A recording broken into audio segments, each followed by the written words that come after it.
Chapter 1. I transmigrated into a dating game. I curse every scumbag to suffer endless torment. May they die horribly. Startled by the sudden outburst, I snapped out of my daze by the window seat and quickly turned toward the source of the curse. A girl in the classroom was sobbing uncontrollably, surrounded by classmates offering quiet words of comfort. I inexplicably felt relieved. I thought they were cursing me out. Turned out her boyfriend was chasing every new skirt that caught his eye, sparking unanimous outrage among everyone. Strange, they weren't even berating me, so why was my heart pounding like crazy? What am I feeling guilty for? I couldn't help but fall into deep thought. Hey, look, Luo Wei is looking over here. The female students immediately stirred with excitement when they noticed me, who had been silent all along, glance in their direction. Though I was the quiet new transfer student who always sat by the window daydreaming, good looks naturally attracted attention. My female deskmate finally saw a chance to strike up a conversation with me. Luo Wei, won't you help settle our argument? Faced with the girls staring intently at me, I could only offer a helpless smile. To avoid this boring topic interrupting my thoughts, I casually replied, yeah, right. All scumbags deserve to die. My female deskmate stared at my smiling face, her cheeks involuntarily flushing red. The other girls in class, satisfied with my answer, burst into giggling chatter as they began discussing among themselves. Classmate Luo Wei has such a lovely smile. Actually, if I could date someone as handsome as Luo Wei, even if he turned out to be a jerk, it wouldn't be so bad. The male classmates scoffed disdainfully, tch, women. The noisy chatter in the classroom inexplicably irritated me. I shifted my posture, propping my chin as I glanced out the window. Rows upon rows of retro-Gothic architecture crowded together, while giant airships pierced the clouds high above, shimmering with an enigmatic blue halo. On the streets, gentlemen clad in old-fashioned long suit jackets bustled about, each sporting top hats and carrying walking canes. This isn't my original era, nor should it be an era that exists, yet I find it eerily familiar. Alien Containment Facility, Game version 2.0 updating, loading data package, please wait. That's right, I just time-traveled, and wound up inside a dating sim game I used to play. The reason I was spacing out earlier is because I'm still reeling from arrival. Other people getting ice skite start with all kinds of bonuses, but my debut was attending class, something called Magical Engineering Process Flow that might as well be hieroglyphics to me. Alien Containment Facility is a dark fantasy romance simulation game. This is a world where steam-powered technology coexists with magic, and human society flourishes in prosperity. But as the eerie resurgence begins, in the shadowy corners behind human civilization, numerous bizarre creatures grow restless, and even indescribable evil gods awaken in the darkness. The game's protagonist appears to be a student at the Royal Carlin Academy of Magical Sciences by day,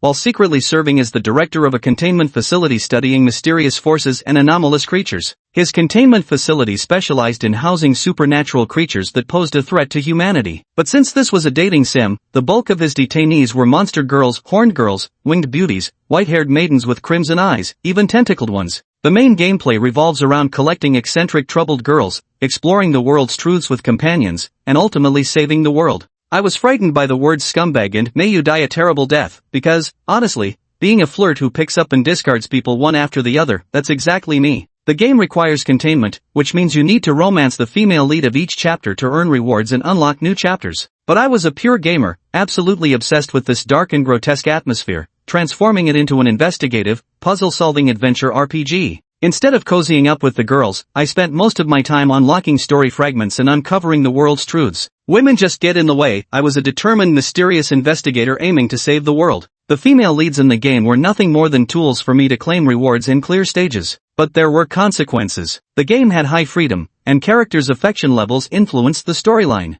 If I flirted with everyone without commitment, their affection would drop. Once it fell below a certain point, they might draw their blades and turn into enemies, something I couldn't accept. So I devised an unorthodox strategy, ignoring early game progression and dumping all my bonus resources into charisma. After maxing out charisma, I essentially became a walking human-shaped incubus. Don't worry if the female lead's favorability drops, just invite her out alone, go shopping, arrange a date, and PUA her a bit, and the favorability gauge will instantly max out. With these tactics, I was practically about to finish the game. But last night, I dozed off from exhaustion after an all-night gaming session, and when I woke up, I found myself in the game world. After school, the classroom buzzed with noise, while outside, a steam bus rumbled to a stop across the street, its horn blaring loudly. Everything around me felt incredibly real. This wasn't an illusion. Staring at the youthful face reflected in the window, I smiled wryly. Checking the game interface, I realized all the female leads I'd previously contained had already left the team. Definitely not good news. The game became reality, and they truly exist now. Recalling my past behavior, I'm growing increasingly uneasy. After all, the protagonist was kind of a scumbag.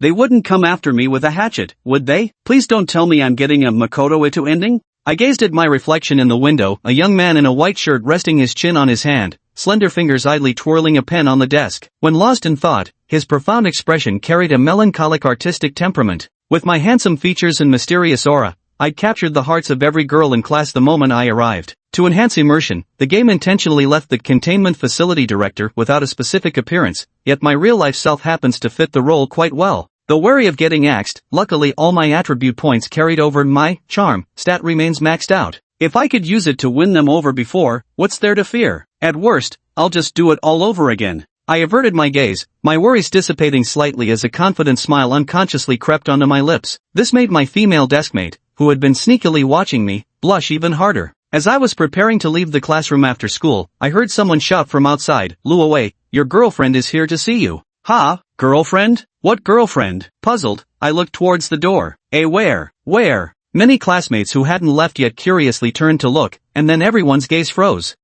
Excuse me, is my older brother here?" A beautiful, timid girl stood at the classroom doorway, her deep blue eyes and pale golden hair catching the light. The soft afternoon sun spilled over her, making her golden strands shimmer as her fair skin appeared almost translucent. This exquisitely delicate girl resembled a fallen fairy, too ethereal to be human. Who? For a moment, the girl's appearance struck me with unfamiliarity. "Is that Helena?" I was surprised to see the girl before me. Her large, sapphire blue eyes were filled with excitement. The moment she saw me, she cried out, "Big brother, I finally found you." Then she lifted her plain white dress and ran excitedly toward me. As I looked at her, I recognized her as Helena, the first anomalous being I had ever contained, the child I'd picked up from the slums. I probably didn't pay much attention to her when playing the game before, so I almost forgot she was one of the female protagonists. Watching her throw herself into my arms, her head reaching up to my chest, I suddenly realized that she was only 13 when I found her. Now she's grown into a young woman. It seems the current timeline differs from when I was in the game, at least several years have passed.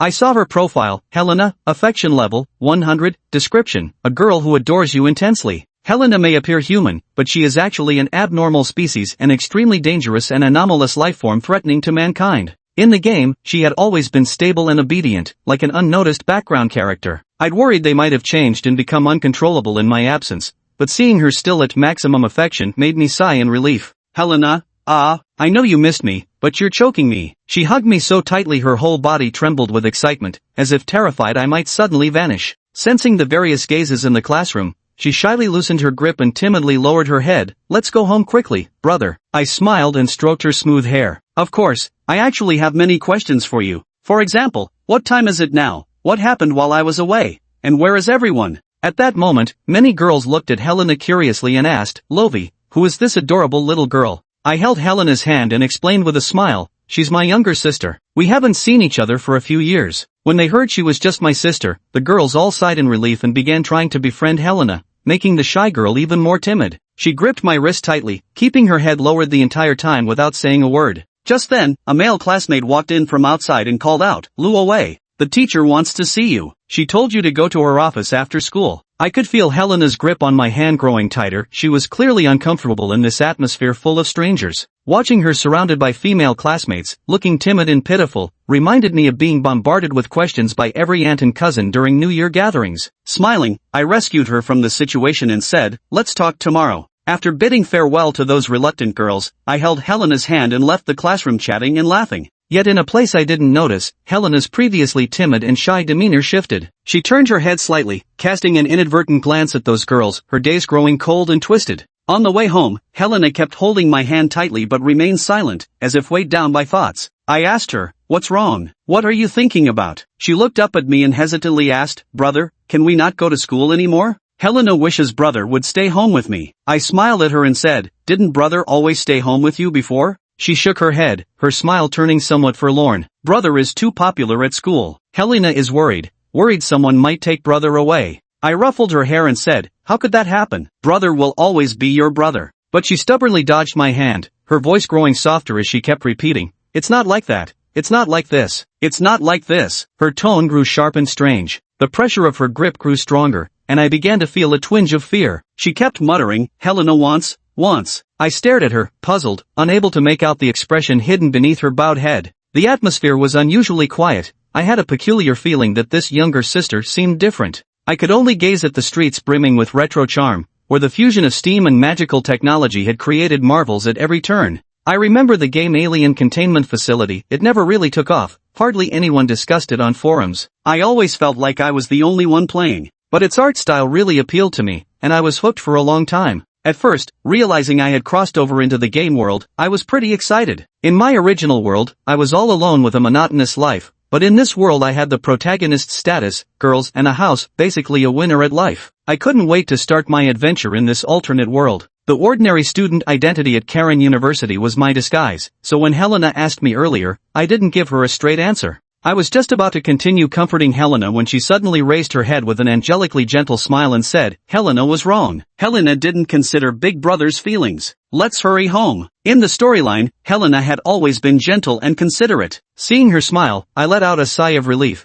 and the strange thoughts from earlier vanished. I said, I'm glad you understand. How could the most obedient and well-behaved Helena possibly have ulterior motives? Chatting and laughing about the events of the past 4 years, we walked through one street after another until we arrived at the large house located in the remote outskirts of the city. It was a 2-story Western-style house, an inheritance left by my late father, which later became the activity venue for the shelter. After resolving the crisis, those anomalous creatures all became tenants, living here as one bustling family. But upon opening the door, it was desolate inside. I asked in confusion, where are they? Where have they all gone? The room was empty, spotlessly clean, proving Helena had been maintaining it, yet completely devoid of human presence. The moment I uttered they, I heard a dull click from behind me. Helena had locked the door. I suddenly felt an eerie, bone-chilling coldness in the air. Turning my head slowly, my smile gradually faded as I saw Helena, no longer wearing the gentle expression she'd shown outside, staring at me with an indescribably sinister gaze, her face dark with fury. Them?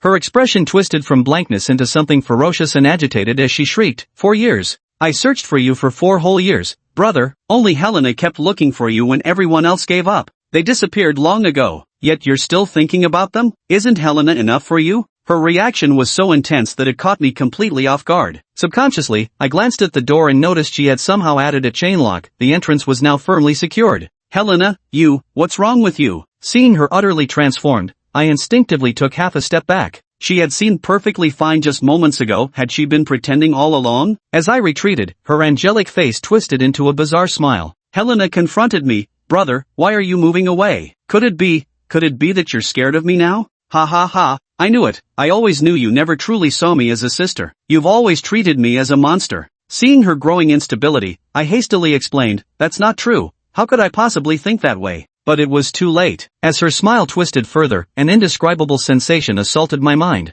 I found myself completely paralyzed, consumed by terror as my vision began to distort. Even her body appeared to warp into something grotesque and unnatural. System alert, you have suffered severe mental shock. Sanity check in progress. Sanity check failed. Sanity -5. Through gritted teeth, I shouted, Helena, stop it. You're not yourself right now. You're releasing psychic contamination. Yet she kept advancing step by step, inexplicably producing a sharp knife. Her face twisted in a deranged smile as she said, Helena knows exactly what she's doing. Won't let Big Brother leave ever again. The cold, glinting blade pressed against my skin sent shivers down my spine. As its tip alternately traced my throat before settling against my chest, she whispered, naughty brother, this is the only way you'll stay with Helena forever. It's all because Big Brother is too much of a playboy, too well liked. If only you had agreed to me earlier, what a pity. Helena can only do this now. I felt the knife tip slowly piercing my chest, the sharp pain making me realize with terror that she was serious. She truly intended to kill me. She asked with feigned concern, does it hurt, Big Brother? Don't worry, it'll be over soon. Helena will stay with you. No one will ever take you away again. We'll be together forever very soon.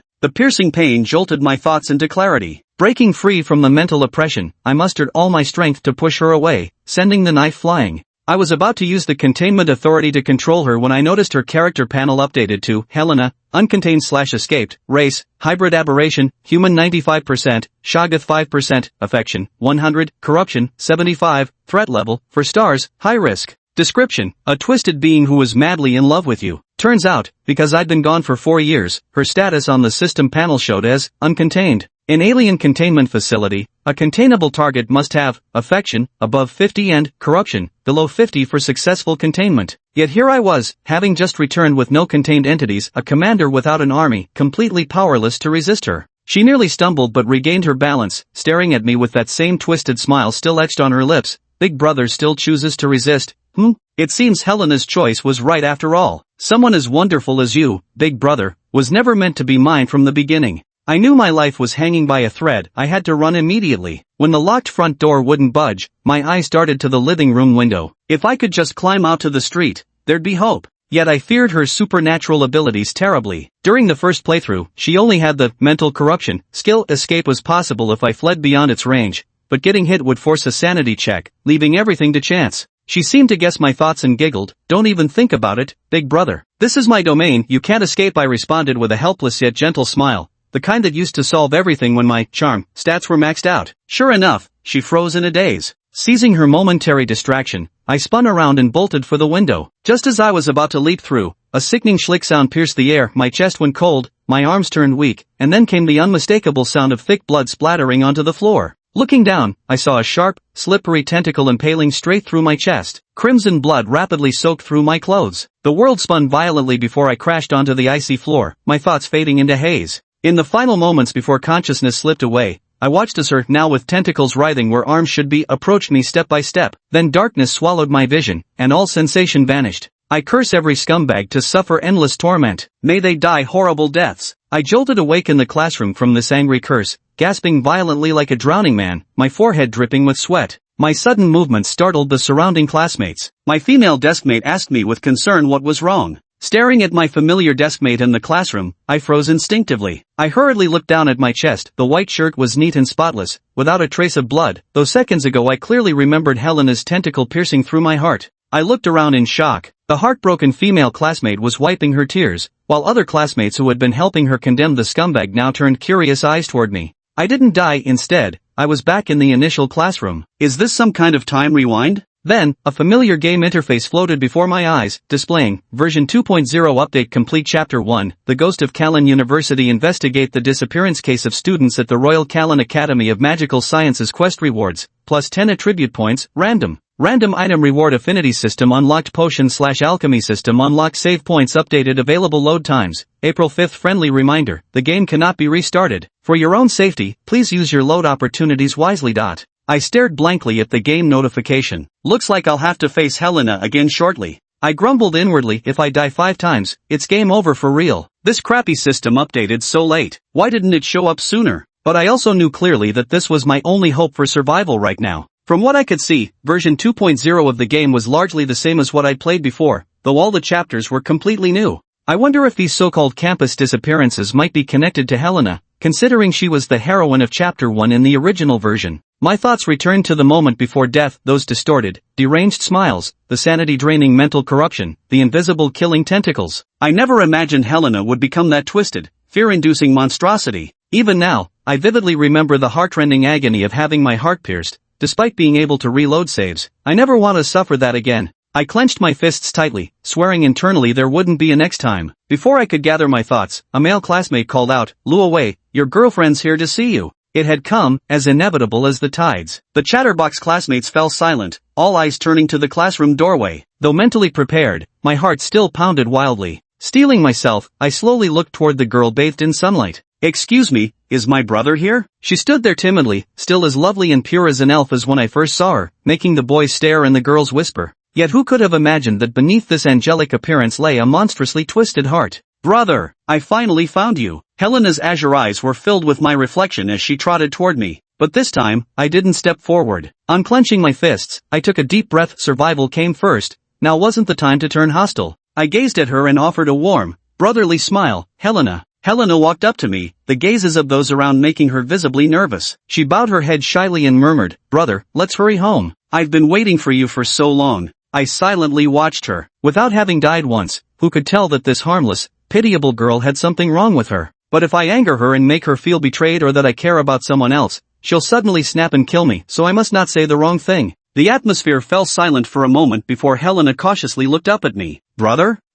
She fidgeted with her hair nervously. "Did Helena do something wrong?" "Not at all." I gazed at her with a gentle smile. "Helena has changed so much that I almost didn't recognize you, little sister." "Is that so?" Helena lowered her head again, like a child who had done something wrong. "Something feels off about you too," my female deskmate asked curiously. "Luo Wei, is this girl your younger sister?" I nodded. "She's my younger sister. We hadn't seen each other for several years before this. Hearing that it wasn't a girlfriend but just a younger sister, the female deskmate sighed in relief, feeling she now had a chance. She winked at me and said, "Big brother, don't be so distant with your little sister. Look how scared the child is. Come here, come to big sister." She reached out to take Helena's hand. I quickly stepped in, grabbing Helena's hand first and pulling her close to shield her from everyone's gaze. My sister's shy and doesn't like contact with strangers. For now, it's better if Helena avoids chatting with classmates. Who knows if she might hear something upsetting and get murderously agitated. If there's nothing else, we'll be heading home now. Bye. The female deskmate nodded blankly. Alright, bye. I held Helena's hand and left the classroom without looking back. On the way, Helena guiltily lowered her head. "Brother, if you don't like me coming to your school, Helena won't do this next time." I shook my head. How could that be? Brother was just worried you might not get along with strangers. Helena looked up in surprise. Really? So you weren't rejecting me? Of course not, I said gently, stroking her pale hair. How could I ever reject you? Helena beamed like an overjoyed child, her eyes crinkling into crescents. So Big Brother really was thinking of me. Big Brother is the best. Then she finally asked those two questions. Could Big Brother stop going to school? Helena wants you to stay home with me. This was exactly what triggered my last death. I couldn't answer wrong. Looking into her expectant blue eyes, I answered without hesitation. Big Brother promises you. Really? Helena's eyes widened. Of course it's true. I kept a straight face. Life is a play, all depends on acting skills. With my maxed out charm, stats plus this face, the effect was even better. I looked at her with a gentle smile and said sincerely, what your brother loves most is little Helena. How could I not want to spend every day with little Helena? Helena froze, staring at my smile with infatuation in her eyes. Big Brother likes Helena. Helena likes Big Brother too. But her reaction was beyond my expectations. Her whole body trembled as she murmured to herself, occasionally breaking into strange smiles. Big Brother, such a gentle Big Brother, such a smile, is mine, can only be mine. Helena! I suddenly felt a tremendous force gripping my hand, dragging me rapidly toward home. Big Brother belongs only to me. No one will take you away. Helena glared warily at passers-by, her expression shifting unpredictably. My forced calm expression crumbled, fear creeping in. That answer wasn't wrong. Why did it trigger this reaction? I realized I might have overplayed my hand, forgetting Helena's mental instability couldn't handle such provocation. With a deafening slam of the door, I returned home. Helena exclaimed excitedly, Helena will make dinner for Big Brother. Helena's going out for a bit. It's been 4 years. Helena's been practicing her cooking skills all this time. Big Brother needs to wait nicely at home for me. Hearing she was leaving, I inexplicably felt relieved. But unexpectedly, a dark shadow flashed by. In an instant she appeared behind me, and I felt sharp pain in both arms. Helena, you, with a crisp metallic sound, a pair of handcuffs clamped tightly around my wrists. I stared at her in shock as her smile deepened. Big Brother needs to wait nicely at home. No sneaky business, okay? Because if Helena finds out, Helena will get very angry. The vast mansion regained its silence. After confirming Helena had truly left, I twisted my hands cuffed behind my back. These handcuffs were extraordinarily sturdy. With my current strength, breaking free was impossible, let alone prying them open with tools. I sighed inwardly. This was practically treating me like a criminal. Having chosen to return with Helena, I never intended to escape in the first place. I slowly made my way upstairs, gripping the doorknob with my teeth to laboriously open a room's door. In the pitch-black room, a large table appeared before my eyes. This was my usual potion brewing station. This was actually the main interface from the game Alien Containment Facility. I would normally use the resources obtained through exchanges to prepare potions, then formulate containment plans. The reason I insisted on returning to this mansion was precisely for this purpose. In the game's lore, supernatural powers are extremely dangerous, often accompanied by corruption, chaos, and madness. Both human wielders of supernatural abilities and supernatural creatures, the stronger their powers become,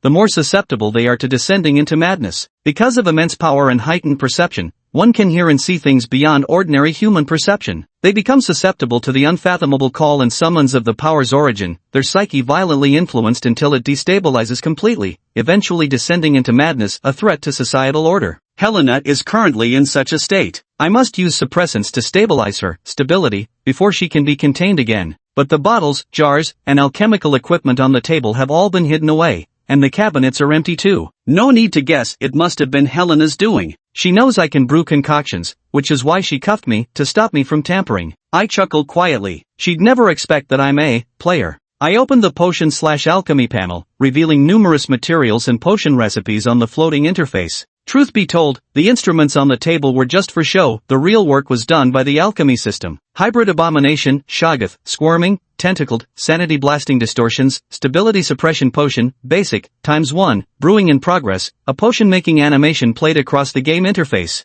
In the pitch black room, I kept glancing nervously at the door crack as I waited. Faster, come on faster, my chance of survival depended entirely on this potion. To my regret, after searching everywhere, these materials can barely make 4 potions at most when facing Helena. 1 beginner potion for human form, 3 advanced potions for monster form, they can't be mixed, or the effect would backfire. Only one will truly work. It's a long story. During my first playthrough, when I reached the late game stage, the variety of monsters was vast, potion types were complex, and Helena had already been contained. I had no reason to stockpile such materials, who knew I'd need to contain her again. As the success notification appeared, my eyes lit up. Perfect. I turned around and, with difficulty yet speed, stuffed the slender glass vials into my pants pocket. At that moment, I suddenly heard footsteps on the stairs, unhurried, yet they made my heartbeat accelerate violently. I'm going to be discovered. Why did they return so soon? I hastily pushed open the bedroom door and turned around to see a single eye peering at me unblinkingly through the narrow crack. The atmosphere grew eerie, and my heart skipped a beat. The dilapidated wooden door creaked as an expressionless Helena stood motionless before me.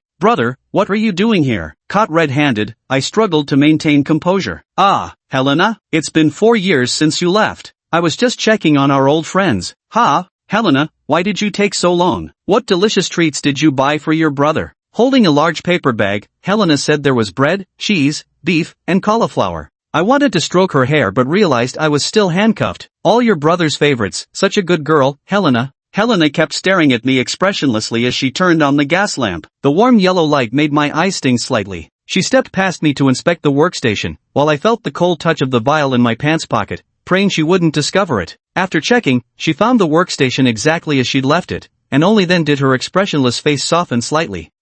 Actually, brother was just trying to prepare some potions for self-defense. Helena turned back, her brow slightly furrowed with suspicion. I put on a worried expression. You probably haven't heard, but there's been a kidnapping case at Karen University recently. All the students are talking about it. That's why Big Brother wants to make some potions. It's his old profession after all. Lies should be half-truths to avoid raising suspicion. I met her gaze openly, and she nodded slightly after hearing me, likely having heard something about it. Big Brother. She walked up to me and gently hugged me. Big Brother, you probably don't know this, but Helena is very strong now. From now on, I won't let Big Brother do such dangerous things. Big Brother just needs to stay home with Helena. Helena won't let anything bad happen to you. I felt the warmth of her embrace and nodded silently. Okay, but inwardly I thought, the most dangerous one right now is probably you, though I'd never dare say that aloud. Leaving the workspace, Helena secured the room with 3 additional locks before finally relaxing, her smile returning. You must be starving by now, brother. Watching my obedient nod, her smile grew even brighter. You always cooked for me before, now Helena finally gets to take care of you. She seated my handcuffed self at the head of the dining table, humming a tune as she prepared dinner. After the dishes were arrayed across the table, she picked up her knife and fork, cut a portion of steak with sauce, and brought it to my lips. I hesitated, glancing around the room, the curtains drawn tight, the windows boarded up, the mansion cloaked in darkness except for the flickering candlelight on the table that mirrored my unsettled mood. Does brother not like it? Seeing her sweet smile, I didn't dare shake my head and could only force a bitter, pitiful grin. Helena, do you think anyone would be in a good mood eating like this? Brother. Helena's lips trembled as she lowered her head. I'm sorry, brother. Helene was wrong. I'm just scared you'll vanish again. I stared intently at her. Big Brother won't disappear. Good. She stood up and slowly walked toward me. Feeling the heavy handcuffs being removed, I gradually breathed a sigh of relief in my heart. Chapter 5. Kill those women who have designs on Big Brother. Brother. Helena once again passed over the sliced steak, watching Luo Wei's reaction with eager anticipation. Luo Wei initially suspected Helena might poison the food, but upon reflection, she seemed genuinely serious about keeping him imprisoned in this pitch-black old mansion. She'd even arranged the residence like a prison to prevent his escape, so poisoning him would be rather unnecessary. Even so,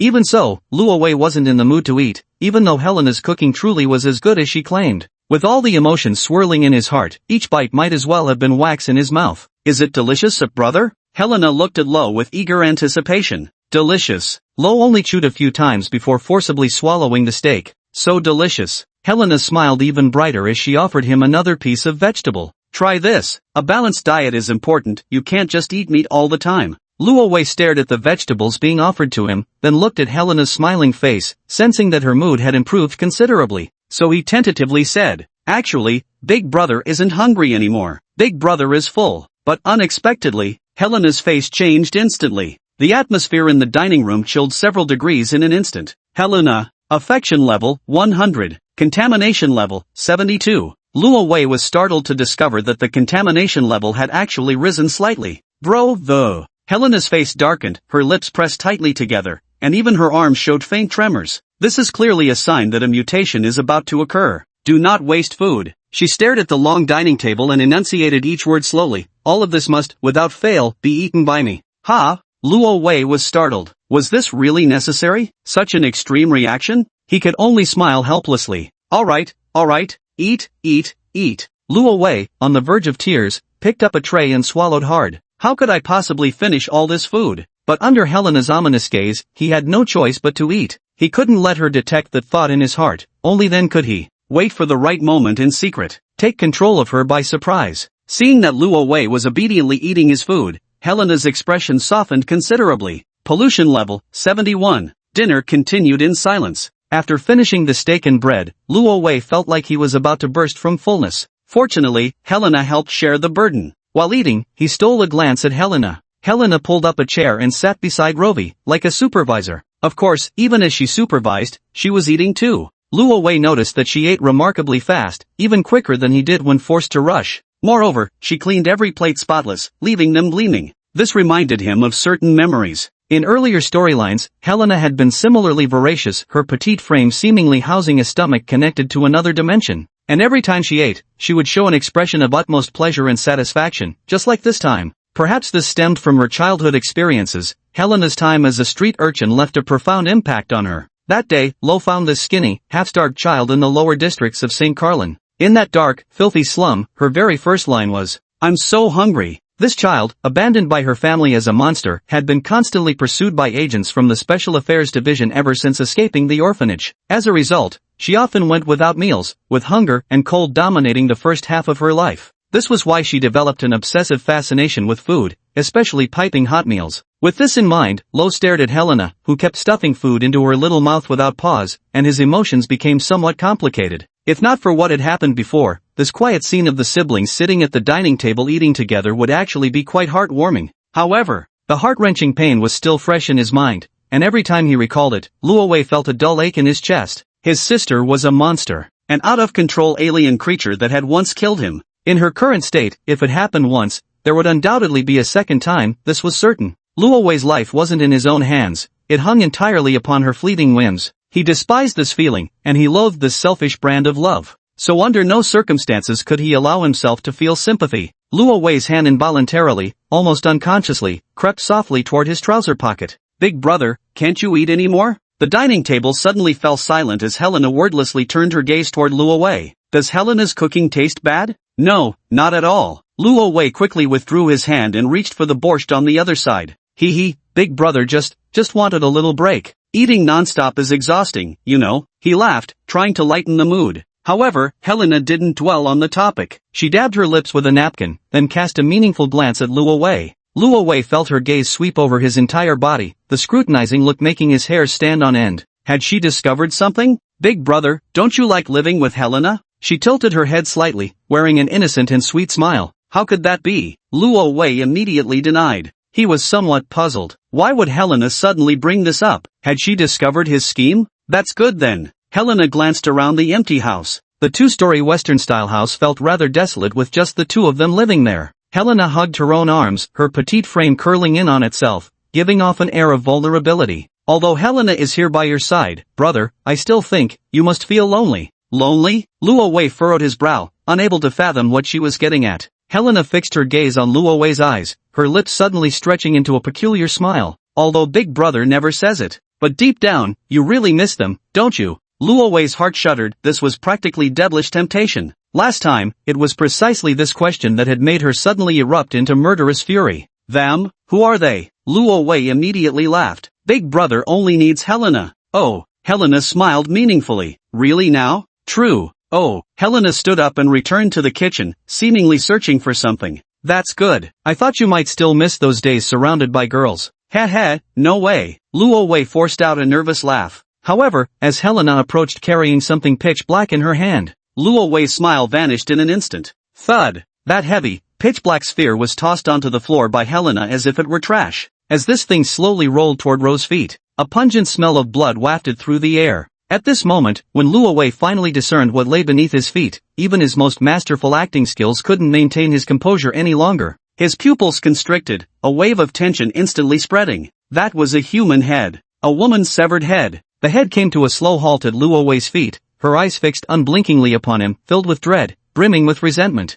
He recognized this person. It was his female deskmate. Brother, guess what I just did? I ran into your deskmate when I was grocery shopping. Helena looked at Luo Wei's stunned expression and laughed with unusual delight. This girl must really like you. When I met her, she was still waving hello at me. She must be trying to get close to you, brother, by sucking up to me. Helena said this while casting a look of disgust at the severed head. Keh. What a foolish, lowly woman, daring to set her sights on my brother. Die. Her near-delirious screams of abuse filled the air, those once clear eyes now bloodshot and wild. She even stomped her foot down on that severed head. The skull exploded violently under the tremendous force. The stench of blood thickened, nauseatingly potent. After venting, her frenzied emotions calmed considerably as she looked at Lo. Helena stroked Lo's slightly trembling cheek with a touchful of lingering affection. Big brother promised Helena, from now on you'll stay with me forever. From now on, no other women will ever disturb us again. In the dimly lit dining room, Lo's expression flickered in and out of view in the firelight, indistinct and unclear. Big brother? Seeing Lo silently bowing his head in prolonged silence, Helena suddenly laughed. Does brother have something to say? Big brother? At last, Lo stirred. He clenched his fists, trying to stop his body from trembling. An indescribable mix of emotions swept through him. Locked in a stare with those terrifying eyes, only one thought filled his mind. Monster. Chapter 6 Forever. Together. Why are you looking at me like that, brother? Helena stared intently at him, exactly the same way they used to look at me. Though Ro remained silent, she still found that piercing gaze unbearably painful. Am I a monster, right? You think I'm a monster too? Helena let out a chilling sneer, her entire body beginning to tremble violently. Ha, I knew it. You never treated me as a sister, you've always seen me as a monster. To think you'd lose your temper with me over such a woman. Her arms began to squirm, twist, then suddenly burst apart like celestial maidens scattering flowers, exploding into numerous clawing tentacles. Those tentacles were slimy and damp, revolting like serpents. Luo Wei immediately sensed an intense psychic assault. Twisted, fear, heart palpitations. My entire body was paralyzed. You suffer severe mental shock. Initiating sanity check. Luo Wei clenched his fists with all his might, resisting the polluting shockwave with every fiber of his being. Ever since his return to the old mansion, he had prepared himself to face Helena directly. Rationality check. Success. Sanity -0. Perhaps Luo Wei's strong will to survive and sheer determination brought him a stroke of good luck this time. Once free, his hand immediately went to the glass vial in his trouser pocket. Seemingly caught off guard by Ro's ability to still move, Helena showed a flicker of surprise. But soon after, she sneered coldly, all 6 of her menacing tentacles lashing out in unison toward Luo Wei's direction. Luo Wei's potion had already been flung. A crisp ringing sound. The glass vial smashed violently against Helena's face, shards scattering everywhere as the pungent medicinal scent rapidly spread. The tentacle froze mere centimeters from Luo Wei's face, then jerked back as if stung, recoiling like an electric shock. Helena's entire body convulsed with even greater intensity. She covered her cheeks and let out a monstrous roar. Aha! A furious, piercing scream filled the entire old mansion. Seeing Helena in this state, Lo felt a wave of relief, though he didn't forget to check her current status. His real trump card wasn't potions or maxed-out charm stats, it was his containment authority. Or rather, this very mansion itself. As long as the target met the containment criteria numerically, the containment would succeed without fail. No matter what you were, even some terrifying, anomalous existence, you'd all be locked securely within the guest rooms with no hope of escape. But this time, Luo Wei had celebrated too soon. Helena, half-blood alien hybrid. Favorability, 100. Contamination, 65. Danger level, high risk. Description, a twisted being that now despises you for love once given.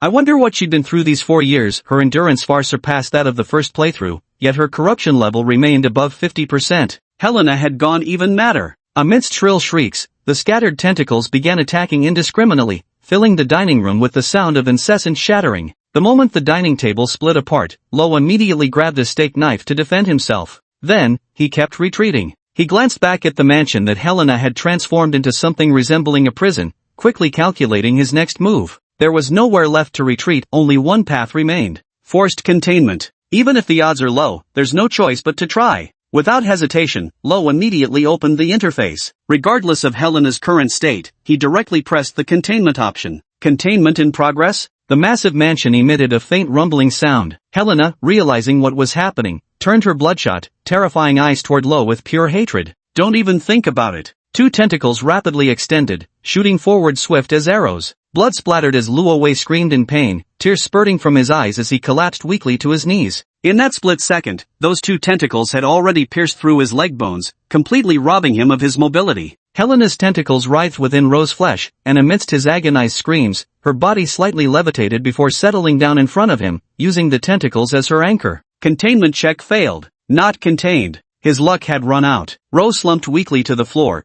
too exhausted even to sustain his anger. In silence, he gazed up at Helena, who towered imperiously above him. The angelic face was now smeared with blood from the glass shards, twisted into a sinister expression, framed by the writhing tentacles in the background. Like a demon emerged from hell. Almost there. She gazed down at Lo with an eerie smile rather than anger. You almost got your way. My dear brother. Quite worthy of your reputation. Slippery tentacles slithered across Ro's skin as his body was lifted, forcing him to meet Helena's gaze at eye level. The searing pain from his reopened wound made Lo groan in agony. Blood and sweat dripped incessantly. You almost fooled me, brother, so all those promises you made me were lies. Helena reveled in Lo's tormented expression. Big brother never wanted to stay with Helena. Big brother doesn't like Helena either. Big brother thinks Helena is a monster. Helena giggled. Big brother is perfect in every way, his looks, his demeanor, his family background, and that unwavering courage of his. There's just one flaw. The tentacle's grip tightened gradually, the scent of blood growing thicker in the air.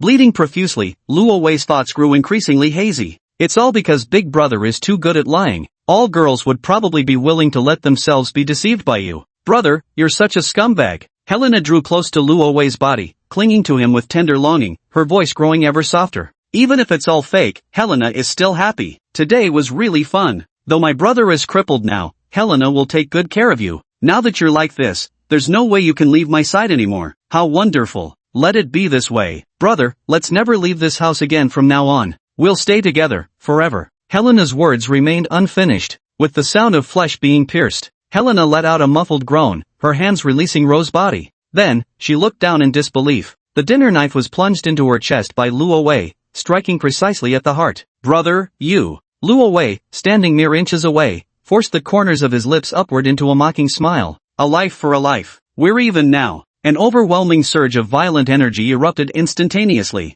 All the tentacles began flailing uncontrollably, transforming into razor-sharp blades. Luo Wei, pierced once more by the tentacles, collapsed onto the ground, lying in a pool of blood. All the sights before him gradually blurred as his life force rapidly drained away. But a faint trace of consciousness still remained. He saw Helena clutching her chest, walking toward him with an air of sorrow. So, is this Big Brother's answer? She laughed mockingly. Yes, someone like you would never truly belong to me from the very beginning. I am a monster. Monster, monster, monster, monster, monster, monster. Helena kept repeating these words in madness, her face alternating between guilt-stricken remorse and seething hatred. Ah! She covered her head with her hands, as if unwilling to recall those memories. After a long while, she finally calmed down. Helena looked down at Lo lying on the ground again, his body completely motionless, almost as if dead. Curling up, she found a comfortable position to lean against Lo's side. This position finally gave her a sense of security, as if returning to a mother's embrace, though she couldn't even remember what her mother looked like anymore.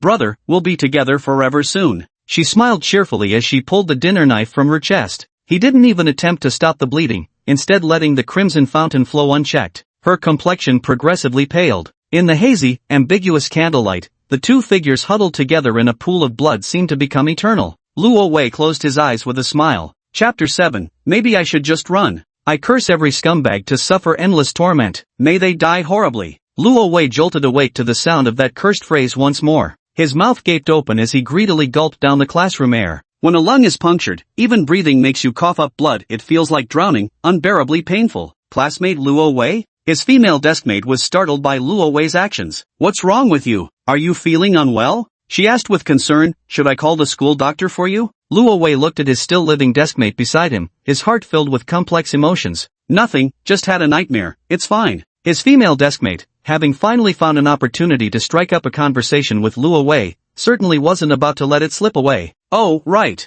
That. But Luo Wei looked like he didn't want to engage with her at all, his face cold and not saying another word. For a moment, the air between them turned awkward. His female deskmate huffed and turned her head away angrily. Honestly, how unreasonable. What could have possibly set him off? What an utterly ungentlemanly thing to do, wasted on such a handsome face. Little did she know, Lo was actually trying to save her life. Return to save point, Class A, Magic Theory Department, Karen University. Remaining save attempts, 3/5. I died again. Only 3 chances left. Luo Wei suddenly realized his previous overconfidence made him resemble that old general on the opera stage, with nothing but death flags planted all over his back. The difference in strength between the two was overwhelming. Helena was no longer the weak girl she once was, and Ro had no intention of opposing her whatsoever. The world was vast, far beyond the confines of just school and home. Ro didn't like her, nor did he want to see her, so couldn't he just run away? With that thought, Ro immediately got to his feet. He had to make a quick escape before Helena came to the classroom looking for him. In the classroom, the dumped girl was still sobbing, surrounded by many classmates. Luo Wei irritably pushed through the crowd and headed straight for the door. Hey, what's the big idea shoving me like that? That Luo Wei, seriously, how can a newly transferred student be so arrogant? Watching Luo Wei's quickly retreating figure, the students buzzed with chatter. After he left, some time passed. Luo Wei, your girlfriend is here to see you. Luo Wei? All the classmates turned to look at the beautiful girl standing at the door. Humph, that guy left ages ago. The girl at the neighboring desk rolled her eyes. Helena looked at them suspiciously, dropping her usual timid and nervous persona as she hastily asked, my elder brother, that is, Rovi, where did he go? Who knows? A classmate shrugged, glancing toward the corridor windows. He just left not long ago, probably hasn't left school yet. Oh, thank you. Helena's gaze immediately swept across the outside, straining to pick out Ro's figure amidst the crowd. It was after school hours now. The spacious plaza and statue were surrounded by many chatting and laughing students, people everywhere. But soon, her eyes locked onto a figure hastening toward the main gate. The corner of Helena's mouth curled upward in a subtle arc. Found you, brother. Luo Wei left the school expressionless, glancing around at the familiar yet unfamiliar streets. Although the containment facility's house was his trump card, currently it was a dead end. That location was relatively remote, truly the kind of place where no one would come to save you even if you screamed your lungs out. The school is actually a dead end too, even if it's called the Arcane Engineering Academy, which sounds somewhat related to magic. But despite the single character difference between magic, and arcane engineering, magitech, they represent completely different concepts. His academy doesn't teach magic, it churns out auxiliary personnel adapted for the arcane engineering industry, practically identical to the mechanical engineering majors from his original world. Pure, wretched STEM drudgery. Outside though, things are slightly better. The academy is located near the Uptown district, home to many wealthy residents, making it relatively safer. The city also hosts official supernatural organizations such as the Holy Decree Knights or the Special Affairs Division of the St. Karen Police Department, specifically tasked with handling issues related to evil creatures. Even he didn't know where the Holy Decree Knights were headquartered. After brief consideration, Luo Wei promptly headed toward the police station. Simply running away wasn't a viable solution. For one, he had no money and risked being mistaken for a runaway, potentially dragged back home. On the other hand, many things would have to be faced sooner or later, so weighing the options, it was best to seek intervention from an external, powerful force. Perhaps because of his hurried walking through the streets, Luo Wei caught the attention of 2 officers before he could even find the police station.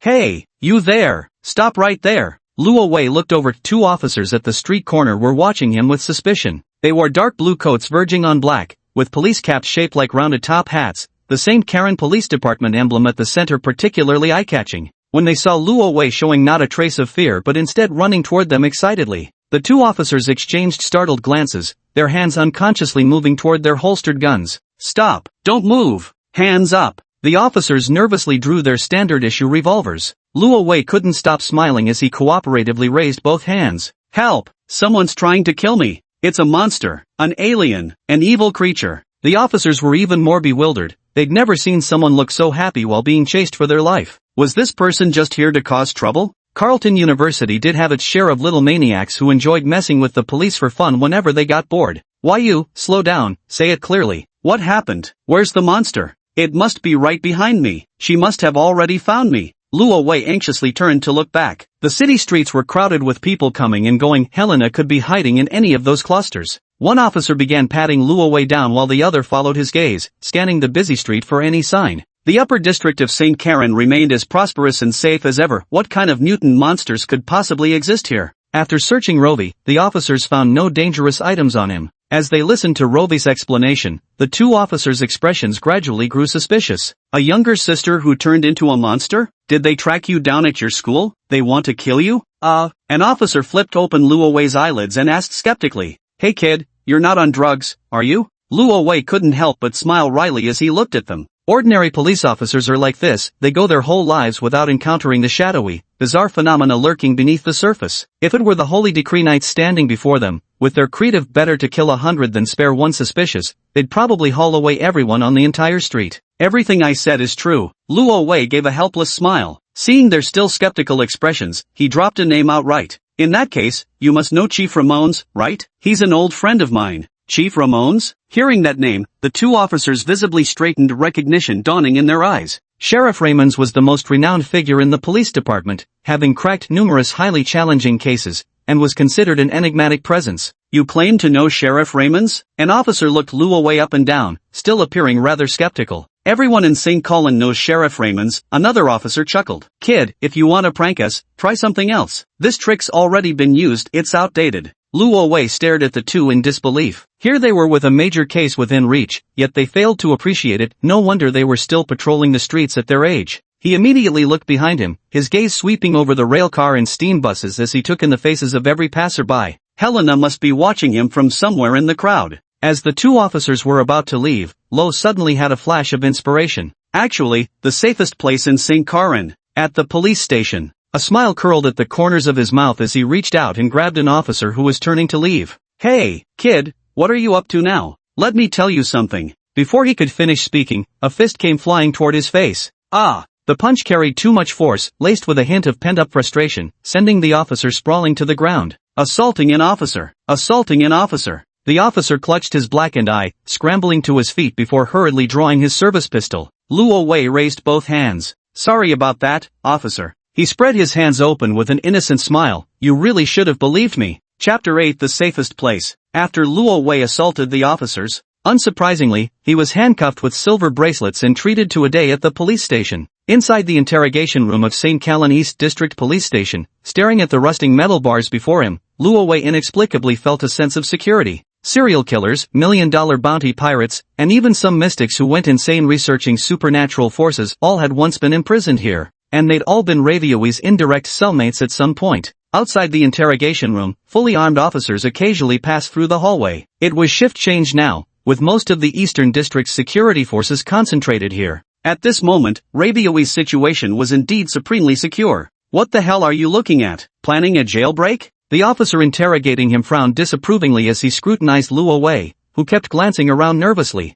"Not a chance." Luo Wei looked at him earnestly. "I wouldn't leave even if you begged me to right now." The officer threw a stack of files onto the desk, eyeing the young man before him with complete bewilderment. "What a weirdo. Am I just not keeping up with modern youth? Who'd willingly beg to be locked up in prison?" Officer." Luo Wei looked at him earnestly. "Speak. Could you keep me locked up for a few more days?" The officer glared at him angrily and banged the table heavily. "Do you think this is your home? Come and go as you please?" Luo Wei couldn't help but laugh. Seeing the youth show absolutely no sign of remorse, the officer felt his anger rising uncontrollably. He put away the file, cleared his throat, then scrutinized him with a grave expression. Lo Edlin, sole heir of the Edlin family, both parents deceased, inherited his father's property in the Western District, first-year student at St. Karen Royal Academy of Magical Sciences. 4 years ago, due to involvement in the Blackwater Town cultist case, withdrew due to illness for overseas convalescence, returned to St. Karen 3 days ago and re-enrolled as a first-year magical arts student. The records indicate you're your parents' only child. There supposedly isn't any younger sister. The Helena you mentioned, I've combed through all the orphanage records in the city and found nothing. There's no traceable social identity for this person whatsoever. Our dispatched police unit just returned. No sign of that Helena was found in your home either. Given how many little lunatics have emerged from your school, I find it extremely difficult to believe what you're describing actually exists.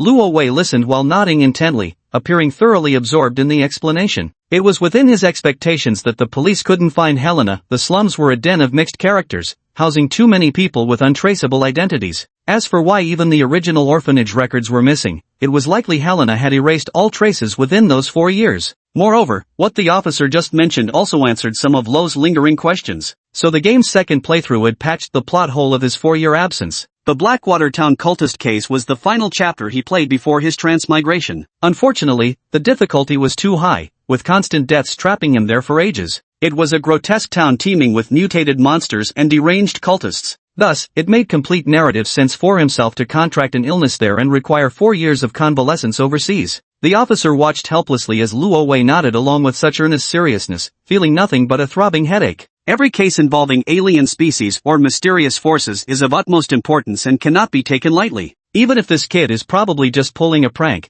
he still has to treat it seriously, though we still can't verify the things you've claimed. I've already notified your so-called old friend, Sheriff Raymonds. He's out working on a case and will be back soon. The officer snorted again. You'd better not be lying to me. Making a false report and wasting the mobilizing of so many officers, even if you're just a student, the consequences will be very serious. Luo Wei smiled as he looked at the officer. Despite always wearing a stern expression, he was quite competent at his job. Thank you, officer. The officer collected the case file and left the interrogation room with a cold snort. You'll be transferred to the holding cell next door shortly. Goodbye. Bye-bye, officer. Luo Wei waved politely. After the officer left, silence returned to the interrogation room. Luo Wei leaned lazily against his chair, listening to the cacophony of screams and curses echoing from the surrounding rooms. If Sheriff Remus doesn't return today, then he'd have to stay here the entire day. But if he makes it back in time, Rovi would be able to interface with the Special Affairs Division. No matter how you look at it, today can be considered safe. This left Luo Wei, who had repeatedly died without ever seeing the next day's sun, feeling a pang of melancholy. Am I really going to survive this day? Having relaxed, Luo Wei began planning for the future.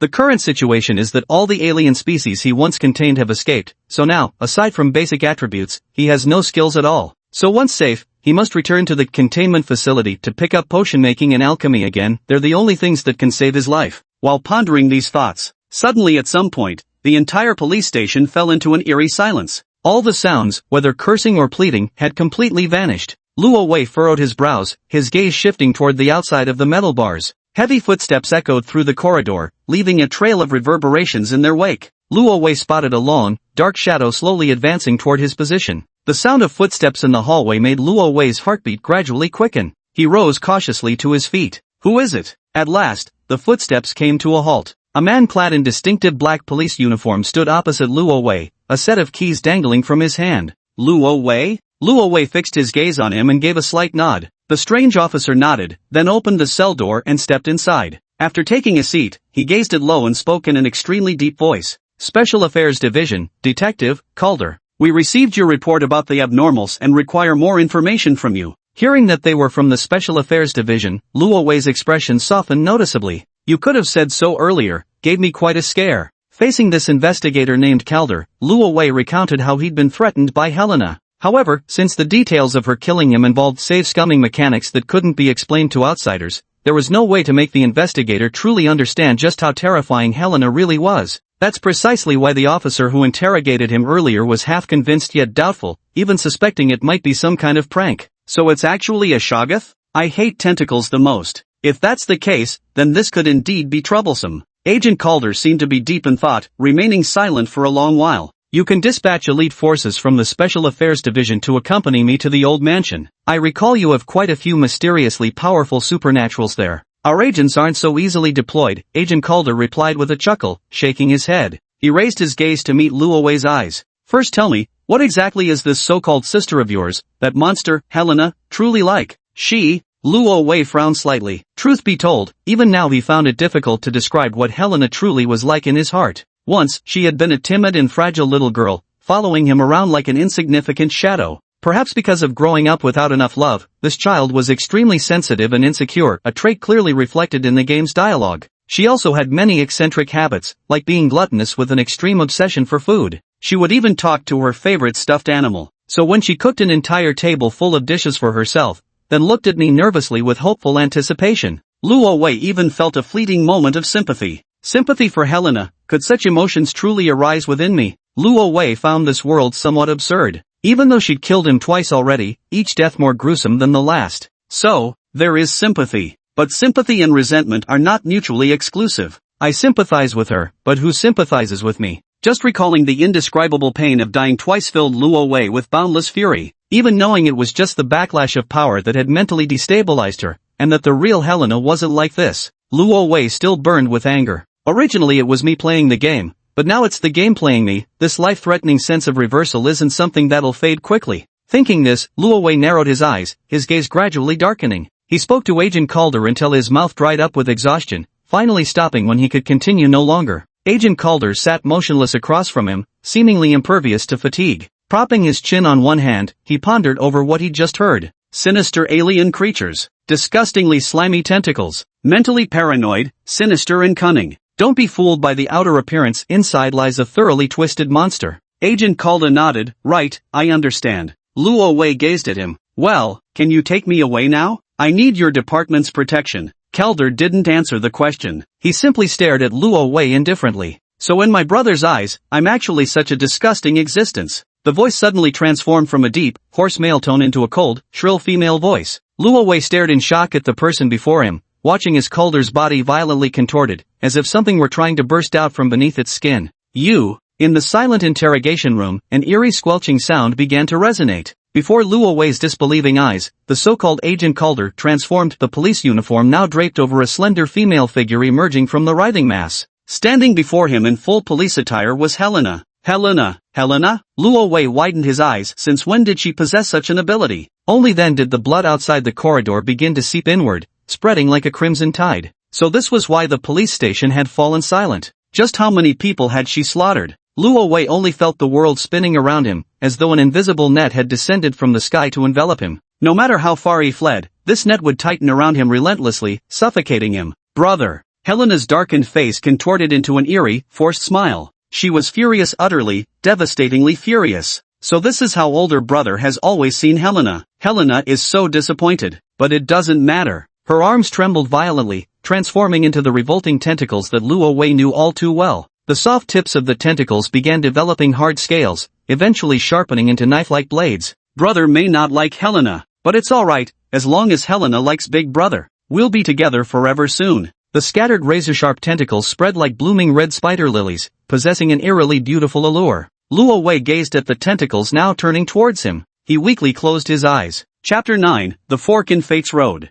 I curse every scumbag to suffer endlessly. May they die horribly. Waking up in the classroom once more, Luo Wei was completely numb to it all. He clutched his chest with a vacant expression, mechanically scanning his surroundings. The dumped girl was still crying, classmates radiated outrage around him, and his female deskmate kept stealing glances in his direction. A scene so familiar it had lost all novelty. It felt as warmly familiar as coming home. Return to save point, Karen University Magic Class A, remaining read slots, 2/5. Only 2 lives left now. Luo Wei slumped into his chair, overwhelmed by a profound sense of helplessness. Even when trying different approaches, the outcome remained unchanged each time, and each death was more horrific than the last. Of course, although he was practically numb to dying by now, giving up wasn't an option. After all, it was his own life at stake, and Luo Wei cherished it more than anyone else. Although his last reload still didn't let him see the sunrise of the next day, at least one thing had been successfully achieved. Helena. Race, hybrid abomination, human 95%, Shoggoth 5%. Attributes, strength, 83, constitution, 54, agility, 82, charm, 76, inspiration, unknown, sanity, unknown. Abilities, mimicry, regeneration, psychic assault, tentacle strike. Through iterative trial and error, Luo Wei finally managed to eliminate the informational disadvantage. At last, I won't die because of that damn 4-year information gap. These are intelligence bought with lives. I just never expected that after her mutation, Helena would possess abilities like mimicry or shapeshifting. After all, in all these years in St. Colin, she's the only surviving Shoggoth, an extinct species. If that's the case, she could potentially disguise herself as anyone and lurk beside Rove without him ever knowing. It's truly a bit terrifying. Even though he knew she hadn't found the classroom yet, Luo Wei still felt this paranoid suspicion creeping in. He kept thinking any random person nearby might actually be Helena in disguise. Classmate Luo Wei, are you alright? My female deskmate gave Luo Wei a strange look as he glanced around. What are you looking at? Nothing. Luo Wei shifted his gaze to his side. Besides that, there was an unexpected gain. The female deskmate's head remained safely attached to her neck, unharmed by Helena. At least this proved the story's ending could be altered. With this realization, Luo Wei felt considerably more at ease. To survive would require just a little more patience, and A little bit of luck. Because Luo Wei was staring straight at her, his female deskmate nervously touched her face. Is there something on my face? No, you're fine. Having figured things out, Luo Wei flashed a genuine smile. Remember, don't hit on me later, for the sake of your own safety. Her charming smile made the female deskmate slightly dazed for a moment. She lowered her head lightly, her cheeks blushing red. Only then did it dawn on him what Luo Wei's strange remark had meant. Ha! The female deskmate blinked in confusion. What did that mean? Luo Wei's smile faded as he fell silent, no longer paying her any attention. He sat upright in his chair, quietly waiting. Student Luo Wei, your girlfriend is here to see you. Along with everyone else's gazes, Luo Wei once more looked towards the beautiful young woman standing at the doorway. It starts again.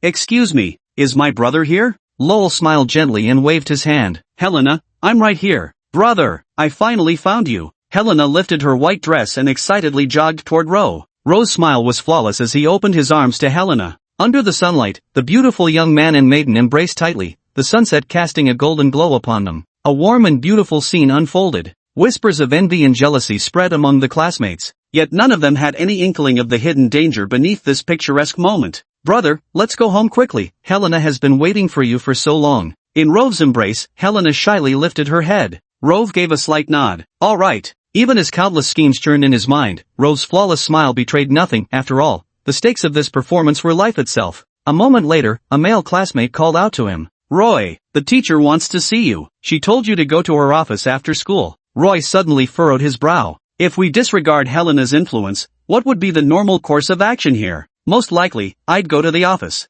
At that moment, an inexplicable thought flashed through his mind. He stopped on the path and turned to ask his male classmate, "Where's the teacher's office?" The male classmate was actually the class monitor of Class A. Hearing Luo Wei's inquiry, he pointed toward one end of the corridor. "Go straight ahead, turn left at the principal's statue, then take a right. The third door is Professor Ivel's office." Thanks. Ro nodded immediately. Big brother, aren't we going home? Helena cautiously looked up at Ro. I need to handle something urgent. Wait here for me, I'll be right back. Luo Wei patted her shoulder and patiently instructed Helena. I see, alright then. Seeing Luo Wei's serious expression, Helena didn't say anything more. She obediently nodded her head and stood in place, watching Luo Wei's retreating figure. After turning the corner of the hallway and escaping Helena's prying eyes, Rovi immediately quickened his pace. A vague idea began forming in his mind. Perhaps he should drag both himself and Helena into some incident. Though it might be dangerous, risk and opportunity always came hand in hand. At the very least, it would be far better than being stuck in his solitary death loop.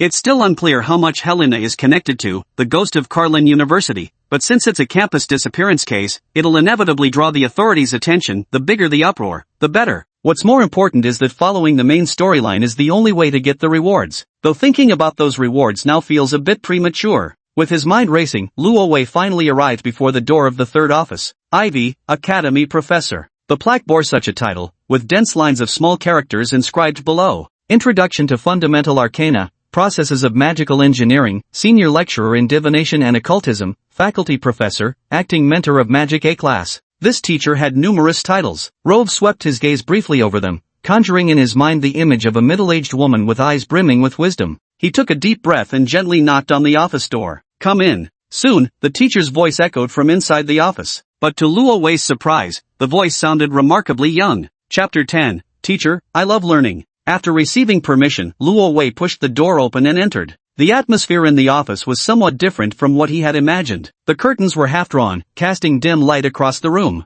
It seemed Professor Ivy was fond of books. Nearly both sides of the room were lined with bookshelves, packed with thick, aged tomes. Luo Wei glanced around curiously. Fortune-telling, astrology, St. Caroline fashion, beauty guides. There's a hodgepodge of everything except professional books. It doesn't look like a teacher's office at all. Luo Wei, how's your recovery coming along? Teacher Iviel was currently buried in her desk, studying the manuscript in her hands. She seemed quite busy and didn't even look up to notice him. With the lighting this dim, isn't she afraid of ruining her eyesight? Luo Wei inwardly grumbled as he walked up to her desk.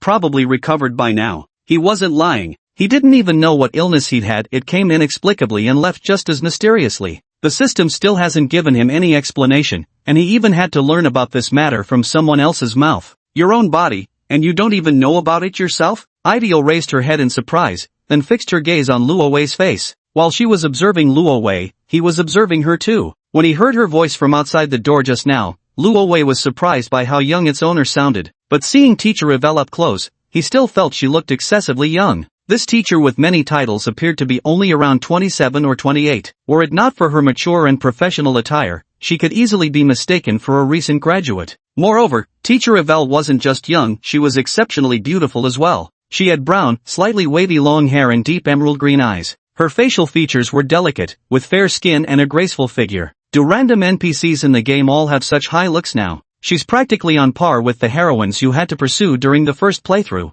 Evil looked at Lo and burst out laughing. You do seem rather out of sorts, completely listless. Lo grumbled silently to himself. Of course I'm out of sorts. After dying so many times, the fact that he hadn't gone mad was testament to his strong will. Seeing Lo's gloomy expression, Teacher Evil tried to comfort him. The first year coursework isn't too intensive, make sure to get plenty of rest. I'll be teaching your class this year. If you're feeling unwell, you can ask me for leave. Thank you for your concern, Professor. Lo showed a grateful smile. Not only young and beautiful, but also kind-hearted and deeply considerate of students. He had never met such a wonderful teacher in his entire life. Oh, by the way, I almost forgot the main task. Yvette took out a thick stack of files from the drawer. The school still has your student status registered. Although you're returning to class, we still need to go through the official procedures. There's a lot of paperwork, so don't rush. Take your time. Evil handed over a fountain pen. Oh, sure. Lo instinctively reached out to take it, but accidentally brushed against Evil's fingers. The skin was smooth, slightly cool to the touch. Eve recoiled her finger as if shocked.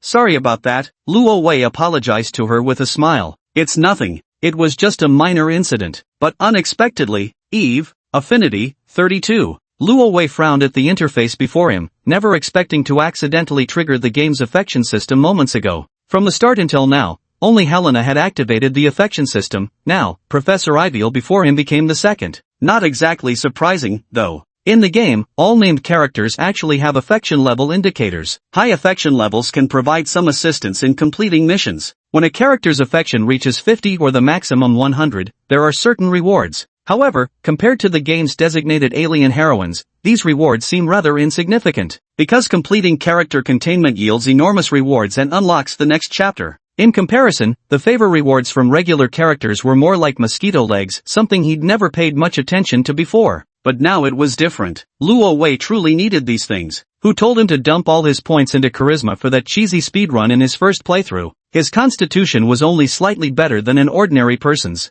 Well then, he silently gazed at Ivier and made up his mind. Sorry, teacher. Even though doing this might put both of us in danger. But there's nothing I can do about it either. What kind of scumbag cultivation system is this? In the somewhat dim office, Luo Wei stood by the desk, quietly filling out paperwork. Eve left her desk and considerately drew the curtains open for him. The sunlight streaming through the window wasn't blinding, yet it finally brightened the office. When she looked back, I'd noticed something odd about the student before her. His brows furrowed slightly, the fountain pen feeling slippery between his fingers. Luo Wei, what's wrong with you? Your face suddenly turned so pale. Luo Wei lightly pressed his forehead, his body weakly bracing against the table. Seeing Luo Wei swaying unsteadily, Yvel rushed to support his arm, fearing he might collapse. This inadvertently brought the two much closer in proximity. She bent at the waist, her black pencil skirt cinched with a built-in belt that accentuated her slender waist. Above it, the full outline of her bust was impossible to look away from. A captivating, subtle fragrance drifted over, but Luo Wei didn't dare linger his gaze. He quickly averted his eyes to meet her worried jade-green ones. Sorry, Professor, seems I overestimated myself. Luo Wei smiled bitterly at her. My body hasn't fully recovered yet.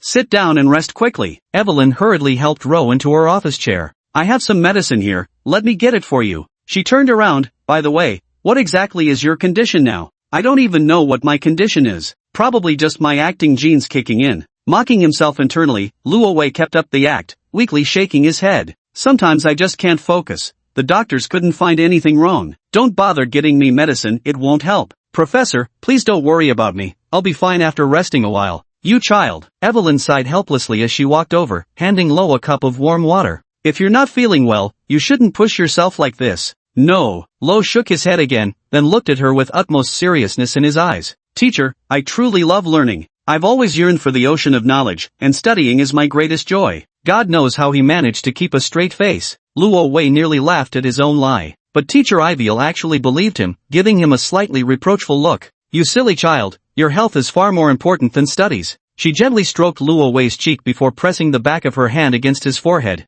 You do have a slight fever. It's just a mild temperature, some prescription medicine should fix it right up. I'm really fine, teacher. I'll be alright after some rest, Luo Wei continued lying through his teeth. There are still a few test papers I haven't finished today. Ivel looked helplessly at this good child struggling with illness while still studying diligently. Her dark green eyes softened. Affection level, 39. Chapter 11 Affection Reward. Seeing the affection meter rise significantly, Luo Wei breathed a sigh of relief in his heart. As expected, teachers always favor studious children. This time, his gamble had paid off. Of course, simply expressing a love for learning isn't enough. There are plenty of studious children around, and the library after school hours is probably still packed with them now. It still comes down to looks. A frail, beautiful youth holding warm water with melancholic eyes, dressed in a white shirt, yet so passionate about learning. Probably no female teacher, especially young ones, could resist such a sight, and their compassion would likely overflow. Teacher Ivel's tender gaze overflowed with undisguised affection. Luo Wei suddenly felt that his 100-point charm stat wasn't wasted after all, it did serve some purpose. Their conversation drifted from academics to school matters. The administrative office requires too much paperwork. Sometimes those people really get on my nerves. Don't worry though, go home and rest first. If they start pushing, I'll handle it for you.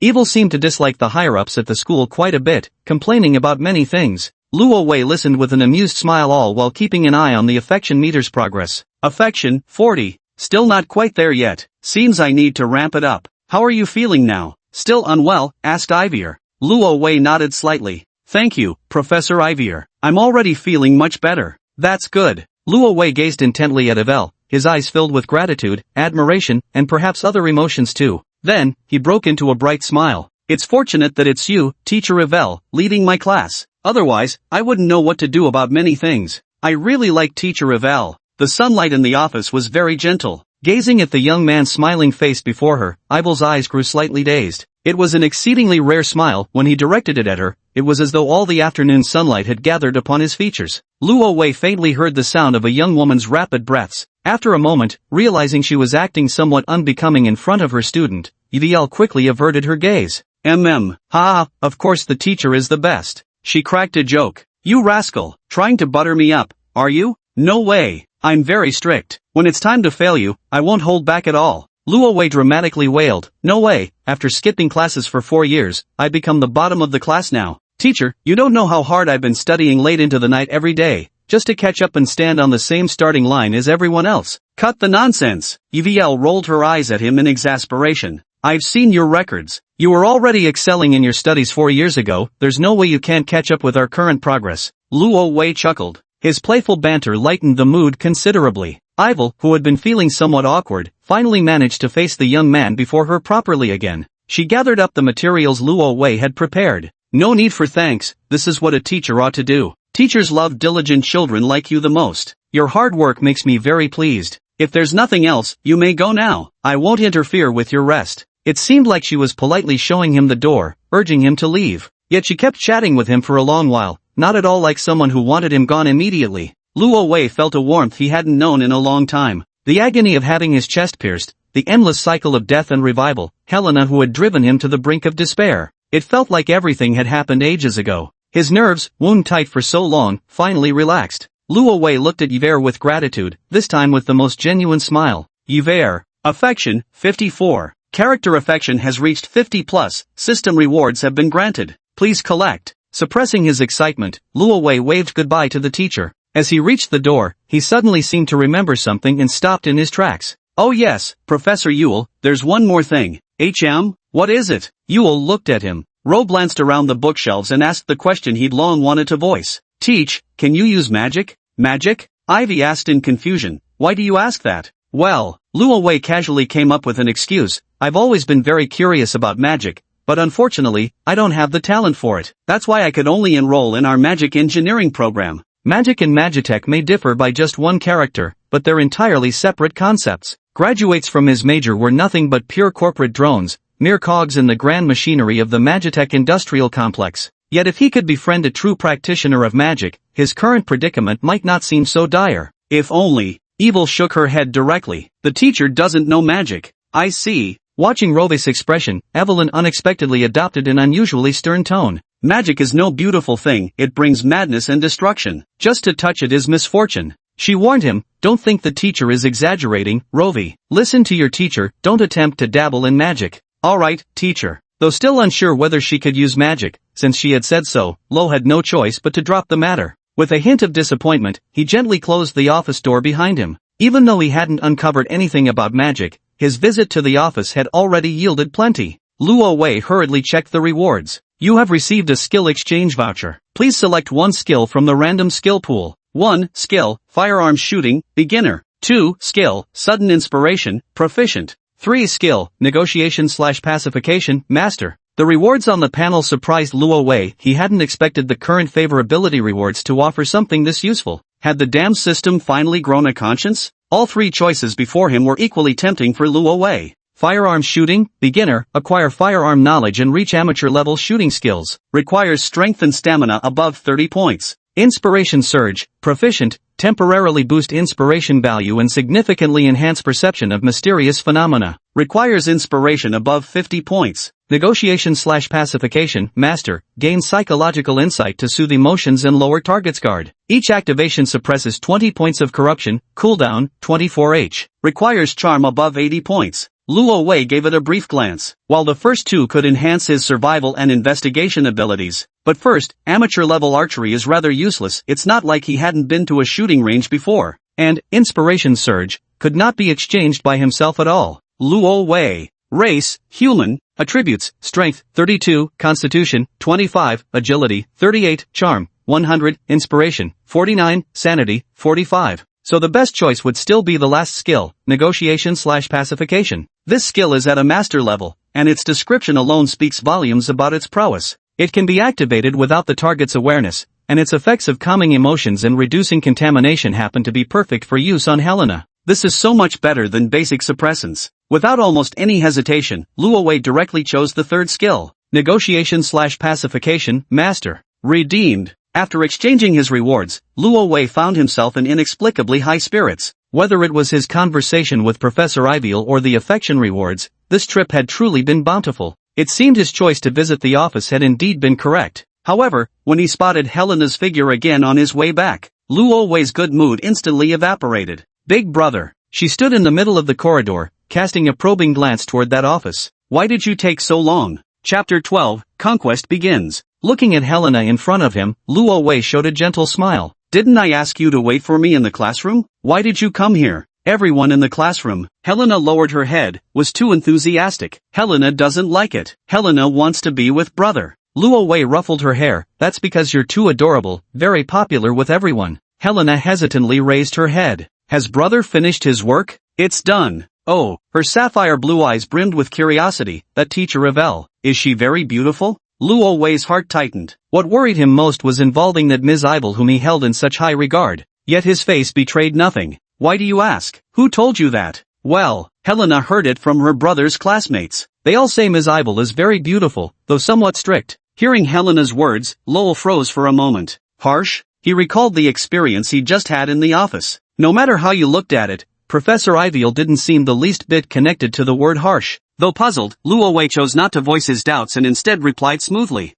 Indeed quite strict, and particularly sharp-tongued. Even your big brother here doesn't want to visit that office twice." "Ah, really?" "Yeah, it's like she's hit early menopause." Luo Wei appropriately feigned disgust. "I see." Helena seemed to relax, and a smile returned to her face. "Then let's hurry home, brother." Luo Wei also sighed with relief in his heart. As long as it didn't involve Teacher Yvonne, everything was fine. He believed she probably wouldn't mind him cursing at her a couple of times. The two walked hand in hand, laughing and talking as they left the corridor. Only, at the moment of turning to leave, Helena looked back. She gazed thoughtfully at that office. On the way home, Helena asked him again, "Can I skip school and stay home to keep her company?" The answer was of course yes. After reloading the save 3 times in a row, he had Helen's temperament figured out. Neither provoking her nor resisting her, he simply obliged. So skilled it breaks my heart. Because of this, Helena was in an exceptionally good mood. She linked arms with Lo, her face brimming with joyful smiles, even humming a little tune. Big brother is so nice. And this time, having pleased Helena, she didn't display that nearly pathological possessiveness. Nor was he shackled like a prisoner. Helena is going out to buy groceries. Helena waved cheerfully at Ro. It's been 4 years, but Helena has been practicing her cooking skills. Big brother needs to wait for me obediently at home. Be careful and come back soon, Luo Wei said without meaning it. Don't worry, big brother shouldn't fret over me. Watching her close the door behind her, Luo Wei silently counted for over a minute in his mind. Only after confirming she had truly left, Luo Wei dashed upstairs at breakneck speed, racing against time. What a joke, how could he possibly wish for her quick return? Luo Wei even hoped she would argue and come to blows with the vegetable vendor. Stability suppression potion ×1. Brewing potion. In a previous timeline reset, although this potion didn't prove particularly effective, there's no harm in having an extra contingency plan. Luo Wei nervously glanced back at the door, silently praying for Helena to return a little later. 1 second. 2 seconds. 30 seconds. Configuration complete. The house remained quiet as Luo Wei let out a sigh of relief, swiftly stuffing the glass vial into his trousers pocket. Yet after careful consideration, he still felt something wasn't quite right. He walked into the corridor, glanced around, then concealed the potion inside the vase by the entrance. Only then did he feel reassured enough to return to the first floor. So far, everything had gone smoothly, so smoothly that Luo Wei could scarcely believe it. There was simply no other way. Having faced Helena's mercurial temperament, he'd truly grown fearful of death. Night fell. After Helena returned, she prepared an elaborate feast for Rovi. The table was filled to the brim with exquisite dishes. The flickering candlelight cast a quiet, cozy ambience. Yet, Rovi's heartbeat involuntarily began to quicken. It was that death banquet all over again. Whether I'll live to see tomorrow's sun depends entirely on tonight. Brother, you've got to try Helena's cooking. Meeting Helena's expectant gaze, Rovi smiled and swallowed the food she offered. Wow! Rovi widened his eyes and exclaimed delightedly, this tastes amazing. This wasn't a lie, Helena really did have a talent for cooking. It was just that last time, he'd been too preoccupied with worry to taste anything. Really? It's that good? Helena's eyes practically sparkled. Really? Lo nodded. Would your big brother lie to you? You'd better not be lying to me. Helena laughed happily, already eagerly pushing the other dishes toward him. Otherwise Helena will be very angry. Luo Wei knew she disliked wasting food, so he pretended to have a hearty appetite and began eating. Helena rested her chin on her hand, watching Luo Wei devour his meal with rapt attention, her eyes curving into lovely crescent moons. Seeing her brother eat seemed to bring her more satisfaction than eating herself. The atmosphere continued like this. Until... Big brother. What is it? Helena glanced at the large dining table set for only 2 people, and the empty mansion. As if suddenly remembering something, her gaze grew somewhat complicated. She murmured softly. Back then, we'd all gather around the table for meals together, noisy and lively. Now it feels so empty. Do you miss those times, big brother? It's finally happening. Luo Wei's heart skipped a beat. This was a life or death question. One wrong answer would undo all progress. Luo Wei's gaze slowly shifted toward Helena. Now she was sensitive, irritable, emotionally unstable, extremely averse to any contact between herself and other women, viewing them as enemies. This was especially true for the other heroines from the first playthrough. Helena's hatred towards them was utterly unconcealed. So, she was only asking this to test the waters. It absolutely wasn't as she claimed, some genuine nostalgia for the old days. I do feel a little nostalgic, to be honest. Surprisingly, Rovi actually agreed with Helena's statement in his very first sentence. As expected, Rovi caught out of the corner of his eye Helena's arms suddenly trembling uncontrollably. The firelight flickered abruptly, the warmth turning cold. Contamination, 85. Is that so? Helena lowered her head slightly, obscuring her gaze from view. Her voice became deep and somber. Big brother, so you still miss them after all. Has Helena not been good enough? Luo Wei smiled gently as he softly stroked Helena's hair. Negotiation/pacification, master. Activate. At that moment, Luo Wei gazed at Helena before him, as if he could peer through her despondent mood and straight into her heart. Only when emotions are at their lowest does the heart become more likely to open. The conquest begins. Chapter 13, Big Brother is a ray of light in the darkness. The night grows deeper. The candlelight fell on Helena's small face, but this time she simply sat there quietly.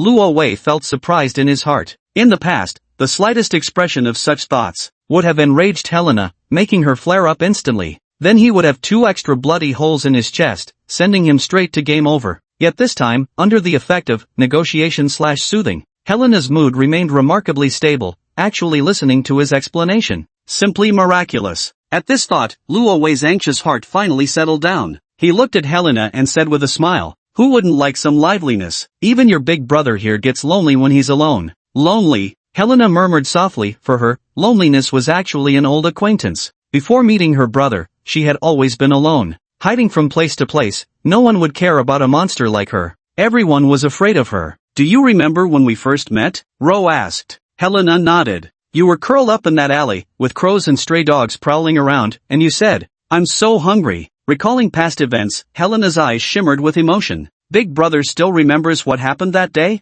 Of course I remember. Ro ruffled her hair. That was the first time I met Helena. It's something worth commemorating. Hearing how clearly her brother remembered their first meeting, Helena finally broke into a smile. It seems my brother still cares about her very much. She reminisced about the past. Back then, Helena had just fought with those agents who came to capture me. I killed every single one of them. But in the end, I was so exhausted I didn't have any strength left. The winter in St. Gallen is so cold. Every time she thought of this, Helena felt a bone-chilling cold pierce through her. With hunger, her eyes glimmered as memories surfaced, scenes from before she'd met her elder brother. When she was very, very young, she discovered her ability. When those strange tentacles appeared, Helena was terrified. She didn't want anyone to see her bizarre form. But she couldn't control it. Every time she felt upset, those maddening tentacles would manifest, wildly destroying everything around her. One day, her family discovered what she had become. Though she could no longer recall her family's faces, their expressions at that time must have been filled with terror and disgust.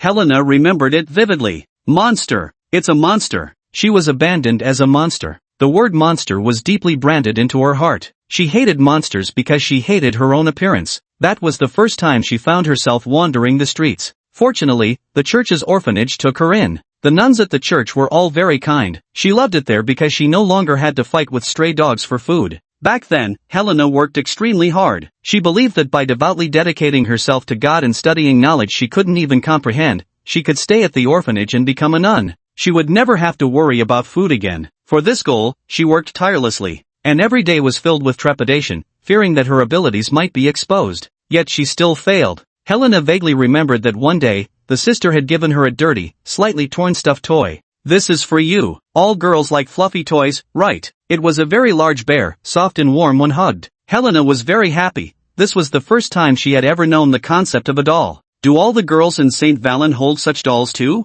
Their dolls must be very clean and pretty, right? How enviable. But Helena's doll was snatched away by someone, and it got torn to pieces. That doll which had been so warm to hug now lay on the ground like a stray dog she'd dismembered, torn limb from limb, its stuffing spilling out like overturned entrails. How could there be such a detestable child? Don't they feel any guilt? At the orphanage, Helena had a very strained relationship with the other children. That very tall boy was always followed by a group of boys and girls, none of them liked her. But for the sake of good food, Helena could only endure. Until the day the doll was torn apart, Helena could no longer control her emotions. She struck. The children's wails, the nuns' terrified gaze, and that endlessly blaring, maddening alarm whistle. Helena escaped from the siege, her tentacles severed, her entire body covered in thick, dirty blood. The cold and hunger returned once again. They pursued her relentlessly. Helena even began to think this life of hiding and scavenging like a stray dog might persist until her dying breath. Until that day arrived. A very gentle older brother walked toward her. He stroked her forehead and gave her a piece of steaming hot food. Helena still remembers clearly to this day, it was a slice of freshly baked black bread. Not hard at all, but wonderfully soft. It was the most delicious thing she had ever eaten in her life. Big brother. Helena gazed at low before her, an unusual emotion flickering in her eyes. Her brother was like a beam of light in the darkness, illuminating her pitiful existence. After that day, he took her home with him. She finally had a warm bed and steaming hot food. And family too. The only family she had. At this thought, Helena clung affectionately to Ro's arm. He quietly buried himself in his embrace. How wonderful it would be if things could stay like this forever, just him and his beloved brother, no one else around. Together always. Helena? Luo Wei gazed at the petite girl curled up in his arms, her eyes tightly shut, long lashes fluttering slightly like butterfly wings. Just like an ordinary girl lacking a sense of security. He was astonished by Helena's current transformation. Since returning to this world, she had never shown such docile behavior. As if everything had returned to how it once was. Contamination level, 65.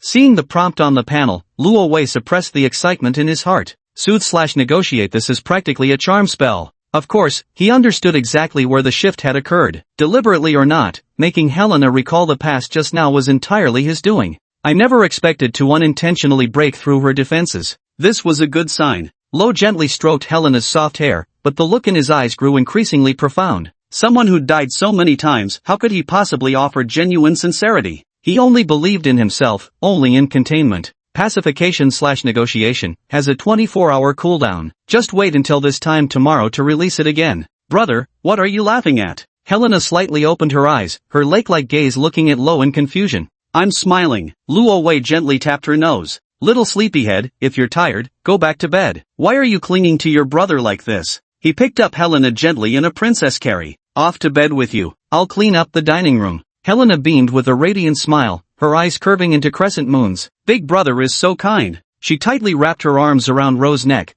letting him carry her back into the room. Late at night, when all was quiet, with heavy eyelids and stifling a yawn, Ro forced himself to drag his weary steps back to his own room. By the dim moonlight, Luo Wei glanced at the wall clock. 12:06. Although he had been playing along with Helena's act all day, with his brain operating at full speed without pause, Luo Wei was utterly exhausted. But at this very moment, upon seeing the time, Luo Wei was still overwhelmed with excitement. I fucking survived this day at last. Finally I'll get to see the sunrise tomorrow. Even though it was terrifyingly dark outside the window, Luo Wei felt as if he could already see the first light of dawn. This emotion flickered for only a moment before Luo Wei immediately suppressed it. Caution, must remain cautious. Just wait until tomorrow. Carrying his anticipation for the coming day, Luo Wei lay on the bed and, exhausted from fatigue, quickly fell into a deep slumber. The night in St. Karen was slightly chilly, and Rove tossed and turned all night, sleeping very restlessly. In his dream, he alternately envisioned himself being killed by Helena over and over again, then dreamed of her sitting by his bedside, staring at him with cold, sinister eyes. Phew!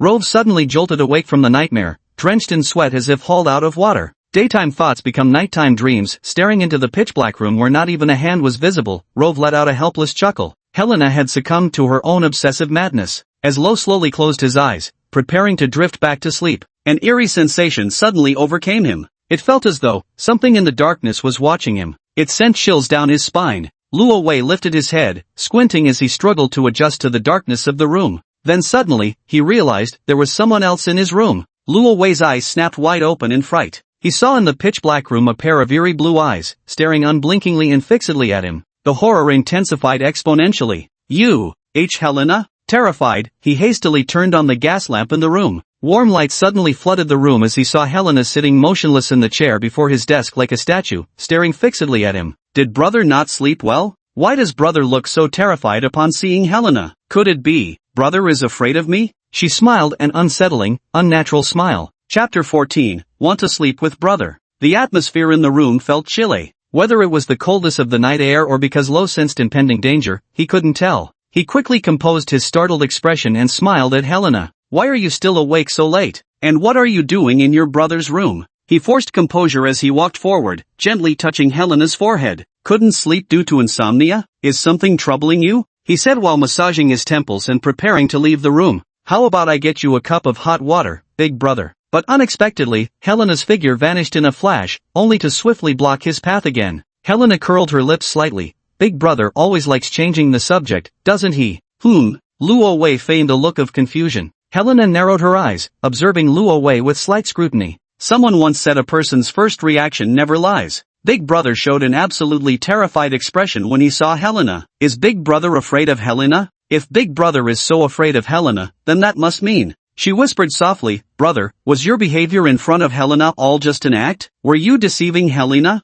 Luo Wei's heart trembled with unease, yet his face remained impassive. He let out a chuckle and patted Helena's shoulder helplessly. What are you thinking? Why would I ever be afraid of Helena? A shadowy figure sneaking out of my room would startle anyone. First reaction, my ass. He gave a speechless expression. If I had a gun nearby, my first instinct would be to unload an entire magazine at whatever the hell is in front of me. After Luo Wei finished speaking, he noticed the suspicion in Helena's gaze had finally diminished somewhat. Is that so? She lowered her head, murmuring to herself. Maybe Helena was just being too sensitive. I'm sorry, big brother. It's all right, Luo Wei replied with a gentle smile. He thought he had finally calmed Helena down and could now breathe a sigh of relief. But to his surprise, he suddenly felt a faint tremor in his hand. Then, Helena's shoulders, along with her arms, began to twist grotesquely. A slippery, snake-like squirming sound reverberated through the quiet room. Helena completed her transformation, and 5 or 6 horrifying tentacles came into Rovi's line of sight. Helena, you?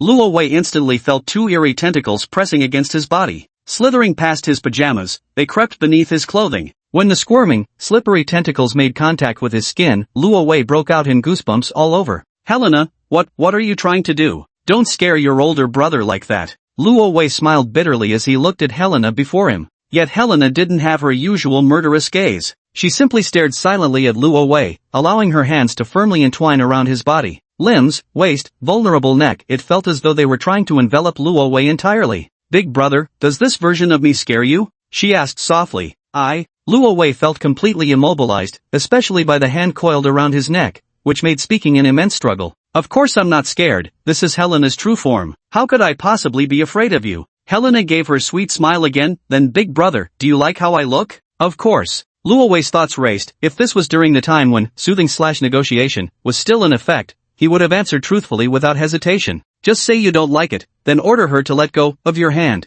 and you might even make her feel guilty. But that won't work now. Of course I like it. Luo Wei smiled. Big brother likes Helena, so no matter what Helena becomes, big brother will always like you. Helena's face instantly lit up with joy, even trembling with excitement. Big brother loves Helena. Even though Helena is a monster, big brother doesn't reject me. This is wonderful. Monster, monster, monster. Wait, I'm the monster? Monster. Luo Wei said nothing, and as usual, she once again descended into maddened murmurs. While Helena was muttering to herself, she completely failed to notice the increasingly abnormal expression on Luo Wei's face. Cough, cough. Helena. He weakly flapped his hands. Helena finally noticed Rovi's abnormal state. His face flushed crimson red, his eyes already rolling back.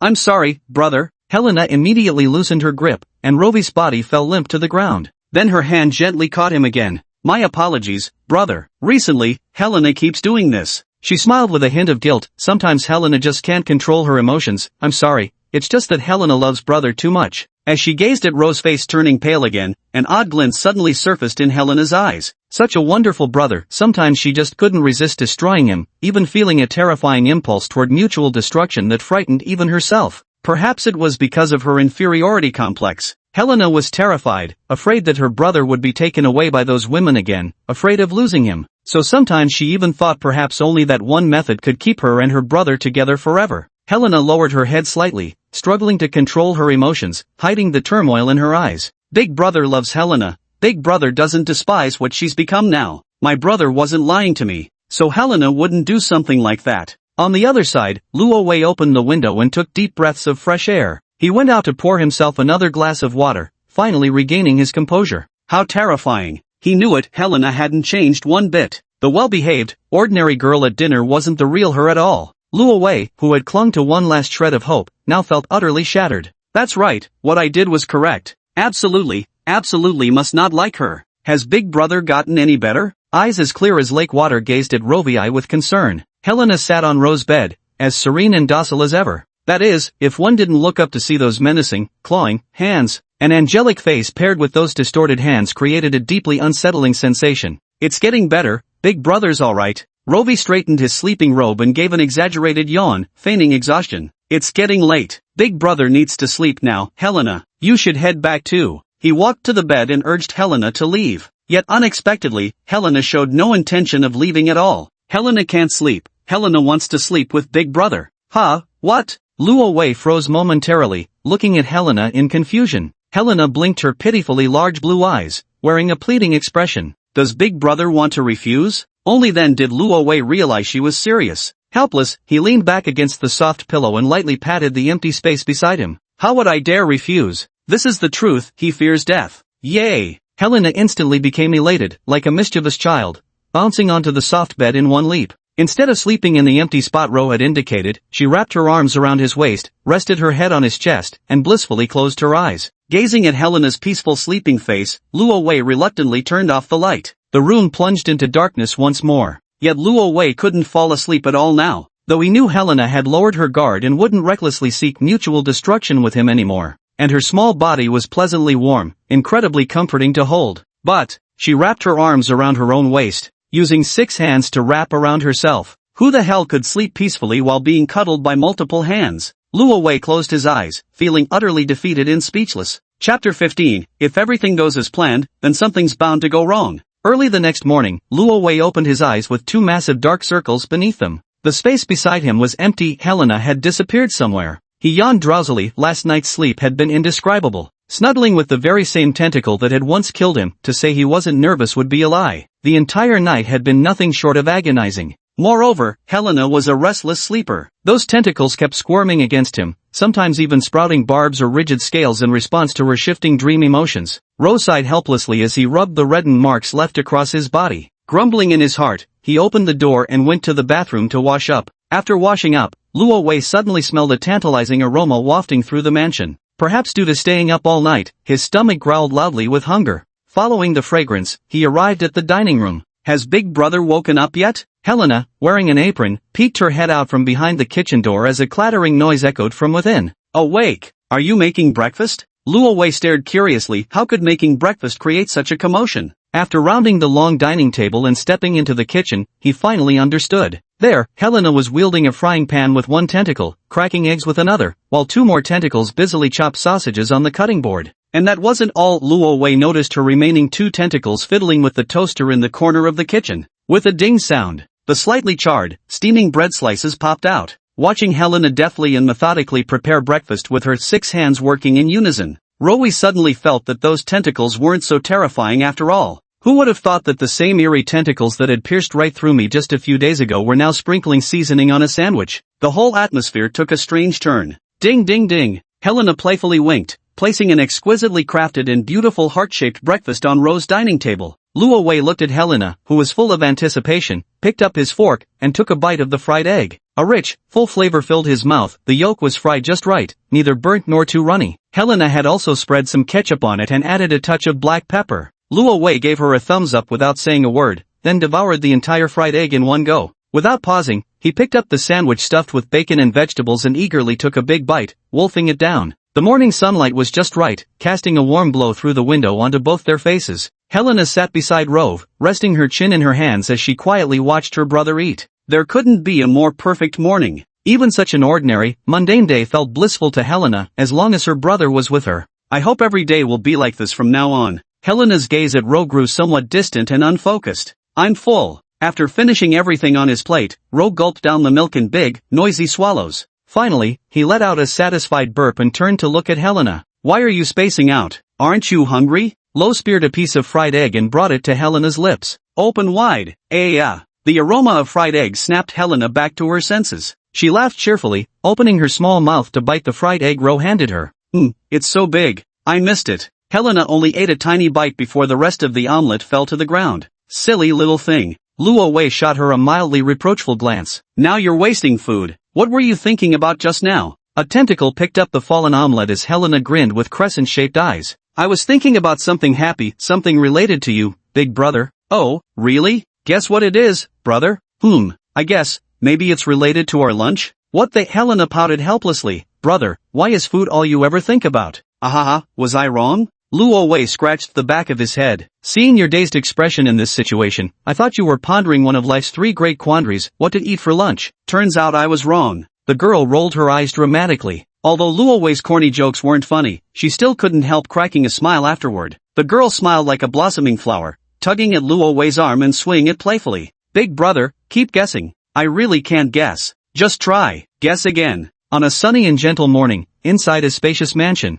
the laughter of the brother and sister duo came and went now and then, just like breakfast time in any warm and cozy family. Yet beneath Luo Wei's gentle smile, a constant calculation ran through his mind. Everything is going smoothly for now. After surprising patience, Helena's condition is becoming increasingly stable. By nightfall, the skill cooldown will reset. If you're determined to forcibly contain her tonight, there remains some danger. Perhaps you could use the inhibitor serum hidden on the 2nd floor. But Helena won't go down without a fight. Combat is inevitable. Koraway wanted to avoid combat. If he refrained from rash action and waited patiently for just one more day, the containment would be more secure, and by the 3rd day, it would basically guarantee a 100% success rate. Rowie weighed these two options repeatedly in his mind, then gazed at the smiling girl before him, and her scattered tentacles. Those seemingly harmless tentacles could pierce through one's chest or skull in an instant, blindingly fast and with an absurdly long range. Remaining vigilant was absolutely imperative. The best course of action was to observe quietly and assess her condition this evening first. To survive, he had all the patience in the world. In the days that followed, Luo Wei hardly left Helena's sight, spending his time attentively accompanying her at home. Helena's condition grew increasingly normal, so much so that she appeared completely indistinguishable from an ordinary girl of her age. More importantly, after these 2 days of companionship, Helena has come to believe that Ro isn't deceiving her. Brother really isn't going to school anymore and is willing to stay home with me instead. Although now, Helena no longer needs to worry about someone stealing her brother away. But, Helena looked at Rove with a hint of guilt. Whenever she noticed the occasional loneliness or boredom flickering across her brother's face, the pang of self-reproach in her heart grew stronger. Someone like her brother shouldn't be confined to a cage, should he? After all, in the past he had been so remarkable, investigating numerous cases, traveling to many places, encountering countless extraordinary figures, walking in the shadows of the world, free and unfettered. Perhaps, was I wrong to do this? Helena stole glances at Rovi, thinking to herself that if her brother found it too dull, she could find something to occupy him. In fact, if he behaved very well, perhaps someday she might even let him go outside. On the other side, Luo Wei had no idea what Helena was thinking, he could only sense a vague feeling of being watched. The recent progress had been too smooth, to the point where, it gave him an unreal, dreamlike sensation. Helena had even allowed him to get some fresh air. Luo Wei could now leave the mansion and wander around the surrounding area, but he believed that if things really came to that, Helena would secretly follow behind him. There was still time, the operation wouldn't begin until 11 at night. Luo Wei did plan to go out for a stroll, he wanted to buy Helena a plush toy. He faintly remembered that Helena actually quite liked these childish toys meant for little girls. In the past game scripts, she had subtly hinted at such preferences. Yet at that time, I had turned the dating game into a detective game, long since treating Helena as a mere tool and tossing her aside, so much so that I nearly forgot about this very setup. Fortunately, there's still time to make amends. Though I don't know why she likes plush toys, if she can have something she truly loves, perhaps she'll become more obedient. Pure benefit analysis. Luo Wei put on a smile as he changed his clothes, then called out to Helena. I'm heading out for a bit to buy something. I'll be right back. Got it, big brother. Helena was lounging on the sofa reading a book, responding with utterly natural nonchalance, showing no unusual reaction whatsoever. However, as soon as Luo Wei turned around, Helena set down the magazine and stole glances at him. Luo Wei walked to the entrance hallway and picked up his coat. Just as he was about to change his shoes, a sudden knock at the door interrupted him. For some reason, this unhurried knocking made Luo Wei's heartbeat accelerate violently. I've got a bad feeling about this. Brother? Helena appeared behind Rovi like a ghost. He was utterly startled. Who is it? How should I know? Rovi glanced back at her with confusion in his eyes. At this hour, in such a remote location, who could possibly be knocking? The knocking persisted, one strike after another, as if nothing would stop it until the door was opened. Helena glanced at Ro, seeming to accept his explanation, then walked to the door. Stop knocking. May I ask who you are? The knocking sound abruptly ceased. Luo Wei heard a somewhat familiar voice. Hello, you must be Xiao Wei's family member. I'm his teacher, Yvel. Sorry to disturb you for a moment. I came today to conduct a home visit. He hasn't come to class for 2 days straight. Skipping classes is a minor issue, but the teacher is worried there might be something wrong with his health. Outside the door was a gentle yet magnetic female voice, and an exceptionally pleasant one at that, the kind of voice that makes people imagine the speaker must be beautiful just from hearing it. It was actually Professor Yvonne. Why did she suddenly decide to visit us at home? This home visit couldn't have come at a worse time. Luo Wei suddenly felt uneasy and hurriedly glanced at Helena beside him. Helena's face remained expressionless. Brother, your teacher is really nice to you, isn't she? Her voice was very soft, as if suppressing some emotion. These past 2 days, Helena, who always wore a smile, seemed to have vanished all of a sudden. Luo Wei hurried to explain, well, actually Teacher Yvian is very responsible, she treats everyone this way, not just me. Helena murmured softly, didn't you say that Professor Yviel was sour and bitter, as if she'd hit early menopause? Luo Wei immediately felt somewhat awkward. Who knows? Human personalities aren't that easy to pin down. Oh, is that so? Azure blue eyes stared at him emotionlessly. Little Wei. What an intimate form of address. No one has ever called brother like that before. Luo Wei's smile grew increasingly awkward. How could he have known that Teacher Yvonne usually addressed students this way? This is deadly embarrassing. And one more thing. Helena gazed at Rove, who had just changed his clothes, her tone taking on a meaningful edge. In such a hurry to leave, did you make plans with your teacher Yviel to meet at this time, brother? Chapter 16, The home visit spins out of control. I'm truly wronged here. Luo Wei wore a helpless look on his face, feeling as if he wanted to cry but had no tears left. How could he have known that just as Helena was becoming more stable and everything was moving in a positive direction, Professor Yvonne would choose this critical moment to show up? Fearing all his previous efforts might go to waste, Luo Wei couldn't care less anymore. He directly grabbed Helena's slender shoulders. Helena, listen to me, it's not what you think. Helena gently pushed Ro's hand away,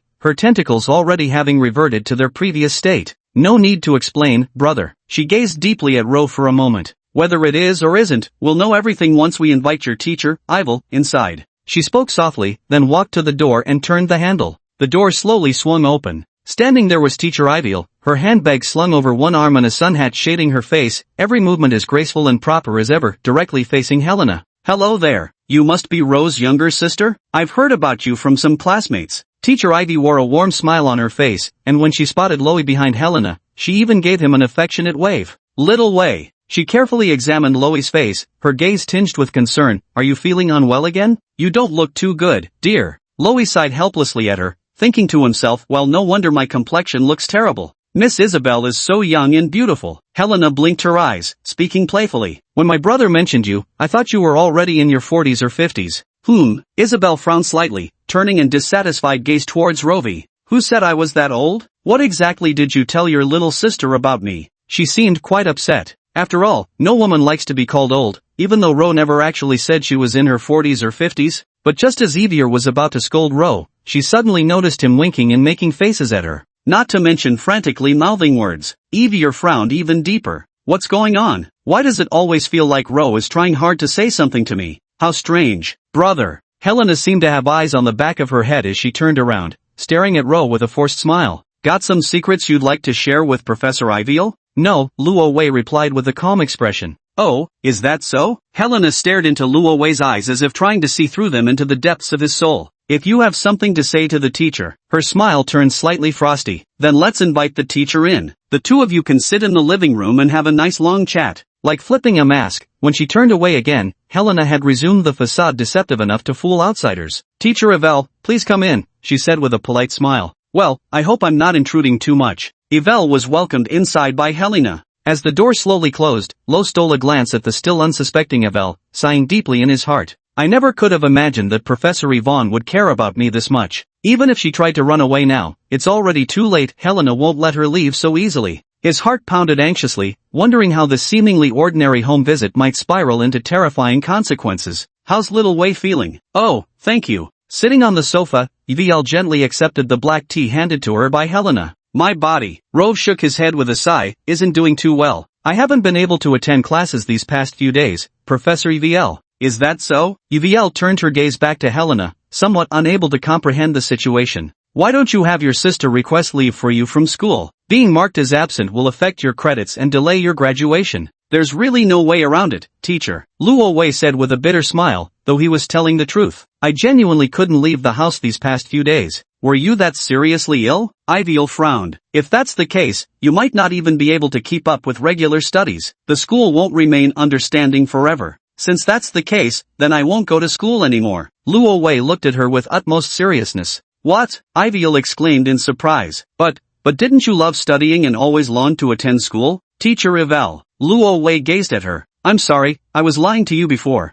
To be honest, I don't love studying at all. Whenever I see books, I want to tear them up. When I see schools, I want to blow them up. Making me stay in class every day would drive me insane. I absolutely despise going to school." "Luo Wei, you." Evelyn's eyes widened. "What do you mean by that?" She immediately grew angry, her pretty face flushing red with fury. For this home visit, to check on a promising student she cared about, she had even cancelled one of her classes and come all this way, never expecting to hear such words from Luo Wei's mouth. How could he betray her expectations like this? This guy was absolutely infuriating. Looking at Teacher Yvonne's angry expression, Luo Wei silently apologized in his heart. But on the surface, he maintained the image of a disrespectful troublemaker student. "That's it, teacher. If there's nothing else, please leave now. Goodbye, and hopefully never see you again." With those words, he rose to his feet and turned toward the entrance, his posture unmistakably urging the other party to leave, an unmistakably rude gesture. "Lo!" Yvel rose to her feet in fury. "Brother!" In the momentarily awkward living room, Helena's voice faintly sounded. She took Luo Wei's arm and guided him back to sit on the sofa. "How can you speak to your teacher like that? She traveled all this way without complaint, all for your own good." Helena gazed at Lo, who had fallen silent, smiling as her eyes narrowed slightly. Her deep blue eyes gradually darkened, as if seeing right through his thoughts. A chill ran through Lo's heart. "Teacher Evelyn." He immediately wanted to say something more, but Helena didn't give him the chance. Her petite frame harbored astonishing strength as she pinned Ro firmly against the sofa, rendering him immobile.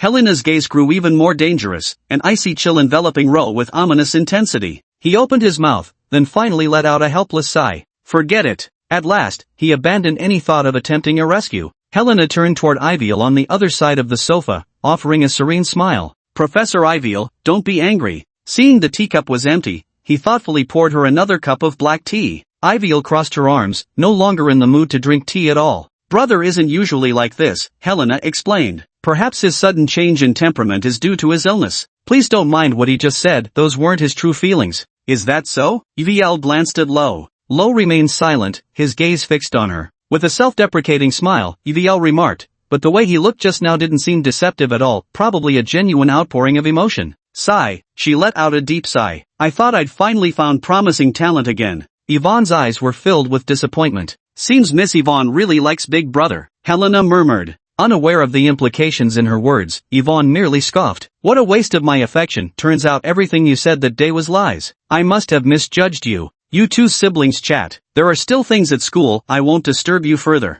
With that, Yvonne immediately stood up, clearly not wanting to stay any longer. But to her surprise, Helena blocked her path. You, Yvonne furrowed her brows, unsure of Helena's intentions. Helena's smile widened. As I said, brother actually loves studying very much and he likes teacher Yvonne too. So, Helena said with a smile, since Big Brother likes you so much, and you like him too, Miss Yvonne, why don't you just stay here? Stay? Yvonne looked at the girl before her with a strange expression. What do you mean stay? Me stay here? That's right, Helena giggled. Miss Yvonne, stay with us forever. What are you talking about? Evelyn's expression grew increasingly peculiar, even suspecting whether this sister of Rovi before her might also be suffering from some illness, or perhaps a mental disorder. The girl's smile before them was eerily sinister and bizarre. It sent shivers down their spines. Yvette instinctively took a step back, her sharp intuition picking up on something. The atmosphere in the house had felt utterly peculiar from the very beginning, whether it was the siblings' bizarre way of interacting or that faint, lingering chill.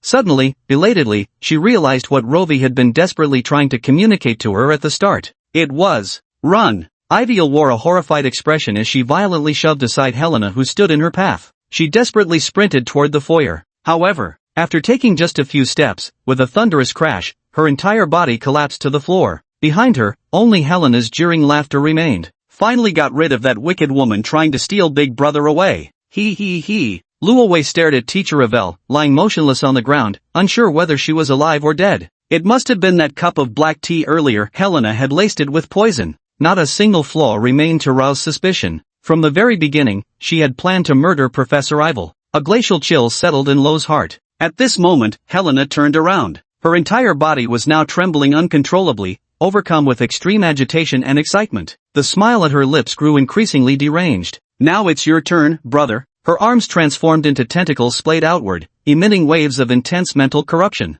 Are you going to kill me? Lo asked calmly. Big Brother doesn't seem frightened at all? Helena tilted her head, asking curiously. Maybe I've just gotten used to dying. Lu leaned back on the sofa, shifting with difficulty into a slightly more comfortable position. Brother is saying those strange things again. I'm telling the truth, Rose smiled as he looked at her. Helena's tentacles reached over and coiled around Rose's neck. The sharp tip protruding slowly from the tentacle's end seemed capable of piercing through Rose's throat effortlessly in an instant, killing him outright. Luowei gazed at her indifferently, yet she made no move to act. Big Brother is willing to stay home with Helena. Helena is very happy. But, your true nature hasn't changed at all, still just as flirtatious.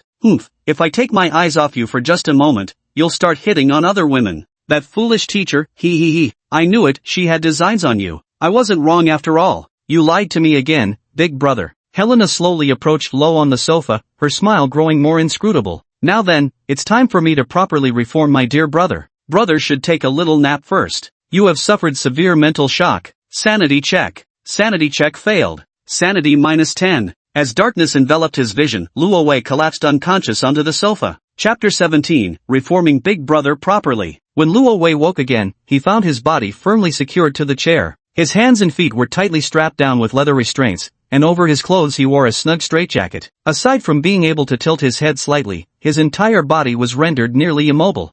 My head hurts so much. Luowei hissed in pain as a dull ache throbbed deep within his mind. It was likely the lingering aftereffects of the previous psychic assault he had endured, not yet fully dissipated. Had his sanity not been moderately high, he wouldn't have withstood such an impact. An ordinary person standing before Helena at that moment would have likely been driven to complete mental collapse. Gritting his teeth, Luowei began surveying his surroundings. The only light source in the room was an ancient oil lamp. The flame was dim, casting the cramped room in gloom. This must be the basement of the old house, as there were no windows and the air was stale. Speaking of air, Luo Wei suddenly noticed a strong scent of blood lingering in the room. By the light of the flames, he searched through the darkness for a moment before finally fixing his gaze on one spot. There lay Teacher Yvette's corpse, a gaping hole torn through her chest. Her internal organs had vanished, or more accurately, had been transformed into fragmented, mangled lumps of unrecognizable flesh and gore. Helena had slain Teacher Yvette in the most brutal manner imaginable. Luo Wei couldn't bear to look any longer, he nearly vomited. If Teacher Yvel hadn't actually died back then but merely fallen unconscious, he couldn't imagine how agonizing such a horrific death would have been.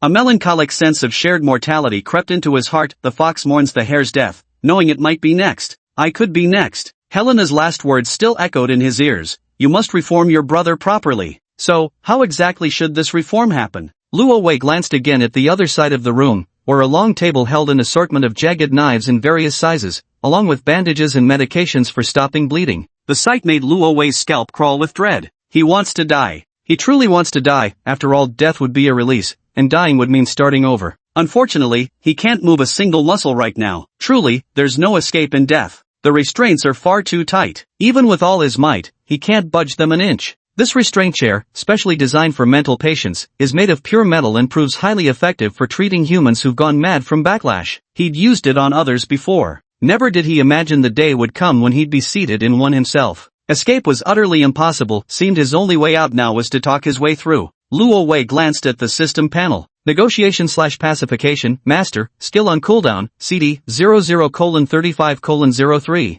Half an hour, just 30 more minutes of cooldown time remaining. This was his only chance. As he contemplated, the wooden basement door creaked open with an unpleasant groan. The firelight illuminated Helena's face as she stepped inside carrying a kerosene lamp, her smile radiant. Elder brother, did you miss me? Helena. Affection level, 100. Contamination level, 85. Twisted beings who madly adore you. Luo Wei silently gazed into those blue eyes without uttering a word. Silence means consent. Helena raised a faint smile as she gently stroked Rove's cheek. Do you see now, brother? That wretched woman's fate. Rove remained unmoved, not even glancing toward the corpse's location. Helena frowned, then gripped Rove's chin with her hand, forcibly turning his gaze toward Teacher Yvonne's direction. I want you to look. Take a good look at that bitch's fate. Unable to resist Helena's strength, Lo was forced to face the sight he desperately wished to avoid once more. The hollowed corpse of Professor Yver. Brother looks so heartbroken. Could it be you're mourning your dear teacher? Helena's smile turned somewhat icy. She glanced at the corpse, her eyes filled with intense disgust. All women who try to take brother away will meet this end. This is what I wanted you to see, brother. Have you remembered, brother? Azure blue eyes gazed at Lo, observing his reaction. Lo looked at Professor Yvel's corpse with complex emotions stirring in his heart. Initially, when Professor Yvel made that home visit, he'd actually resented her interference, fearing all his previous efforts might come to nothing because of her meddling. But now that she'd paid with her life and suffered excruciating pain before dying, that resentment had completely dissipated. I can only blame myself for this oversight. I never expected the teacher to be so kind and helpful. If only I had handled school matters properly. The sigh and regret on Luo Wei's face, however, led to some misunderstanding from Helena. She thought her intimidation had made Luo Wei realize his mistakes. Her smile grew even deeper. Since Big Brother admits his mistake, then, what comes next? Let Helena properly reform you. You must believe me. After the reformation, Big Brother will never make such mistakes again. Luo Wei turned his gaze toward the increasingly agitated Helena before him, his brows deeply furrowed. What do you intend to do with me? What exactly is this so-called modification you speak of? You'll find out soon enough. Helena strode directly toward the long table resembling a butcher's block. Then she began meticulously selecting from among the array of blades, finally picking out the one that suited her hand best with evident satisfaction. Luo Wei's gaze filled with horror, because he saw Helena select that serrated knife, then begin sterilizing it with alcohol before preparing a strangely scented potion. Familiar with potions as he was, he recognized it as an anesthetic, something that could be used for surgical procedures in this era. Don't be scared. Big Brother Helena knows her limits. After finishing the potion, she approached with an unsettling smile. Big Brother won't feel any pain after drinking it. Is Helena considerate? Considerate? Considerate my ass. Luo Wei glared at Helena, watching as she lovingly caressed her own hand. What a pity. The older brother from before would always gently caress me with these hands. Enjoy the feeling of controlling your limbs for the last time, Big Brother, because soon, they won't belong to you anymore. Luo Wei stared at her in disbelief. He seemed to understand what Helena was about to do. That serrated blade with fine teeth, it was the kind used for amputations, for sawing through bones. Madman, truly an incomprehensible madman. After being scolded, Helena showed no trace of anger, gazing softly at Rovi instead. Though Big Brother won't be able to move from now on, Helena will take good care of you. Didn't you still have so many places you wanted to visit? When the time comes, I can push your wheelchair and we'll travel the whole world together. We can go to the gardens of Ardian Castle. I've heard they're extraordinarily beautiful, with endless fields of gorgeous tulips as far as the eye can see. After that, I'll push you, brother, to the most famous trading port in the empire, Bruby. There's food from all over the world there. We can stroll the streets every day and eat delicious things a whole year without repeating a single dish. Oh, right. Helena grew more excited as she spoke. Brother, you love studying all those mysterious things, don't you? While you were gone, Helena learned so much. She also bought so many books. Helena can read them all to you. Listening to Helena's gentle murmurs, it was as if she had planned out every detail of his future life even after he had been crippled. His heart was filled with endless bitterness. Had he destroyed the entire galaxy in his past life to deserve this twisted and suffocating kind of love? Why must he be punished like this? He didn't want to die, and of course, he didn't want to become a disabled person with his limbs severed. What meaning would there even be left in a life like that? The only thing he could do now was stall for time. With less than 30 minutes left, how could he endure this agonizing wait? But what needed to be done still had to be done. With these thoughts, Luo Wei deliberately forced a bitter smile as he looked at the person before him. Helena, keep your brother company for a while. Chapter 18, requires long-term psychiatric treatment. Brother, are you scared? Helena gazed at Luo Wei's pale face, chuckling softly as she offered comfort. Didn't I say before? As long as Big Brother drinks the medicinal soup and has a good sleep, everything will pass. She gently stroked Luo Wei's cheek. It won't hurt at all. Don't be scared, Big Brother. It'll be over soon. Luo Wei stared at her speechlessly. Was he afraid of pain? He was afraid he'd wake up missing limbs. Such a big deal. Never being able to use my hands or feet for the rest of my life. How could I not be scared? Do you think I'm like you? Chopped off tentacles can just grow back? Helena showed a puzzled expression. But, isn't this good? She seemed lost in thought. If Big Brother can never move again, he won't go flirting with other girls. And no matter how handsome he is, if he ends up like that, surely no girl would ever like him again. Helena grew happier and more excited the more she thought about it, nearly bubbling over with impatience. Wait, just wait. Put the knife down first. Lo stared at her speechlessly, almost forgetting that this lunatic girl's way of thinking defied all normal logic. Why was he even bothering to engage seriously with someone mentally unstable? At this thought, he was so mad he almost laughed, rolling his eyes exaggeratedly at Helena. Just think of it as me having pre-surgery jitters, alright? Keep me company for a while, brother. We can study the damn surgery of yours later. You can play with my body however you want then. This request didn't seem excessive to Helena, who nodded with a smile and returned the potion and knife to the table. Big Brother is so funny. Helena loves chatting with you. She brought over a small chair and sat obediently directly across from Lo. What would Big Brother like to talk about? Oh, and, what did you mean earlier by preoperative anxiety disorder? Luo Wei glanced at her. It's in the field of psychology. Don't even think about it, your backward era definitely doesn't have it yet. Psychology? What's that? Helena widened her eyes in curiosity. Psychology, huh?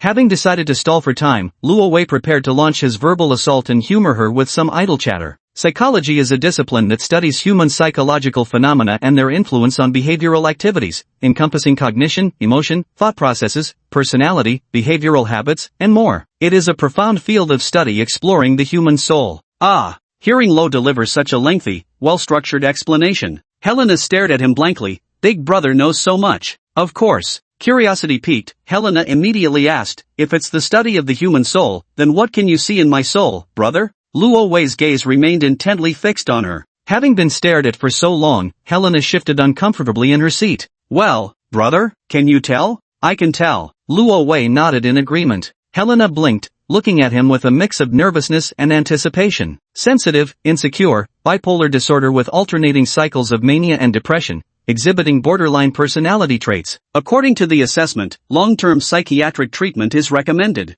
Ha? Helena asked nervously. Brother, is it really that serious? Luo Wei looked at her and nodded. Though it was half-fabricated, he knew Helena's current state wasn't entirely due to corruption and backlash from supernatural forces. Every mad person has their own brand of insanity, each manifesting differently. Helena's illness stemmed more from her acquired experiences growing up, the root cause being her wretched childhood. So when Lowell appeared in her life like a ray of light in the darkness, Helena clung to him with a salvational, almost pathological obsession. Of course, what happened later had a little something to do with him as well. Due to her inferiority complex, when those women who seemed more outstanding than her appeared by her side, Helena felt a sense of crisis. Torn between hope and fear, restless with anxiety, she ultimately snapped, becoming what she is now. But Luo Wei back then had no idea about any of this, he just wanted to clear the game's stages. Had he not been killed so many times in succession, he might never have come to understand Helena's inner world so deeply, like a therapist contemplating all these facets. When he spoke the words in his heart aloud, Helena stood frozen in place, beginning to murmur incessantly. Helena is sick. Was Helena always sick? Luo Wei nodded silently. Yes, you really do have serious psychological issues. But, if I don't do this, brother will be taken away. No, I have to do this. No, I'm sick, brother says I'm sick, what I'm doing is wrong. She hugged her head, her whole body beginning to tremble, her expression shifting between agitation and pain. Luo Wei watched her, recognizing this as a state of intense self-doubt. Time flowed slowly onward. The skill's cooldown still had over 10 minutes remaining. They couldn't stall much longer. In the dimly lit basement, Helena kept muttering to herself like a madwoman, her expression growing increasingly twisted. Wait, no, wrong. She suddenly turned to gaze at Lo's indifferent face, her eyes bloodshot. You're lying again. Big brother never wanted to stay with Helena. You're saying this on purpose. Alright, so that was a waste of breath. Luo Wei already knew this tactic wouldn't work on her. Helena sprang to her feet in agitation, swiftly striding toward the long table and tightly gripping the serrated amputation knife. Long nights bring many dreams. I can't keep going like this, I must act quickly. Helena advanced step by step toward Luo Wei, the cold gleam of the serrated knife flashing ominously. Helena, listen to me. I won't listen. Don't say another word. I refuse to hear it. Seeing Helena before him, her entire body trembling on the verge of exploding into rage, Lo's heart pounded violently. He was almost out of options, forced to watch helplessly as the medicinal broth was brought to his lips. He clenched his teeth tightly, refusing to open his mouth even slightly. Helena desperately grabbed his jaw, trying to forcefully pour the anesthetic down his throat. Drink it now. Her temper grew increasingly violent, her hands leaving red swollen marks on Lo's chin. Lo still refused to relent in the slightest. Finally, Helena slammed the medicinal brew heavily onto the ground. Fine, since you won't drink it, don't blame me for what comes next. You'll regret this. She immediately raised the knife glinting with a cold gleam, ready to strike Lady directly. But right at that moment, in the dim room, the flames suddenly flickered wildly. A series of eerie clicking noises sounded from one corner of the basement. What was that noise? Both Ro and Helena simultaneously lifted their heads, peering into the darkness. After searching momentarily by the firelight, they were astonished to discover that the eerie disturbance was coming from the location of Teacher Iviel's corpse. Ro's eyes widened in shock. Teacher Iviel's body was violently trembling, but the eeriest part was yet to come. As a strange noise emanated from the corpse, its entire body suddenly sat bolt upright. Damn! A zombie! Chapter 19, A Walking Corpse? What's going on? The current situation was utterly bizarre. Even Helena momentarily abandoned her efforts to force-feed Ro the medicine, turning instead to eye the corpse with guarded suspicion. In the flickering firelight, the corpse, its chest cavity ripped open and by all accounts should have been thoroughly dead, was now halfway sitting up. Luo Wei was astonished to see Teacher Ivel stiffly turning her neck, then slowly shifting her gaze in his direction. A bizarre smile suddenly curled across her bloodless, pale cheeks. He. What an interesting pair of siblings you two are. In all my years as a teacher, I've never witnessed such a peculiar home visit before. Teacher Ivel. Luo Wei was instantly astonished. How could she still be alive? Her chest had been torn open with a massive hole, including her heart. Many vital organs had long since been shredded by Helena's tentacles. Yet despite that, she somehow managed to survive? Just what kind of creature was she? While Luo Wei was lost in confusion, Helena snorted coldly. Cut the bullshit. Her arms cracked with a sharp sound as 6 tentacles simultaneously stabbed toward Ever's direction. But at the same moment, a sinister gust of wind suddenly swept through. All the kerosene lamps in the basement extinguished at once, plunging Luo Wei's vision into complete darkness. In the pitch-black surroundings, he could only hear the violent sounds of a fierce struggle. Everything happening now had caught him completely off guard. He had originally planned to stall until his skill cooldown ended, then attempt to soothe Helena's emotions once more. Yet he never expected that Miss Evie, who always appeared so gentle, actually possessed such capabilities? It seems none of the romanceable characters in this game are harmless after all. Taking advantage of the 2 women brawling in the darkness, Luo Wei struggled with all his might to shake his hands and feet free. But the belts were fastened too securely. No matter how he struggled, he couldn't break free from the restraints. All Luo Wei could do was stand on tiptoe and awkwardly drag the heavy chair forward with painful slowness. At that very moment, a chilling gust of wind suddenly swept through the darkness. Luo Wei's heart clenched. Was it Helena? But unexpectedly, no one stopped his escape. Instead, someone pressed the hilt of a knife into his palm.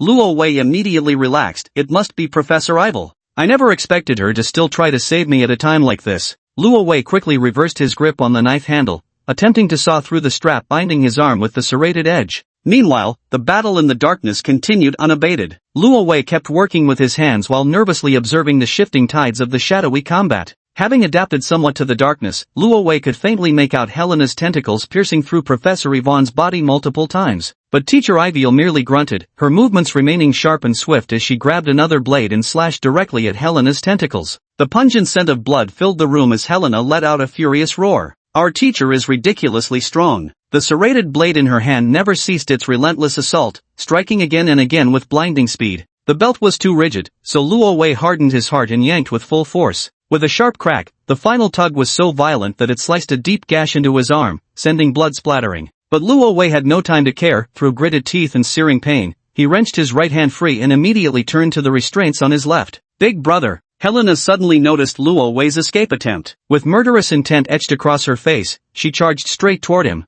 A tentacle reached for the back of his head. Luo Wei, now able to move half his body, gritted his teeth and swung his blade backward without hesitation. Helena let out a furious shriek. After having a segment of her tentacle severed, she charged at Luo Wei with even more frenzied madness. Damn it! What kind of monster is your sister anyway? Iviel moved with absurd speed, her entire body crashing into Helena like a cannonball. The two figures, along with flailing tentacles, smashed into the wall, making the basement tremble with a thunderous groan. Because Professor Yvette's health bar was too thick, even though Helena was more ferocious, she couldn't find a way to kill her in one strike. This led to the two of them tangled in a messy brawl, locked in a stalemate for the moment. Shoggoth. It's a hybrid Shoggoth. Rao Wei had already broken free from all restraints. Clutching the wound on his arm, he turned and shouted, "The heart! Her weak spot is a human heart! Got it! What a pain!" Professor Yvette's voice dripped with irritation. But after Ro revealed the weakness, Helena erupted with a surge of violent energy. This immense force sent Teacher Iviel flying backward.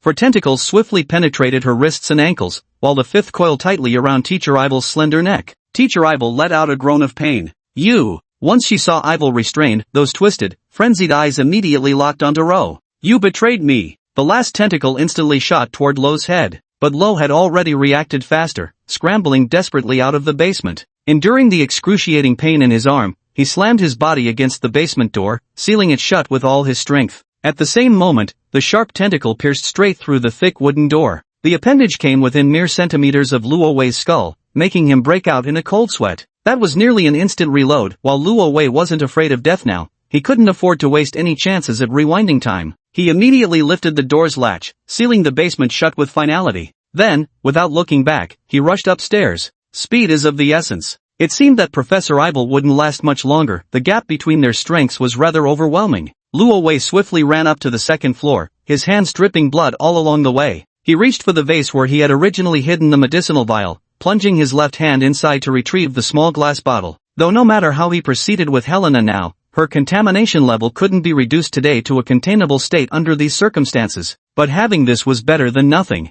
For extraordinary powers, especially for those already driven mad by backlash, the contamination level was directly proportional to their danger. Any slight reduction in her corruption level would significantly increase the chances of victory for both him and Professor Yvonne. With a thunderous boom from below, Luo Wei turned his head nervously. That terrifying, sinister chill spread outward like maggots burrowing into bone, rapidly surging toward the second floor. Luo Wei barely caught a fleeting glimpse, only a writhing mass of grotesque tentacles, leaping onto the second floor balcony in an instant. From the basement to upstairs, it took less than 10 seconds. Helena was truly furious. She's probably thinking of nothing but killing me right now. Brother, brother, found you. Finally found you. Even Helena's voice wasn't her usual self. It had transformed into a series of unbearably shrill, ear-piercing sounds. Her current appearance was far more terrifying than anything before. The Helena standing across the corridor didn't just have her arms transformed into writhing tentacles. Something massive, swollen and mucus-dripping bulged beneath her constantly undulating skirt fabric. Tentacles. Everywhere, nothing but writhing tentacles. Like some terrifying deep-sea mollusk, or a mass of black snakes coiled around each other, they twisted chaotically in tangled knots yet could still drag Helena's body forward in slow, sinuous movements. It was a scene that would drive any normal person instantly insane with just a glance. Though Rove possessed considerable mental fortitude, watching that abomination crawl slowly toward him still sent chills crawling down his spine. A clammy, viscous discomfort welled up uncontrollably,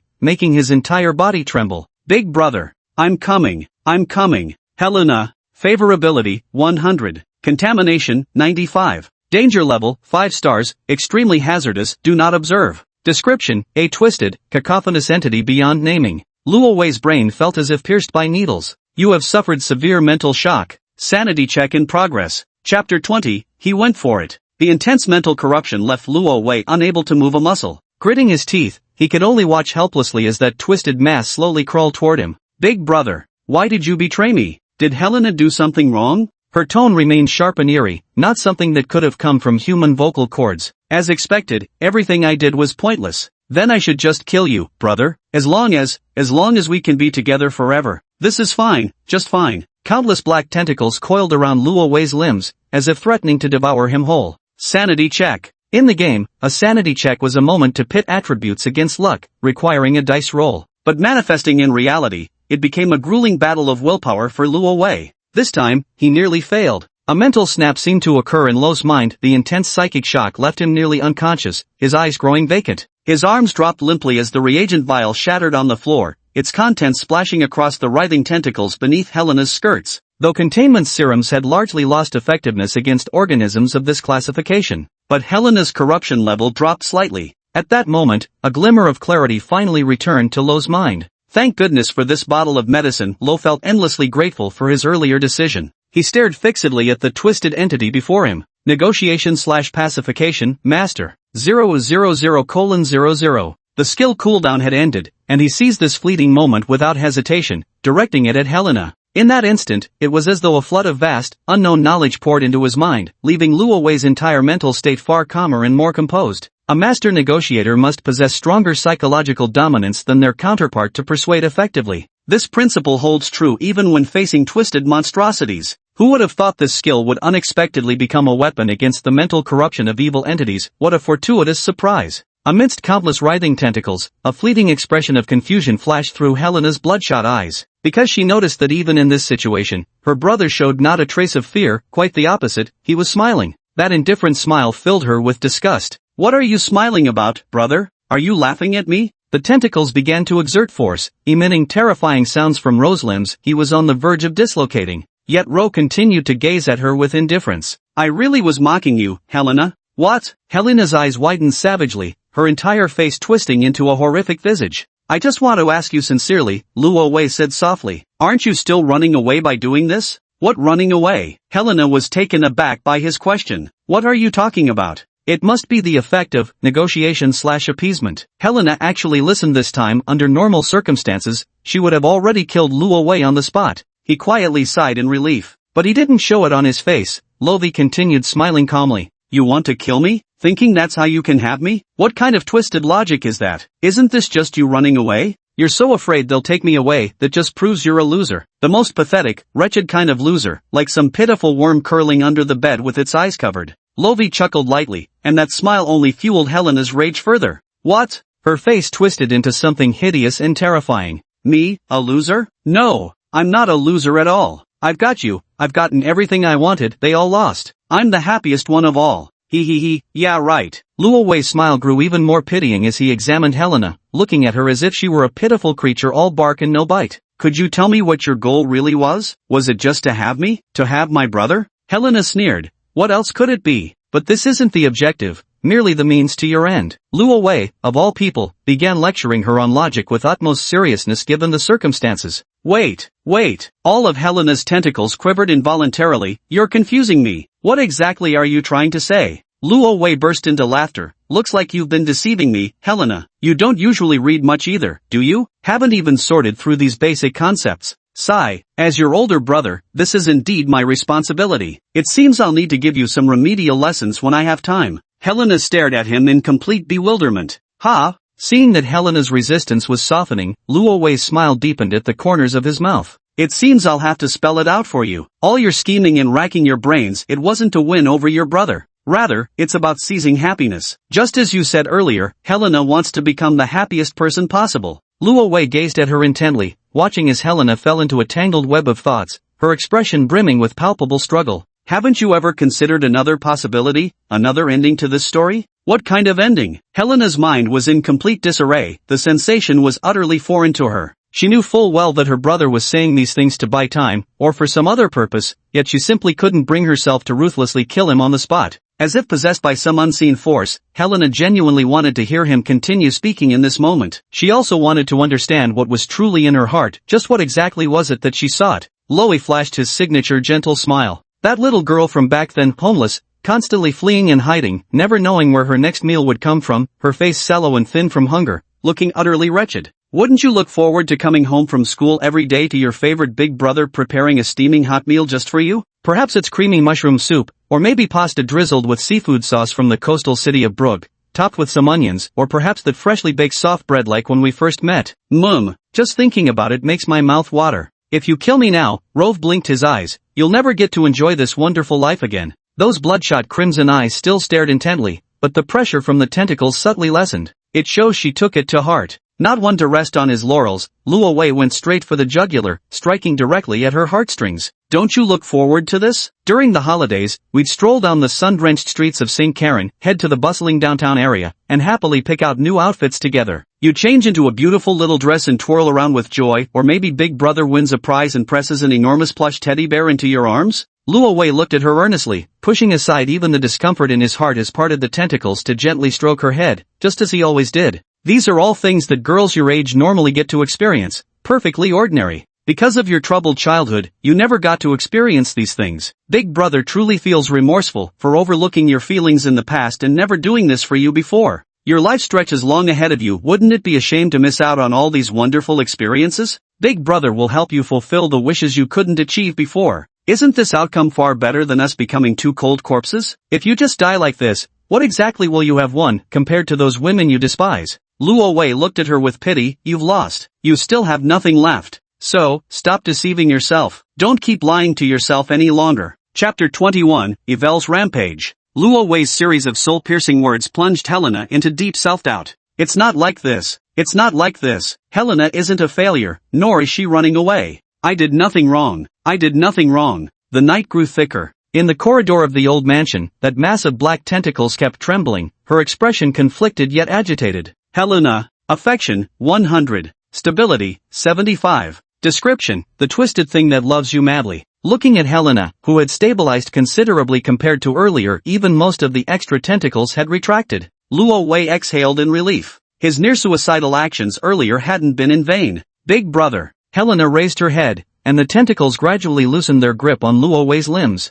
Was what you said just now true? Is there really another ending to the story? Can Helena also find happiness? Luo Wei looked at her, that same Helena who had been hunting him with murderous intent just moments ago, now appearing like a pitiful child. His azure blue eyes regained a trace of clarity, with tears shimmering within them. Of course, Rovi showed a sincere smile on the condition that she wouldn't kill him. Though I deceived you about many things, brother, those words just now weren't a lie. Helena lowered her head slightly again, eyes tightly shut, as if pondering something of great importance. The old mansion at midnight had fallen into a rare moment of silence. And just at that moment, in his peripheral vision, Luo Wei suddenly noticed a flash of red shadow darting up from the other side of the corridor. Its speed was unbelievably fast, carrying an unmistakable murderous intent. Wait a moment, Luo Wei hastily called out. Before the words had even finished, a scarlet claw slashed toward Helena's neck like a bolt of crimson lightning. An intense bloodlust coiled around Yvelle's unnaturally elongated, razor-sharp nails, swirling like dancing flames of sanguine fire. Her ambush struck with viperous speed. By the time Ro realized what was happening, Helena was already screaming in agonized fury. Dark tentacles coiled around Helena's body as she staggered backward several steps, utterly engulfed by the writhing shadows. Teacher Yvelle? Luo Wei looked at Yvelle's new appearance in astonishment. Covered in blood and appearing like a crimson specter, Teacher Yvelle's emergence even made Luo Wei feel as though his very life force was being gradually drained. This was a power he had never witnessed before. Yet despite being drenched in blood, the massive wound on her chest had somehow already healed. Moreover, her eyes had shifted from their former dark green hue to a stark, pupil-less gray-white, making her gaze all the more unsettling. You still have time to chat idly here? Gray-white eyes glanced at Ro. Do you actually want to live or not? Of course I do, Ro responded with a bitter smile, but he had clearly stabilized Helena's corruption level just moments ago. Her appearance had already reverted. If everything had gone smoothly, the upcoming battle could have been completely avoided. Luo Wei's first thought was still to contain Helena, but once again, the teacher's sneak attack interrupted his plans. Sigh, whatever. Teacher, you really never fail to bring me surprises. The gray-white eyes showed a hint of confusion. What do you mean? You all. Helena's condition was exceptionally gruesome at this moment. Clutching the continuously bleeding wound on her neck, the backflow of blood forced her to produce nothing but gurgling, unbearably horrific sounds. You're lying to me again, lying to me again. The blood spraying out like a crimson fountain quickly soaked through her white dress, and those twisted tentacles that had vanished earlier began regrowing once more. And their numbers were even greater than before. This is bad, Luo Wei muttered, instinctively backing away from the twisted mass before him. Countless black tentacles surged toward their location like frenzied serpents. Professor Iviel gave a cold laugh as crimson mist swirled incessantly around her. With a flick of her wrist, she condensed the bloody vapor into a razor-sharp scarlet blade. She gripped her long blade and fearlessly charged toward the writhing mass of tentacles. Their battle resumed once more, while Luo Wei turned and sprinted toward the alchemy chamber without looking back. There was bad news, and there was good news. The bad news was that Helena, as a mixed-blood aberration, had now completely transformed into an indescribable entity, the most troublesome kind of existence within this world's setting. And the good news is, the remaining suppression potions targeting monster forms can finally be put to good use. With thunderous noises echoing behind him, Luo Wei swiftly dashed into the alchemy room. He then began rummaging through the material shelves at lightning speed. Stability suppression potion, advanced, ×3. Potion brewing in progress. As Luo Wei stared at the brewing prompt on his game interface, his anxiety grew exponentially. The corridor echoed with Professor Iviel's curses and those inexplicable roars. The sounds of their battle were drawing nearer to his location with each passing moment. This means the teacher can't hold out much longer. Faster, come on, faster. Each passing second felt like an eternity until the agonizing 3 minutes finally elapsed. With a sharp ding sound, configuration completed. Alright. Luo Wei's heart leaped with joy as 3 glass vials, noticeably larger than the previous potions, materialized in his hands. Clutching the potion, he hastily rushed toward the door. Coincidentally, the two had already fought their way here. The second-floor corridor of the old mansion looked as if it had been plowed through by a bulldozer, utter devastation that stretched all the way to the doorway. Damn this monster! Why does it have so many tentacles? So annoying! Teacher Ravel's eyes burned with ruthless fury. Lo noticed that her right arm seemed to be broken, dangling dislocated like, swaying back and forth. Just looking at it was painful. Helena wasn't faring much better either. Countless black tentacles had been severed. Professor Ravel's crimson blade proved far sharper than its appearance suggested. You kid, why haven't you run yet? Professor Ravel immediately glanced at Lo, who had opened the door and stepped out. Why are you still standing there dumbfounded? Your sister came specifically for you. I do. Lo gazed at the nearly enraged Helena, her eyes locked onto him with unbearable intensity. Die, just die already. You two shameless dogs. Black tentacles thrust straight toward him. Miss Evere made as if to push Ro aside, annoyed that he was standing there in the way. But Ro dodged it, darting forward in a single stride to stand between the two of them. Are you insane? You! Just as Evere was about to scold him, she froze in shock as Ro hurled a glass bottle straight at the monster before them. With a sharp crack, the glass shattered, releasing a pungent medicinal odor that filled the air. The black tentacles instantly trembled violently, Helena clutching her face with a distorted, agonized expression. What is this thing? Iviel felt astonished. Even a monster that she couldn't subdue was having such an intense reaction to whatever was inside this glass vial. This time it was Lo's turn to remind Professor Iviel. What are you standing there for? Go get him. You little. She shot a silent glance at Luo Wei. Never thought you'd actually have some skills. With those words, she gripped the crimson longblade tightly in her left hand, leaped high into the air, and thrust straight toward the vital point of Helena, who was ensnared by the tentacles. Chapter 22, Scared him away? When Yviel charged at Helena with her blood-red blade in hand, Helena's body immediately underwent some changes. Her tentacles grew dark, hard scales. Some of the hardened tentacles wrapped around Helena's body like armor, while others kept stretching outward endlessly. It looked just like an oversized black sea urchin, or perhaps a hedgehog-like creature equally formidable in offense and defense. Despite Evil's speed advantage, she remained powerless against it. No matter what she tried, she couldn't land a decisive blow on Helena. Instead, she only succeeded in adding several more wounds to her own body. I hate these kinds of things the most. Evil clutched her dislocated right arm, feeling nothing but frustration. You're ugly. I hate ugly things the most. While muttering these words, the monster before her gave no time to breathe. Its absurdly long, razor-sharp tentacles instantly thrust toward her head. Evil transformed into a crimson blur, dodging with lightning speed. The wooden floorboards of the corridor were as fragile as paper, the tendrils piercing straight through where she had just stood, sending splinters and dust flying into the air. Ivor danced endlessly between those deadly appendages, her crimson shadow flickering relentlessly. Though she knew the monster's weakness from Lo, the frustrating truth remained: she couldn't get anywhere near it. Her ash-gray eyes locked onto the writhing tendrils as Ivor desperately racked her brain for a solution. For a brief moment, she glanced around her surroundings. Where's Luo Wei? While dodging the tentacles, she searched for any trace of Luo Wei. Then she noticed, across the corridor, a furtive shadow was slowly inching closer, and he kept gesturing toward himself without pause. Ivel instantly understood what he intended to do. Lo cautiously made his way through the ruins, inching ever closer to Helena's back. He calculated the distance between them, close enough to accurately hurl the potion onto Helena, yet far enough to avoid being struck by her tentacles. After gesturing, it seemed Professor Ivel understood what he intended to do. The crimson shadow flashed once more, this time not to evade, but to recklessly charge toward Helena's position. Ivel kept slashing through all the tentacles obstructing her vision, cutting a path forward relentlessly until one pierced through her shoulder. With a pained groan, she was forced to stop. At this moment, she was only a few meters away from Helena's true form. This is the chance. Just as countless tentacles from all directions were about to pierce Professor Evil's body, Luo Wei dashed out from the ruins like a grenadier on the battlefield, hurling the potion at Helena with all his might. With a crisp shattering sound, the potion took effect, and Helena's tentacles froze mid-motion. Contamination level, 85. The contamination level is also plummeting rapidly. Seizing this opportunity, Ivy thrust her blood-red blade like an arrow through Helena's chest when the latter's tentacles scattered. The crimson beam effortlessly pierced through her body, even shooting past the ceiling and stabbing toward the sky. You monster! Ivy's gaze was icy cold. As if taking revenge, her crimson blade twisted violently within the flesh. An ear-splitting screech capable of shattering sanity reverberated through the old mansion.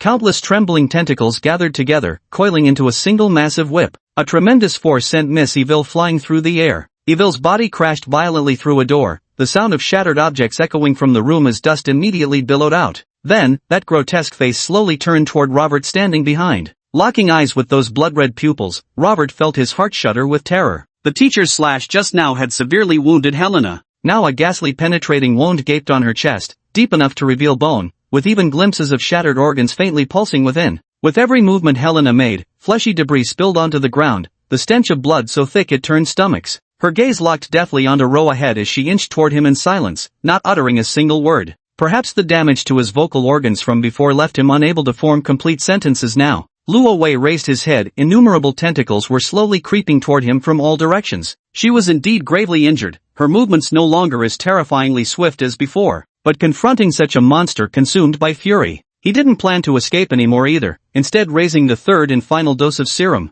Upon seeing this, Helena's tentacles paused for an instant. She really did seem afraid of this thing. She'd already suffered from Ro's 2 successive ambushes moments ago. Finally, the containment conditions are met. Luo Wei suddenly smiled with confidence. Facing the twisted monster approaching step by step and the sky-piercing tentacles, he displayed an unusually calm reaction. Teacher Evel, who had just struggled out of the room leaning against the wall, watched the scene in astonishment. Luo Wei stood fearlessly before the monster, even stepping forward slowly to confront it. The tendrils rapidly retreated from his path. The creature called Helena was actually stepping backward. She knew the terrifying potency of that potion, but surely Rove only had one dose left? Could it be he still had another card up his sleeve? Luo Wei had certainly run out of tricks, whether potions or soothing skills, he had exhausted them all. He was just bluffing. After all, Helena had no way of knowing what the containment conditions were. Those data points weren't visible to outsiders, they existed only on the panel before his eyes. And so, after rounds of brutal combat that left her severely wounded, the barely rational Helena finally retreated in terror upon hearing the word containment.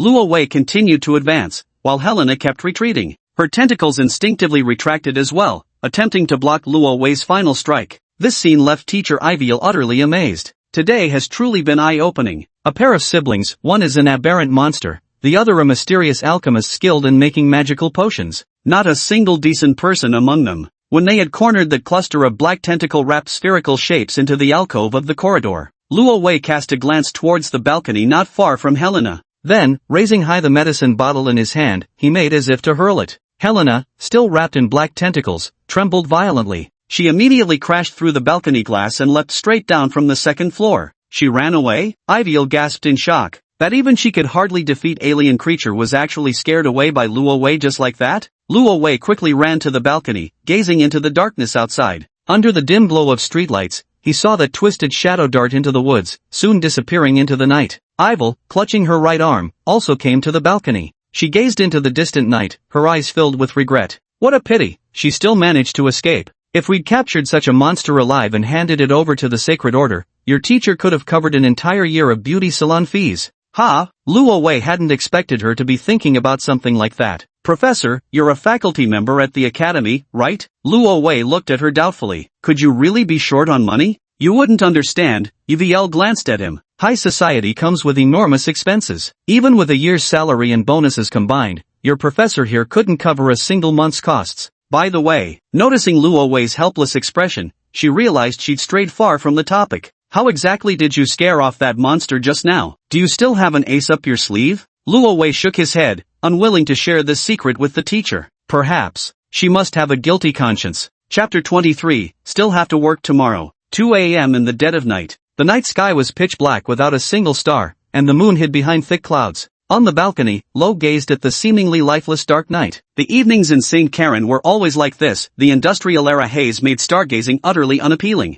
Not that he was in the mood for admiring stars anyway, he was scanning the darkness for Helena's silhouette. After searching for over 10 minutes, he finally let out a relieved sigh. Helena had truly disappeared. She had left the vicinity of the old mansion. Of course, she might still be lurking not too far away, hiding somewhere in the shadows, secretly watching the old mansion that remained brightly lit in the dead of night. But nothing should happen tonight, since Helena's injuries were severe. Even with her regenerative abilities, she wouldn't recover anytime soon. This thought crossed her mind. Rovi clutched his throbbing right arm and collapsed onto the ground. The wound he'd sawed open had stopped bleeding, but remained a horrifying sight. For you, Professor Yvel handed him a roll of bandages. Luo Wei looked up into those dark green eyes that had returned to normal and smiled as he said thank you. Yver shook her head, glanced around, and also sat down on the cold floor. The reason she sat on the ground too was because the entire second floor of the old house looked like it had been ransacked. Furniture and chairs were long gone. Looking at the devastation in the house, as if an earthquake had struck, Luo Wei and Yvette exchanged glances, both laughing helplessly. I remember your family is quite wealthy, right? Find time to renovate it, Yvette said with a smile. Of course, don't ask me for compensation, your teacher is broke. Luo Wei shook his head. Teacher, you saved my life. How could I possibly ask you for money? And, teacher, you seem to have misunderstood something. My family really isn't wealthy. Don't be fooled by this big mansion I live in. The game's protagonist's parents had long since passed away, leaving only this property behind without a single penny of inheritance. All Luo Wei owns now is this old mansion that's been turned into a containment facility, along with his alchemy materials. Ah, is that so? Fallen on hard times, have we? Teacher Yvel muttered to herself as she began tending to her wounds. Luo Wei observed her carefully. Though Teacher Yvel was covered in blood, a rather frightening sight, she didn't actually have many injuries. She was merely wrapping a bandage around her right arm, trying to secure the dislocated joint. Teacher, you still claim you don't know magic. Luo Wei pointed at her wound. If a normal person suffered so many fatal injuries, they'd have died countless times already. Yet Yvel remains alive and kicking to this day, even regrowing internal organs. This regenerative ability simply defies nature. Teacher never lies. Yvel shot him a glance. If I say I don't know magic, then I don't know magic. Is it a bloodline talent? Luo Wei asked curiously. If she wasn't a human wielding extraordinary powers, then she could only be a being similar to Helena, also a supernatural creature. In this worldview, they're uniformly referred to as abnormals, regarded as evil creatures threatening society, targets of military/police raids and church purges. Yver stopped walking and smiled, her eyes narrowing into crescents. A secret. Oh, her statement was practically an admission, so Lo decided not to pry any further. After such an intense battle, both of them sat on the ground, exhausted. Yvel looked at Lo with amusement. I truly never expected. After living all these years, I've never witnessed such an absurd home visit. You've really broadened my horizons, Lo. Luo Wei let out a wistful sigh, gazing silently at the darkness outside the window. What was once a dating sim had seemingly transformed into some sort of horror game. The obsessive affection had become bloody and suffocating. His story with Helena was clearly far from over. If this problem wasn't completely resolved, incidents like today's would likely happen again. Luo Wei forced to smile. Teacher, you're always talking about how many years you've lived and such. Just how old are you exactly? Luo Wei looked at her with amusement, brimming with curiosity.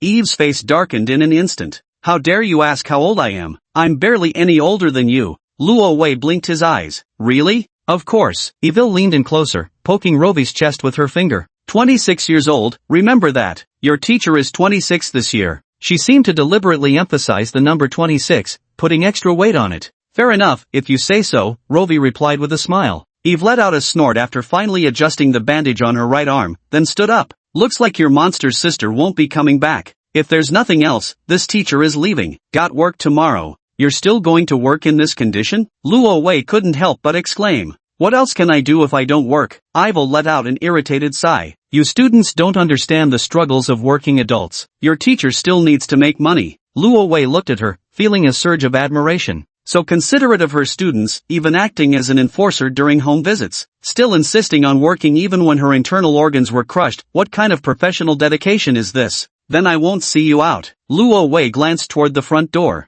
There aren't any steam buses to the university at this hour. It's several kilometers from West City to Karen University. You'd better start walking now if you want to make it to campus before dawn. Such a smart mouth. EVL couldn't help laughing as she tousled Luo Wei's hair playfully. Will you be alright alone at home? What if that monstrous sister of yours sneaks back again? EVL gazed at him with concern. Why don't you come stay at my place instead? She smiled enticingly and lured. Teacher has something really nice at home. Luo Wei shook his head and declined the teacher's kind offer. On one hand, he was certain Helena wouldn't come back for round 2 tonight. The old mansion was now part of the containment facility, a place the current Helena was rather wary of. On the other hand, he still had some matters to attend to that he couldn't let teacher Yvonne see yet. Oh, if you don't trust your teacher that much, then forget it. EVL pouted and made as if to leave. Teacher, wait a moment. What else do you want? EVL gazed at him in puzzlement. That. Luo Wei glanced back. The night wasn't as thick anymore. Its inky blackness had faded to deep blue. Dawn was approaching.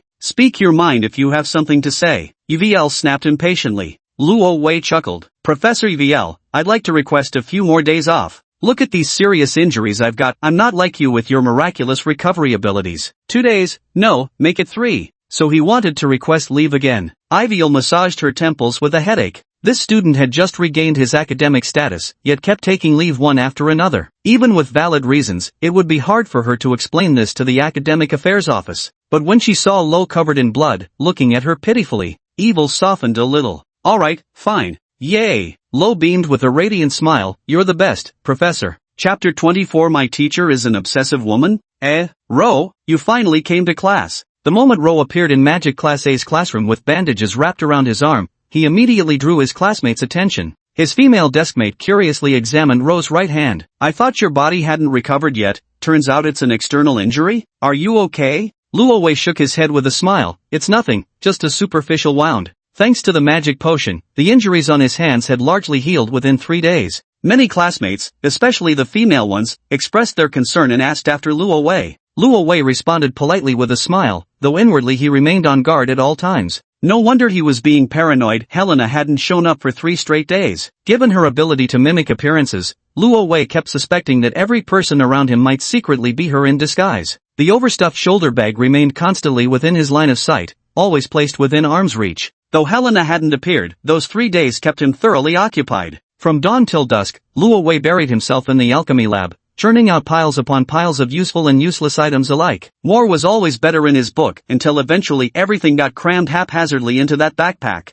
Yet even so, he didn't feel safe. After all, the save point still hadn't updated up to now, keeping Luo Wei's heart permanently suspended in anxious anticipation. As he was lost in thought, the noisy classroom suddenly fell silent. Shoo, a classmate whispered in warning. Teacher Yvel's coming. Stop chatting now. Lo heard the rhythmic click of high heels approaching down the hallway, growing gradually louder. He glanced puzzled at his classmates who were all suddenly pretending to study hard, stared stiff, and wondered, was Teacher Yvel really that terrifying? Moments later, Teacher Yvel strode into the classroom with a stack of books tucked under her arm. Luo Wei looked at her, still dressed in the same outfit he had seen her wear in the office last time, a shirt with a white cravat and a high-waisted black skirt. Simple yet polished, radiating a mature woman's unique charm. However, compared to the Professor Yule he remembered, there was a stark difference in her classroom demeanor. She scanned the room with a stern and authoritative expression. When her gaze swept past Luo Wei, it carried not a trace of excess emotion, utterly frosty. It feels like I'd become a different person. Before class begins, let's randomly review the previous lesson. She slammed the textbook onto the lectern and shot a stern glance toward one unlucky soul in the classroom. Third row, Joel, explained the fabrication process of the magic core structure. Everyone looked over there with schadenfreude.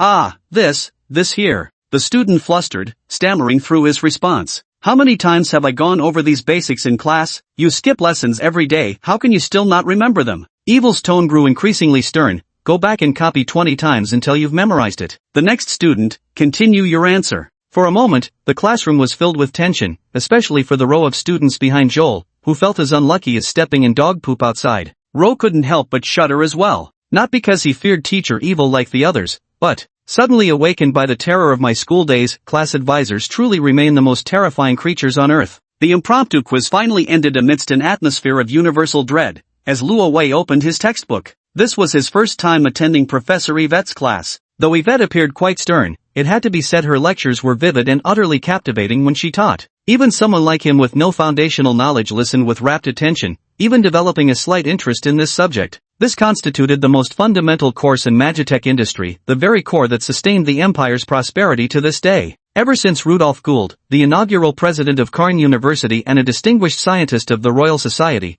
discovered how to utilize the wondrous mineral known as magic crystals, he unearthed mysterious arcane energies. Harnessing this power, he enhanced the steam engine into a new model featuring staggeringly low energy loss and effectively inexhaustible mighty energy source. Thus began the grand Magitech industrial revolution. This propelled the empire's technological advancement, industrial development, as well as military and civilian infrastructure far beyond all other continental nations. The St. Carlin Royal Academy of Magical Sciences where he was enrolled subsequently became one of the nation's top 3 prestigious institutions. Thus, the game's protagonist who got admitted could truly be called an academic prodigy, a genuine elite student. This filled Luo Wei with envy. He had absolutely no foundational knowledge and feared he might be exposed during exams any day, facing expulsion. Stealing a glance at Instructor Ravel who was patrolling nearby, he thought maybe, considering their life-saving bond, maybe he could ask her to help him pass the exam? Lost in thoughts about shady dealings, Luo Wei completely failed to notice Professor Ibel's approach. Just as he was burying his head in the workbook, utterly perplexed about how to solve the problems, a soft hand gently grasped his and began patiently guiding him through the answers.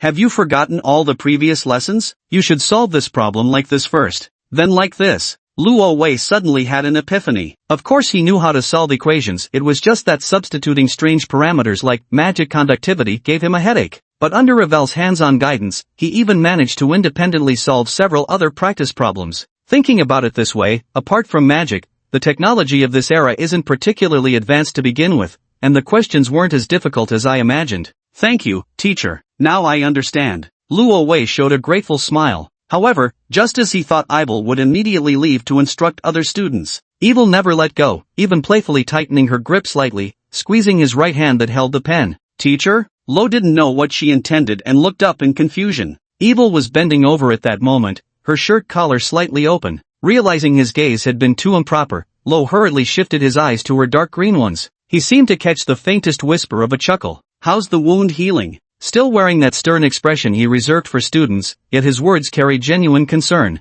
Thank you, Professor, it's almost healed now. And that thing, Luo Wei tried to keep his voice low. Teacher, you're too close, this isn't appropriate. He cautiously glanced around, all his classmates were buried in their workbooks, paying no attention to him. Only then did he let out a sigh of relief. I thought Yule would leave immediately, but I never expected. For a moment, he even suspected he'd taken too much potion, experiencing hallucinations and hearing voices. Asterisk asterisk asterisk asterisk asterisk asterisk asterisk oh. Luo Wei looked up in shock. Teacher Yvette, contrary to her previous aloof expression, gave him a suggestive wink. Then she rose from Luo Wei's seat and left. Luo Wei stared blankly at her retreating figure, his mind short-circuiting. Lo Edlin, come to the teacher's office later. Teacher Yvel spoke without turning her head, her tone indifferent. The female deskmate beside him stared at Lo's dazed expression and giggled. Did you get it wrong just now? The teacher has her eye on you? Lo expressionlessly turned towards his deskmate, who remained clueless about his predicament. You're so dead now. You're gonna get punished by Professor Evil. Maybe. Rovi nodded blankly. What awaited him might be punishment, or punishment. It wasn't until now that his brain finally started working again, realizing what had just happened. Could it be that Teacher Ivy was actually sexually harassing me? Is she some kind of pervert? How degenerate. Chapter 25. Trouble arises yet again. Class was over. After Professor Yvonne left, the classroom erupted into noise again, as if everyone had collectively sighed in relief. Though Professor Yvonne was young and beautiful, qualities that should have made her popular among students, the opposite turned out to be true. Most of her students were actually quite intimidated by her. Luo Wei experienced her other side today, strict and cold-hearted. With mixed emotions, he left the classroom and arrived at the office door. He knocked gently. Come in, came the indifferent voice. Upon entering the office, the sight that greeted him was still those rows of bookshelves, the curtains half-drawn, leaving the room pitch dark. Eve. Before Luo Wei could finish speaking, a hand yanked him inside. Eve's strength was astonishingly great. Before Luo Wei could react, she had already pulled him into an embrace, then pinned him against the door. The back of his head hit the wooden door with a heavy thud. Professor Evil? What are you doing? Luo Wei stared at her in astonishment. Evil seemed to have lost all reason as she pressed her face against his neck, inhaling his scent with greedy abandon. The voluptuous curves pressed tightly against him, that familiar intoxicating fragrance lingering tantalizingly under his nose. Ideal. Favorability, 68. Description, loves beautiful things, currently completely captivated by Rose's smile. Missed you so much, sweetheart. 3 days apart, has little Wei missed his teacher? The voice came out muffled, since his face was still buried against Luo's neck. Only after a long while did she finally raise her eyes, staring straight into Rose's gaze. Luo Wei stared helplessly into those dark green eyes mere inches away, able to feel the intense affection radiating from them. To be honest, such gazes unnerved him. Helena's case had served as a sobering precedent. His earlier strategy with Professor Yvonne had merely been a desperate bid for survival, yet unexpectedly it had spawned another brewing disaster. He truly didn't want to be liked by these powerful yet bizarre aberrant beings. This could literally cost lives. I really do. Lo tried to break free from Ivy's embrace. Teacher, as much as I do miss you, could you maybe let go first? Don't be shy, Ivy whispered softly, leaning closer to Lo's ear. Remember what I told you in the classroom? Her tone was ambiguous yet alluring. Luo Wei was pressed so closely against her body, but his mind was still fiercely resisting, attempting to play dumb. I don't remember. Evil gazed at Rove's flushed face in his amusing struggles, her eyes growing increasingly profound. Come to my place tonight, she said. Once again, she extended the invitation. Once again, Rove shook his head. I'm not going. The atmosphere abruptly froze, Yvonne's gaze turning perilous. Why? Because of that sister of yours? Yvonne released her grip, though both arms still remained planted firmly on either side of Luo Wei. Where does your teacher fall short compared to that freakish sister of yours, whether it's looks, demeanor, or deleted? To be honest, Professor, yours are indeed a bit bigger. See? Yvel chuckled with pride. That's not the point. Luo Wei gave her a wry smile. You don't understand my family situation. If we keep going like this, I'm afraid it might literally kill me. Are you really that afraid of your sister? Luo Wei nodded helplessly. Yvel frowned slightly. To the point of death? It's that serious? Does she actually want to kill you? You saw what happened that day, Luo Wei said with a bitter smile. But Evil never imagined that Rose monster of a little sister could actually be this deranged. That day in the basement, she still thought it was just some adults-only punishment game between lovers, at most, nothing more than physical discipline. Even cutting off limbs fell within the bounds of her understanding. Saint Karen had plenty of such perverts, but she never imagined she truly wanted to kill Lovell. That day you told me it was you who saved that monster and raised her. How could she be so ungrateful? Ivel still couldn't quite believe it. She touched Rose's forehead, looking at him with pity. Poor child. You must have been frightened out of your wits. That monster was just threatening you. It's true, teacher. Ro looked ready to raise his hand and swear an oath. People really will die. He's died multiple times already, whether he can die or not, nobody knows better than him. Too bad Ivel will never see it. Each death causes the timeline to abruptly cease, rewinding back to the initial save point. Only he retains the memories of everything that happened in between. Is that so? Seeing Luo Wei's extremely serious expression, Eve suddenly developed an interest in what had happened to him, an intense interest. That monster sister of yours must have fallen for you, unable to tolerate you being with other women. I'm really curious about those unforgettable experiences you two must have shared. Keeping a monster sister at home while being a mystic yourself, capable of concocting potions even your teacher has never seen before. Teacher has studied your past from 4 years ago. Your presence always seems to surface in incidents tied to mysterious forces. Eve gently caressed Roby's cheek, her eyes gleaming with an unusual light. Teacher is becoming more and more curious about you. Roby gazed into her eyes, his expression solemn and earnest. The price of curiosity might just be death. Just like the warnings you gave me about magic before, teacher. Coming into contact with me brings death and ruin, mere association is misfortune. So, he sighed, let's end this. Continuing will only bring ill fate to us both. The atmosphere remained quiet for a long time. Luo Wei even thought Yvel might have taken it seriously. Unexpectedly, Yvel suddenly burst into laughter. Covering her mouth, she laughed until her whole body shook with mirth. What are you laughing at? Luo Wei frowned. Ivier laughed for a long time before finally stopping. She pointed at the bookshelf on the other side. Second book on the third row, there's a line from some cliché romance novel that's exactly the same as your last sentence. Luo Wei looked at her helplessly. Was she mocking him? Please. Eva wrapped her arms around Rovi in an almost domineering manner. Haven't you witnessed your teacher's capabilities? What's there to be afraid of? Eva let out a derisive laugh at the thought of Rovi's monstrous little sister. Your teacher here can't die. Killing me only makes me stronger. It's an innate trait written in my bloodline. Frankly, I'd love to spar with her properly. It's a no-lose situation either way. if you're really that scared. Ideal curled her lips into an enticing smile and extended the invitation once more. Then come stay at my place. In my home, I make the rules, no one can mess around as they please. Why are we back on this topic again? Luo Wei sighed inwardly, increasingly convinced she was scheming to lure him into her home. And you call yourself a teacher? Seducing a student? What kind of behavior is this? But regardless, Luo Wei still flashed a grateful smile. Just as he was about to continue refusing, the door he was leaning against suddenly erupted with a series of urgent knocking sounds. The noises outside the door were chaotic, as if quite a few people had arrived. Are Ro Edlin and Evere here? Evere released her arms, and both turned to look in bewilderment. Open the door, please. St. Karen Police Department Official Business. Chapter 26 The Ghost of Callan University. St. Callan Police Department? Lo and Iviel exchanged puzzled glances. Why would the police suddenly come looking for them? Was it because of the battle that took place at the old mansion 3 days ago? But Luo Wei clearly remembered that the incident hadn't drawn any official attention. The battle had indeed been intense, even involving the alien species that authorities were wary of. But it had all happened inside the old mansion, invisible to outsiders, not to mention the place was remote, with no neighbors within a mile radius. For 3 days afterward, no police ever came knocking either. Luo Wei gazed at Iviel as she hurriedly straightened her slightly disheveled collar and smoothed her hair. Please wait a moment. Watching her fuss, Luo Wei couldn't help but tease, getting all flustered like we've been having an affair. With a smile, Iviel reached over to adjust Luo Wei's collar as well. Wasn't it obvious? Luo Wei fell silent. Come to think of it, wasn't she right? Yver threw a flirtatious glance his way. No, he was almost fooled by her. Luo Wei immediately glared at her with irritation. I'm just an innocent male student who got tricked into coming here. What kind of illicit affair are you talking about? At this moment, Yver's expression had shifted back to teacher Yver mode. Her face remained impassive as she opened the office door. Standing outside the door were 3 people. 2 wore the St. Karen police uniform, while the third appeared to be a schoolteacher serving as their guide. Of the 2 police officers, one was a young, unfamiliar face. The other had a bearded face and wore a sheriff's badge on his chest, none other than an old acquaintance. Luo Wei broke into a smile. Sheriff Remus, long time no see. The man standing before me in a black overcoat with sharp eyes was none other than Captain Raymond's,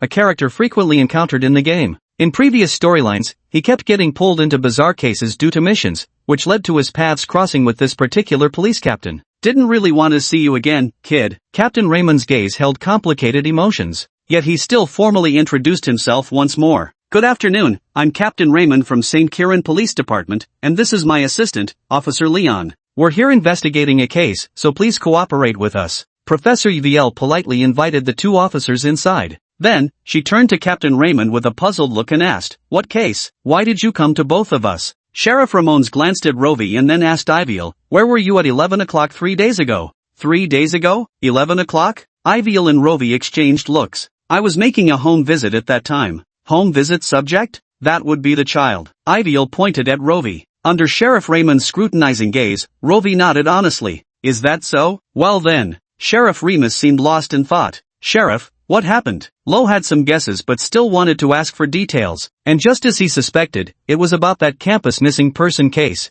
3 nights ago, a junior-year female student from your university went missing shortly after leaving campus. Currently, we suspect she may already be deceased. Sheriff Ramones let out a deep sigh. This is already the 5th disappearance case that's happened recently. 5 consecutive missing persons cases. Lo fell into deep thought. He hadn't realized so many incidents had occurred during these past few days when he'd been running around exhausted. And the night 3 days ago, that had been precisely when Helena had locked him in the basement. Sheriff, tell me the details of the case. Luo Wei looked seriously at Raymond's. How did you know she went missing at 11 o'clock? You narrowed down the time of the crime to such a precise window? Please also share the information about the remaining 4 victims with me. Sheriff Raymond's nodded, then turned his gaze to his assistant. Officer Leon had been recording the conversation between the group, but when he saw Sheriff Raymond's actions, he immediately wore a puzzled expression. Sheriff, what are you? This is internal police information, how can we disclose it to outsiders? Moreover, the young officer cast a bewildered glance at Loie, to a mere student? Don't worry, he's an old friend of mine. Sheriff Ramones flashed a resigned smile. Though I'd rather not see him at all, seeing him always means trouble.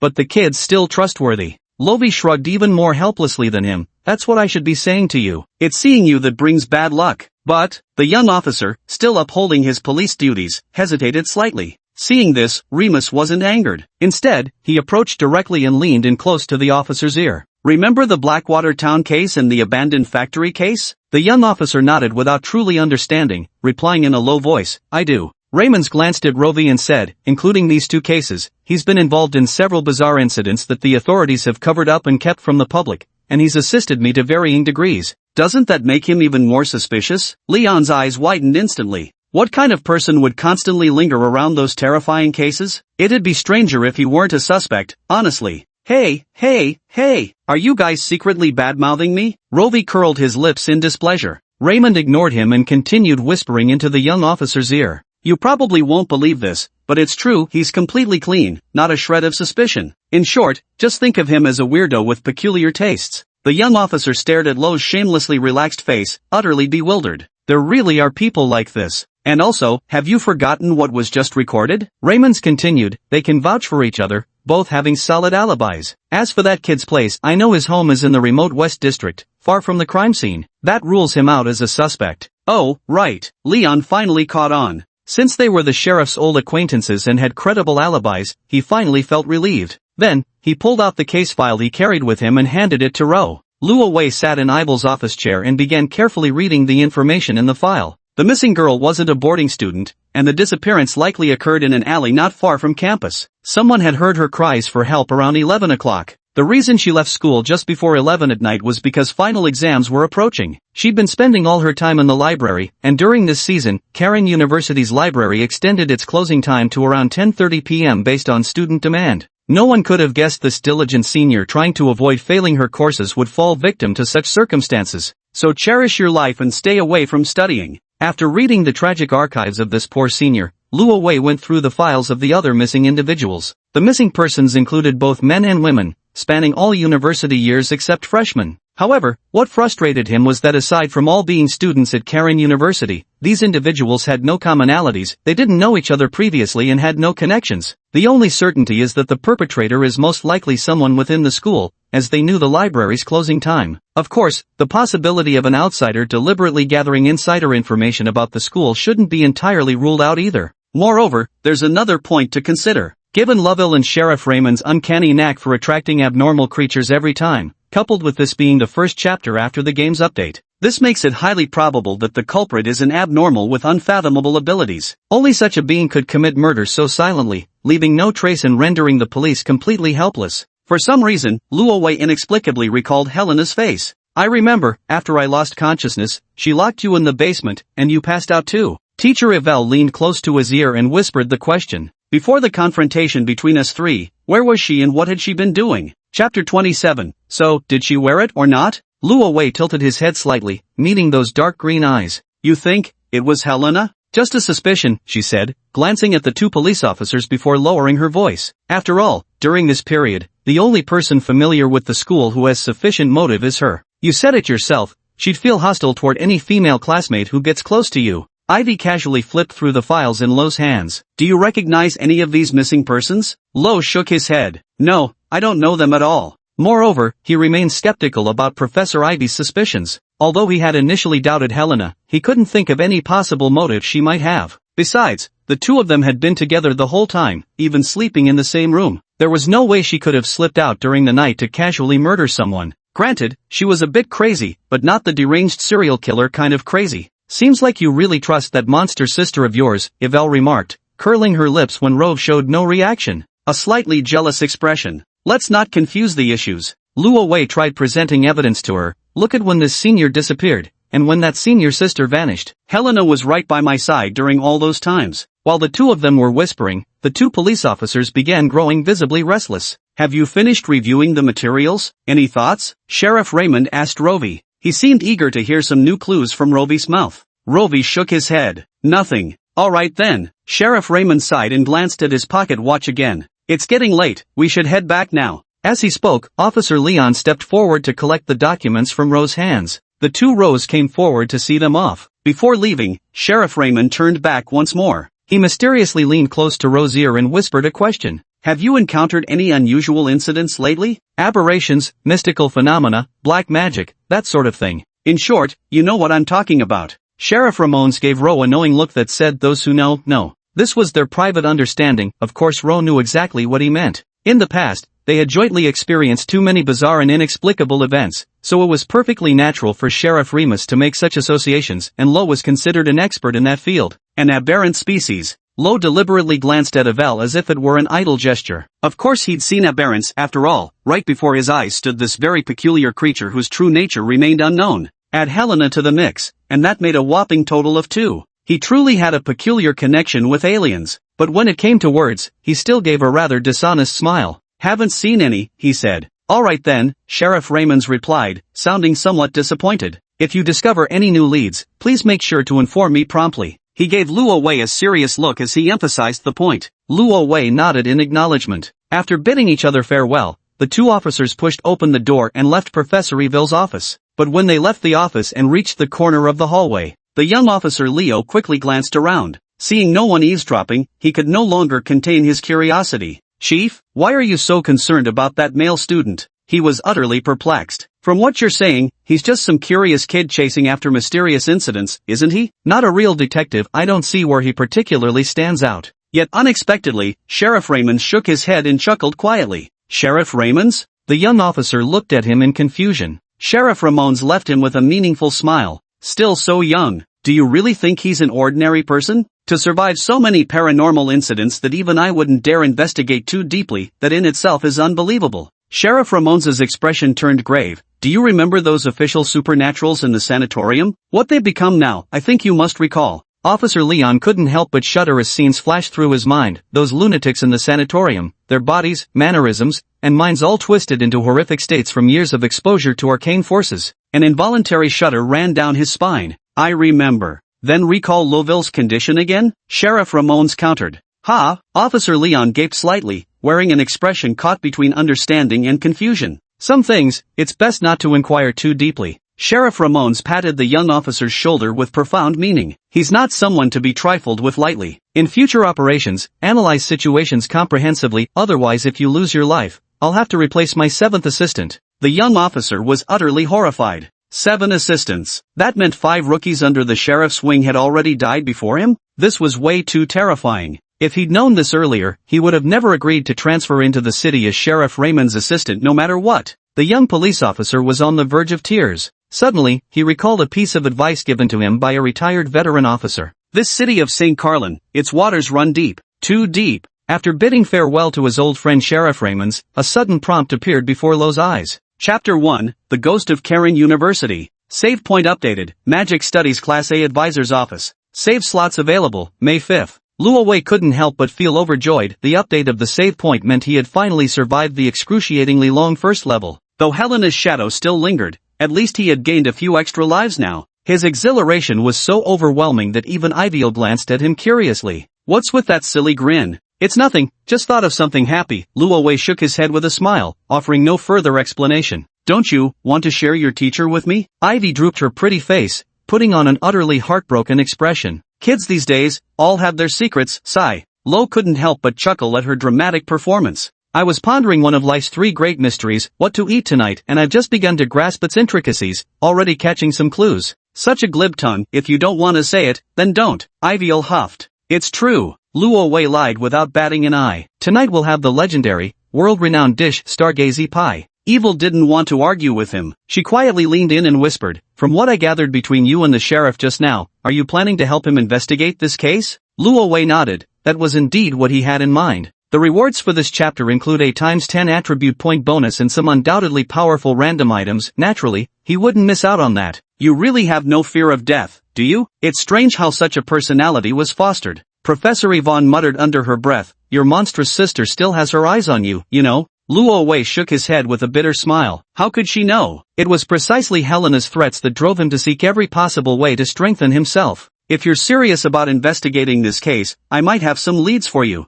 Her expression suddenly turned serious as she returned to her desk and began rummaging through a cabinet. Luo Wei watched with curiosity as she searched for quite some time before finally pulling out a stack of newspapers from the cabinet. Mysterious organization surfaces. Ritualistic human sacrifices to summon evil gods? Cult activity thrives beneath the city. Incompetent police remain clueless. The bold headlines immediately caught Luo Wei's attention. This cult organization, which had recently surfaced, operated primarily in the city's lower districts. They employed brutal methods, kidnapping, drugging, and other means to capture living victims for sacrifices, creating significant negative social impact with their exceptionally cruel practices. Professor, I've been following this case too. The recent student disappearances immediately reminded me of these cult activities, almost identical methods, targeting isolated victims with little resistance. What do you think? Luo Wei remained silent for a long while, carefully examining the information revealed in those newspapers. It does seem somewhat similar, but we need to investigate further. There are too few clues at the moment.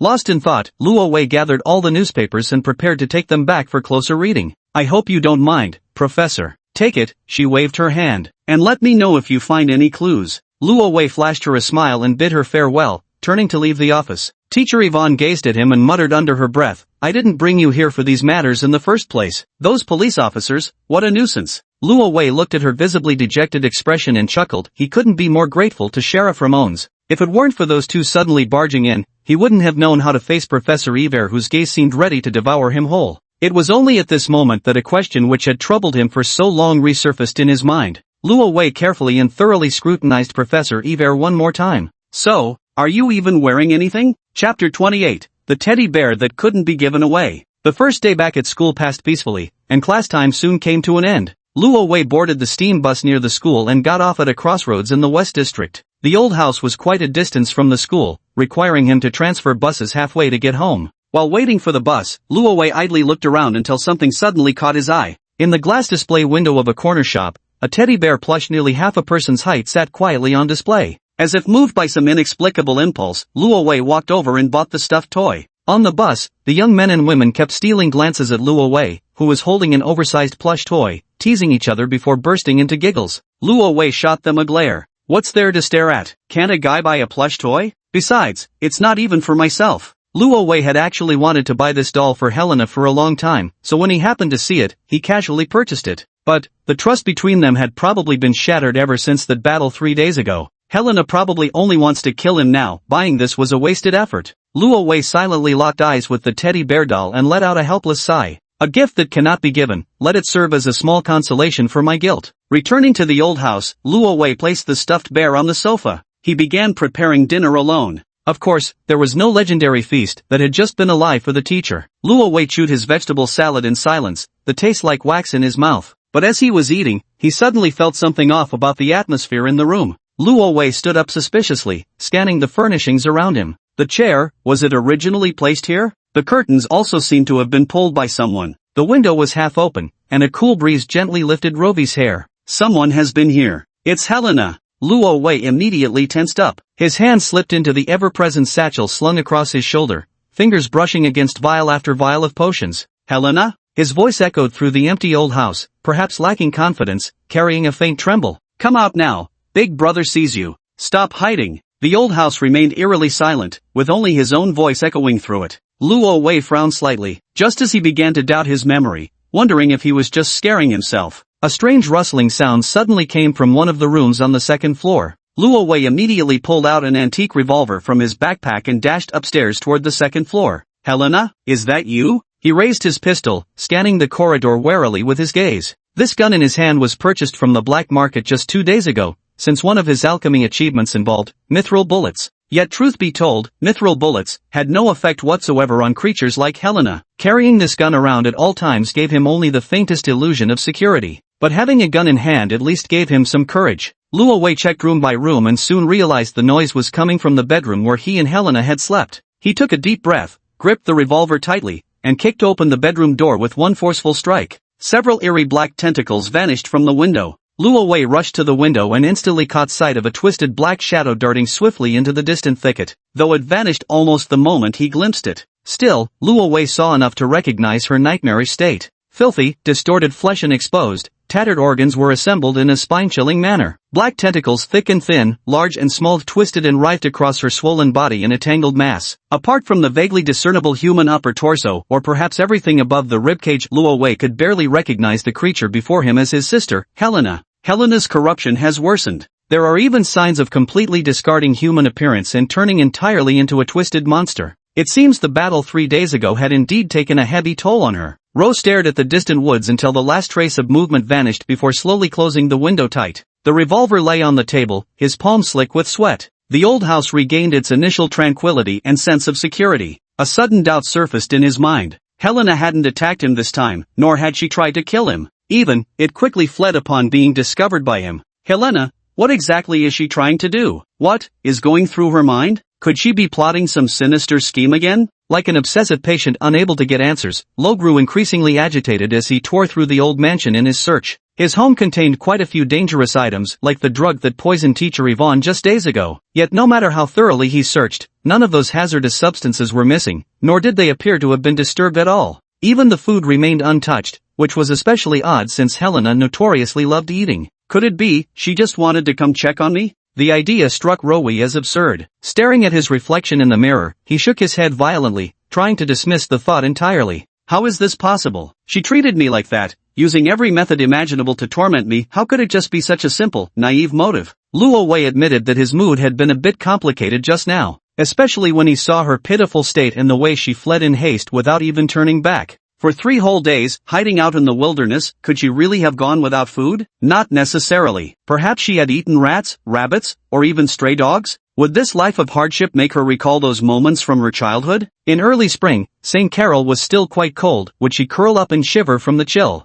No. What on earth am I thinking? Luo Wei stared at his reflection in the mirror, wanting to slap himself hard enough to snap out of it. She's the monster who once killed me. Are you a masochist, Rovi? You must never again show even a trace of sympathy, nor judge her by human logic. Otherwise, the slightest misstep will lead to eternal damnation. Your life is your own. Luo Wei struggled to brace himself psychologically, and it took him quite a while before he finally calmed down. That's right. I am the man behind the legendary Sheriff Raymonds, a mysterious investigator walking in the shadows, a man determined to save the world. No emotions. Returning to the dining room, he finished the remaining salad alone. Read the newspaper. Turn off the lights and go to sleep. The vast, empty old mansion fell into dead silence once more. Only a faint sense of loneliness lingers within. Ha, Xiaowei, didn't you sleep well last night? You've got such dark circles under your eyes. In the office, Iviel gazed worriedly at the listless Rovi. It's nothing, probably stayed up too late researching yesterday. Luo Wei shook his head with a wry smile.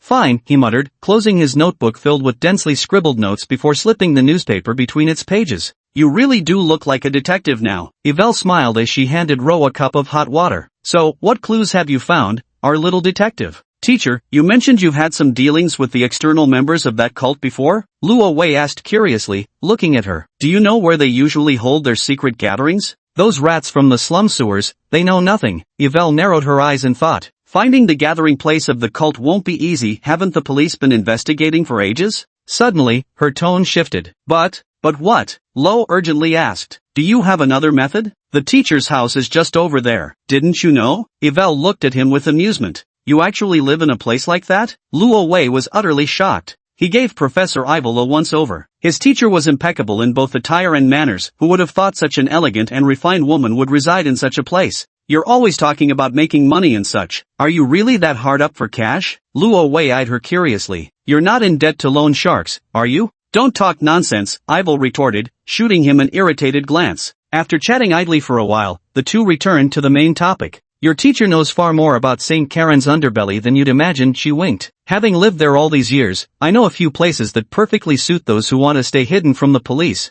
Luo Wei slammed the table and stood up. Then what are we waiting for? Chapter 29, A Moonless Night for Murder. After taking the steam bus all the way to the terminal station, the cityscape before Ro's eyes had transformed into an entirely different scene. The roads were filthy and disorderly, the buildings dilapidated, and the passers-by, unlike the well-dressed residents of the upper district, were mostly dressed in tattered clothes. This was the old city of St. Carlin, located downstream of the Great River with a significant elevation drop, hence it was also called the lower district. We're here, Ivel said softly. Modern transportation was useless beyond this point, so the two had no choice but to disembark and proceed on foot. Luo Wei nodded and followed Ivel through the slowly parting train doors. Stepping onto the platform, Luo Wei immediately sneezed as an uncomfortable sensation filled his nasal passages. The air carried a strange, acrid odor that stung the nostrils. He saw that the river water had a strange color, its surface covered in foul-smelling household waste and heavily polluted by factory wastewater that was the source of the strange odor. Is the young master not accustomed to the environment of the slums? Seeing Luo Wei continuously sneezing, Ivel teased with a smile. Not really. Luo Wei shook his head. It wasn't like he hadn't been here before. It was just that in the past, he had only come here in the game. Visiting the lower district of St. Karan in person was a first for him. Evil led Rovi through the winding, dilapidated streets of the district, passing by sewage-filled alleyways and rows of squat bungalows that had stood since the founding of Sankaran. The deeper they ventured, the taller the buildings on either side grew. Yet this was not the towering height of skyscrapers. In the lower districts, habitable clean spaces were scarce, forcing the city to expand vertically. The haphazardly constructed illegal buildings stretched so high their tops were scarcely visible, blocking what little light remained and casting an unnaturally gloomy, cramped atmosphere. Rovi instinctively looked up. Overhead, numerous steam pipes from distant factories coiled and intertwined across the architecture, merging with the bizarrely shaped structures of the lower district. As nightfall crept in, the jagged black silhouettes took on an irregular, menacing quality like some monstrous beast hungry for flesh. This is the darkest underbelly of the city of steam, San Carleon, where prosperity and wealth converge. Gangs, drugs, murderers, and cultists run rampant here, a true den of iniquity. Honestly, I find it quite perplexing, Professor Ivy. Luo Wei muttered, do you actually live in a place like this normally? You're not hiding here from some massive debt,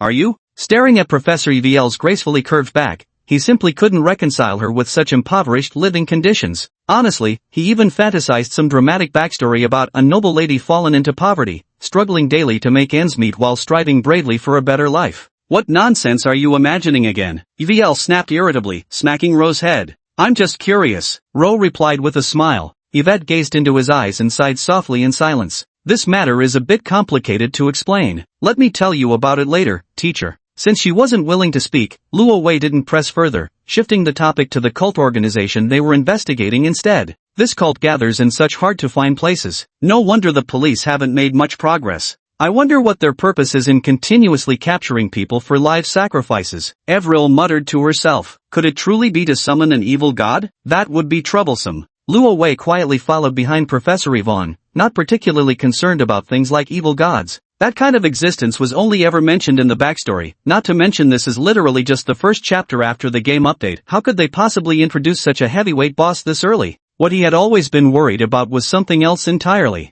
At 8 o'clock in the evening, the narrow strip of sky overhead had already turned pitch black. A faintly cold wind whistled through the quiet alley, making Luo Wei, who'd been walking for so long that he'd broken into a sweat, shiver involuntarily. He turned to look behind him. The nearest street lamp was already far in the distance. The place teacher Yvette had brought him to was among the most desolate and remote corners of the lower district, even by its own dismal standards. Moonless night, howling wind, and a secluded alley, what a perfect place for murder and silencing witnesses. Tired? Just a little further, hang in there, we're almost there. Noticing Raven slowing his pace, Ivy urged him on. Raven gave a non-committal to her noticeably impatient tone, yet his footsteps maintained their rhythm, following unhurriedly behind her. Until her steps grew increasingly hurried, and she kept glancing back at me. He spoke slowly at last. Actually, there's something I didn't tell you, teacher. What? About the analysis of this missing persons case, some of the leads were too uncertain, so I chose not to mention them at the time. Oh, this one. Evil seemed rather indifferent to what Lo was saying. She merely slowed her pace slightly, aiming to walk alongside him. But Luo Wei deliberately slowed his pace, intentionally maintaining a distance between them.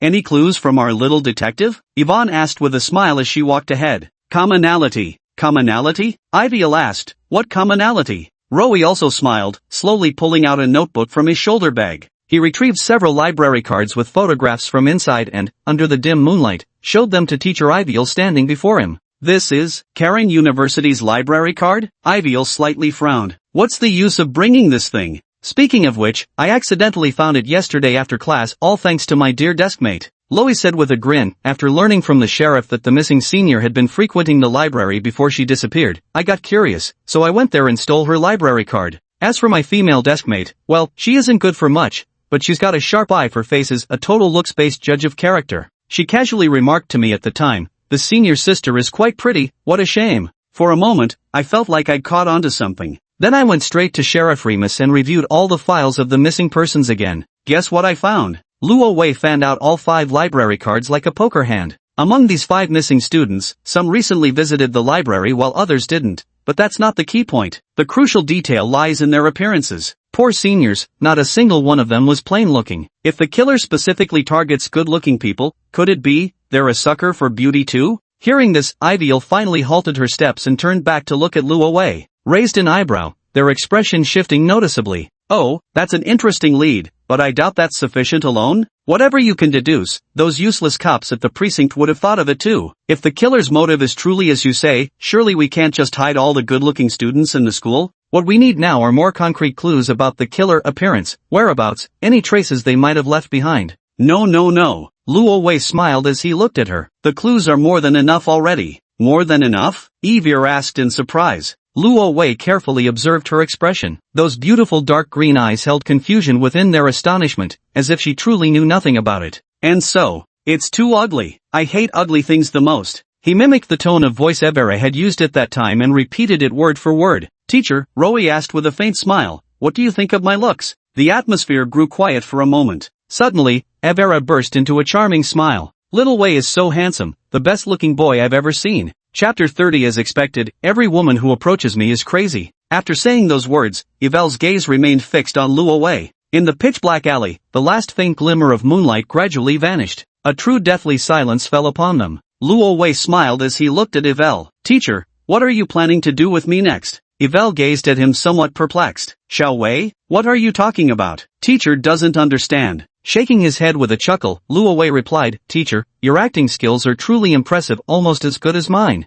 This is a genuine compliment. The acting skills Luo Wei honed between life and death could probably win him an Best Actor award if he ventured into the entertainment industry. With a piercing gaze fixed on Iviel's eyes, he continued with his analysis. Ever since that time you lured me into the office, you've been scheming to take me to your place, even going so far as to use this so-called cult as an excuse, and making such a show of digging up all those old newspapers. Don't take me for a fool, Professor, Luo Wei said with a smile. There certainly are many cults lurking beneath St. Colin, but they specialize in murder and sacrifices. Why would they suddenly target students from the prestigious Colin University unless they wanted to get busted? I understand. Yandere gazed at Rovi in the distance, her tone turning somewhat dejected. So, you actually suspect me, your teacher? Do you think your teacher is the culprit behind the disappearance cases? Her eyes grew moist, her voice choked with emotion. Combined with her beautiful face, her heartbroken and despondent expression was utterly pitiful to behold. Teacher is so disappointed. Wei, how could you think of me like that? After I went through so much to save you back then?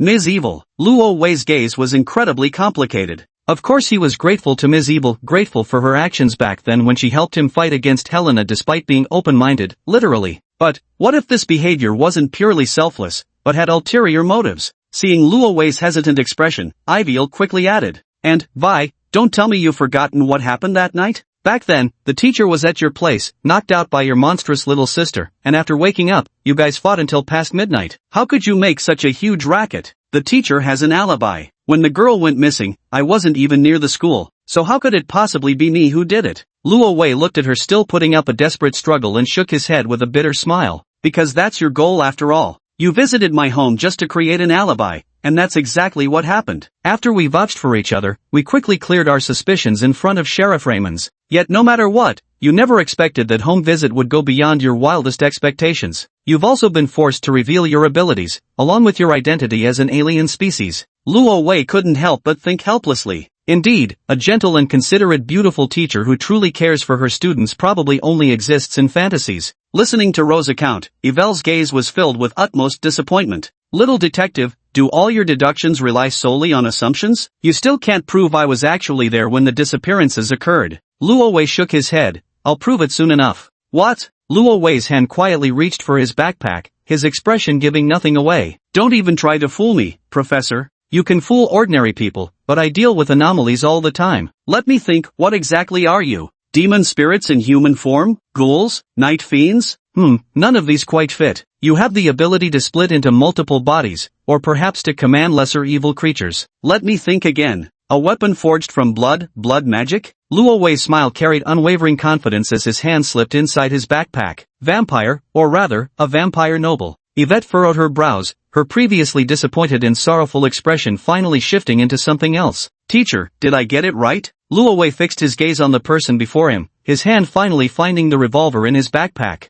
Little Wei. Suddenly, a faint smirk curled at the corners of Yandere's lips. An unusual emotion flickered in her eyes. You're so clever, Xiao Wei teacher likes you more and more. From the moment I first laid eyes on Xiao Wei, I've had my eye on you, teacher. And after you gave me that smile of yours, Evil was laughing with uncontrollable excitement. The teacher is even more captivated. How could there be such a beautiful boy who fits perfectly into my fantasies? As for me, her entire body trembled, and the flames blazing in her eyes seemed about to devour Lo Hole. I'll make you mine. As soon as she finished speaking, a thick metallic scent of blood suddenly erupted through the narrow alley. Her figure vanished in an instant, the crimson silhouette swift as lightning. Bullets struck the wall behind her, sparking upon impact before ricocheting elsewhere. Lo's revolver had shot empty. He gripped the pistol tightly, his gaze fixed on the darkness in the alley, finger resting on the trigger, ready to fire at any moment. Yvelle's voice came from the depths of the darkness. She giggled, "You don't really think you can kill me with that thing, do you?" Rovi remained calm, letting out a soft laugh of his own. "Teacher, the times have changed."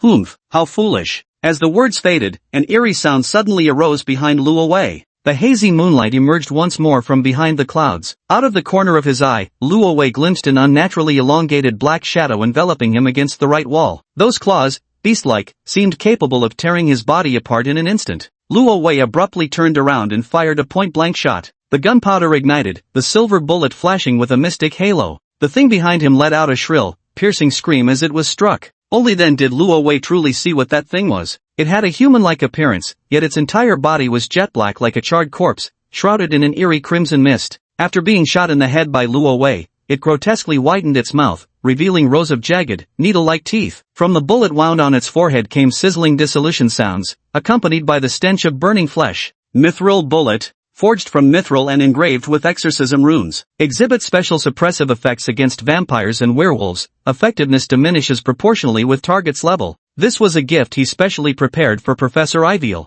Ever since learning she might be a vampire, the mithril bullet finally found its use, with this first shot being used on her blood thrall. Blood thrall, as the name implies, a servant of vampires. Through some means, a vampire can transform a human into such a state. It must have been these creatures that Iveal controlled to create her perfect alibi. The blood thrall roared incessantly, its searing wounds spreading until half its head appeared charred, before collapsing stiffly to the ground like a corpse. Chapter 31 Goodbye, Professor Evil. After Lori swiftly dispatched this blood thrall, from the depths of the pitch-black alley came Evil's light laughter. A mithril weapon no less. Seems our little Wei came thoroughly prepared. That's still not enough though. After she spoke these words, Lowry noticed the scent of blood in the alley growing stronger, and accompanying this metallic tang came sudden rustling noises from all directions. Clutching his revolver, Lowry cautiously surveyed both ends of the passage. The pitch-black alleyway now teemed with elongated shadows, gaunt figures closing in like hounds catching a scent, all moving swiftly toward his position. 1, 2, 3, 6 in total. Mithril bullets were extremely precious. Luo Wei only had a little over a dozen in total. If his aim was precise enough, this wave of attacks might be neutralized, but he had no idea how many more Yvel could summon. Moreover, she herself was secretly watching him, perhaps with a mocking smile curling her lips, eager to witness her prey's final struggles. At this thought, Luo Wei became even more cautious about wasting bullets. He pressed cautiously against the alley wall, firing only when the blood thralls rushed within striking distance. Gunshots rang out in succession, muzzle flashes briefly illuminating the alley's oppressive darkness. 2 more blood thralls were shot in the head by him, screaming grotesquely as they collapsed to the ground. Luo Wei calculated the remaining bullets in the revolver cylinder, holding the gun with one hand while swiftly reaching into his backpack with the other. He needed to reload faster, otherwise these bastards. Just as this thought crossed his mind, a sound that made his scalp crawl suddenly emerged right above him. Luo Wei immediately looked up. The thing's jagged, disgusting fangs, dripping with filth, were nearly pressed against his face. A foul stench reeking of blood rushed toward him.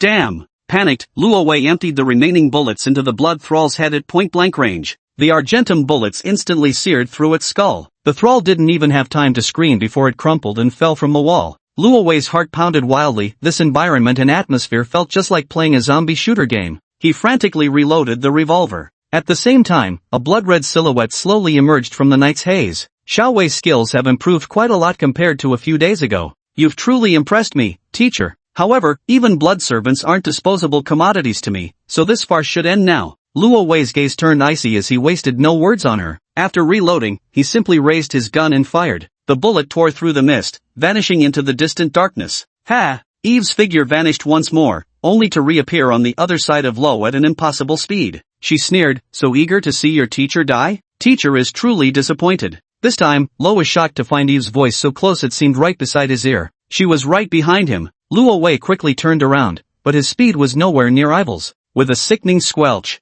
Luo Wei was instantly racked with excruciating pain, his entire body paralyzed. A blood-red spear pierced through his shoulder blade, then slammed violently into the wall behind him. He hissed in pain through clenched teeth. The slightest movement sent an unbearable tearing pain through his shoulder, throbbing so intensely it nearly made him black out. Surrounded by a crimson mist, evil reappeared before Lo at last. Luo Wei, with a deathly pale face, stared fixedly into her eyes. Those dark green eyes held a mocking glint of amusement. "I told you to behave, but you just wouldn't listen. Look where that's gotten you now." Seeing Luo Wei pinned down by the spear and completely powerless to resist, Iviel's smile grew even deeper. "Be good? So you can drag me back and do whatever you want with me." Luo Wei stared at her expressionlessly. "Do you think I'm stupid? Or has your brain fried? Humph, don't talk back to your teacher." Iviel suddenly pressed heavily on Luo Wei's penetrating wound with her hand. Then she watched Luo Wei's reaction with a nasty, somewhat expectant expression. Luo Wei was instantly in too much pain to speak, completely unable to maintain his earlier facade of calm composure. Much more obedient now. Ivel grew increasingly satisfied as she gazed at him. "That's more like it."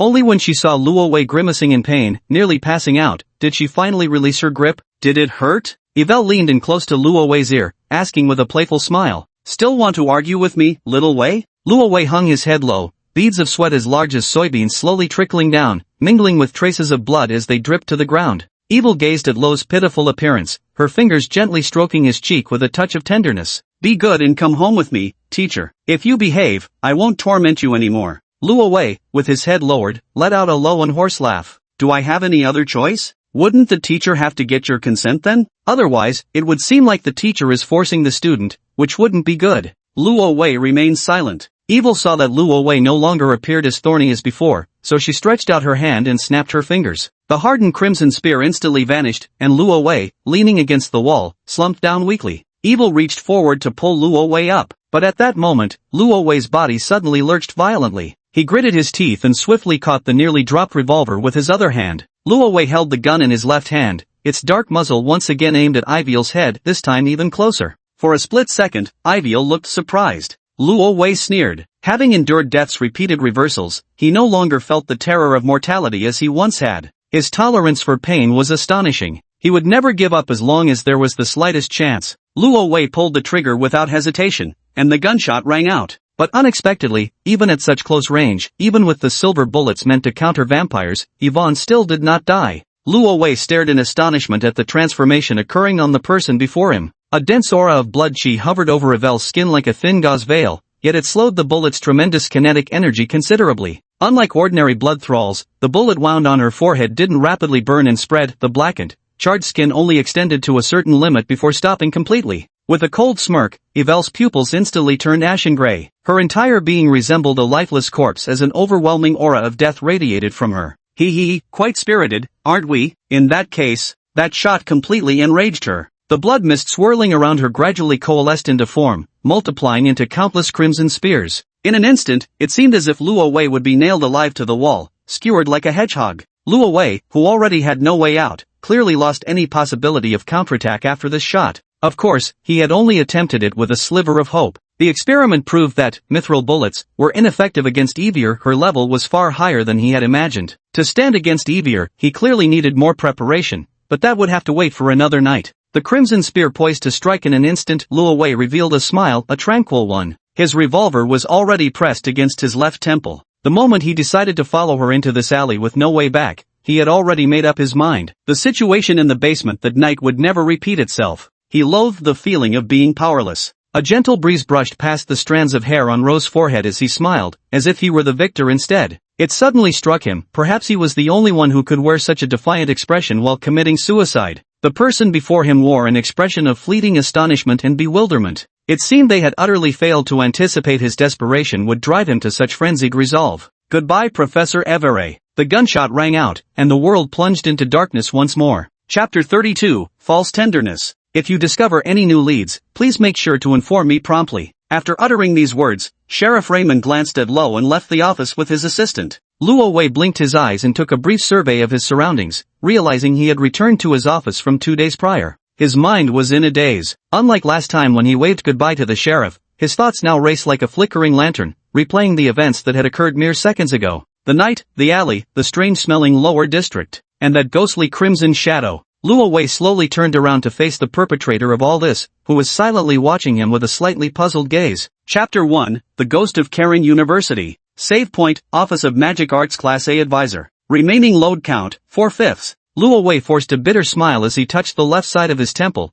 thinking that shooting himself was indeed the least painful way to reload. Vivi, what's wrong with you? Yvel stepped forward with concern and extended her hand. Are you feeling unwell again? Staring at that slightly pale, slender palm, Luo Wei instinctively wanted to dodge, but he still suppressed the discomfort in his heart, allowing Yvel to stroke his forehead. I'm fine, Luo Wei smiled. His gaze drifted past Yvel toward the half-drawn curtains and the somewhat dim office. He should have realized this earlier. Her skin was unnaturally pale, she disliked sunlight, and possessed terrifying regenerative abilities, all traits befitting a vampire. Yet, the beautiful and gentle facade of Professor Yvel made him instinctively reluctant to believe she could be the perpetrator, until irrefutable evidence was laid bare before his eyes. As he looked at Professor Yvel once more, Rovai's heart churned with complicated emotions. It was a difficult feeling to describe, encompassing both disappointment and a profound sense of loss. During those repeated instances when Helena kept killing him, Rovai's world grew dark and bleak. It was precisely then that Teacher Ivor appeared before him.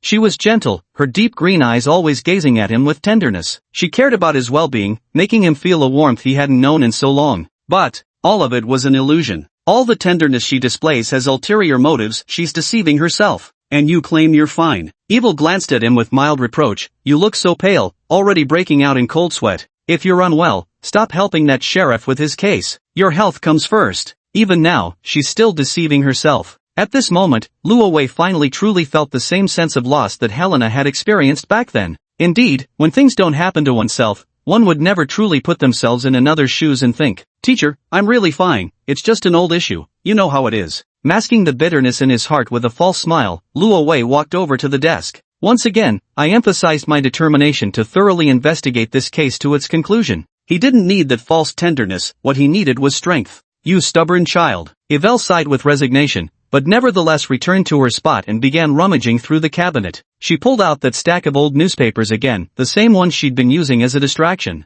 If you're serious about investigating this case, I might have some leads for you. Oh, is that so? Teacher, I've been following this case recently too. The disappearance of students immediately made me think of this cultist case. The methods are quite similar, both involving kidnapping vulnerable victims who are alone and have little ability to resist. What do you think? Luo Wei pretended to flip through those newspapers, his expression deepening the more he read. Then, as if suddenly enlightened, he revealed a look of astonishment that seemed to say, so this is how it is. His expression fell into Yvel's gaze, and this time, whether it was because she already had an answer in mind, her smile carried an air of smug satisfaction, as if some scheme had succeeded. A chill ran through Lo's heart. With his subtle encouragement, as suspicion of the culprit was once again shifted by Yvel toward those cult organizations, Lo took the initiative to propose investigating the lower city district to her and arranged to meet at the school gates after classes the next day. Then with a smile, he said goodbye to her and left her office. The next day, during the last class before school ended, Luo Wei asked the male teacher for leave, then hurriedly left the classroom. Instead of waiting for Yvonne at the school gate as agreed the day before,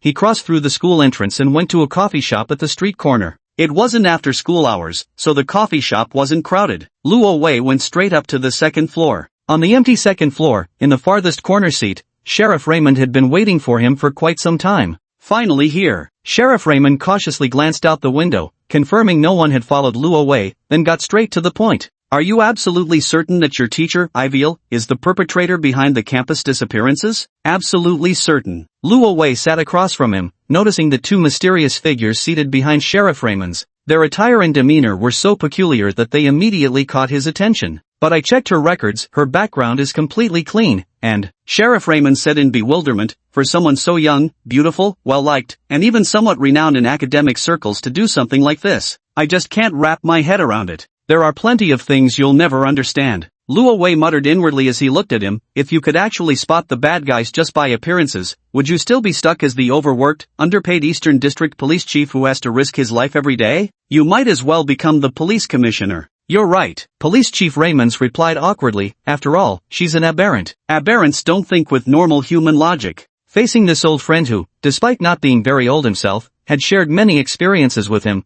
Police Chief Raymonds ultimately chose to trust him. Aren't you going to introduce these two new friends? Luo Wei glanced at the two figures standing behind him. These two were clearly brought by Sheriff Ramones, and he had already recognized their identities. Oh, right, Sheriff Ramones hurriedly said. Since this involves those vile creatures, regular police forces won't be of much use. After you contacted me, I urgently reached out to the Special Affairs Division. He proceeded to introduce them to Rovi. These two agents, one you can call the Wizard, and the other is named Gerard. I prefer it when people call me Witcher. The man named Gerard looked over with a smile, correcting Sheriff Raymond's introduction of himself. Chapter 33 Hunting the Vampire. Luo Wei observed the self-proclaimed monster hunter before him. He stood exceptionally tall, nearly 2 meters in height, draped in a gray woolen coat, his smile radiating an air of supreme confidence. Though always smiling, one glance was enough to tell he wasn't someone to be trifled with. Hello, Gerald, Mr. Witcher. Lo shook his hand politely. Gerald's grip was formidable. Looking up at him, Lo couldn't help but notice the man's bear-like build. Raymond's told me about your situation. Based on your description, that teacher of yours should be a vampire noble, probably ranking between a blood baron and viscount. Luo Wei nodded. He'd heard about vampire ranks before, but what concerned him most was whether these two could deal with Iviel. Seeming to notice the worry in his eyes, Gerald smiled and patted the long case at his feet that resembled an instrument box. The case likely contained an unusually long weapon. From Gerald's demeanor, he seemed quite confident about whatever weapon lay inside. Don't worry, kid. I've lost count of how many vampires I've killed. A mere blood baron, not even one of their high nobility. Shouldn't be too troublesome, relax. His grin was rough-edged, as if trying to console the visibly anxious Rovi. Yet after hearing his rather conceited words, Rovi grew even more uneasy. What the hell? Starting off by setting up death flags, characters like these in movies usually don't last 5 minutes. Luo Wei looked at Sheriff Raymond with skepticism, blinking once as if to say, "Are you sure about this? These two people you've picked?" Sheriff Raymond blinked back knowingly, as if they shared some kind of private telepathic channel. All pros here, don't worry. Luo Wei cast a half-believing, half-doubting glance at the other person. This mysterious man nicknamed the Wizard had a thin and small stature, his face mostly concealed beneath a hood, his eyes completely hidden within the shadows. Luo Wei had dealt with many sinister beings before, but at first glance, he could sense an aura of unmistakable danger emanating from this person. He had been sitting in the corner the whole time without speaking, appearing far more reliable than that Gerald. Luo Wei's tightly wound nerves finally relaxed a little. Though he still didn't know precisely what abilities these two agents possessed, they must surely be strong individuals with some level of extraordinary power. 2 against 1, advantage is mine. Perhaps. After bidding them farewell, Luo Wei returned to the school gate and waited quietly. When classes ended, a flood of students poured out of the school gates. Luo Wei spotted Iviel waving at him from the crowd. A false smile crept back onto his face as he boarded the commuter bus to the lower district with her once more. Come on, Xiao Wei, just a little further, we're almost there. At 8 o'clock in the evening, the narrow strip of sky overhead had already turned pitch black. Once again, it was that familiar alleyway, stretching endlessly as if it had no end. Noticing Luo Wei lagging far behind, Iviel urged him onward just like last time. Got it. Words aside, Luo Wei maintained his unhurried pace regardless,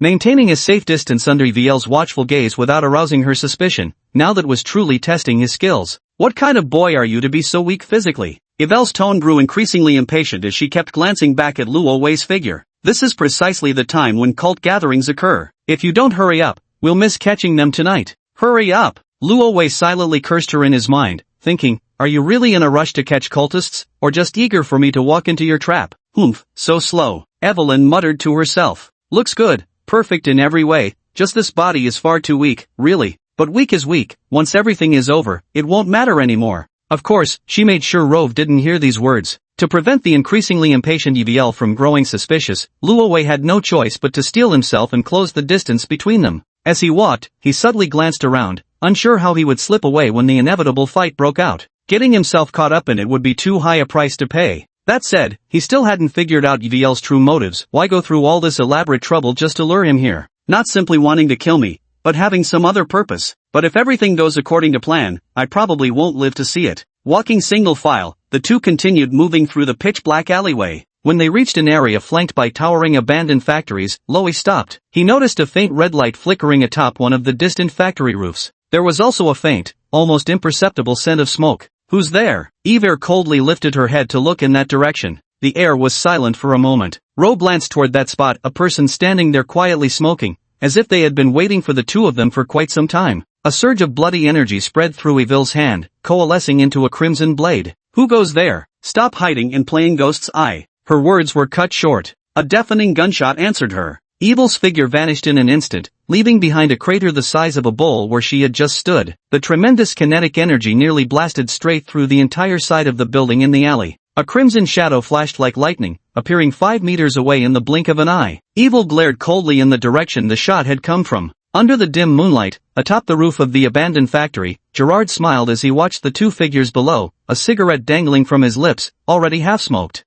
Remarkably fast, and the blood magic techniques are quite masterful. It should be the power level of a viscount from the vampire clan. He clutched an absurdly long lever-action rifle in his hands, standing at an elevated vantage point as his hawk-like eyes fixed sharply on the direction where the blood-red shadow had reappeared. Ha! The hunter! Iviel scoffed with a cold laugh as her figure vanished in a blink. With a single bound, she leaped 3 meters high, her toes barely grazing the rooftop ledge as blood magic coalesced into form once more. Gerald, unfazed by the vampire who had suddenly closed a significant distance, swiftly pulled the lever downward to load the magazine. It was a type of special bullet noticeably larger than Rose, mithril bullets, and his weapon had an even greater caliber. As Yvonne rapidly approached, his movements became nearly a blur, unleashing an exceptionally fierce barrage of firepower along the path of the crimson shadow. The gunfire was so deafening it made Rose's ears itch. The air carried the sound of Yvonne's frustrated anger as several bullets narrowly grazed her body, leaving horrifying burn effects on her skin. The hunter named Gerard nearly saw through Iviel's teleportation trick,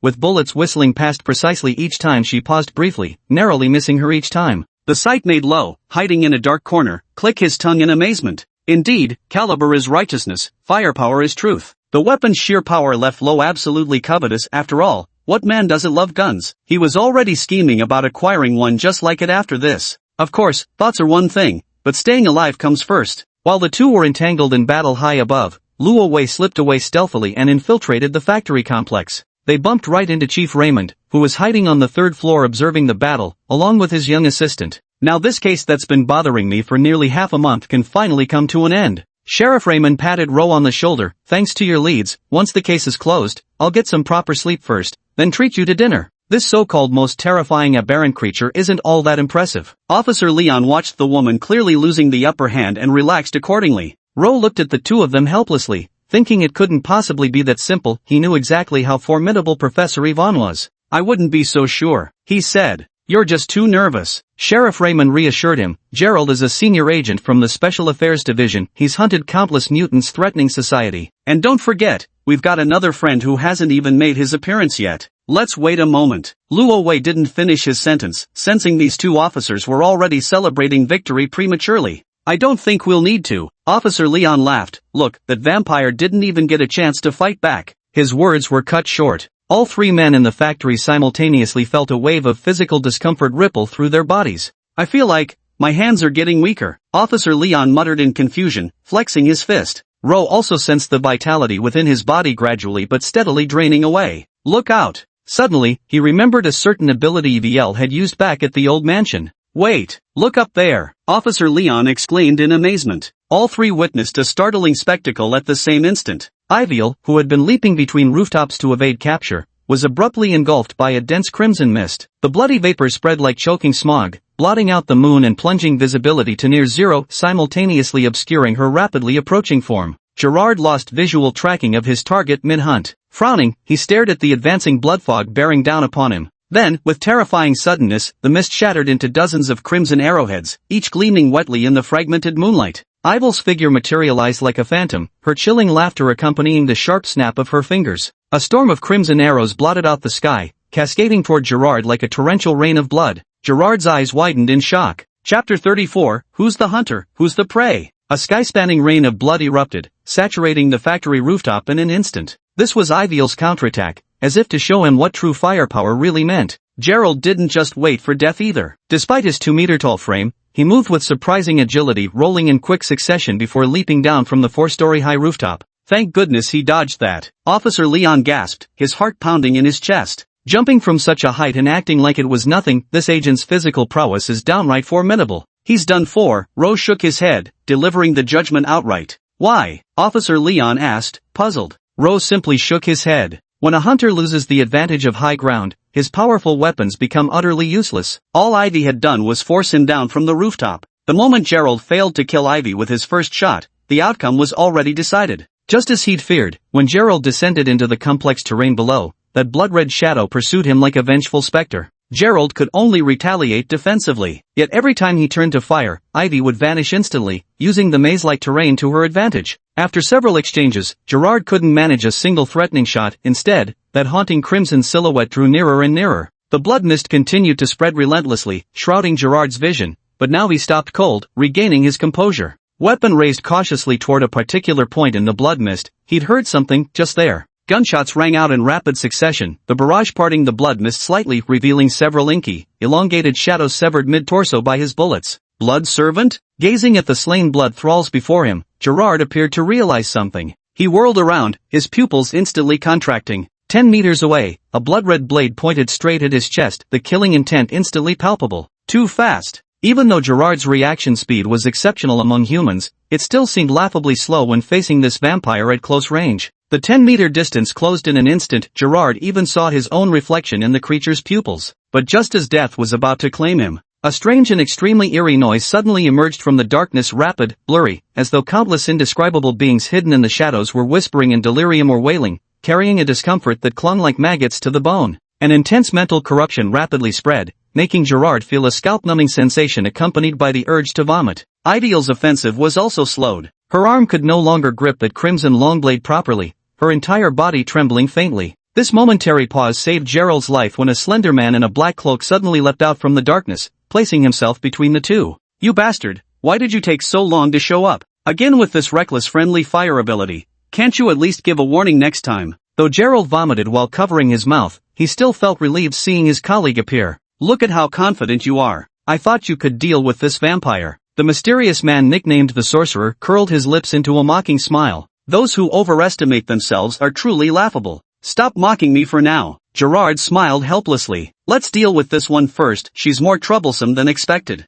Without Gerald needing to say more, the Sorcerer had already fixed his shadowed gaze upon the figure before them. Meanwhile, EVL2 realized the threat posed by her opponent. Her eyes turned icy as she gradually retreated back into the bloody mist. Watching the battle from above, Sheriff Raymond and Officer Leon finally wiped the cold sweat from their brows in palpable relief. The voice that had just reached them, though already faint, still had a powerful impact because they were all ordinary humans. Officer Leon was nearly overwhelmed by the mental contamination, his body curling up as he completely lost the will to keep watching the battle below. "Chief, don't tell me, you've been investigating cases like this all along." He was practically on the verge of tears. "Can I request a transfer? I'm still young. I don't want." "Cut the crap." Sheriff Raymond glared at him with a pale face. "If you run off, where am I supposed to find a new assistant? The precinct's aging problem is getting worse by the day." Lowe found it amusing. The sheriff's implication was clear. Everyone at the precinct was too shrewd to get dragged into this mess, so he could only dupe newcomers fresh on the job. Sheriff Raymond forced himself to stay alert and kept watching. With these two working together, it's practically in the bag. "We'll move in soon. Has everyone been notified?"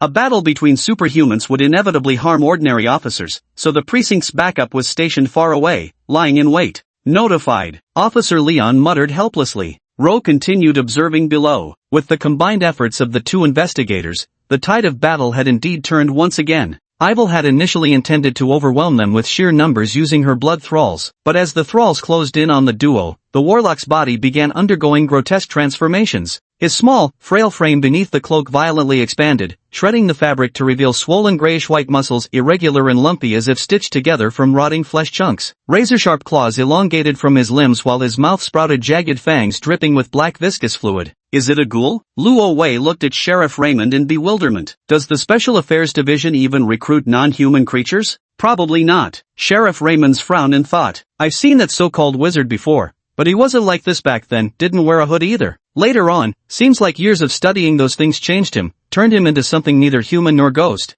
Pollution and backlash. Luo Wei understood this was the price of wielding extraordinary power. Magic in this world was unlike the conventional elemental spells found in traditional fantasy settings. No fiery projectiles, watery orbs, or other vibrant manifestations that battle mages might conjure, but rather things reminiscent of black magic, decay, implosion, curses, death and rebirth. The wizard, now half human and half monster, opened his foul-smelling maw and spewed a nauseating cloud of dark filth. The black miasma spread rapidly like poisonous fumes, carrying a corrosive aura that withered plants in its wake and left terrifying dark stains even on the walls. As black and crimson mingled together, Gerald, recognizing the situation, lifted his gun barrel in perfect synchronization. He fired a seemingly casual shot, and in that instant, it felt like igniting a methane-filled septic tank. With a thunderous explosion, the bloody mist dissipated instantly, revealing the countless blood servants within, all reduced to charred husks. With the bloody mist gone, Iviel was forced to reveal herself. Luo Wei noticed that Iviel was now severely mangled,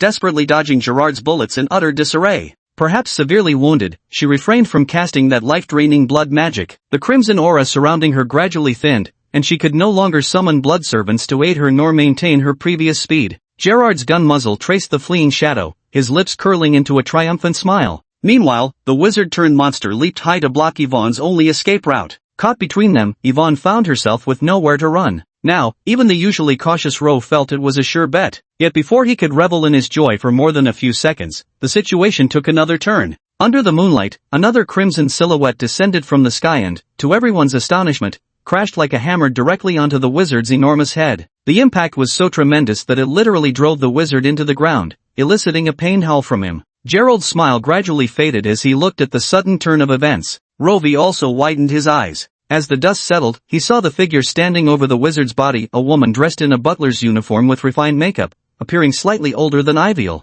The mysterious woman disdainfully brushed off the dust and then cast a glance at the pitiful-looking Iviel. She grasped the hem of her skirt, slightly bent her knees, and performed an elegant attendant's bow. Lady Yvel, it has been far too long. Our lord has always held you in his thoughts. Chapter 35, Lo has nowhere to flee. Miss? Upon hearing the mysterious woman's address to Ivy and her clearly deferential attitude, Luo Wei suddenly recalled the nonsense he'd casually spouted when joking with her last time. A down-and-out young lady from a noble family? So he'd actually guessed right? Luo Wei was momentarily astonished, though of course he had no time to dwell on such gossip now, for this woman was clearly Iviel's ally, and a formidable one at that. The wizard currently pinned beneath her foot finally snapped out of his initial daze with an enraged roar. Then, his ashen, bloated muscles swelled further, his entire body expanding yet another size. He roared, brandishing his claws with such violent struggles that the very ground trembled, desperate to break free from the woman's restraint. Yet the woman's expression remained utterly unchanged. She merely glanced down at him. Speak when the young miss permits you, keep quiet. Then came a casually thrown punch. With a thunderous explosion, the witch's massive head was instantly obliterated without a trace, even his entire body caving inward. The witch's roaring ceased abruptly, and the alleyway finally fell silent in the night. Everyone present was deeply shaken, especially Gerard, who stood right across from them. His lips trembled slightly, the cigarette dropping to the ground. His colleague, the sorcerer, was a far more powerful supernatural being than himself within their department. Yet even such a formidable figure had been effortlessly killed. Moreover, the attacker had moved as naturally as breathing. Such power, such speed. Could it be a high-ranking vampire noble above the rank of count? A flicker of fear flashed in Gerald's eyes as he tightened his grip on his weapon and instinctively stepped backward. How could this be? A case of this magnitude? How could it possibly involve forces at this level? He muttered in disbelief. The confident image he had once left on Ro was now completely replaced by unease and dread. The mysterious woman merely gave him a fleeting glance before looking away without another thought. She took out a handkerchief, wiped her hands lightly, then walked toward Yviel with a smile. Miss, how did you get involved in something like this? And even caught the attention of both St. Karen Police Headquarters and the Special Affairs Department? Yviel's gaze drifted unconsciously toward a spot on the factory's third floor before she lowered her head with a bitter smile. This is a long story, Annie. I never expected you to suddenly appear and help me. Thank you. It's simply what I should do, replied the woman called Annie, her expression deferential. Young mistress, please come home with me. The master and mistress are both waiting for you. That matter, we'll talk about it later. I need to deal with the troubles at hand first. Trouble? And glanced at the hunter again. Oh right, them. She then chuckled lightly. No need to worry about the police station folks. As for these Special Affairs Division hunters, honestly, it's not that complicated. If you just come home with me, miss, our family could easily take care of it for you. I've told you to stop bringing that up. Yviel sighed wearily. If you won't help, then I'll handle it myself. With that, she strode directly toward Gerald's position. Gerald watched as both vampires fixed their gaze on him, especially that terrifyingly powerful woman. His trembling grew increasingly violent until he could barely even hold his gun steady.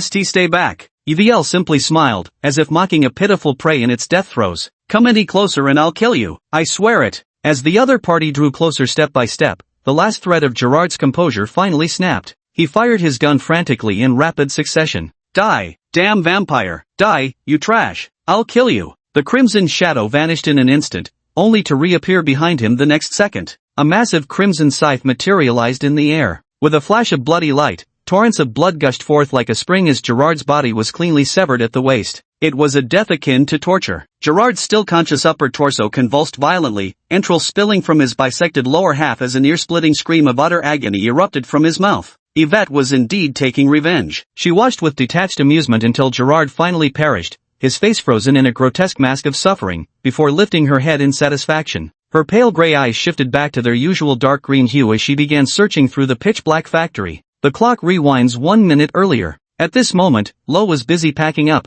preparing to make his escape. When the warlock was effortlessly obliterated by that woman, he knew it was all over. There was no point watching what came next. He couldn't help but smile bitterly. Indeed, how could he be allowed to seek outside help while forbidding others from doing the same? Their reinforcements were of much higher quality. Those two so-called extraordinary experts that Sheriff Raymond had confidently vouched for couldn't even last a single round against that woman. Even the entire strategy of finding help could be declared bankrupt in advance. Yvonne must hold an exceptionally high position within the vampire clan. Though unclear why she'd fall into her current state, if she desired, she could probably summon a dozen such powerful beings with just a snap of her fingers. When it came to his vampire teacher, Lo did feel a headache coming on, though this was entirely different from the kind he got with Helena. Teacher Iviel, wealthy and influential, once upon a time, and far sharper than Helena. If not for his old gaming habit of scrutinizing every detail to solve puzzles, he wouldn't have seen through her schemes so quickly. Slinging his bag over his shoulder, Lo pulled out his revolver and prepared to leave the scene.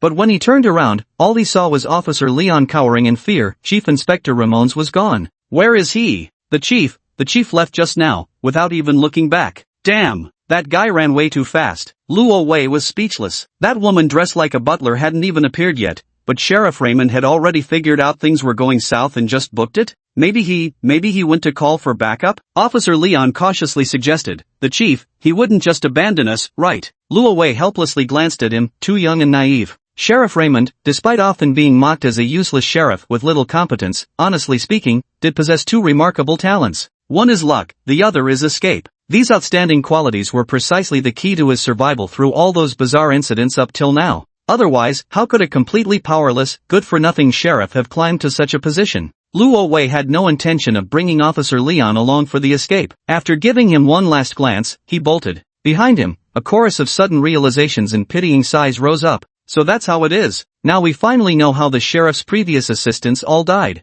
Luo Wei sprinted swiftly through the pitch-black abandoned factory. Before coming here, he'd studied the map of this district in the lower city and memorized its complex terrain. By scaling walls and cutting through the tavern street controlled by two gangs, he should reach the most chaotic and sunken area of the entire lower city, the poorest slum within slums, where the terrain grew most labyrinthine. Once he made it there, hiding shouldn't be too difficult. His only hope now was that Gerard, built like a bear, could hold out a little longer. Little did he know, Gerald was so terrified that he didn't even try to run, he just folded instantly. Just as he reached the perimeter wall, a thick, overpowering scent of blood suddenly filled the air. Lo's heart pounded violently. It's over. There stood Yvette, her body mangled beyond recognition from the explosion, fixing him with an unnatural gaze. Little Wei, where are you rushing off to in such a hurry? Luo Wei was forced to stop. He gazed at Iviel, whose skin was festering and covered in blood, and offered an awkward smile. Ha, teacher, what are you doing here? Did you finish fighting already? He forced a smile and asked with slight concern, were those people from earlier your enemies? Teacher, you're badly injured.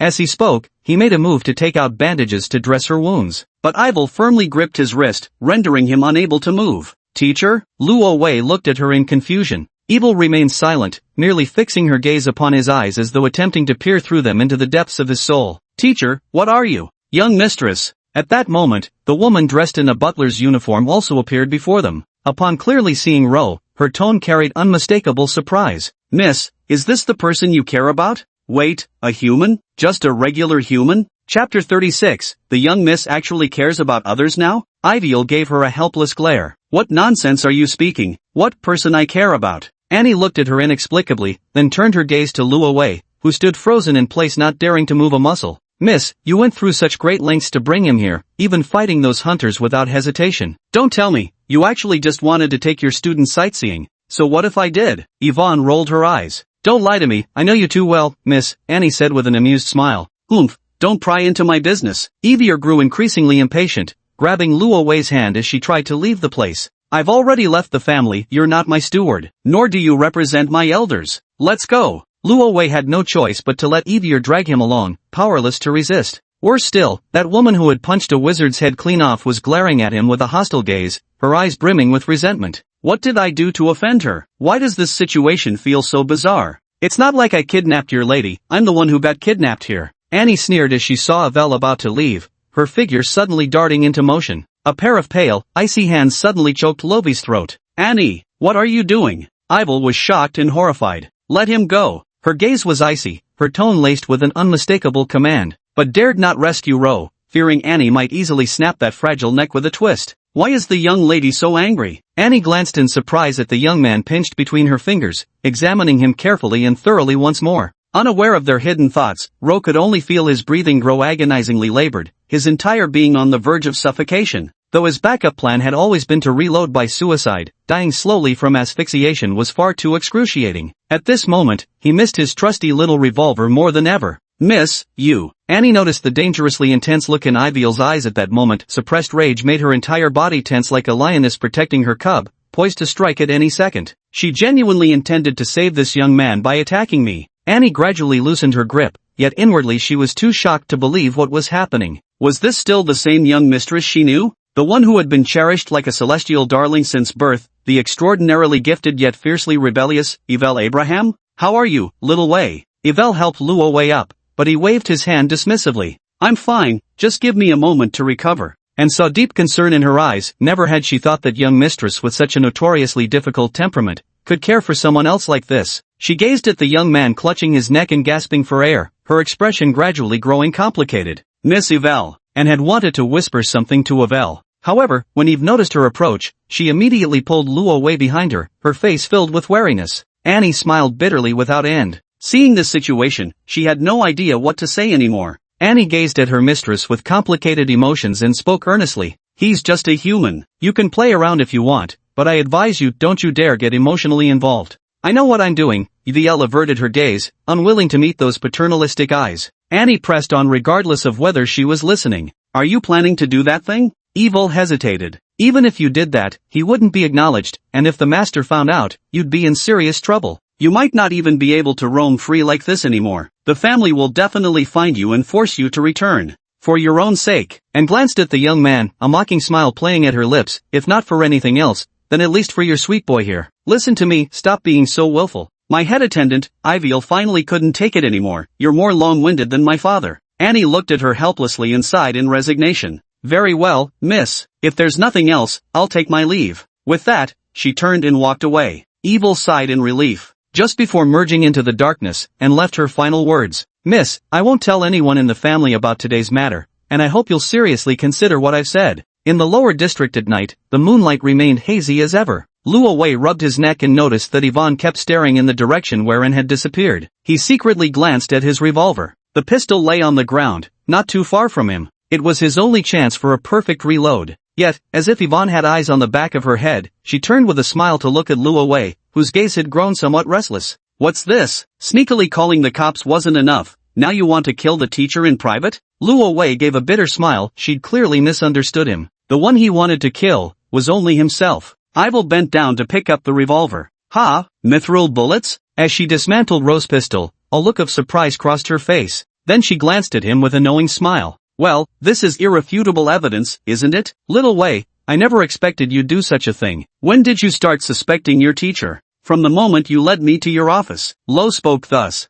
That was actually that day? Ivor's face showed clear surprise. Thanks to the vampire nobility's exceptional restorative abilities, Ivor's previously mangled face had already regenerated with fair, delicate skin. Now that beautiful countenance was filled with confusion and astonishment. But at that time the St. Karen police hadn't come knocking. You already knew I was the murderer? Evie poked Ro's cheek. Are you lying to your teacher again? You couldn't possibly be that capable. What? Are you some kind of detective now? Ro thought to himself, I kind of am half a detective. Wouldn't an investigator of mysterious incidents count as a colleague of sorts? He quietly looked at Evie and said, I'm telling the truth. After going through what my sister and I experienced, if I still completely trusted every woman who got close to me, there probably wouldn't be brains inside my skull, just soy milk. Soy milk. Evie blinked in confusion. What's that? A beverage made from ground beans, rich in protein, Luo Wei explained with a perfectly straight face. Ha? Yvel gazed at Rove. Does it taste good? It's tasty. Luo Wei nodded slightly. Would you like me to make it for you next time? She asked again.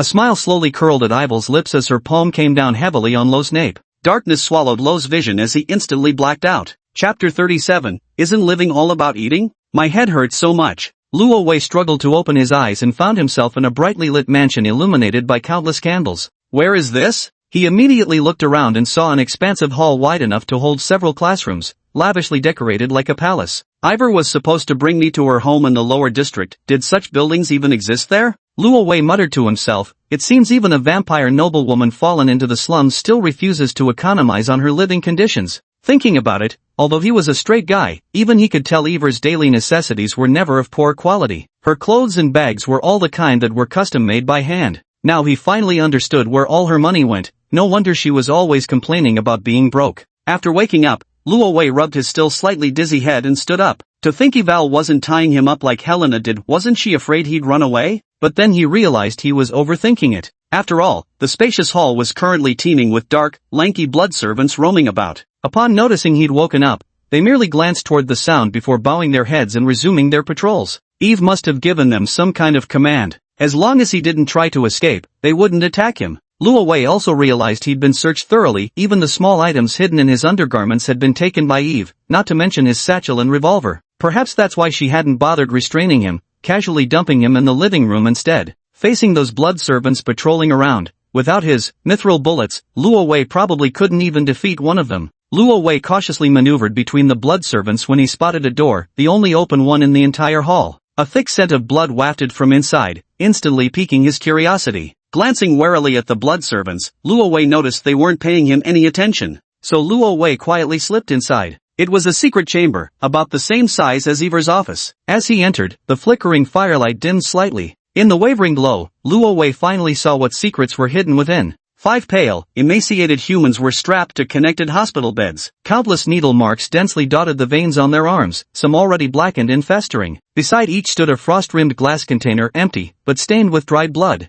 Luo Wei suddenly heard a faint groan and quickly walked over. The source of the sound was a woman. She was so emaciated that it took Luo Wei a long time to recognize her. She was the last missing student, the unfortunate senior who had been snatched away while studying late at night in the library. Her eyes were closed, her brows occasionally furrowing as if in a nightmare, letting out a few uneasy whimpers. Then she sank back into peaceful slumber. These 5 individuals are the students from the campus disappearance case. Turns out they weren't dead after all, but were kept captive here as something akin to blood bags or emergency rations. The teacher really knows how to live in style, quite the connoisseur. Luo Wei muttered sarcastically to himself. Vampires can't consume human food. Blood is their only viable sustenance. However, Ivel, being such a looks-obsessed vampire, only feeds on the blood of beautiful people. What about the ugly ones? Luo Wei glanced back at the blood servants. Was the dreadful fate reserved for the unattractive ones? Damn this superficial, looks-obsessed society. Of course, teacher is a person of refined taste. Suddenly, Ivor's voice emerged like a phantom right behind him. Luo Wei jumped in fright. Turning around, he saw Ivor's body had completely recovered by now. She was lazily gazing at him while dressed in a pure white nightgown, looking utterly at home. You should realize that teacher only likes beautiful things. After all, I am an artist. An artist? Luo Wei asked in confusion. An artist of blood. With those words, scarlet blood mist began swirling around Ivel's body. She arched her swan-like neck gracefully, spinning in a full circle, a movement reminiscent of a waltz step as the blood mist seemed to form fluttering skirt-like waves around her. Teacher Ivor before me was like a princess born between pure white and crimson, radiating in eerie beauty. Noticing Luo Wei's intense gaze fixed upon her, Ivor curled her lips into a rather self-satisfied smile. She extended her hand as if inviting Luo Wei. Luo Wei hesitated for a moment. I was suddenly pulled by a force and compelled to rest my hand on Yvel's slender waist. I don't know how to dance. Hey, aren't you afraid I'll step on your feet? Then learn. Yvel glared at him. There will be plenty of social occasions requiring this in the future. I refuse to be groped by some greasy, ugly fellows. From now on, you're the only one allowed to be my dance partner, teacher. Luo Wei looked at her helplessly as she forcefully dragged him into spinning circles. While learning to dance, a massive question surfaced in his mind. It seemed Ivel had no intention of using him as emergency rations, and that Butler named and had previously said some rather cryptic things. So just what exactly was Ivel planning? Teacher, you're not planning to turn me into a vampire too, are you? Luo Wei asked cautiously. Yvel corrected him with a smile, not a vampire, but a noble bloodkin. Luo Wei frowned. Wasn't that just the same thing by another name? As he pondered this, Luo Wei, who completely lacked any artistic sense for dancing, grew increasingly clumsy in his movements, even stepping on her foot at one point. You're so dumb. She helplessly released her grip. No more dancing, standing there like a block of wood. I'll train you properly later, she muttered. Anyway, there's plenty of time in the future. However, Lo stood rooted to the spot in a daze, overwhelmed by an intense sense of resistance. Vampires? Who the hell wants to be a vampire anyway? Though, vampires possess eternal life, exquisite beauty, mysterious powers, and even if they stir up trouble, there's always a bunch of ancestors who've lived for who knows how many years ready to back them up. But vampires have no sense of taste. They can't indulge in feasts. Soy milk, steamed buns, fried dough sticks, braised pork belly, 5-spice pork, preserved mustard greens stewed with pork. Oh wait, in this world, it should be creamy mushroom soup, seafood pasta with rich sauce, fluffy pork floss bread. If I turned into a vampire, I'd never get to savor any of these things again. I imagine vampires must find all food tasteless as chewing wax, if not downright nauseating. Then what's the meaning of life? Isn't living all about eating? Chapter 38, The Right to Dominate You. Luo Wei gazed at Iviel with a complicated expression as she examined the physical conditions of those food reserves. When she turned and noticed Luo Wei's conflicted, tormented expression, she let out a cold laugh. What's the matter? You get to receive the honor of my personal embrace, becoming my blood-bound kin, and escape your pathetic human vessel to gain formidable power and eternal lifespan, yet you're still discontent? Satisfy my ass. Luo Wei glared at her with resentment. Whoever wanted to be this vampire could have it, because he certainly didn't. Then, as he pondered what Yviel had just said, a realization suddenly struck him. Wait, bloodkin? What's that? He asked suspiciously, also a vampire? How come I've never heard of such a thing before? Noble bloodkin, not vampires, Vera emphasized again. Fine, bloodkin. Luo Wei looked at her helplessly. Of course you wouldn't know about bloodline descendants, Vera said rather proudly. This is a secret known only to the 7 most ancient primordial families of the bloodkin. And only direct descendants like me are privileged to partake. Partake? Luo Wei mulled over the word, suddenly feeling something strange. Of course it's partake. She gazed at Luo Wei with a smile. After I give you the embrace, you'll become one of my kind, my kin. And I, her smile deepened, will hold dominion over you. Luo Wei was utterly astonished. He hadn't expected this. Becoming a vampire was bad enough, but to be controlled by Yvonne was beyond imagination. Triggered as if suffering from PTSD, his body involuntarily recalled those memories he'd rather forget. The terror of being dominated by Helena just days ago came flooding back, and this so-called blood kindred is likely something even more horrifying. Watching Luo Wei's expression gradually stiffen, Yviel giggled mischievously before whispering, "Let me tell you another secret. Where we come from, blood kindred are usually called blood thralls. After completing the ritual, you'll never be able to resist me again. Only when I die shall you perish, only when I rejoice shall you feel joy. Our fates shall be bound together for eternity." Luo Wei stared at her in shock. Yviel seemed to be soothing his emotions as she added with a gentle smile, "Don't worry, little Wei. Don't mistake this name for being similar to blood thralls, they're entirely different things." She glanced disdainfully at the blood servants wandering in the hall. "They are merely the lowest, dull-witted servant species, but you..." Iviel's tone suddenly became impassioned. "Though you are a slave, you are my slave, the slave of the noble heir to the primordial family. All vampires will regard you as my representative. Even your status will surpass that of the heads of the branch families." Luo Wei smiled bitterly. "Can I say no?" "Why say no?" Iviel widened her eyes. "Aren't you willing?" Luo Wei remained silent. Eve gently caressed Lo's cheek, her eyes flickering with unusual emotion. "Since the first moment I saw little Lo, teacher had her eye on you. And after you gave me that smile of yours?" Her breathing grew erratic, a suspicious blush blooming across her snow-white skin. "Teacher is completely obsessed now. I want you, Xiaowei, I'm going to make you completely mine." Her entire body trembled, and the flames blazing in her eyes seemed ready to devour Luo Wei whole. How wonderful! Through endless time, Xiaowei will be with teacher forever, never to be separated. Staring at the increasingly terrifying Iviel before him, Luo Wei couldn't help but let out a bitter chuckle in his heart. Why do other dating sims feature school life routines, romancing gentle childhood friends or aloof aristocratic transfer students, going on dates, shopping together, watching fireworks at the beach, while his dating game forces him to pit wits against these twisted and horrifying women? Even mere survival has become an extravagant hope. Am I the fucking Tang monk? Why do I only attract these female monsters? Luo Wei suddenly felt that putting all his attribute points into charm during his first playthrough was a stroke of utter stupidity. At first he was quite proud, thinking he could easily romance any woman and climb to the pinnacle of success. Though now, he is indeed about to reach the pinnacle of something. Luo Wei silently glanced at Ivier. It's just another way. His least favorite way. Xiao Wei. Eve gripped Rose's wrist tightly, her smile bewitching. It's getting late. Completely disregarding Rose's resistant expression, she forcibly led him out of the secret room. They navigated through the massive building until arriving at a tightly locked attic. The attic connected to the main hall through a long corridor. As they passed stained glass windows lining the passage, Ro caught glimpses of moonlight filtering through from outside. Surprisingly, the haze over St. Karen seemed to have lifted tonight, and the moonlight outside the window was unusually bright. What's more, it was a full moon. A beautiful full moon hung in the night sky, casting a pale silver glow over the city. The world lay in perfect stillness. Under the moonlight, Yvel smiled strangely, almost unnervingly. The ritual can only be performed on the night of a full moon. Seeing Luo Wei's expression, Yvel patiently explained to him. Such a rare and opportune day, she said with a smile. It just happened to appear after we met. Xiao Wei, tell me, what are the odds of such coincidence? Isn't this the romance the creator designed especially for us? Luo Wei silently gazed at Ivy beneath the moonlight. Quite romantic indeed. It'd be even more romantic if you'd abandon that idea of yours and peacefully share a drink with me. Ivy curled the corner of her lips. That's impossible. Luo Wei was immediately pulled into the attic by her, ascending the spiral staircase step by step.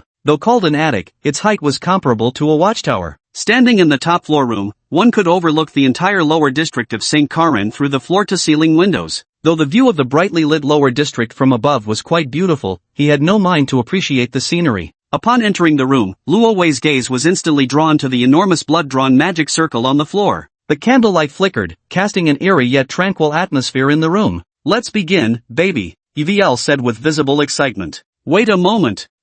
Ivy looked at him in confusion. Wait for what? If we wait any longer, the weather won't be suitable for the ceremony. Don't worry, teacher. I checked the weather forecast before going out. Rove glanced around the room, observing his surroundings. What weather forecast? Well, just consider it my astrological prediction. Rove withdrew his gaze, having already committed every detail of the room to memory. Are you stalling? Don't tell me you're thinking of running away? Yvel narrowed her eyes dangerously. You couldn't even escape downstairs earlier, let alone here now. I've no intention of running, Rovi replied, his gaze deep and steady as he studied her. I just wanted to talk with you. I mean every word. Negotiation/soothing, master level. Start. Chapter 39, Back to the Past Again. Want to have a chat with your teacher? Eve first gave him a puzzled look, then revealed a subtle smile. Little Wei. Don't treat your teacher as foolishly as your sister, I know exactly what you're trying to do. Evil tightened her grip on Rovi's wrist, holding him as if afraid he might flee. You want to buy time? Hoping for another stroke of luck to save you, like last time? She let out a short laugh. But it's just the two of us here now. You'll never again find a teacher dropping from the sky to rescue you.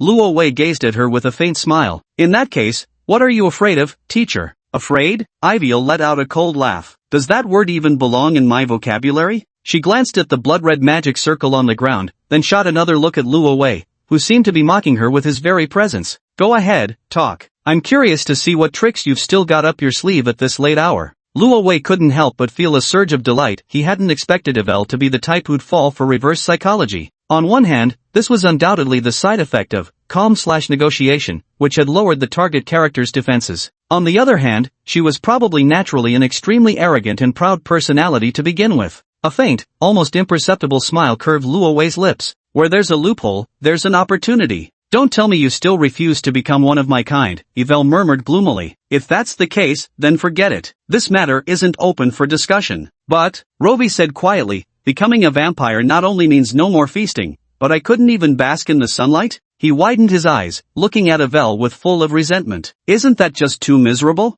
Pathetic? Yvel was taken aback. Is it really that pathetic? She had never associated the elegant and noble vampires with such a term. How could a dignified vampire like her be considered pathetic? Yes, yes. Luo Wei nodded vigorously like pounding garlic, and began pouring out his grievances to her. Teacher, you've always been mingling among humans, even as a university professor. When your colleagues gather for lively dinners or share snacks together, don't you feel envious? Don't you want to know how they taste? And another thing, Luo Wei continued trying to paint just how pitiful her current situation was. As everyone knows, St. Karen is a city of smog. Getting a full month of clear skies in a year is already considered lucky. Do you know what the most popular lifestyle in the city is right now? Luo Wei gazed into those slightly confused emerald green eyes. It's a vacation. A vacation to the southernmost coastal city of the empire, Brugge. His expression was slightly exaggerated and comical, gesturing animatedly as he tried to pique Yvel's interest this way. That place is called the Sunshine Coast, with sun all year round. No gloomy weather that puts you in a bad mood as soon as you step outside, like here. There's no pollution, and the seawater is crystal clear. If you've been there, you'd know what heavenly living is like. As he spoke, Lo couldn't help but chuckle to himself. He sounded like a promotional ambassador specially hired by the city of Brugge. First there was Helena, now it's Yvette. He's lost count of how many times Brugge has been mentioned. He's never even been there himself. And Yvette, too, seemed lost in wistful musings. Is that place truly that wonderful? Of course, Luo Wei said decisively. It's really great. I've been there before, I'm not lying. Iviel crossed her arms, her expression slightly disdainful. What could possibly be good about the vulgar entertainment of short-lived humans? Might as well not go. As she said this, she didn't notice at all that she'd loosened her grip on Luo Wei. Besides, it's not that we can't enjoy sunlight, nor that we deliberately gather in this sunless city. She tried to explain, it's just, sunlight hinders our recovery and cultivation. So for a long time, you've grown accustomed to living like rats in a dark cave? Luo Wei continued provoking her. Truth be told, Iviel was quite different from the traditional vampires in her family line. She actually enjoyed lively crowds and mingling in human social circles. She didn't like gloomy, damp castles or cold coffins. Instead, she adored shopping, strolling through bustling streets, chasing the latest trends. She loved visiting beauty salons with her wealthy female colleagues from school, then mingling in the circles of high human society. Luo Wei seized upon this very point, causing Yver to fall into contemplation and consequently lower her guard. He grinned as he toyed with the arrangements on the ground, appearing deeply intrigued by the blood magic circle drawn there. While chatting, Luther unknowingly moved closer to the loft's floor-to-ceiling window. Looking down from a high place can make one feel nervous and uneasy. Yet such emotions never surfaced in Lowry. For him, this height was just right, with the perfect angle. Jumping would cause him to lose all consciousness in an instant. A rat living in a hole? Iviel was clearly irritated. How dare you speak of the noble and elegant Bloodkin in such a manner? Humph. Let me remind you that we rendered great service during the founding of the Empire. Without us, you vulgar short-lived creatures wouldn't enjoy such splendid lives. You'd probably still be wallowing in warfare. Luo Wei had never heard such things before. So, vampires and the Empire had once cooperated? But now he had no mind to dwell on such thoughts, for the time allotted for pacification/negotiation was about to expire. Eve's mood gradually turned impatient. She gave Lo a sidelong glance and walked directly toward him. But now, Rovi had unknowingly walked to the edge of the floor-to-ceiling window. The perfect opportunity suddenly presented itself. Teacher. A smile crept across Rovi's face. What? Yvel frowned slightly. We've talked enough. If we're done talking, perform the ritual with me immediately. Keep your ridiculous ritual to yourself, my vampire teacher. I told you I'm not a vampire. Yvel immediately grew irritated. Yet what she never expected was, with playful amusement, Loie chuckled, next time, teacher, remember to buy better quality windows. His figure slammed violently against the floor-to-ceiling window. The exquisitely carved window shattered instantly, and Luo Wei's figure vanished from the rooftop attic in a flash. Wei! Ivel stared at the scene in disbelief. No matter how fast she was, she couldn't stop Loie. She stared in shock at the rapidly descending black silhouette. Would you rather die than become my follower? Little Vaitai, do you really hate me that much? As Loie fell at breakneck speed, he felt the air scrape painfully against his face, his heart seemingly stopping altogether. But it's alright, it'll all be over soon. As his body made contact with the ground, Luo Wei's world plunged into darkness once more. Chapter 40, Double Reversal. When his eyes opened again, Luo Wei found himself back in that all-too-familiar office.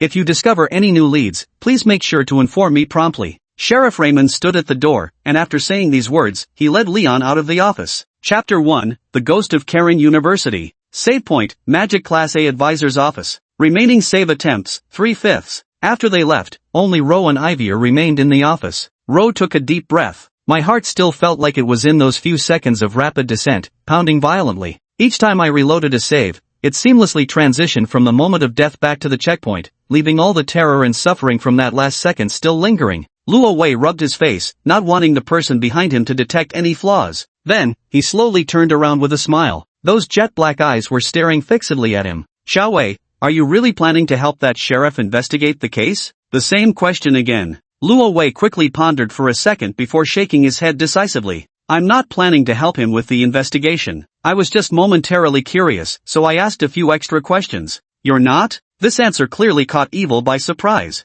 She just watched Lo speak so seriously with that police chief for ages, thinking he was genuinely going to get involved in this disappearance case. For this purpose, she had even planned a series of subsequent maneuvers, intending to exploit Luo Wei's curiosity about the case to lure him to that location. Yet in the end, he just decided to drop the investigation just like that? For a moment, Yvel's expression showed complete bewilderment. As Luo Wei noticed the unusual expression on her face, he secretly laughed to himself. Didn't expect that, did you? This time I'm breaking the usual pattern. I'm done playing your games. Professor, I just want to go home now. Luo Wei leaned his forehead on his hand and sighed as he sat down on the guest reception sofa. Iviel was quite the actress too. She quickly composed herself and walked over with a hint of concern. Is Vivi feeling unwell again? Yeah, probably because I didn't sleep well last night. Luo Wei completely avoided bringing up the campus disappearance case from earlier, opting instead to talk about what happened last night. Helena came by the house. What? Yvel exclaimed in surprise. You met that monster sister of yours yesterday? She didn't hurt you, did she? Rose shook his head. No, not exactly, but things were quite dangerous at the time. As he spoke, he gazed at Yvel with a hint of worry in his eyes. Teacher, Helena has been lurking near my house. She might still be recovering, which is why she's hesitant, but I'm afraid in the future. Don't be afraid, Yvel laughed. Since your home isn't safe anymore, why not come to my place instead? She blinked her eyes playfully. My home is very safe, you know. From now on, you won't have to worry about that little sister of yours.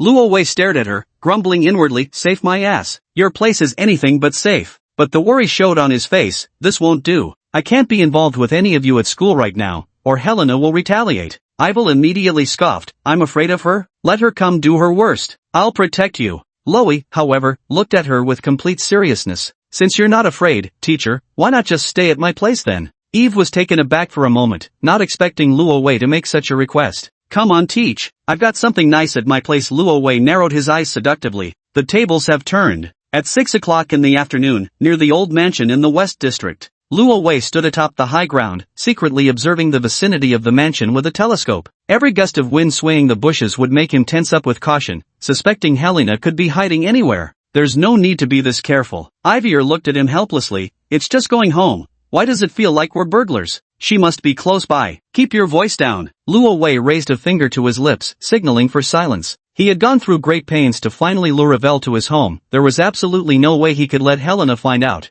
Yvel crossed her arms impatiently as she watched the overly paranoid Ro. Honestly, you're acting like we're having an affair. What's there to be scared of? If you keep this up, I'm going back. Please don't. Ro immediately put on a pitiful expression. My dearest teacher, my life depends entirely on you. Seeing Luo Wei tug at her wrist in a fawning manner, Iviel showed a helpless expression. She sighed. Since you've already treated the teacher as a bodyguard, you'll have to face her sooner or later. Why are you so nervous? Luo Wei gave a grateful laugh, but what he actually thought was, my painstaking efforts weren't for dealing with her, but for dealing with you. After 2 consecutive reloads, he had come to understand Evier's true intentions. His vampire teacher was absolutely determined to have him. If he didn't want to become her bloodkin, essentially a blood thrall, he had to eliminate her as a threat once and for all. Seeking outside help was clearly useless, so he had to rely on himself. And Luo Wei's biggest trump card was still containment. Back at home, everything went smoothly, and Luo Wei, who had been tiptoeing all the way, finally let out a sigh of relief. As long as Helena didn't notice his return, she wouldn't secretly come over to spy on him.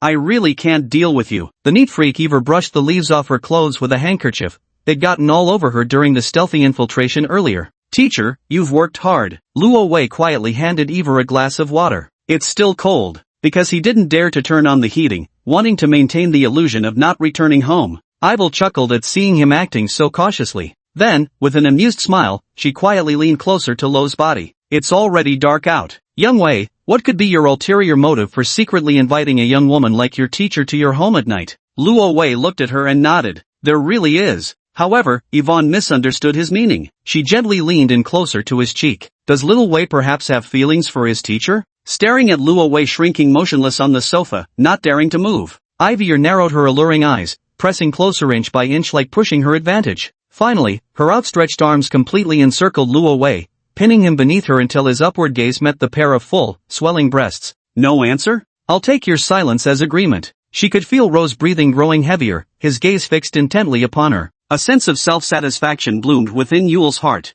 She'd known all along boys like him couldn't resist temptation. If this continued, she wouldn't even need elaborate schemes. She could easily lure him to her side and achieve her goals. Yet she remained unaware what held Luo Wei's rapt attention wasn't her at all. Instead, his gaze was fixed on the game interface materializing before him. Yver, race, vampire, rank, blood baron, affection level, 72, contamination level, 60, danger level, 3 stars, dangerous. He silently stared at the notification on the panel. A contamination level between 40 to 60 already signified danger. While not as absurdly high as Helena's, the teacher was still a troublesome presence. Containing her completely wouldn't be an easy task either. Fortunately, he possessed a formidable weapon that could reduce pollution by 20 points. Now, it was his turn. Gazing at Yvel within arm's reach, Luo Wei suddenly flashed a smile, just like when he first saw her in the office. Teacher. His tone was sincere, his eyes brimming with certain unspoken emotions. Thank you so much, teacher. You appeared at that moment, saved me,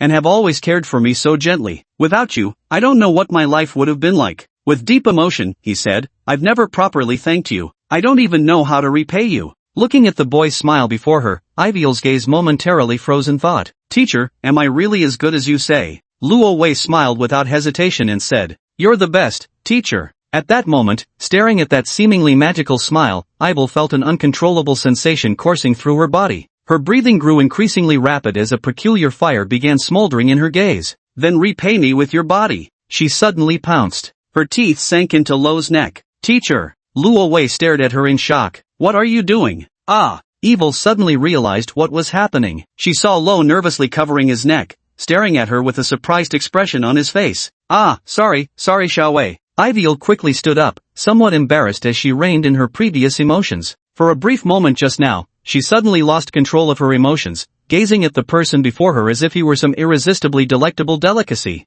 Yvel shot a resentful glance at the innocent-looking Rovi. It was all this brat's fault. At first, she'd planned on seducing him, yet somehow ended up being the one flustered by his teasing. That was close, too close. Almost exposed my identity. Excuse me, I need to use the restroom. I'll be right back. Yvel hastily stood up and hurried toward the restroom without looking back. Chapter 41, Why? Why is Big Brother so skilled at this? Watching Yver's hurried departure, Luo felt a twinge of helplessness in his heart. Just when the strategy was working perfectly, when her corruption level was about to drop, why did she have to leave so abruptly? It was unbearably frustrating, like being stopped right at the climax. After Yver left, the old mansion fell back into silence. Luo Wei, sitting on the sofa, let out a regretful sigh. Oh well, since Yver has already agreed to let me stay here, there will be plenty of opportunities. There was still time before the full moon night, he'd have chances to win her over. Just as he was thinking this, Yver suddenly reappeared before him, startling him.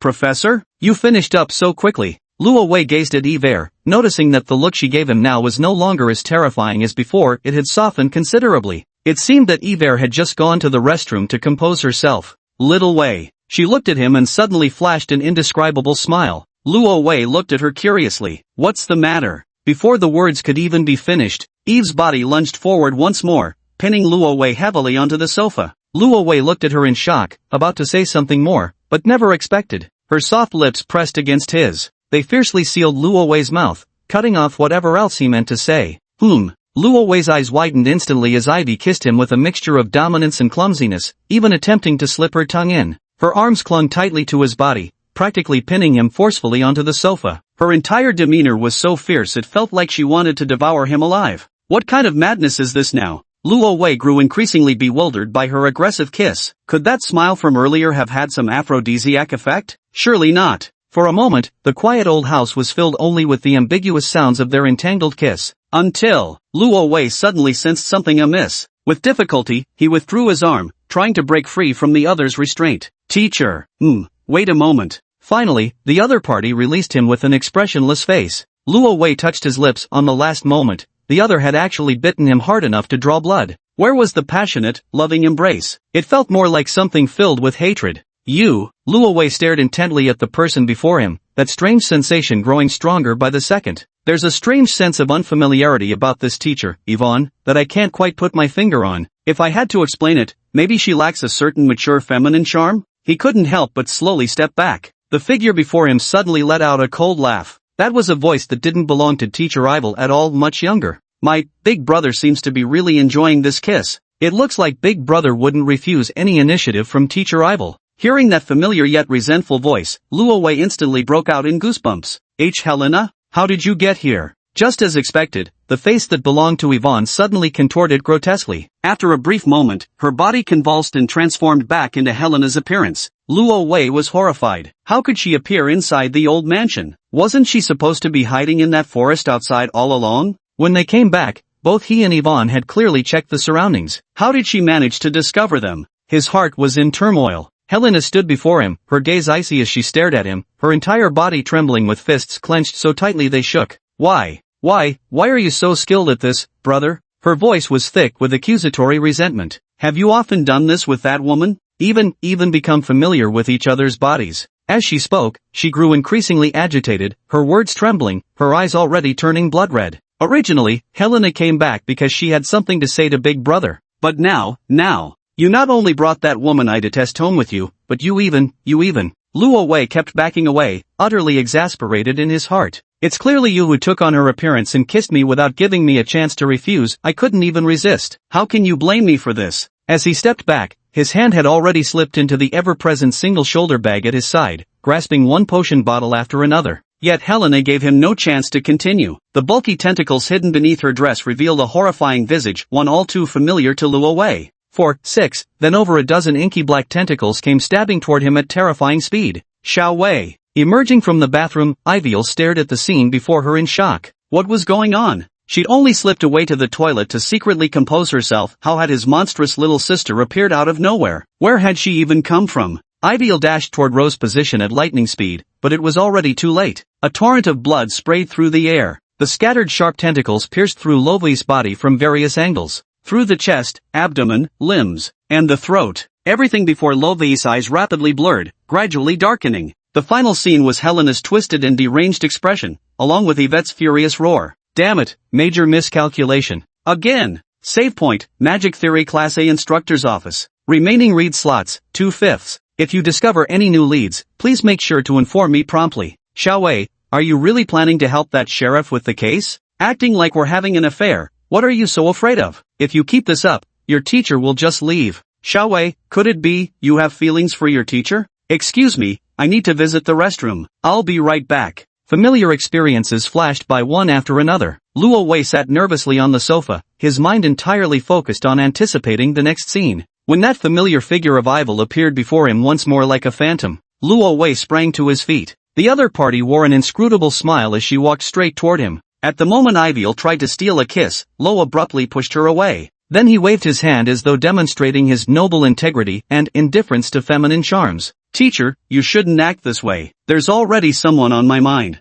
Someone on your mind. Evier froze for a moment, then glared at him with an icy expression. Who was it? Luo Wei chuckled inwardly as he watched Helena lose her composure with just one remark from him. Your acting skills still need polishing, Helena. But what showed on his face was a bitter smile. Who else could it be but my troublesome little sister? Your sister? This answer clearly took the other person by surprise. Her eyes widened slightly as she stared at Luo Wei with an astonished expression. Your sister, what's wrong? Wasn't she doing just fine? Quite good. Luo Wei glanced at her. Yeah, it is good living alone outdoors, exposed to the elements. I suppose she's quite familiar with that state, almost like returning to her childhood. Ivel, whose body had been trembling slightly moments ago, suddenly steadied herself and looked at Luo Wei with curiosity. So you actually care this much about your younger sister? Luo Wei shook his head with a bitter smile. Talk about caring. I don't know. Maybe it should be like that. Besides, his gaze silently drifted toward the teddy bear lying quietly on the sofa.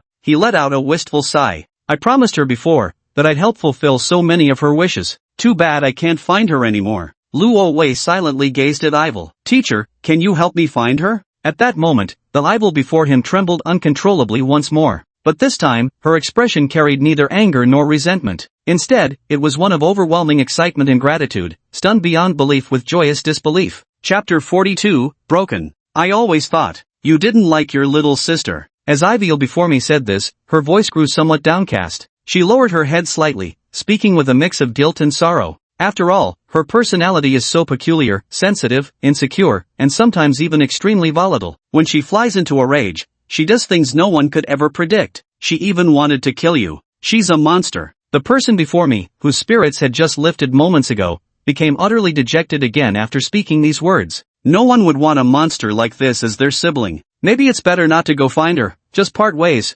perhaps. This would be better for both of you. Luo Wei looked at the visibly crestfallen expression before him and couldn't help but let out a helpless laugh. She actually knew all this. No wonder she's been lingering outside the old house these past few days, too afraid to face me. Perhaps the words I said to her in the basement that day had some effect after all. Things between us, it's never that simple. With Helena, it might be a tangle that lasts till the very end. He let out a wry smile. So, Luo Wei gazed at the person before him and spoke the words he had long held in his heart. Rather than separating like cowards, isn't there some better solution between me and Helena? A better solution, she murmured, repeating the words faintly. Luo Wei smiled. He steadied the slightly trembling shoulders of the person before him, his tone carrying a hint of playful amusement. I don't believe Helena truly thinks that way either. This talk of breaking up. If she could really do it, she wouldn't be lurking outside the manor every day just to spy on me. Being watched all day makes it impossible for me to eat or sleep peacefully. The person before him abruptly raised her face. Luo Wei gazed at her and spoke with absolute seriousness.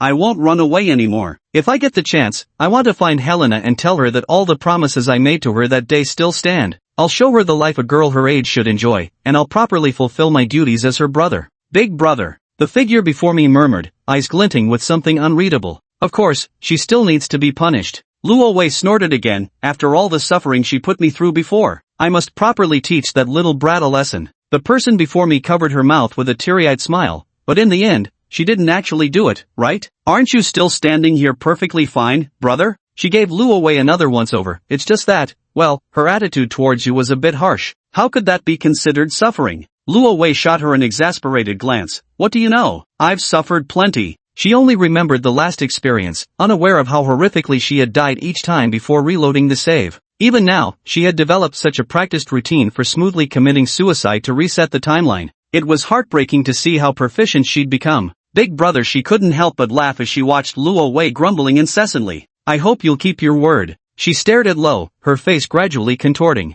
Then, her form shifted from Eva's appearance to Helena's. Her gaze fell upon the teddy bear on the sofa, and a hint of delight flickered across her expression. Helena's dark tentacles slowly extended from beneath her dress, coiling around the half-human-sized plush toy as she happily hugged it to her chest. Is this a gift from Big Brother? I'm so happy. This is Helena's first time receiving a gift from Brother. Her cheek gently nestled into the plush toy, while Lo watched her with a smile playing at his lips. A warm atmosphere, long absent, began to envelop the space between them, until a crimson blade suddenly pierced through the plush toy, instantly tearing the poor teddy bear to shreds. Its stuffing spilled out like disemboweled organs, scattering in the air. Helena's expression froze instantly. She stared blankly at the shattered doll fragments scattered across the floor, her lips parting slightly as if unwilling to believe what she saw. The first gift Big Brother ever gave me. Just like this. Broken? An overwhelming rage suddenly surged within her as she glared furiously in one particular direction. That direction also carried an aura of anger. Returning from the restroom, Iviel stared coldly at Rovi and Helena standing together. You two seem awfully close. Seeing Luo Wei's guarded expression as he stared at her while retreating, Iviel didn't get angry, instead she laughed. Well, Xiao Wei, so you were lying to your teacher. You really are quite the actor. Going through all that trouble to deceive me into coming here, saying you needed a bodyguard, putting on that nervous act like you were afraid your monstrous little sister would find out. But look at her, perfectly fine. Where's the slightest indication she wants to harm you? A thick bloodlust coiled around Iviel's body as another crimson blade materialized in her palm. You've truly disappointed your teacher. She sneered, her crimson figure vanishing in an instant. The next second, her figure appeared behind Lo, the blood-red blade pointing directly at his throat. Don't you dare hurt my brother. Helena's expression turned to shock as she desperately threw herself at the crimson shadow, shielding Lo with her body. Several tentacles were severed one after another. Helena winced in pain but ultimately managed to halt the sharp, elongated blade midair. Lo locked eyes with Ivel's cold gaze for a second and saw undisguised murderous intent. This was the first time she had ever displayed such emotion towards him, not even when he'd exposed her identity as the murderer had she reacted this way. Aghast, Lo seized the moment while the two were grappling with each other to hastily scramble towards the other end of the sofa. I hate betrayal the most. The absolute most. Ivel trembled with fury, her dark green eyes fading to an ashen gray. Oblivious to the looming threat of the tentacles, she fixed Raven with a deathly stare. Luo Wei's heart pounded violently as he suddenly noticed the anomaly on Yvere's status panel. Yvere. Race, Vampire. Rank, Blood Baron.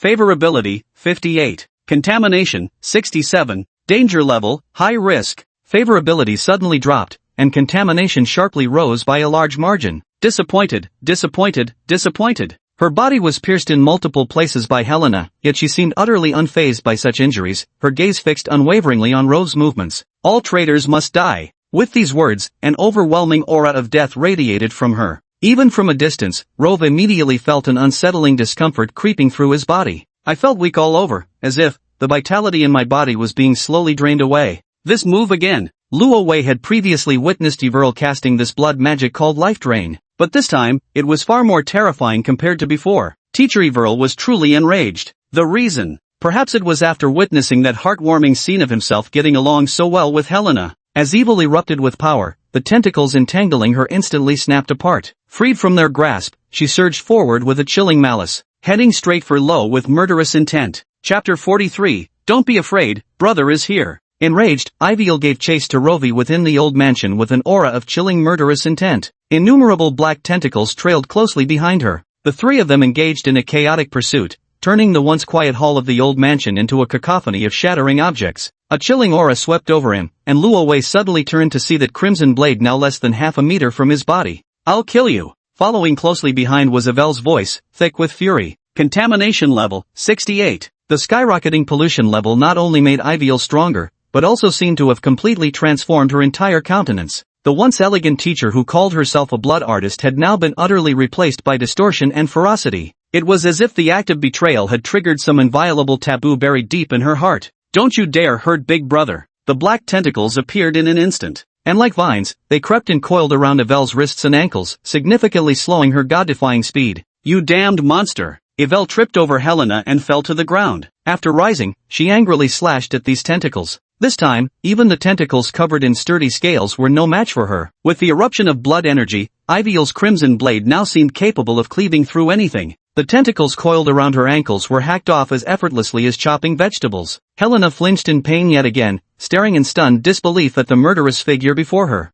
Hadn't they just fought a few days ago? How had she grown so much stronger in such a short time? Even, there was a faint sense that she might surpass herself. Helena immediately furrowed her brows. No, even if she truly was stronger, it wouldn't do. She absolutely mustn't be allowed to harm Big Brother. Helena had one tentacle severed, only for another new one to immediately grow in its place. Her entire body surged recklessly toward that blood-red shadow radiating sheer viciousness. A wave of psychic contamination erupted simultaneously. Luo Wei's legs gave way beneath him, nearly causing him to collapse. Clutching his head in agony, he hurriedly turned to look behind him. Although Everest suddenly became a killing machine, any rational being would feel uncomfortable with Helena's mental corruption. She tightly gripped the blood-red long blade, her entire body trembling. Yet even in such a state, she didn't lose her ability to think. Instead, she realized that to kill Rove, she first needed to deal with this troublesome monster before her. Thick blood mist spread throughout the living room. The life force drained from Rove and Helena caused the numerous gaping wounds on her body to rapidly heal. Evil gritted her teeth against the physical discomfort and suddenly pivoted, thrusting unexpectedly toward Helena's chest. A chill ran through Helena's heart. The tentacles swiftly wrapped around her vital points, forming again into that black sea urchin-like defense from their previous battle. With a cold laugh, Evil's elongated blade morphed into a massive crimson scythe in her hands. Then he began slashing madly at Helena's body. For a moment, the air was filled only with a terrifying aura of violence, black severed tentacles, black slime, and crimson blood constantly splattering about.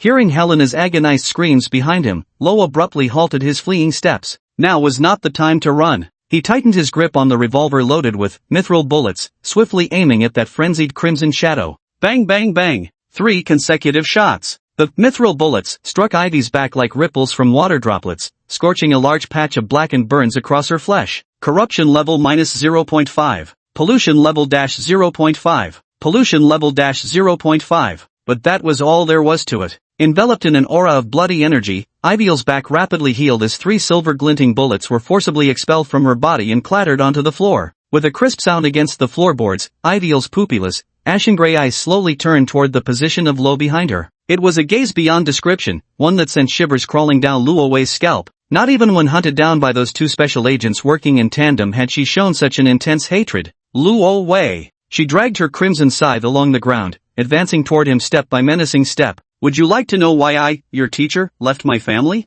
Lo tightened his grip on the revolver, aiming at her approaching figure, locking onto her head. But Ivel didn't seem to care at all. She only smiled coldly, coming closer and closer. Teacher will tell you now. Betrayal. It's betrayal. The crimson scythe rose high as ever, driven by resentment, flashed a nearly deranged smile. I'll show you the fate of traitors. In an instant, the roar of the revolver, Ivel's mad laughter, and a thunderous explosion suddenly intertwined. Lo felt his body become like a scrap of paper, flung violently into the air by a tremendous force, flying far before crashing heavily to the ground. What followed was a violent rolling tumble spanning several meters. Luo Wei felt the world spinning around him as if every bone in his body were about to shatter. Only when he crashed into a wall did his body finally come to a stop. By then, he was already drenched in blood. Yet to his astonishment, even in this state, he hadn't died. Wiping the blood streaming into his eyes, he gritted his teeth against the pain and lifted his gaze. Yvelle's body had also landed on the ground just like his own a moment ago, except she possessed regenerative abilities, leaving her in a much better condition than himself. The source of all that had just transpired, Helena, was undergoing a transformation that left both men utterly stunned. Filthy, twisted flesh, human organs, eyeballs, limbs, jet-black bristles, and dark tentacles all fused together in a way that sent chills down the spine. It was a monstrous entity, its tentacles each half a meter wide, like some abyssal beast that had lurched up from the ocean depths to breach the surface. Kay's vocal organs were no longer human-like, yet wave after wave of terrifying,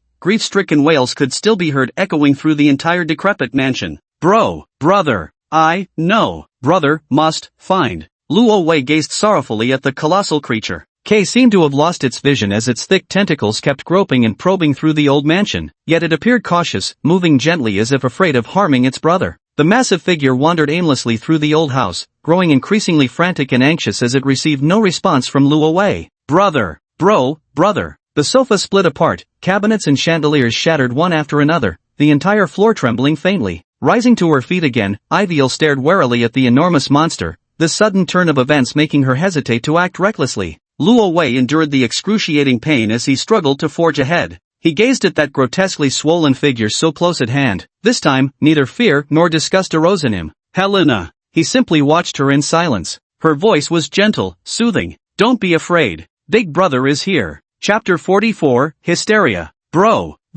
Finally, found you. The colossal being could still only produce indistinct, eerie noises, but all its searching tentacles halted abruptly. Then, the smallest of its tentacles extended slowly, cautiously toward the source of the voice. Luo Wei smiled and stretched out his palm, making contact with the black tentacle. The moment it touched the tentacle, the colossal creature grew even more agitated. On Kay's body, those slender tendrils kept swaying back and forth, like a puppy's wagging tail, as if expressing joyful emotions at this moment. Disgustingly hideous. From the other end of the old house came a voice filled with disgust. Evil seemed completely unwilling to glance at that tentacled monstrosity. She averted her eyes, fixing Luo Wei with a complicated gaze instead. Her earlier anger had now been replaced by revulsion. She raised an eyebrow as if asking, "How on earth can you bear talking to that thing?" Luo Wei didn't look at her, instead continuing to focus on Helena's physical condition. Contamination level, 100. Distorted, clamoring indescribable entity. Since first playing this game, Luo Wei had never encountered an alien creature with completely maxed out contamination levels.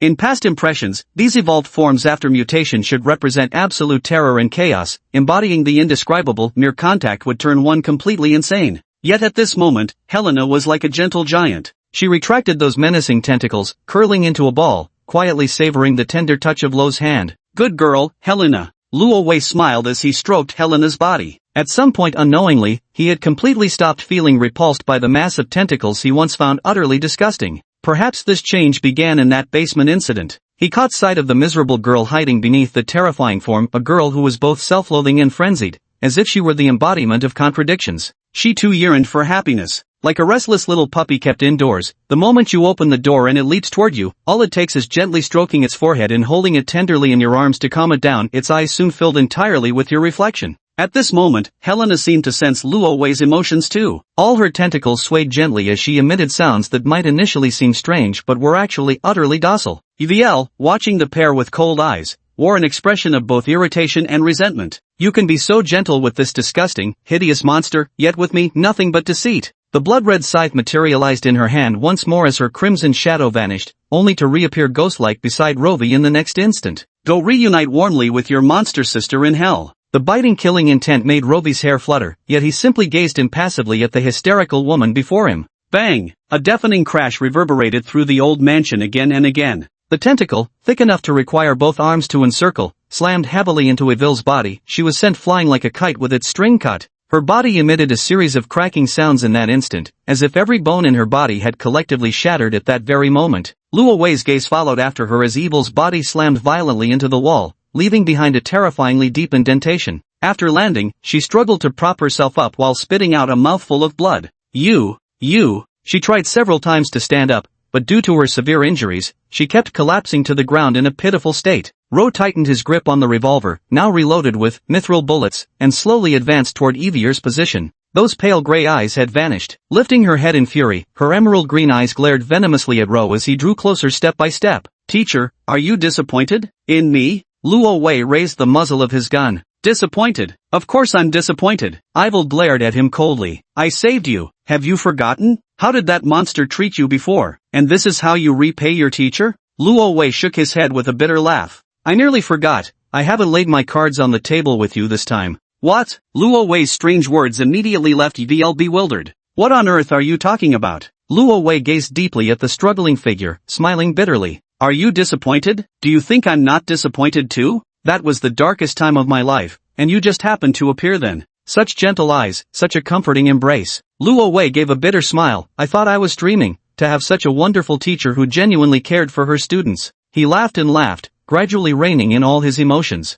What a pity, it's all fake. Facing Ro's profound gaze, Yvel struggled momentarily. You knew all along? What does it matter if you know it or not? Luo Wei looked at her. It was wrong from the beginning. Only the ending is right. The exposed cylinder of the revolver gleamed, the mithril bullets, shimmering with an enigmatic silver sheen. Wait, hold on a second, V. Evelyn's voice suddenly turned urgent, for she knew that at this moment, she could barely endure even such minor harm. Though she might not necessarily die, who knows what situation she'd wake up to next? With that terrifying monster as his ally, whatever awaited her probably wouldn't be good. Teacher admits that at first I had some rather inappropriate intentions. But teacher never wanted to hurt Xiao Wei. I just hoped. She hesitated, unsure of how to continue defending herself. So you just want me to become your blood slave, completely under your control, is that it? Rovi finished for her. Yvel jerked her head up again. You knew all this too? How did you know? Roe curled his lips into a smile but remained silent. Guess? Staring at that mocking grin, Ivir, who had still harbored a sliver of hope and tried to buy time with pleasant words, realized the game was up. Her softened expression once again twisted with resentment.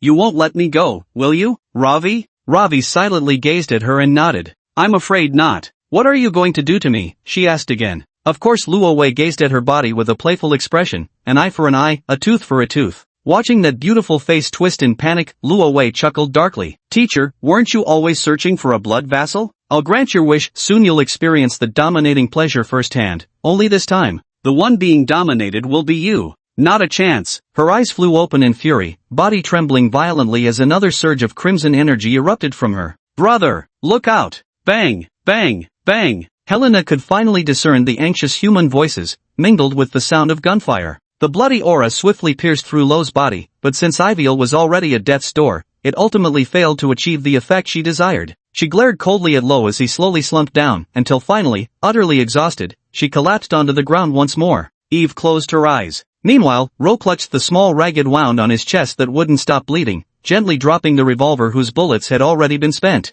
Brother, you're okay, right? The black tentacles carefully coiled around Rovi's body, attempting to lift him from the ground where he lay. Rovi wanted to wave his hand and tell her he was fine, but his entire body felt weak, he could barely lift his arm. With great difficulty, he lowered his head and pulled open his collar. His chest looked as though it had been hit by a fragmentation grenade on a battlefield, innumerable wounds large and small, with no hope of stopping the bleeding. Did teacher really want me dead this badly? He smiled helplessly, never expecting that just as he had resolved things with Helena, he'd now gained a new enemy filled with resentment toward him. In the past, with wounds like these, he would have certainly died simply waiting for the game to reset. But this time, as Luo Wei's vision gradually blurred, in the final moments of his fading life, he softly called out a name in his heart. Alien Containment Facility. Containment. Chapter 45. Containment successful. After Luo Wei silently uttered the word containment in his heart, the entire old mansion underwent some transformations. The ground rumbled, doors and windows slammed open and shut on their own, while an icy wind swept violently through the great hall.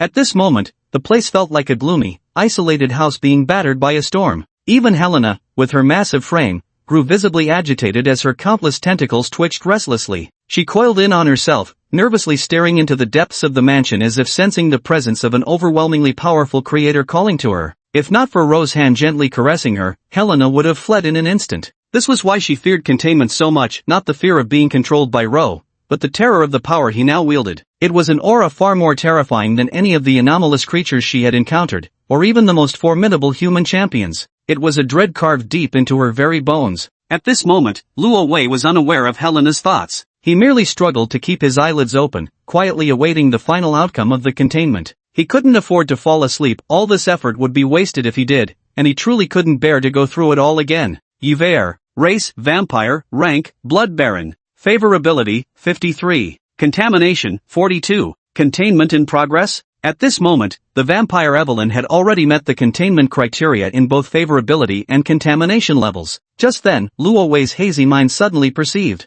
It was as if a force was spreading from within his body, this very force that had awakened the resonance of the old mansion. Then, one after another, black chains suddenly appeared on Eve's wrists, binding her tightly. The vision lasted only for a fleeting moment, like an illusion, and soon vanished without a trace. Yet the strange mark slowly emerging on Eve's slender wrist served as undeniable proof what had just transpired was no illusion. Unfortunately, Luo Wei's current condition didn't even allow him to take a careful look at what pattern that tiny mark actually was. An irresistible dizziness enveloped his entire body. His vision grew increasingly blurred. Containment check successful. Specimen 001. Ivy or Abraham, High Vampire. The containment facility has been activated. Specimen 001 will be assigned to room 101 on the first floor. You may employ compulsory confinement measures to reduce the contamination level of contained entities and mitigate their threats. The facility director bears supervisory responsibility for contained specimens and is accountable for their actions. To maintain world stability and restore normal operations, your continued efforts are required.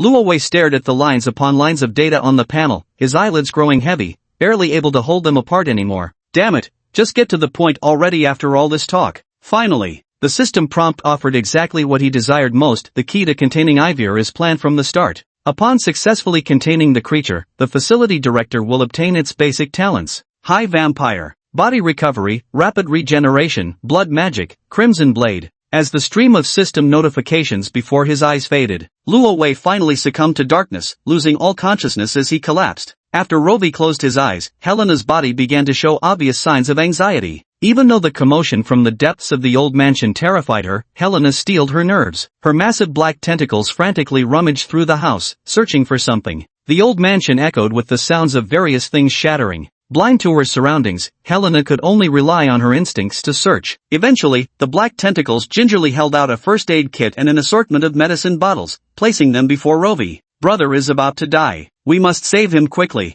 Brother can't die. The massive black tentacles clumsily tried to arrange the emergency bandages, but because they were too small, it accidentally knocked over several glass bottles of medicine. Helena was so frantic she almost burst into tears. Brother! She frantically shook Rose's body. Brother mustn't fall asleep now, you'll really die. Yet what happened next made Helena freeze in astonishment. Her tentacles detected with keen sensitivity that all those horrifying wounds of varying sizes across Rose's chest had stopped bleeding. Moreover, they were healing at an incomprehensible rate. What is this? Helena cautiously touched Rovi's cheek, to which he responded with a barely audible murmur, as if answering something in his dreams. Had Helena been able to see Rovi's current state, she would have been even more astonished. Originally, due to severe blood loss, Rovi's face had been deathly pale. Yet in just this short while, a tinge of color had unexpectedly returned to his cheeks, making them slightly rosier. Helena carefully cradled Rovi, whose breathing had gradually stabilized, and gently laid him down on the soft carpet. Even though she couldn't see Rovi's current condition, she silently kept watch for quite some time. Only after truly confirming that Rovi's condition was no longer critical did she finally feel at ease. Was it because the containment succeeded? Did Brother gain recuperative abilities like a vampire's? This must be it. Perhaps because the battle had ended and her rage had subsided, or perhaps seeing her brother in this state put her at ease. Helena felt her immense body gradually shrinking. Human senses, vision, smell, hearing, all her perceptions were slowly returning. My blurred vision finally took in my brother's current appearance, like an ancestral home after an earthquake, and the vampire who had also lost consciousness nearby, as well as that reflection of myself in the shattered mirror. A hideous, bloated, utterly repulsive monstrosity. Is this me? Helena stood frozen before the mirror, staring wide-eyed at her monstrous reflection in disbelief. In an instant, countless suppressed memories came flooding back. Monster! It's a monster! Sister Nun! What? That monster is trying to kill me! You are a monster! And you're ugly too. I hate ugly things the most. How can you still show such kindness to this disgusting, hideous creature? Helena's tentacles all clutched her head in agony. She didn't want to recall any of those things at all, yet that relentless chorus of monster echoed like omnipresent specters, or perhaps the devil's mockery, clinging to her bones like persistent maggots boring into her mind, impossible to shake off no matter how hard she tried. Monster, am I really such a monster? Something so hideous as me. She gazed with loathing at her reflection in the mirror, then cast one fleeting glance at the peacefully sleeping Rowan. How could I possibly stand beside such a wonderful older brother? A pang of sorrow welled up inside me. The door was flung open with violent force as Helena vanished into the night like a fleeing shadow. The old mansion under the night sky returned once more to silence. Chapter 46. Why can't I resist? As sunlight streamed through the window onto Lo's face, he slowly opened his eyes. Perhaps due to last night's intense battle, his body still felt exhausted, his head heavy and dizzy. Yet miraculously, he discovered the wounds on his body had already healed. Luo Wei stretched out his hands in astonishment, then looked down at his own chest. Apart from being covered in blood and looking a bit scary, his wounds had actually completely healed. Vampiric regenerative abilities were downright outrageous. Luo Wei felt the morning sunlight that was already starting to sting his eyes. More importantly, he hadn't inherited the negative side effects of vampiric abilities. He didn't find the sunlight unpleasant in the slightest. His stomach kept growling with hunger, but instead of craving human blood, his thoughts turned toward warm, fresh-baked bread and milk. Although he had anticipated this outcome from his gaming experience, the genuine thrill of sensing that latent power throbbing within his body was beyond words. Do I truly possess supernatural abilities now? Am I no longer an ordinary human? Luo Wei sprang to his feet in excitement, eager to test these newfound powers on thin air. Suddenly, a crimson shadow flashed across his vision. Evil, teacher? He looked over to see Evil clutching a blood-red longsword, her face pale as she stood there weakly, and her gaze was staring at him with complex emotions. Lo glanced around, then frowned. The floor around me was covered with deep slash marks and scattered wood chips. This proved that while I was unconscious, Yvonne had attempted to attack me multiple times, yet she never succeeded. What in the world is going on here? She stared intently at Lo, her tone demanding an answer. Why? Why does my body feel so strange? What have you done to me? The crimson blade pointed straight at Lo again, thrusting toward him in an instant. Lo silently gazed at that beautiful face before him, now filled with hatred. The blood-red blade brimming with danger hovered nearly 10 centimeters from his chest, yet could advance no further. Ivil's arms trembled slightly, as if she had exhausted every ounce of her strength. But still, she couldn't drive the weapon into Rove's body. Why? Why? Like one gripped by manic frenzy, she kept slashing wildly at Rove's form. Yet the outcome remained the same as before, utterly incapable of causing Luo Wei the slightest harm. Her impotent rage prompted Luo Wei to slowly reveal a faint smile. This was exactly it, the wondrous peculiarity of the containment facility. Even if you were some eldritch god beyond description, once contained under your own command, you theoretically couldn't lay a finger on yourself. Of course, that would never happen. The moment mortal eyes gazed upon an eldritch god, one would likely be driven to madness or have their soul shattered on the spot, and such a mission would probably never appear in the foreseeable future. Calm down, my dear teacher. Luo Wei watched as a massive scythe came to a halt right above his head, the eerie wind lifting strands of his hair. His heart pounded violently. If I fail to contain it, and this scythe truly comes down, he would be split in half. You really don't hold back at all, do you? Are you that eager to kill me? Luo Wei let out a cold laugh and issued a command to the Ivier before him. Member Q. Skill group organized, your turn. That's right, the combat system and alien containment facility is turn-based, and moreover, the bland kind without any remarkable features. But then again, as a dark-style romance game focusing on puzzle-solving and deduction, combat was never meant to be its selling point to begin with. When games become reality, the agonizing turn-based waiting time of you hit me, I hit you no longer exists. Everything happens instantly, even retaining the freedom of one-click dungeon sweeps from before. Translated into the real world, this means containment characters act entirely at will, unrestricted by your commands. Non-standard entity 001, Ivel Abraham. Attack skills, 1, Crimson Spread, drain enemy's life force, expanding the range of blood magic domain, 2, Blood Scythe, conjures a massive scythe with lifesteal and grievous wound effects, 3, Blood Whip, primary weapon, enhances agility and speed attributes, 4. Luo Wei waved his hand, and suddenly, Ivil's body moved uncontrollably. A crimson whip materialized in her grasp, instantly lashing through the air beside her. That move's pretty cool, total queen vibes. Luo Wei waved his hand again, and the whip in Ivil's grasp transformed into a crimson long blade. A swift, blood-red flash suddenly sliced through the air. This move wasn't bad either. Curious, Luo Wei began scrolling through Ivil's panel, eager to see what other new tricks might be hidden there. Ivel Abraham. Race, Vampire, Rank, Blood Baron. Favorability, 48. Contamination level, 41. Attributes, Strength, 63, Constitution, 82, Agility, 83, Charm, 79, Inspiration, 52, Sanity, 53. Skills. Enough. Just as he was curiously examining the panel, Yvel, who had been relentlessly attacking empty air, let out a voice filled with grief and indignation. She stared fixedly into Luo Wei's eyes. What exactly have you done to me? Why can't I attack you? Why, can't I resist at all? My body, why would it obey your thoughts? Luo Wei also abandoned his attempt and slowly walked towards Evier's direction. Then, he gently grasped her wrist. On her pale wrist, a black pattern of chains entwined around a bat flickered in and out of sight, vanishing abruptly after he ended his command.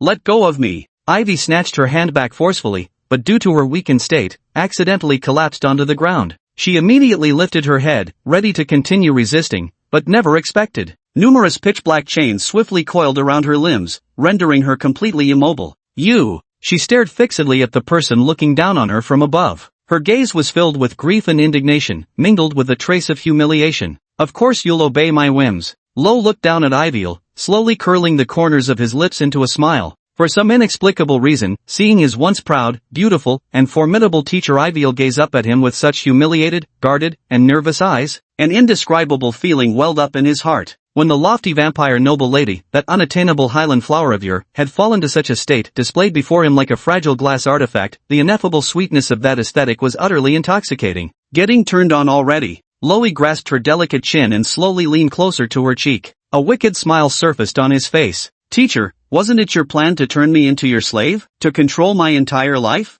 Now, an eye for an eye, a tooth for a tooth." At this very moment, Luo Wei's voice resembled the whisper of a demon. "Your entire future, your body, your will all shall completely belong to me. Now you. Mine now." As these words left her lips, Yvel's face turned as pale as paper. She collapsed weakly onto the ground, the light in her eyes was also fading away. Chapter 47, Desperate Iviel. Luo Wei looked down at Iviel from his superior position. She sat slumped on the ground with vacant eyes, like a broken and battered doll. Her lips kept murmuring incessantly. "How could this be? How could this be? Which part went wrong? This isn't supposed to happen." She kept repeating such words, utterly unresponsive even after he called her name several times. Did he go a bit too far with his words? Luo Wei helplessly cleared his throat, then unfastened the buttons at his collar. He removed the blood-stained white shirt, revealing his slender yet slightly muscular frame. Turning towards Yvonne, Luo Wei was just about to say something when Eve's expression changed instantly. She opened her mouth, then suddenly seemed to realize something, shrinking back helplessly while hugging her own arms.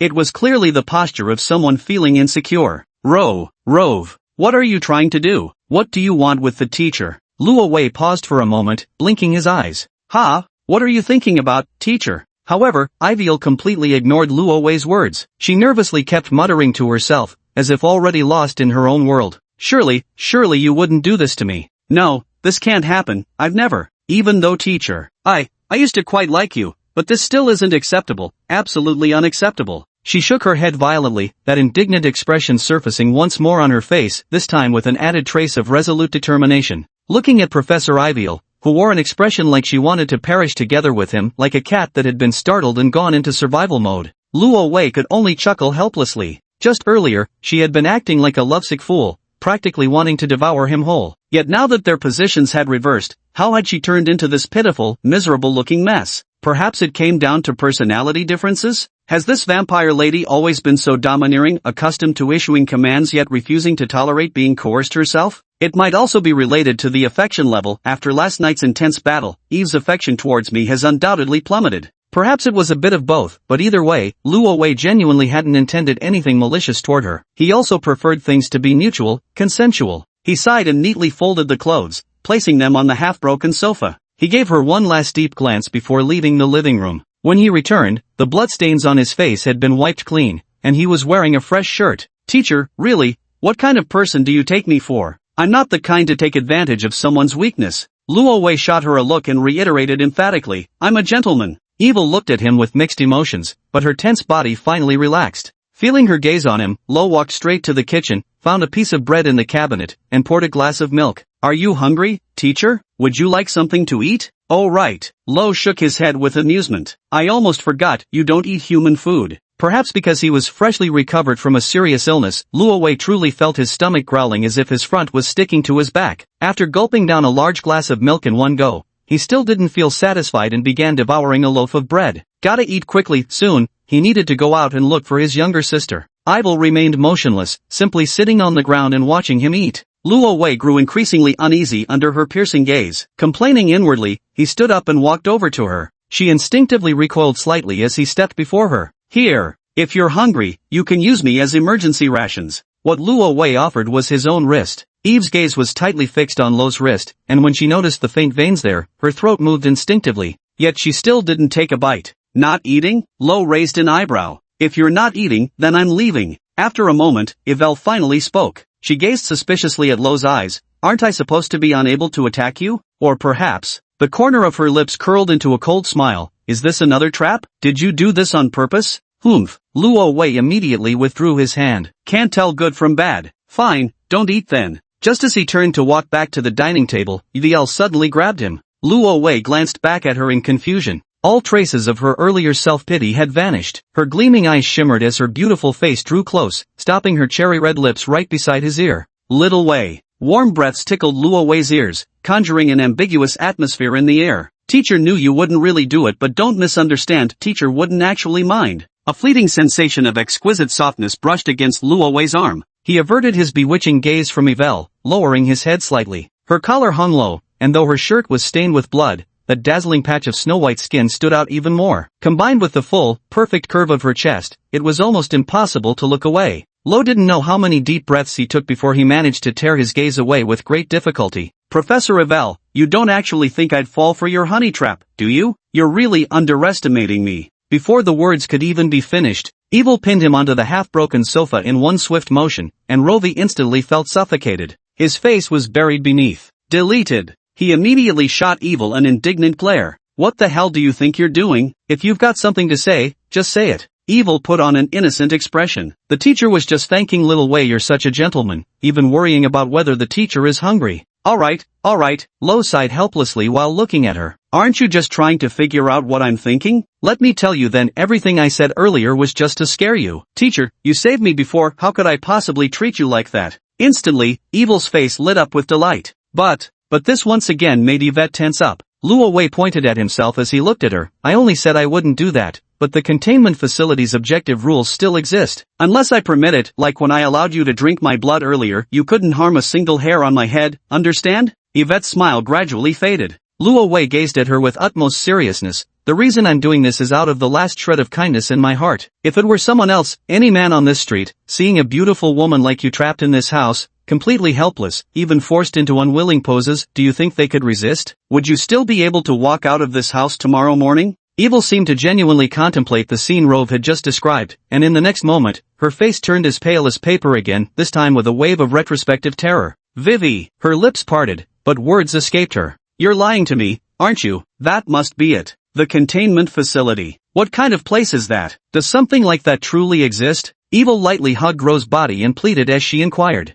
Xiao Wei, tell your teacher, what exactly is this containment facility? Is it some kind of power? A forbidden black magic recorded in ancient texts? Or perhaps the entire old mansion is some kind of supernatural creature, just disguised as a building? Ro looked at Evil in this state and let out a sigh of lament. Teacher, you don't need to pretend anymore. After he spoke, Evil's gaze flickered for an instant. Luo Wei gazed at the beautiful face so close to his and continued, I'm actually quite soft-hearted. I can't bear to see the proud instructor ever wearing such a groveling expression, even though I know full well you're deceiving me right now, trying to ease tensions between us just to extract some critical intelligence. But even so, I haven't truly punished you, have I? Evelyn froze abruptly, as if taken aback that Ro had long seen through her scheme. The containment facility, as long as she had this keyword, given her family's resources, they would uncover the truth sooner or later. And as for the price, even if it meant returning to that rigid, old-fashioned family she despised, she would accept it. After all, going back only means losing a little freedom, but staying trapped here means never having any freedom at all.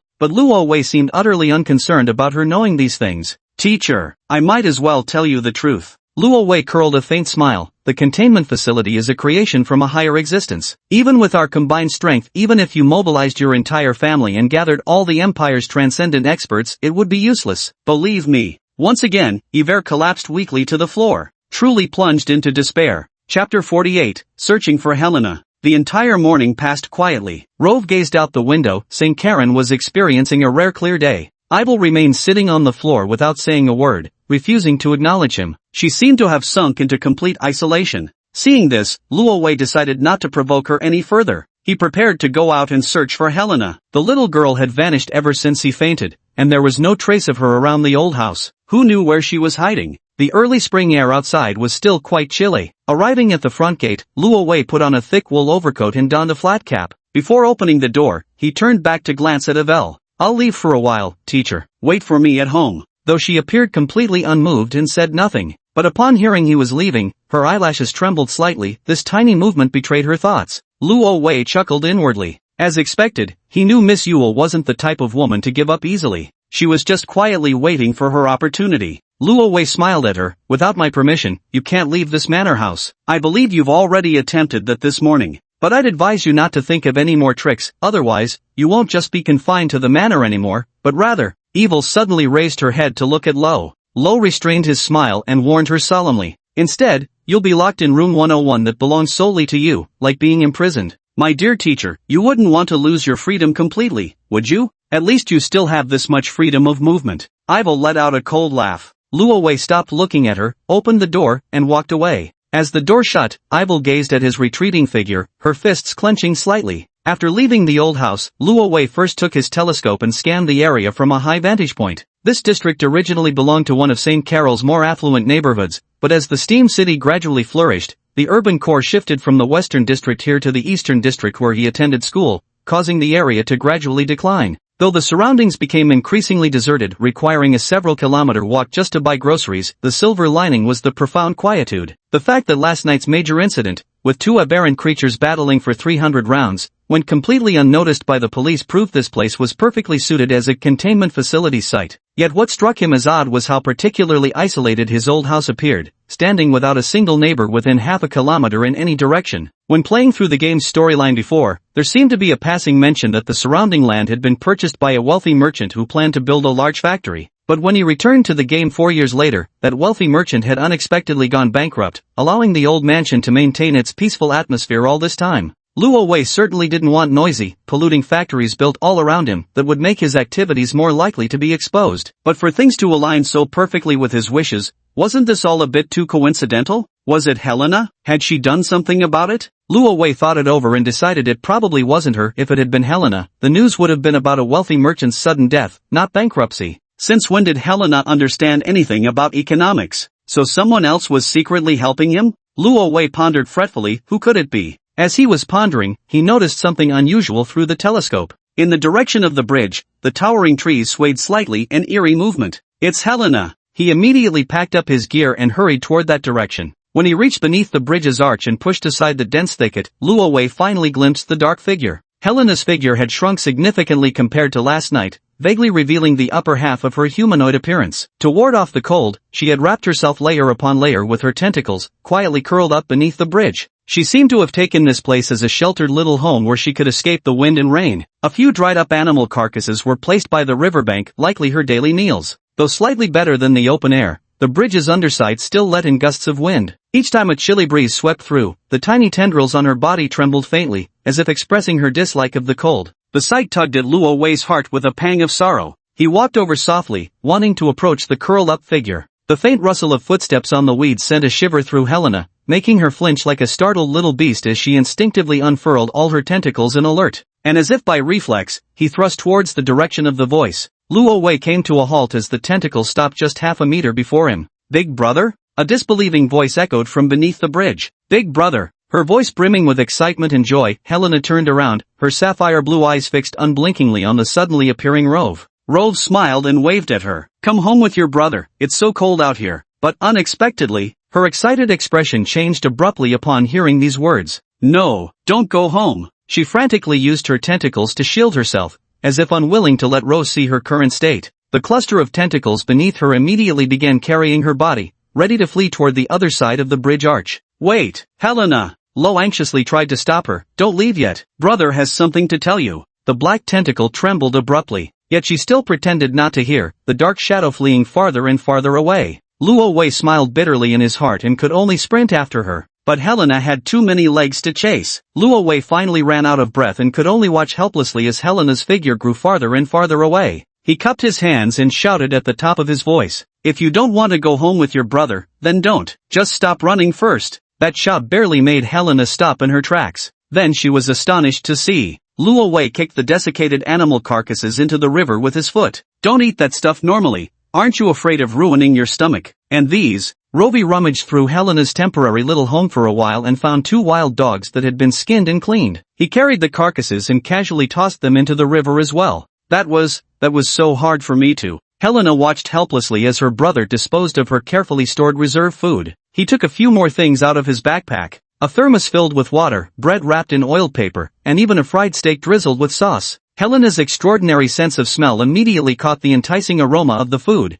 and she unconsciously swallowed. She really wanted to eat. Lo even had clean napkins laid out neatly under the bridge arch, waving cheerfully at Helena in the distance. "Won't you join me?" Watching her brother's gentle smiling face, though Helene felt intense resistance to letting him see her in this state. "It smells so good. I really want to eat this so badly." In the end, she surrendered to her biological instincts. Lo watched as that mass of black shadow rushed over in mere seconds, then several tentacles grabbed the food, all of it vanishing into Helena's mouth in an instant. After finishing the meal, she sat by the riverside with Rovi, covering what must have been her stomach with a contented expression. Her swaying tentacles and tendrils seemed to express an exceptionally joyous mood. Rovi chuckled while stroking her tiny, swaying tendrils. "Was it tasty?" Helena nodded vigorously. "Delicious. Anything Big Brother makes is delicious." "That's good." Luo Wei looked at her and asked again. "Still don't want to go home? If you go back, you can eat these things every day." Perhaps because she'd eaten something tasty, Helena's defenses began to soften a little. She looked sorrowfully at her brother, shaking her head. "Want to go home, but now, can't go back. Why?" Lo looked at her in confusion. But she fell silent, just lowering her head to gaze quietly at her reflection in the river. Lo slightly furrowed his brows. Could it be she was afraid her current state might cause trouble for him? Thinking this to himself, he rummaged through his backpack again. When he pulled out several suppression potions, Helena instinctively recoiled, her tentacles tightening anxiously. "Brother, you? Don't worry, these aren't meant to attack you this time." Luo Wei silently recalled what had happened in the basement that day. He gently placed the inhibitor serum on the ground. "Helen, if you want to return to your original form, you'll probably need these medications. Of course, you can come back anytime, even now." Luo Wei smiled as he stood up and slowly walked away. "My door is always open for you, brother." Watching her brother's receding figure, Helena suddenly felt that the early spring in St. Carlin wasn't so cold after all. Chapter 49, The Teacher's Daily Meltdown. When night fell, a weary-looking Ro finally made his way home. "I'm back." Silence was the only response he received. Hanging his coat and hat on the rack, Luo Wei glanced curiously toward the living room, wondering why it was so eerily quiet. Then he saw that Ivel remained seated on the half-length sofa, lost in contemplation, not even sparing him a glance. Her lips were pressed tightly together, puffing with visible irritation. It seemed she'd been stewing in her own displeasure all day. Lo couldn't help but find the situation rather amusing. "Is this considered giving myself the silent treatment?" With a helpless sigh, Lo walked over. "You didn't actually sit here all afternoon, did you?" Seeing her still impassive expression, Lo teased again. "So, after all these hours, come up with any brilliant plans to get rid of me yet?" Eve's eyes flicked toward him, taking in his exhausted form sprawled across the other half of the couch. A trace of puzzlement flickered in her gaze. Ro rubbed his sore, fatigued thighs and began explaining to her. "First, I visited Helena, then went to the police station, and finally made a trip down to the lower district. It's been an exhausting day." Eve let out a snort and folded her arms. "Why are you telling me this? It's not like I wanted to know." Law sat up and glared at her. Just moments ago, hadn't her eager eyes betrayed anything but indifference? Now she was making him look like some self-deluded fool. So he snorted along with her. "Aren't you curious what I did in all those places?" Yvelle's eyes flickered with something as she narrowed them. "You told all that to the sheriff?" Luo Wei nodded in acknowledgement. She pressed immediately. "When will the police come to take me away?" Seeing how this so-called murderer before him wasn't the least bit nervous, rather inexplicably eager, Lo burst into laughter. "Stop scheming, dear teacher. I won't hand you over to the police, don't even dream of such an outcome. Just behave and stay here quietly." Ivel looked genuinely puzzled. With the police already involved, how could I possibly remain untouched as the murderer? Lo chuckled slyly. "Simple, we'll pin the blame on that cult group." "Cult?" She looked even more puzzled. "Exactly," Luo Wei continued. "I went to Chief Raymond to get the files on the secretive organization that's been active in the lower district lately, the Truth Cult. Then I went to your house, transported those unconscious senior students out one by one, and hid them in an abandoned factory building. I drew circle after circle of cult-like scribbles on the ground, and finally, pretending to be a concerned citizen, I anonymously tipped off the police." Watching Viel's eyes widen, Luo Wei grinned. "And then I vanished without a trace, leaving behind nothing but legend. The missing students had been rescued, and the culprit behind the disappearances was right there already found. With that, this drawn-out first chapter should finally come to an end. The cult kidnapping case that had troubled Sheriff Ramones for so long was finally solved. He really ought to buy me dinner. But compared to that, Rove was more focused on the mission rewards. But, Ivyl still looked uneasy. What if those students wake up and identify me? That'll be way in the future, Rove shrugged nonchalantly. By then, my modifications for you will definitely be successful. I can even bring you meals in prison. Oh wait, you probably don't eat that stuff. Modifications? Ivyl trembled all over. What modifications? What are you planning to do to me? Luo Wei looked at her with a smile and said, of course, it's to transform you into a warm-hearted, kind, and mutually friendly model citizen, a model vampire. The atmosphere grew quiet for a moment. Ivyl stared at him intently. Are you messing with me? Luo Wei nodded in acknowledgement. Ivyl suddenly deflated like a punctured balloon, slumping onto the sofa as she let out a powerless sigh. She was completely at a loss with this Luo Wei and his incessant nonsense. Why hadn't she noticed what a rascal he was before? The crux is, not only can't I out-argue him, but I can't beat him in a fight either. If I really were to anger this guy before me, and if he were to carry out that so-called transformation he mentioned, what if it turned into a different kind of transformation? Just the thought of such a thing filled Yvonne with a sense of shame from head to toe. A suspicious blush also crept across her cheeks. Professor? Louis's beaming smile suddenly appeared before Ivyl's eyes, startling her. What do you think you're doing? What's wrong? I was talking to you. Why are you spacing out? Louis eyed the blushing Ivyl suspiciously, completely clueless about what she'd just been thinking. Seeing her regain her composure, Luo Wei repeated himself, by the way, those seniors are bound to wake up eventually. If that really happens, what will you do, teacher? Solving the missing persons case perfectly was for the mission's sake. To be honest, he didn't want the teacher to get arrested either, but he had a feeling Ivor must have another solution up her sleeve. Annie, she said softly. Annie? Luo Wei paused briefly, immediately recalling the woman in butler attire who had effortlessly obliterated the wizard during his second playthrough. Evil thought Ro didn't know this person and added, she's been taking care of me since childhood, treating me very well. In the entire family, she's the only one I trust. You wouldn't be thinking of silencing me permanently, would you? Luo Wei exclaimed in surprise. No, she murmured, Annie is very experienced in handling these matters. Back in the family, she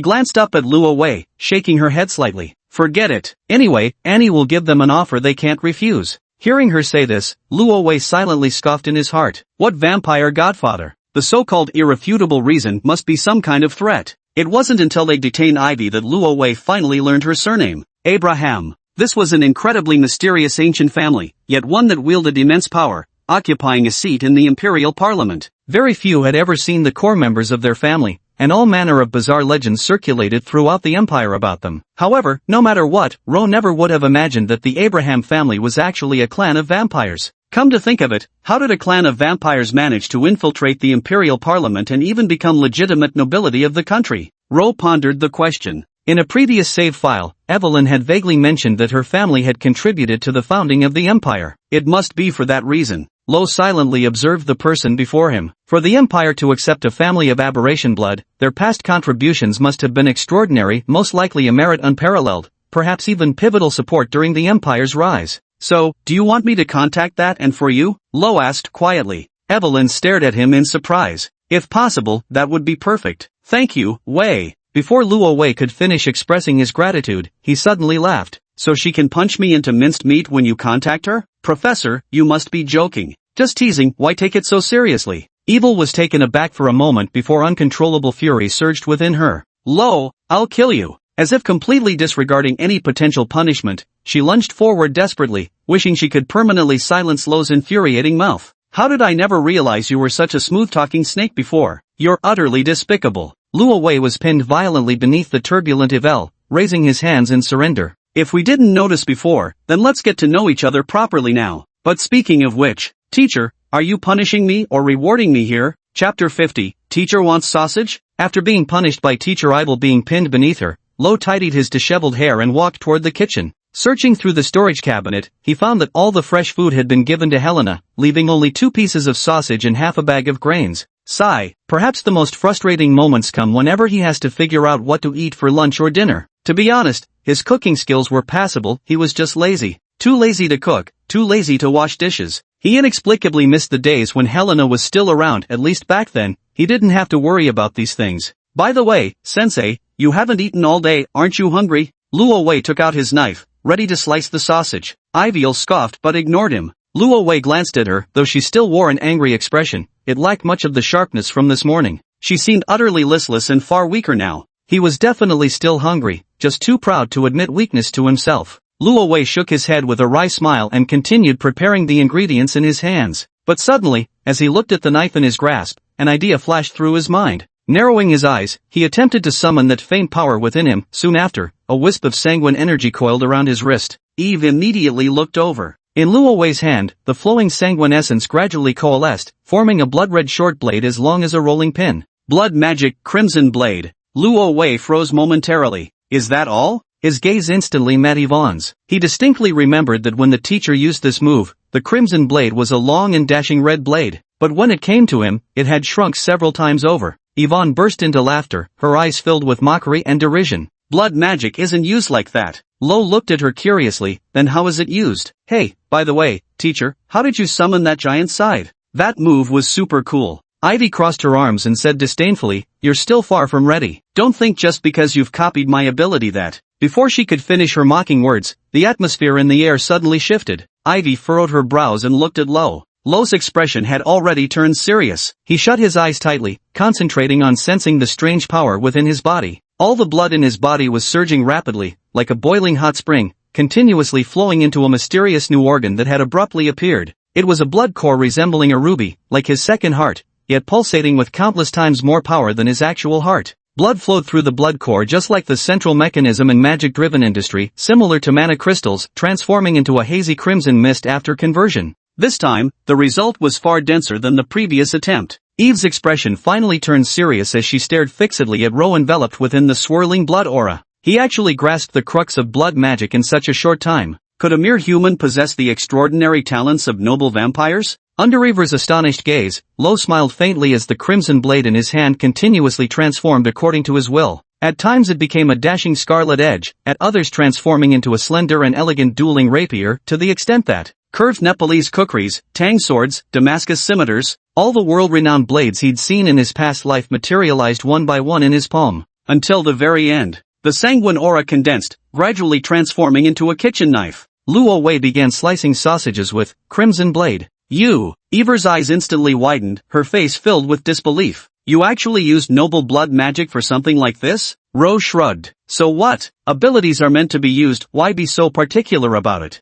As he spoke, he grinned slyly and popped a slice of sausage into his mouth. Well, the taste is passable. Even though it's sliced this thin, it's still a bit tough. Yvel was so furious she practically steamed with anger. She suddenly stood up, and then, her head spun, vision blurred, and her whole body felt weak as she collapsed back down. Teacher? Lo hurried over and helped her up. Are you alright? Yvette weakly covered her forehead. Though she absolutely didn't want to show weakness in front of him, she had no strength left to pretend otherwise and could only stare at Rove, who was supporting her, with silent resentment. Even her voice had become unbearably frail. Hungry? Seriously starving, huh? Rove looked at her amusedly and extended his wrist. Here. Though I really don't like getting bitten by vampires and left with 2 gaping holes, but if it's you, teacher. Luo Wei curled his lips. I guess I can let it slide. However, Ivor weakly shook her head. She laboriously pushed away the wrist that had been brought close to her face, just as Luo Wei began to feel puzzled. His gaze slowly shifted toward the kitchen, landing on that plate of sliced sausages. Want to eat that? Luo Wei stared at her in shock, then glanced back at the sausages, wondering if he was hallucinating. What was going on? Did Ivier actually want to eat sausages? His vampire teacher, Iver Abraham, wants to eat sausages? Hurry! I'm gonna die. Watching Iver starve to the point of seeing stars and nearly fainting, Luo Wei could only skeptically walk back to the kitchen and hand her that plate of sausages. Professor, are you really going to eat this? You're not experiencing some kind of cognitive impairment after suffering that shock. Can you really even? Before the words could fully leave his mouth, the plate holding the sausage was snatched away by Yule. She grabbed the sausage and, under Luo Wei's astonished gaze, stuffed it into her mouth with absolutely no semblance of decorum, and began chewing voraciously. Luo Wei was utterly astonished. If this scene were written into a thesis and published by the Academy, it might very well cause a sensation in both the mystical studies and aberrational species research circles. For Yver, it was her first time eating human food, and under Luo Wei's astonished gaze, no less. As she ate, Yver suddenly raised her head, her expression tinged with a hint of embarrassment. Don't look! She turned her head away uncomfortably, but Rovi kept staring. So Evil fled like she was escaping, clutching the plate as she scampered toward the bedroom. Hey, wrong way. Room 101 is over there. Rovi pointed. Evil let out a huff and turned to run toward room 101. Luo Wei asked curiously again, how about sprinkling some black pepper? It'll taste even better. The response he received was the loud slam of a door. The old house fell into silence once more. Meanwhile, Luo Wei, brimming with astonishment, hurried upstairs and locked himself in the alchemy room. The room was filled not only with various bottles and jars but also numerous bookshelves, resembling Professor Eibel's office. Loei began flipping through those mystical texts, burning the midnight oil. What puzzled him was, could reducing contamination levels actually alter a species' dietary habits? Could it change their inherent nature? Or perhaps those vampire traits, sunlight aversion, blood consumption, sudden eye color changes, corpse-like bodily symptoms, weren't inherent at all, but rather caused by some form of contamination. Illness? After all, in this world's setting, magic isn't the traditional concept of magic, and vampires are categorized as one of the alien species. This was a major discovery. As night deepened, Luo Wei pored over books through the night. He didn't truly intend to publish any earth-shattering academic papers, he cared nothing for such empty fame. What Luo Wei recalled was that during the second save file reload in Miss Eibel's attic, she had slightly expressed her aversion to vampire instincts. She wanted to assimilate into human society. She had once yearned for sunlight, fine food, and all the pleasures humans enjoyed. If one could truly accomplish all this, perhaps she could truly come to like it here? Chapter 51, Cohabitation Life, and the Transfer Student. Late at night, as Luo Wei immersed himself in studying, he faintly heard the sound of someone showering. Pushing open his door and looking toward the washroom at the end of the hallway, he saw the door was indeed shut. The sound of running water could be heard from inside. Luo Wei curled his lips mockingly. On the first day of moving in, he's already quite accustomed. Feeling drowsy from reading, Luo Wei yawned and headed upstairs to his bedroom, ready to sleep. Coincidentally, the bathroom door was pushed open gently, and Luo Wei came face to face with Eibel, fresh from her shower. "You look much better, Professor," Luo Wei said with a smile. A warm mist seemed to emanate from behind her, perhaps she had just bathed. Or maybe it was the glow of a hearty meal, her complexion blooming with a healthy flush. Eibel paused for a moment, still unwilling to acknowledge him, and continued drying her damp hair with the towel. At first, Lo assumed Teacher Eibel would change into Helena's clothes, never expecting her to don his own white shirt instead. Perhaps finding Helena's garments too tight, his clothes draped over her form with perfect ease. Luo Wei unabashedly stole a glance at her, the hem of her shirt barely covering the tops of her thighs, accentuating their plump, pale, and elongated form. "Had your fill of staring?" She towel-dried her hair while shooting him a disdainful look. Luo Wei shook his head. Eibel glared daggers at him before turning away and slamming the door shut. When she reappeared, she was wearing Helena's checkered mini-dress, standing right before Ro's eyes. She gazed at Ro with an amused smile, as if mocking him. "Let's see where else you can look now." Helena's dressing style was rather conservative, leaving Ro with genuinely nowhere to look this time. He could only shift his gaze upward to her upper body. The white shirt failed to conceal her voluptuous curves in the slightest, while the pencil skirt cinched tightly at her waist, only further accentuating Yvel's exquisite figure. Despite being fully dressed, Professor Yvel somehow exuded an even more alluring aura. Noticing Luo Wei's increasingly brazen gaze, Yvel shot him an exasperated glare before turning on her heel and heading for the staircase. Luo Wei's playful laughter followed closely behind. It might have been his imagination, but despite her disgusted expression, Luo Wei felt her attitude toward him wasn't as resistant as before. Luo Wei watched her retreating figure and teased, "Teacher, was the sausage tasty?" Yvel paused, appearing to genuinely consider the question. She hesitated, then nodded slightly. Human food, it seems. It's actually quite delicious. The storage locker is already empty. You should buy more tomorrow." "Got it," Luo Wei laughed. "Since it's something the teacher asked for, I'll definitely get it all done for you." Silver-tongued devil. She turned her face away, her gaze icy. "Don't think that flattering me will make everything okay. I still hate you." Luo Wei nodded. "I know." Evil gazed at Rovi, who remained cheekily grinning without a shred of guilt, took a deep breath, and could only feel an overwhelming sense of helplessness. Expressionlessly, she turned and walked away, swiftly descending the stairs. A loud slamming sound came from room 101 downstairs. Seemed like she was angry again. However, favorability, 49. The favorability actually increased a little. Luo Wei shook his head and chuckled. "Tsunderes are outdated now, sensei." Turning around, he returned to his bedroom, closing the door and switching on the light. He read the newspaper before bed, then turned off the lights and went to sleep. The first day of cohabitation with the new tenant passed quietly. A new week began at Karen University, and the Magecraft Class A classroom showed subtle changes. A substitute teacher arrived to take over the classes of Ms. Eibel, who's on extended leave, along with introductions from a newly transferred student. This substitute male teacher wasn't as strict as Ivel,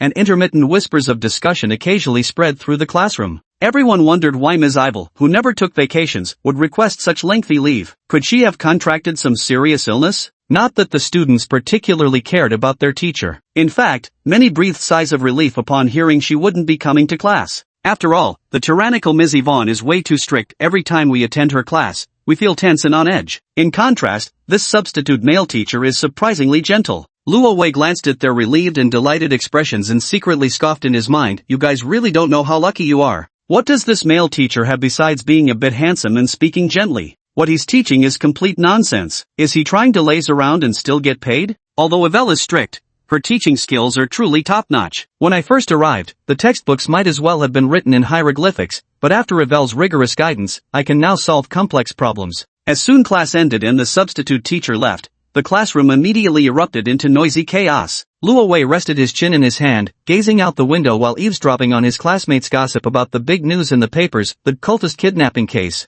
But their chatter didn't last long before the surrounding atmosphere suddenly grew quiet for a moment. Luo Wei turned around in confusion to see a girl in a school uniform skirt sitting casually in the empty seat beside him, smiling brightly at him. Luo Wei, Edlin, can I chat with you for a bit? Such a straightforward approach immediately drew unfriendly glances from some female classmates. Luo Wei usually spoke very little in class. They hadn't even managed to strike up conversations with him themselves. How could this new transfer student not understand the concept of waiting one's turn? Everyone subtly glanced in their direction, with quite a few watching purely for the drama. Chat? Luo Wei studied the enthusiastic girl carefully. She was the new transfer student. Exactly. The girl nodded cheerfully with a bright smile. Not interested. Luo Wei turned back to watching the scenery. Yet she didn't seem bothered by Luo Wei's indifference at all, even scooting her chair closer until their shoulders were almost touching. I already introduced myself before. My name is Tina. Did you forget? She even mimicked Lovell's gesture, propping her chin with one hand while leaning on the table. Except she was leaning on Lovell's desk, not gazing at the scenery but at his profile instead. Lovell was accustomed to being approached, but never with such bold and straightforward enthusiasm. As their proximity nearly crossed into physical contact, he reluctantly turned his head. Meeting the girl's smiling face, he frowned slightly, sensing an inexplicable unease stirring within. At this very moment, another voice suddenly rang out. Why are you sitting in my seat? The owner of the empty seat, Luo Wei's female deskmate, had returned. Glaring furiously at the transfer student who had usurped her seat and was now shamelessly trying to flirt with Luo Wei, she was so incensed that she wanted to yank the girl right out of the chair. Seeing her unmoved and still refusing to leave, the female deskmate directly reached out her hand. Yet unexpectedly, Tina easily dodged this grab. You, the deskmate wanted to say more, but as Tina tilted her head slightly, an indescribably chilling aura enveloped his entire body, as if being watched by a venomous serpent dripping with malice. Don't touch me, or you'll die. The murderous intent in that gaze made his female deskmate's breath hitch. Students their age had never encountered such a stare. Frozen in place by this single look and warning, the girl completely forgot what she'd been about to say. Then his nose stung with suppressed emotion, and he fled in fright. Various gazes from around the classroom turned toward them. Some classmates who were close friends with the girl at his desk clearly wanted to stand up for her, but as Tina swept her indifferent gaze across the room, the killing intent felt almost tangible, the classroom temperature plunging as if chilled by its presence. All the students fell silent as cicadas in winter, burying their heads in their books. Turning around again, Tina, who had just been radiating murderous intent moments ago, now wore a sweet and cheerful smile. Luo Wei. Stop joking around, Helena. Luo Wei looked at her helplessly. Tina, or rather Helena, showed no surprise at Luo Wei's discovery. She playfully blinked her eyes. His eye color suddenly shifted to azure blue, but only for a fleeting moment. Big brother is so amazing. You actually guessed right, she whispered with a giggle. I knew you'd definitely recognize me. Do I get a prize for guessing correctly? Luo Wei asked her with amused eyes. Helena playfully raised her head, rolling her eyes thoughtfully.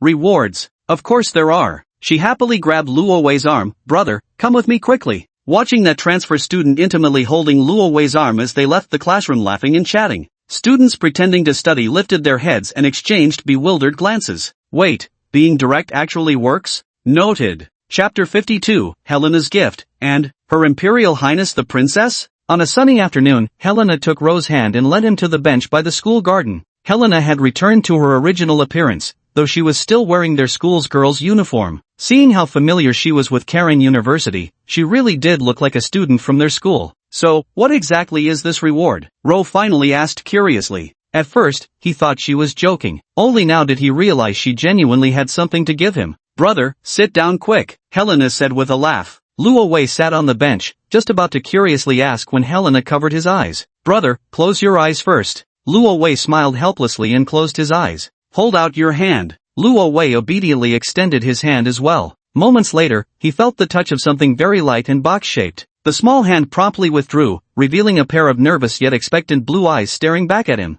"This is..." He looked down to see a gift box tied with a neat ribbon. Curious, he unwrapped the package to find a deep blue checkered scarf lying quietly inside. He never expected Helena to give him such a gift. This era hasn't yet invented business neckties. This style of cravat is quite fashionable, and it's not the exaggerated, elaborate nobleman style either, but something perfectly balanced between formal and casual, just right for someone my age. Who would have thought Helena had such good taste? Helena lowered her head. "Big brother once gave me a gift, though, it's already broken. But they say when someone gives you a gift, you should return the kindness." So Helena wanted to give Big Brother a gift too. She watched Luo Wei's expression nervously yet expectantly. "Brother, do you like it?" "Of course I do." Luo Wei took out the scarf and held it against his neck for comparison. "As long as it's a gift from little Helena, your brother loves it." "That's good." Helena finally let out a sigh of relief. Seeing Luo Wei fussing over the fit, she smiled softly and personally helped him adjust it properly. "Helena doesn't know what Big Brother likes either. Just yesterday when I regained my human appearance, I saw advertisements in the clothing store windows along the street.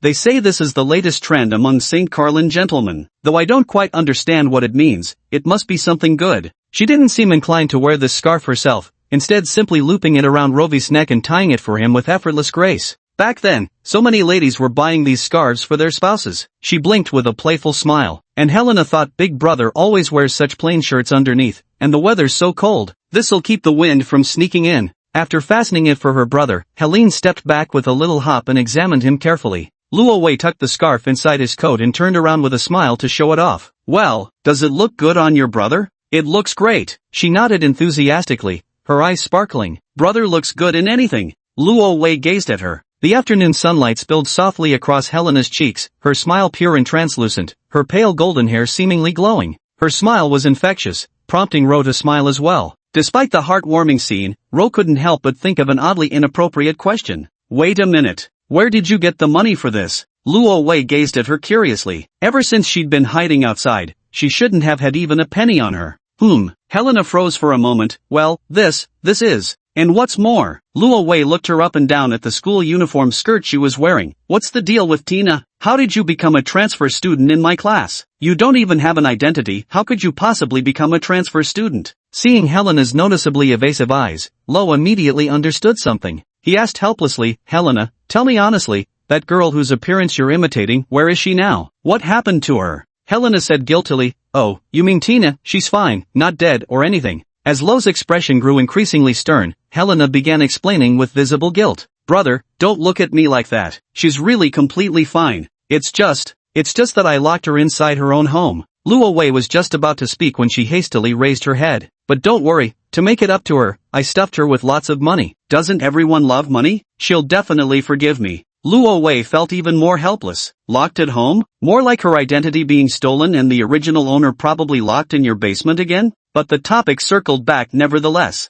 "A lot of money? Where did you get that much cash?" Luo Wei stared at her suspiciously. Helena giggled slyly. "While wandering the streets yesterday, I spotted this well-dressed gentleman withdrawing a huge sum of money from the bank. So I secretly followed him and demanded he hand over the cash and he just gave it to me." Luo Wei's eyes widened instantly. Wasn't this just outright robbery? He seriously doubted the man would have surrendered the money so meekly. As for what really transpired, Luo Wei could vividly imagine the scene. Helena smiled, sitting on the bench and holding Ro's hand. "Don't worry, brother. Helena didn't reveal her true face. They can't catch me." Ro sighed and leaned back on the bench, feeling a headache coming on. Even though she's blended into human society for so long, it still feels like she's less law-abiding than Iviel. As they chatted, Ro noticed Helena suddenly pulling out a small notebook and began carefully writing and doodling in it with a serious expression. Luo Wei curiously leaned over, wanting to see what she was being so secretive about. But Helena hurriedly covered her notebook, not wanting him to see. "Helena has secrets now too," Luo Wei said wistfully.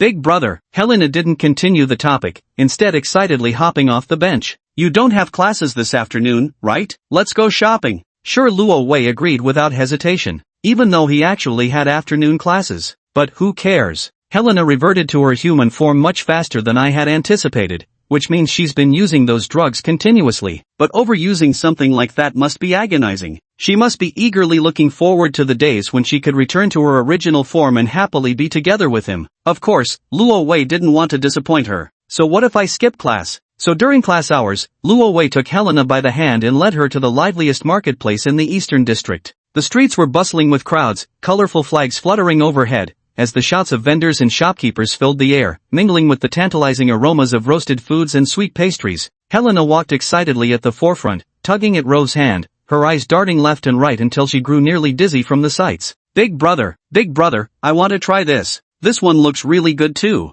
Brother, look quick. There's a circus performance over there. Helena's smile never seemed to fade, her eyes sparkling brightly as if everything here brought her genuine joy. Lo shook his head with an amused smile. She knew the city of St. Karen far better than he did, so none of the street attractions should be new to her. Such happiness could only be because this was her first time shopping with her brother. However, Luo Wei couldn't help feeling curious. Was this commercial street unusually bustling today? Looking up, he saw colorful flags hanging outside every shop. The street was packed with crowds, though black-coated patrol officers could occasionally be spotted here and there. Even the uncle selling grilled chicken wings in front of him had tied a balloon to his simple stall. Is today some holiday? Unable to contain his curiosity any longer, Luo Wei finally asked the uncle about it. What's the special occasion today? Why's the street so lively? Oh right, how much for the grilled wings? The vendor looked up at him. They say the princess who's been away for years has returned. His Majesty is so pleased he exempted us from taxes for a month. So you see, every stall that could set up shop is out today. Grilled wings are 6 pence, or 2 for 10.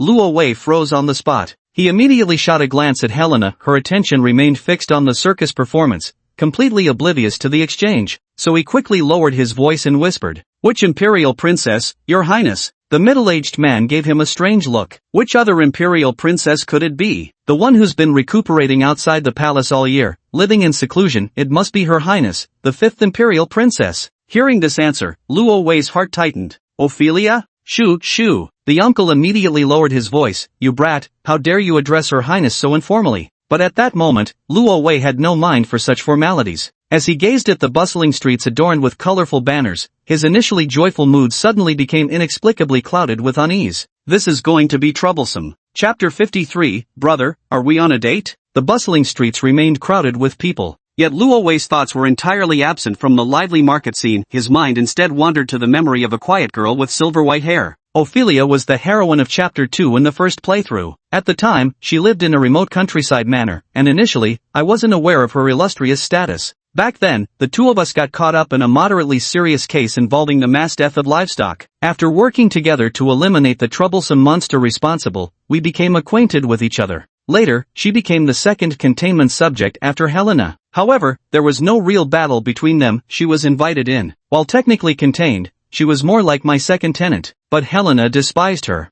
Perhaps it was because of her status, or perhaps because of her appearance and personality. And that person, how should I put it, in some ways might be even more troublesome than Helena. Ro had a headache, a really bad one. Anyway, her sudden return wasn't good news for Luo Wei at this moment. The grilled wings vendor looked puzzled at the young man standing before him. Are you buying or not? If not, quit blocking the way for others. Luo Wei gave an absent-minded acknowledgement and mechanically purchased 2 grilled wings. One for himself, the other handed to Helena, who was engrossed in watching the circus performance. Helena turned around. Being perceptive, she immediately noticed something was off with her brother. He seemed deeply preoccupied. What's wrong, brother? Rowie snapped back to attention, masking all his emotions as he offered her a gentle smile. Nothing, just thinking if this chicken wing is overpriced. Is that so? Helena blinked. Though she knew her brother definitely wasn't thinking about that, she didn't press further. Luo Wei pointed in one direction where the crowd was livelier. Let's go check that out.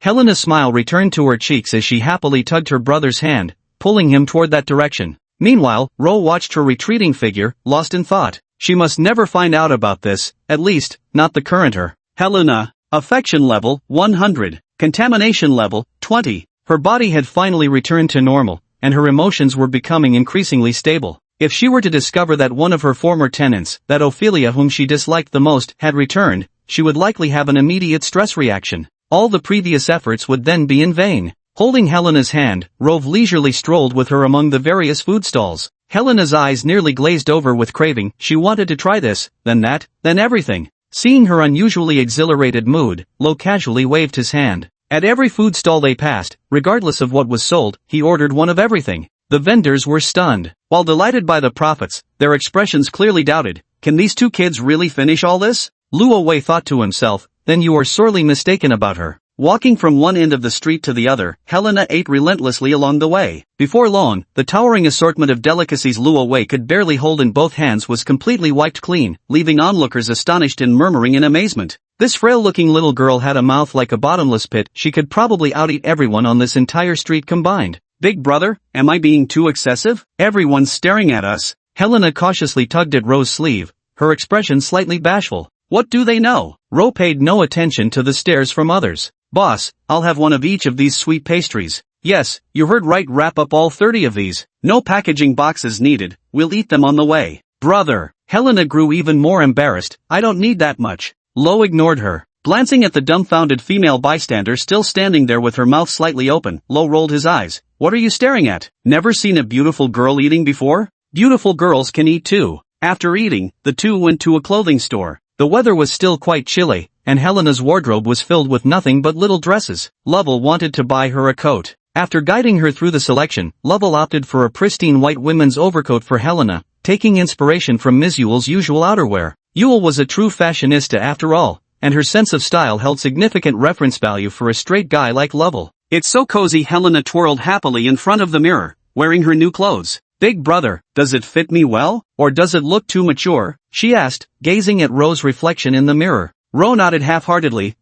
It fits. But what he actually thought was, this style still needs the right figure to pull off, and Helena's chest. I can only say, there's still significant room for growth before reaching instructor Ibel's cup size. Helena had no idea what Lowry was thinking. Seeing him stare unabashedly at her chest, she lowered her head in slight embarrassment. Her cheeks flushed crimson as well. So, brother likes a girl's chest after all. Then I must work twice as hard. After enjoying delicious food and strolling through the streets, evening had unknowingly arrived. Holding Helena's hand, Rovi arrived at the most expensive district in the eastern quarter. The earlier clamor of the marketplace gradually faded, replaced by the faint strains of an elegant piano piece. The restaurant here is lavishly decorated, offering the most upscale dining experience in the entire city, frequented only by nobles, the wealthy, or the elite of St. Karen. In short, a place for respectable people. Upon entering, the melodious sound of a piano solo filled the air, as a waiter courteously took the coat Ro handed over. Brother, Helena couldn't help but tug at Ro's fingers. She had never been to such a formal place before. Even when committing murder, she hadn't felt this nervous. Don't be scared. Luo Wei helplessly ruffled her hair. It's just an ordinary restaurant, no fancier than the snack stalls outside school. Might not even taste as good.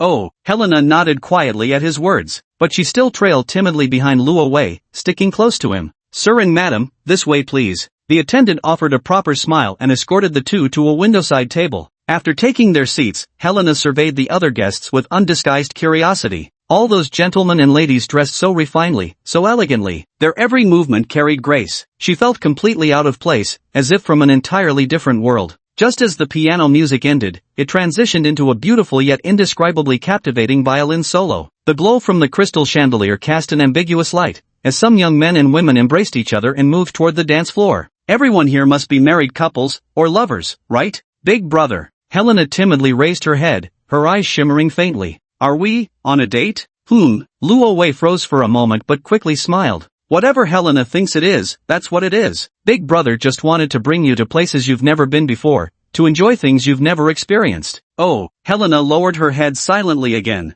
So, it's not a date then, but still very happy. Watching her brother calmly ordering food, Helena smiled and propped her chin in her hand, gazing at the night scenery outside the floor-to-ceiling window. A massive airship moved slowly across the high sky, its tail shimmering with dazzling blue halos, the glow of magic crystals, particularly beautiful at night. Closer still were the fading lights of St. Karen, scattered like stars across a countryside sky. This day was truly wonderful. She unconsciously raised the corners of her lips slightly, as if caught in a beautiful dream she never wanted to wake from. How I wish it could remain like this forever. The tranquility was shattered by an unexpected call. Loie, Edlin. Finally found you. This nearly killed me. Both Loie and Helena turned to look as Sheriff Raymond's pushed past the waiter at the door, hurrying towards them. His booming voice drew curious glances from all the restaurant patrons in their direction. Luo Wei merely glanced at him before turning his gaze back to Helena, asking gently, would you like to eat anything else? No, brother, I've had enough. Helena quietly pointed at Raymond's. Isn't that the police chief? Brother, aren't you going to acknowledge him?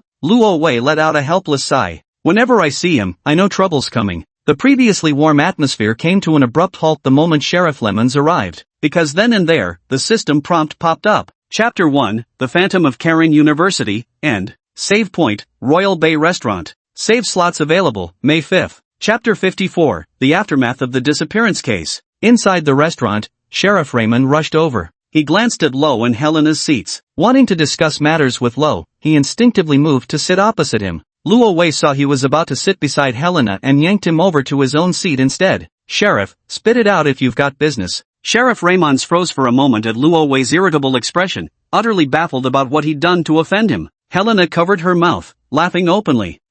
Sheriff Remus said sheepishly, sorry to interrupt your date like this, but it's really urgent that I talk to you. It's still about that campus disappearance case. Luo Wei asked in confusion, didn't the newspaper say it was already perfectly resolved? I even saw you featured in the paper. Sheriff Raymond shook his head helplessly, closed the case too soon. Now something peculiar has cropped up again. Another special situation? Luo Wei was taken aback, could there be more missing students? Wait, compared to that, he was more curious about something else. Why are you coming to me about campus disappearances? I don't know anything about this? This wasn't like the second reload where they joined forces to eliminate Yvel. On the final reload, he'd secretly reported it while pretending to be a concerned citizen, even pinning the blame on the cult organization Truth Sect. So theoretically, the chief shouldn't know about his involvement in this case, right? No sooner had he finished speaking than Sheriff Raymond gave him a look that screamed, who are you trying to fool? How could a case like this possibly not involve you? Sheriff Raymond chuckled. When you came to me asking for files on the cult of truth,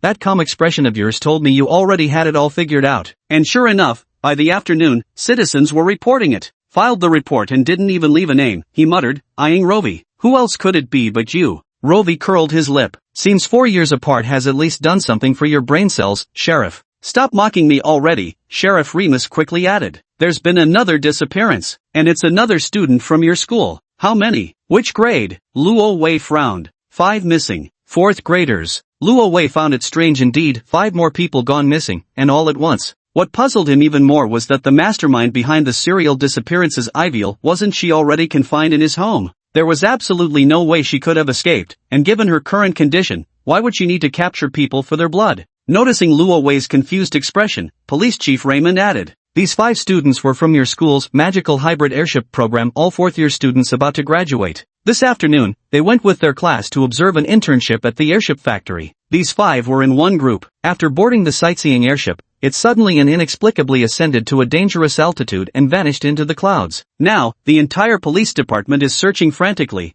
and even the military has been alerted. Luo Wei nodded quietly. The military's concern probably wasn't about the 5 students but rather the missing airship. Though it was only a lost sightseeing airship, it disappeared in the royal capital, hardly a trivial matter. But then again, who could have done this? Luo Wei refilled Helena's glass with juice, then turned his gaze toward Sheriff Ramos. Do you have any leads at the moment? He shook his head helplessly. Most of our officers have been deployed to the lower districts to hunt down the hiding members of the Truth Cult. We won't have any news for the time being. Luo Wei shook his head. It's not them. But, Sheriff Raymond asked doubtfully, wasn't it them who made the previous missing students disappear? Luo Wei gave an awkward smile. At the time, he had simply helped Yvel shift the blame, never expecting there'd be more to the matter. Moreover, these are clearly 2 separate cases. Just because both involve disappearances and the missing persons are students from Karen University doesn't mean they should be lumped into one single investigation. But, if it wasn't done by a cult, then what's going on? Why would they kidnap students from Karen University? Sheriff Raymond grew increasingly confused. What's so special about the students at your school, that all these criminals keep targeting you? Luo Wei took a gentle bite of the steak Helen handed to his mouth, chewing slowly as he pondered. Actually, this matter isn't that hard to understand, is it? You've got an idea. Sheriff Raymond's eyes lit up. I knew coming to you was the right decision. Luo Wei chewed the steak, then dabbed his mouth with a napkin. Then he leisurely poured Helena another glass of juice. Watching this, Sheriff Remus grew increasingly anxious. Love, say something already. Love looked at him and smiled helplessly. It's a copycat crime, my dear sheriff. Copycat crime? He paused for a moment. Has your detective career never dealt with similar cases? Luo Wei shook his head helplessly, watching him sink into thought. In his previous life, there was a movie based on a real case from a certain country, serial killings where the police never caught the real culprit until the very end. The only suspect had to be released due to lack of evidence, yet the truth was that the killings weren't committed by just one person. All subsequent killers had simply mimicked the methods of the first murderer. Now this case has been publicly reported as the work of a cult. Luo Wei analyzed quietly. So the disappearance of these 5 students afterward must be the perpetrators' attempt to confuse the public, covering their true motives while conveniently shifting the blame onto the truth cult. The more he talked about it, the more plausible it seemed. After all, according to the files, this cult has a large membership and has remained hidden for years. They've been impossible to fully apprehend all this time, definitely the perfect scapegoat. If that's the case, Sheriff Raymond furrowed his brow, then this won't be easy to track down. Luo Wei nodded in agreement. That was true. Right now, rather than trying to capture anyone, it would be better to locate that airship first. After all, such a massive target would be hard to miss. The 2 men fell into silence. Helena gently pointed outside the window. Big brother, look. Wait a moment, Helena. Your brother is thinking about something. Big brother. Helena's voice suddenly rose slightly higher. That airship, why is it getting closer to us? At that moment, Luo Wei and Lemon suddenly looked up. Their gazes simultaneously turned toward the floor-to-ceiling window. In the pitch-black night sky obscured by thick clouds, a massive airship was slowly approaching, the blue glow of magic crystals growing increasingly blinding. Not only that, its prow was tilted downward, showing a clear nosedive trajectory. Damn it! Luo Wei broke out in a cold sweat across his entire body. He immediately stood up and grabbed Helena's wrist. Run! Seeing Luo Wei dragging his little girlfriend by the wrist and rushing toward the entrance without looking back, Sheriff Raymond snapped out of his daze as if awakened. He immediately placed a hand on his holstered pistol, quickly moving to the restaurant's front counter before shouting across the dining area. All civilians, evacuate the restaurant immediately. The melodious violin music continued playing, while the dining men and women turned their heads in bewilderment toward the shouting policeman. He still didn't understand what was happening. Seeing the crowd remain motionless, Sheriff Raymond lost his temper and fired a warning shot into the air. What are you standing there for? The airship is about to crash. It's going to explode. Don't you want to live? The violin music stopped abruptly after the gunshot. The restaurant instantly erupted in waves of screams as complete chaos broke out. Swept along by the panicked crowd, Sheriff Raymond pushed his way out of the restaurant and spotted Luo Wei's figure disappearing down the street. He sprinted after him.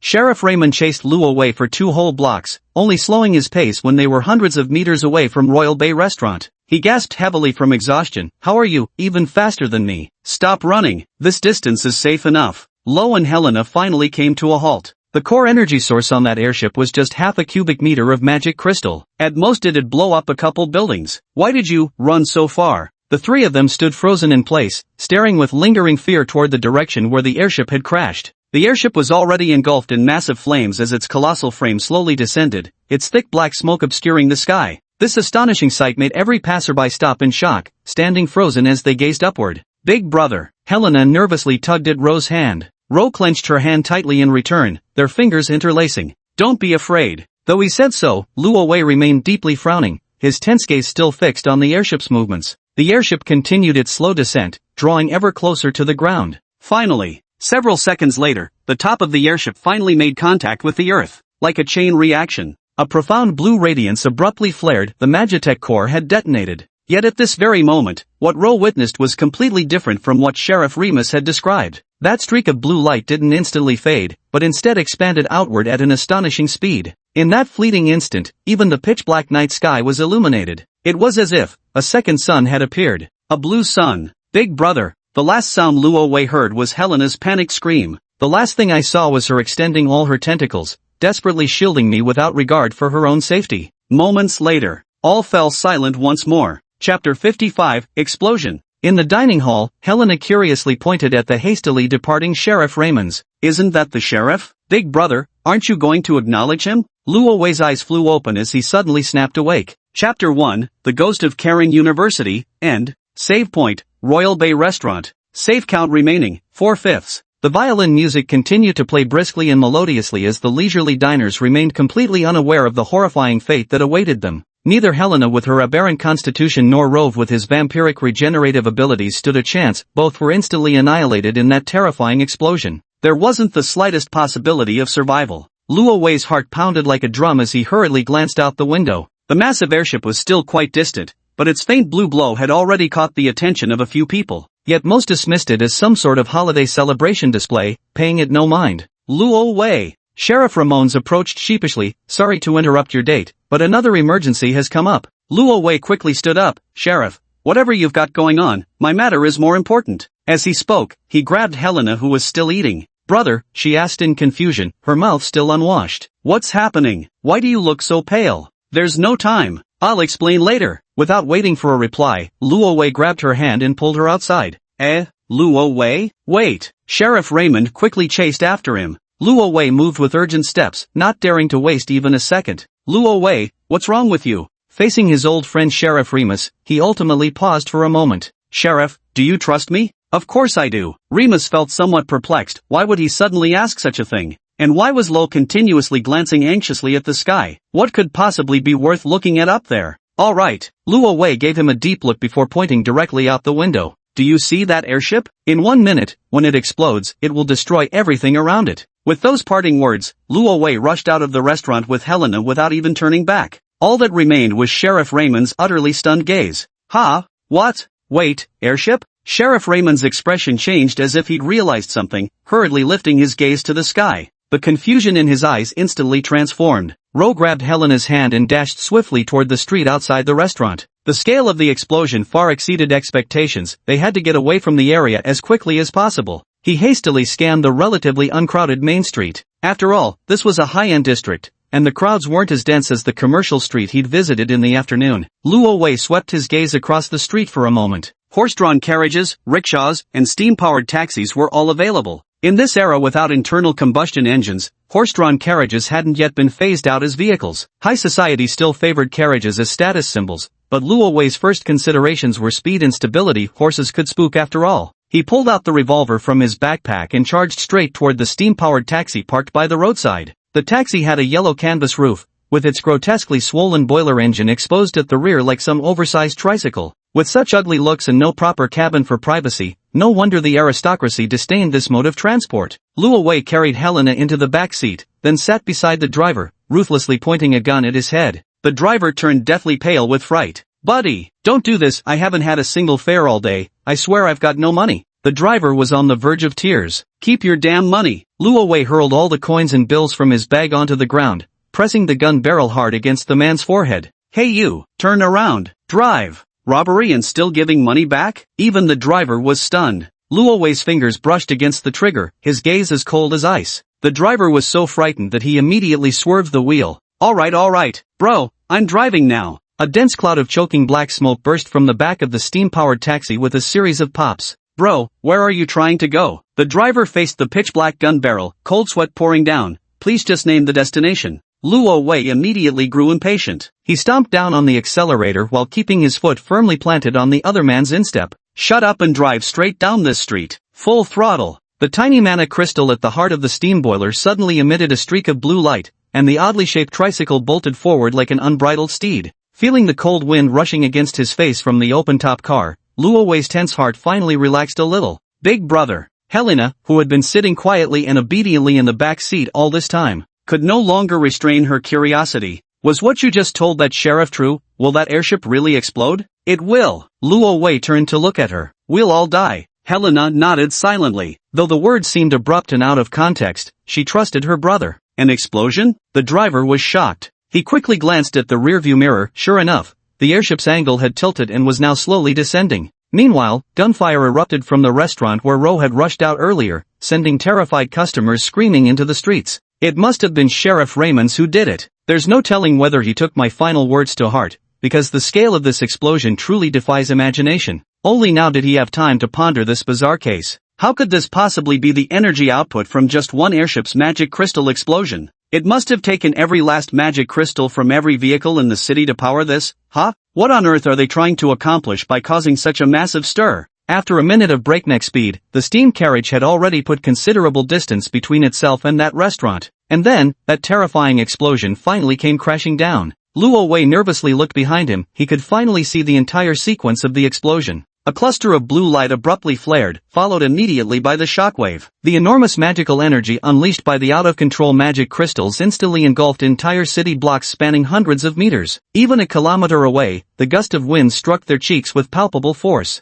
The driver's face drained of color. If this customer hadn't seized the vehicle earlier, he'd likely be dead in there by now. The car jolted violently as the shockwave continued expanding toward them. Helena nervously clenched her hands, 6 black tentacles instinctively bursting forth and reaching toward Lo's position. "Brother, watch out!" But, this time, it was Lo who lunged toward the back seat and embraced her tightly. The shockwave instantly shattered all the glass inside the vehicle, the steam boiler snuffed out in an instant, and that tiny magic crystal flickered once before losing all its power. The driver's face was covered with shards of broken glass, screaming in pain. Yet Helena remained completely unharmed, without even the slightest scratch. She gazed with complicated emotions at her brother, so close within reach. That figure just moments ago recklessly throwing himself forward, his eyes filled with fear and concern as he looked at her. Never had he imagined there would come a day when he would be the one doing the protecting. Big brother. A warmth slowly blossomed in Helena's heart. She gently hugged her brother tighter, carefully smoothing her hand over his back. "Does it hurt?" Seeing that Helena was unharmed, Lo breathed a sigh of relief. He waved his hand dismissively. "Just a scratch."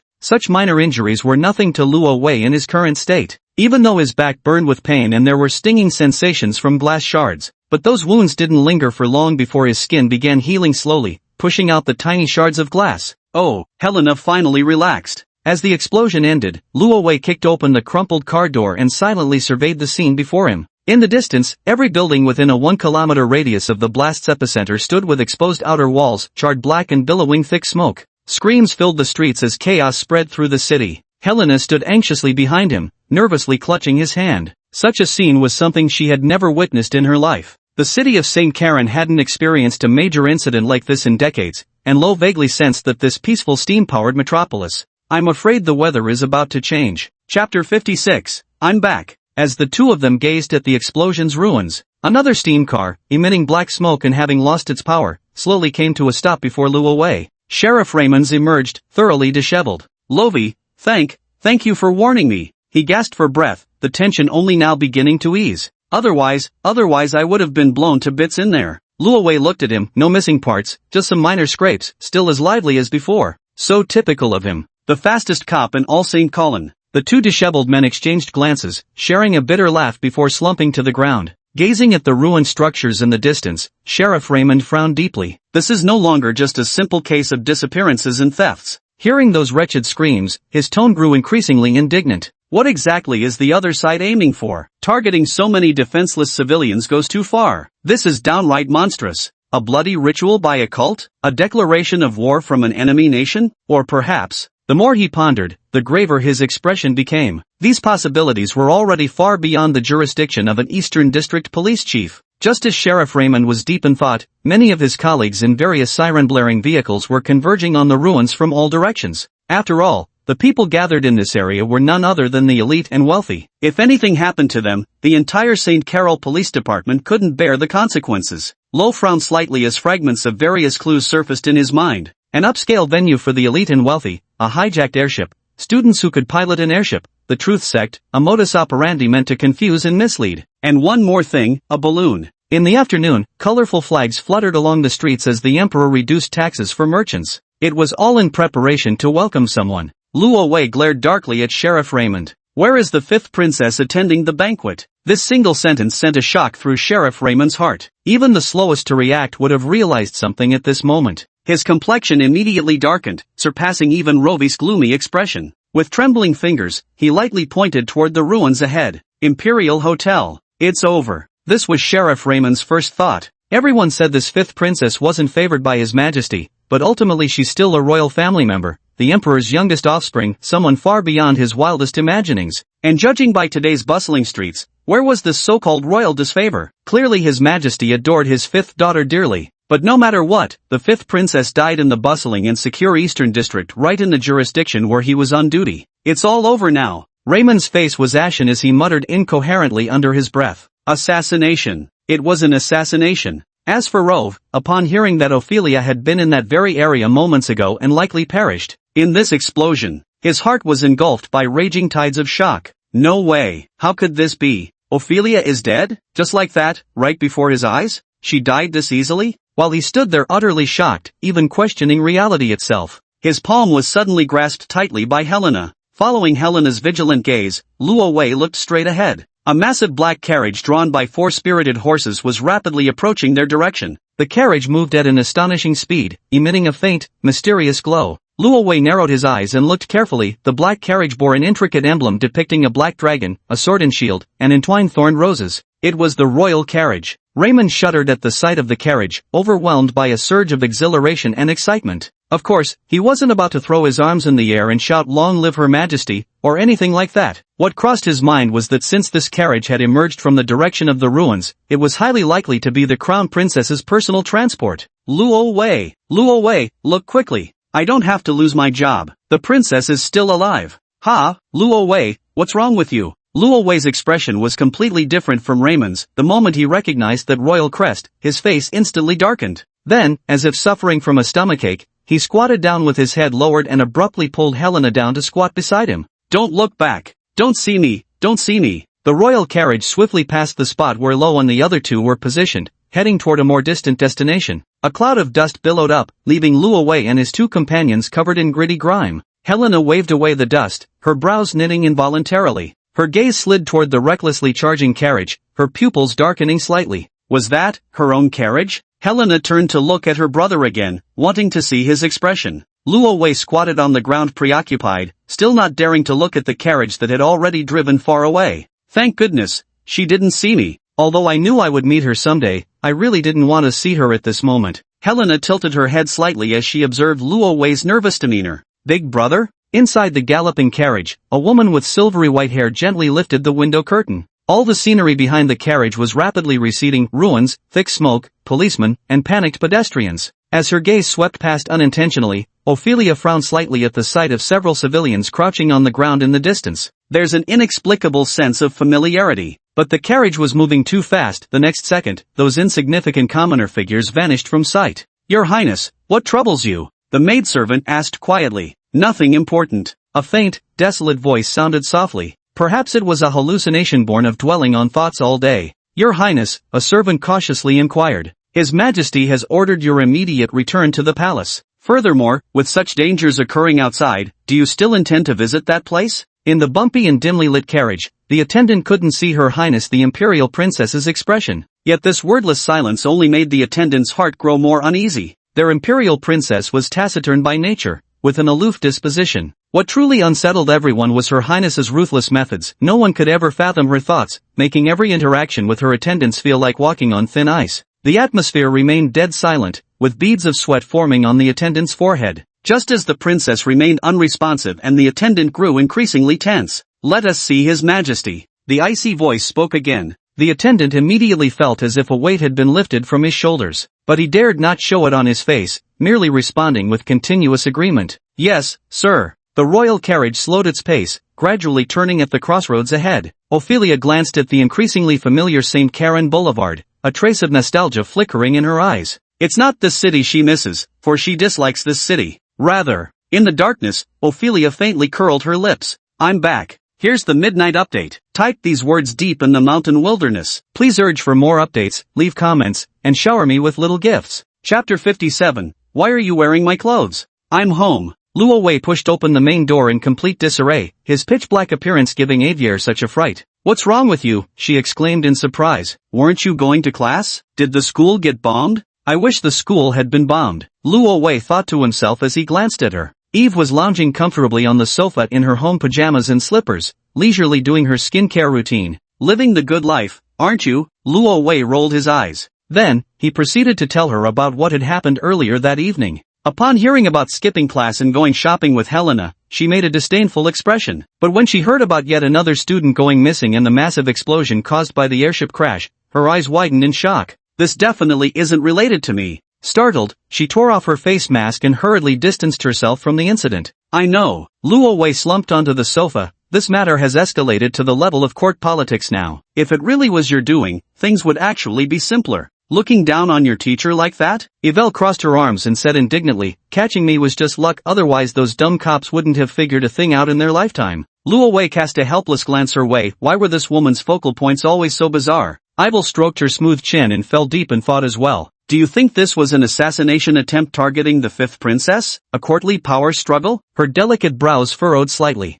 With so many wealthy nobles present at the scene, why would the explosion have to be solely for killing the fifth princess? Why are you so certain? It just feels a bit too coincidental. Luo Wei was also deep in thought. While the possibility of targeting other nobles couldn't be ruled out, considering the explosion occurred right after the fifth princess's return made it hard not to connect the two events. Moreover, there was one more reason Rove couldn't share with Instructor Revel, the very certainty anchoring his conviction. That reason being, he was a player. Rove could see mission prompts. Since she'd appeared alongside this particular objective, even he couldn't believe this matter had nothing to do with Ophelia. Chapter 1, The Ghost of Karen University. Mission complete, chapter concluded. Task rewards being distributed. Please claim. Task updated. Chapter 2, The Wegener Horror Incident. Save point, Old Manor. Save slots available, May 5th. Luo Wei leaned back on the sofa, appearing to be in a daze while actually staring at the interface floating before his eyes. This excruciatingly long first chapter had finally come to an end. Yet the abruptly loaded second chapter sent a chill down his spine just from reading its title. Wegener, that was the Empire's name. The Wegener incident means that what follows will involve the entire Empire's territory. In short, this has gone too far. Missyville was still pondering the recent incident, her fingers pinched together as her eyes rolled slightly upward, as if calculating something in her mind. Based on your description, assuming an explosion radius of 1 kilometer, calculated according to the energy released per cubic unit of magic crystal. So then, the final result is 234.53 cubic meters of magic crystals. She stared at Lo in shock. My God, you're really amazing, teacher. Luo Wei looked at her silently, calculating everything down to the last decimal, so professional. Stop joking around. She finally grasped the gravity of the situation and said with a serious expression. An explosion of this magnitude, just to eliminate one fifth princess? Isn't this using a cannon to kill a mosquito? Even though I know the fifth princess's security must be extremely tight, still, surely there must have been other methods. There must be some deeper conspiracy behind this.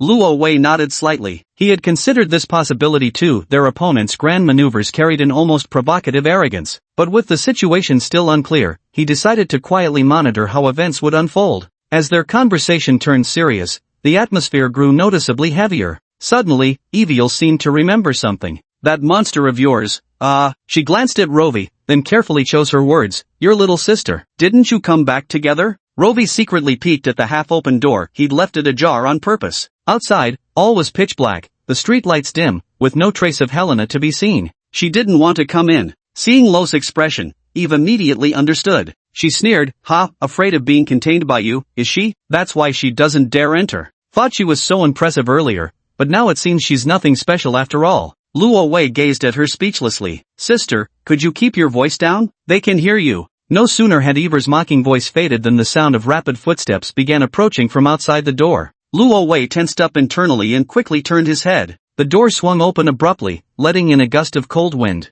Helena stood at the doorway with a sinister gaze. Meeting that gaze, Eviel leapt up in guarded alertness, a crimson blade already materializing in her palm. Her eyes remained tightly fixed on Helena's sudden appearance. Yet she realized the intruder bore only a dangerously frigid expression, standing motionless beyond the threshold without crossing it. Seeing this, Ivel burst into laughter. Her previously tense demeanor finally relaxed, and the crimson blade was sheathed. What's the matter? Standing there like a statue, planning to work as my houseguard? Helena's tentacles instantly erupted, her gaze now brimming with killing intent. What did you say? Your place? Her fists clenched so tightly they trembled. If looks could kill, Evel before her would have long been torn to shreds, reduced to ashes. Oh, I've already moved in. Evel suddenly felt a mischievous impulse and flirtatiously winked at Rovi. It was your brother's decision. I'm under his command now, his tenant, you could say. And you, she smirked maliciously, aren't one now. This is my house. Helena flew into a rage, nearly stepping over the threshold of the doorway. Hey. Luo Wei raised his hand awkwardly and innocently. Don't be like this, come on now. With that, he turned his head and glared fiercely at Ivel, his eyes clearly saying, could you stop provoking her? Then he slightly extended his hand, making a gesture as if threatening her with the confinement order. Ivel blinked her eyes, flashing an innocent and well-behaved smile. I'll continue my beauty treatment, you siblings carry on with your chat. Yet when he turned away, that faint, insidious smirk never left the corner of his lips. Meanwhile, Rowan had no choice but to walk toward the gate, just as he was about to calm the irate Helena. Helena's tentacle shoved him aside violently as she glared even more furiously at Ivy's retreating figure, as if scrutinizing every inch of her from head to toe. You, how dare you wear my clothes? Who said you could touch my stuff? Eviel froze for a moment, then slowly turned around. But I don't have anything else to wear. With a mischievous grin, she looked at Rove. You surely don't expect me to live naked with your brother, do you? But this way, she said with a playful smile, it's not completely unacceptable. Professor, just shut up already. Loey immediately grew irritated, waving his hand dismissively. Behind him came a faint moan from Ivier. Black chains suddenly appeared. No, no. Helena didn't care about anything else, she was absolutely furious. You can stay here, but don't touch my things, I'm going to your place right now to get all your damn clothes. Just you wait. With that, her figure flickered and quickly vanished into the night. Watching her depart, Luo Wei wordlessly turned away. Oof. Ivier rubbed her arm, muttering something sarcastically under her breath. As if I'd even want to wear your clothes. With that flat chest of yours, nothing would fit properly anyway. After searching everywhere, the sleeping gown was the only thing even remotely wearable. Not even a single piece of underwear. The Boeing Commando does feel quite comfortable, to be honest. Luo Wei trembled with fear as he shut the front door firmly. Thankfully Helena had already vanished into the night like a wisp of smoke, otherwise, had she heard those last few comments, probably utterly insane. Chapter 58, Ophelia. In the St. Carlin Administrative District, the majestic royal palace stands at the highest point of the city. Inside the brightly lit palace, maidservants hurriedly shuttle through exquisite corridors adorned with sculptures and giant oil paintings. Today marks the return of the long-absent fifth princess. Her homecoming has brought some liveliness to these usually quiet and vast palace grounds. Yet compared to the bustling scenes outside, the interior of the fifth princess's chambers remains utterly tranquil. I told you not to make such a fuss. Does father think my troubles aren't enough already? Even the typically taciturn fifth princess felt a simmering impatience from the palace's tedious rituals. Ophelia slightly furrowed her brows, her gaze flickering toward a corner of the chamber. A shadowy figure instantly manifested there, bowing deferentially before her. Ophelia waved her hand lightly, and within the bedchamber, all except her most trusted attendants bowed their heads and withdrew. Found anything yet? The other party shook their heads slightly and spoke in a low voice. We found no traces of the third prince purchasing magic crystals. The domestic mineral extraction records in recent years appear normal, and there have been no significant fluctuations in the energy market. Noticing the crown princess staring at him expressionlessly, the shadow guard hastily added. Although we currently have no leads, we can't rule out the possibility that the third prince made purchases abroad or discovered hidden mineral deposits overseas. Please grant us more time, Your Highness. A faint glimmer appeared in Ophelia's pale blue eyes, truly leaving no room for error. She instructed softly, continue investigating the third prince's affairs. You may withdraw now. The subordinate immediately nodded in acknowledgement, but just as he was about to leave the bedchamber, he hesitated and turned his gaze toward the fifth princess. Speak. Intelligence regarding that old mansion in the Western District, the subordinate promptly reported. Ophelia froze momentarily, his icy expression finally showing a crack. The shadow guard slowly stepped forward and produced a photograph. 4 years ago, the shadow guards who served as His Highness's most trusted confidants, were assigned a peculiar mission. Their task was to monitor an old mansion by the riverside in the Western District around the clock, day and night. The property was owned by the Edlin family. Over those 4 years, occasional visitors came and went from the mansion, but the target His Highness sought never appeared. Rowan Edlin, the family's heir, had vanished without a trace. Yet, as time passed, the crown princess's fervor for this matter never waned in the slightest. However, as her various schemes unfolded, the personnel and schedules for surveillance were gradually reduced. However, a week ago, during a routine spot check by one of the shadow guards, they unexpectedly discovered something unusual. The shadow guard cautiously handed the photograph to Ophelia, whose eyes instantly changed the moment she saw what was captured in the image. A faint, profound crimson flashed briefly in her gaze before vanishing just as swiftly. The shadow guard hastily lowered his head.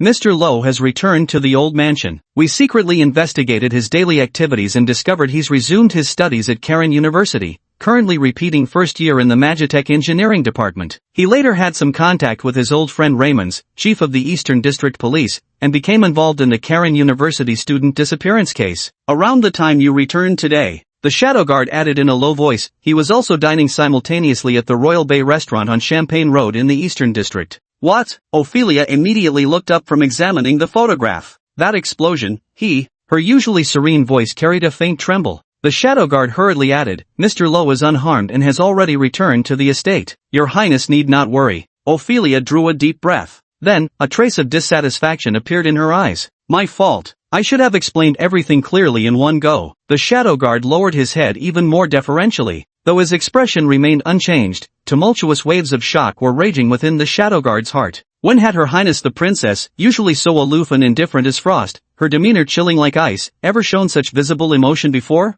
Was it simply because she'd heard news of that target gentleman's return that she'd lost her composure so completely? But what shocked the shadow guard even more was yet to come. Because, Ophelia smiled. Like winter's frost thawing in early spring, when that peerlessly exquisite face, the Empire's most splendid masterpiece, blossomed into a smile, it seemed even time itself would freeze. The shadow guard dared not look again, immediately turning his gaze toward the other trusted aides. The maids had also never witnessed such a scene and were momentarily stunned, but under the shadow guard's meaningful glares and eyebrow raises, "Your Highness, we shall not disturb you further. We take our leave." The shadow guard and the others fled the bedchamber as if escaping danger. The ornate gates slowly closed. Ophelia's gaze focused once more on that photograph. Since it was taken secretly and at a poor angle, the black and white photo only showed the blurry exterior of an old mansion, with a single open window. Yet even so, it was enough to clearly see what lay inside that window. Luo Wei was eating with a young woman slightly older than him, both wearing faint smiles on their faces. A gentle warmth, much like that between family or lovers, seemed to linger in the air.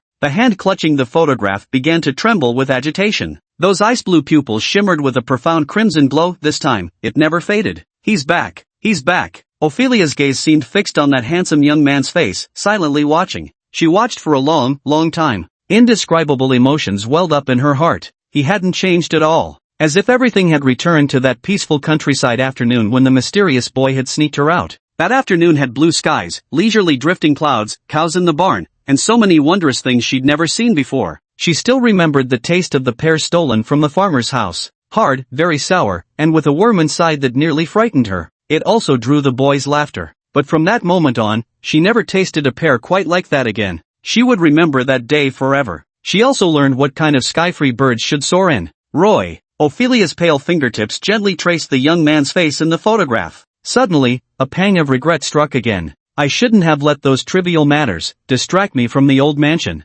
Countless days and nights passed, with no one knowing how much effort she had expended, all for a mere figment of imagination. For this, she even schemed to bankrupt a wealthy businessman who coveted that old mansion. Because it was a place brimming with memories, all the beauty of her brief life was woven there. Not to be profaned. How regrettable. A mere moment of negligence, to have missed his return when it first occurred. This is all because of the third prince, her so-called brother. Ophelia let out a cold laugh. There was no point thinking about meaningless things, they only brought unnecessary worries. Her gaze once again fell upon the figure in the photograph.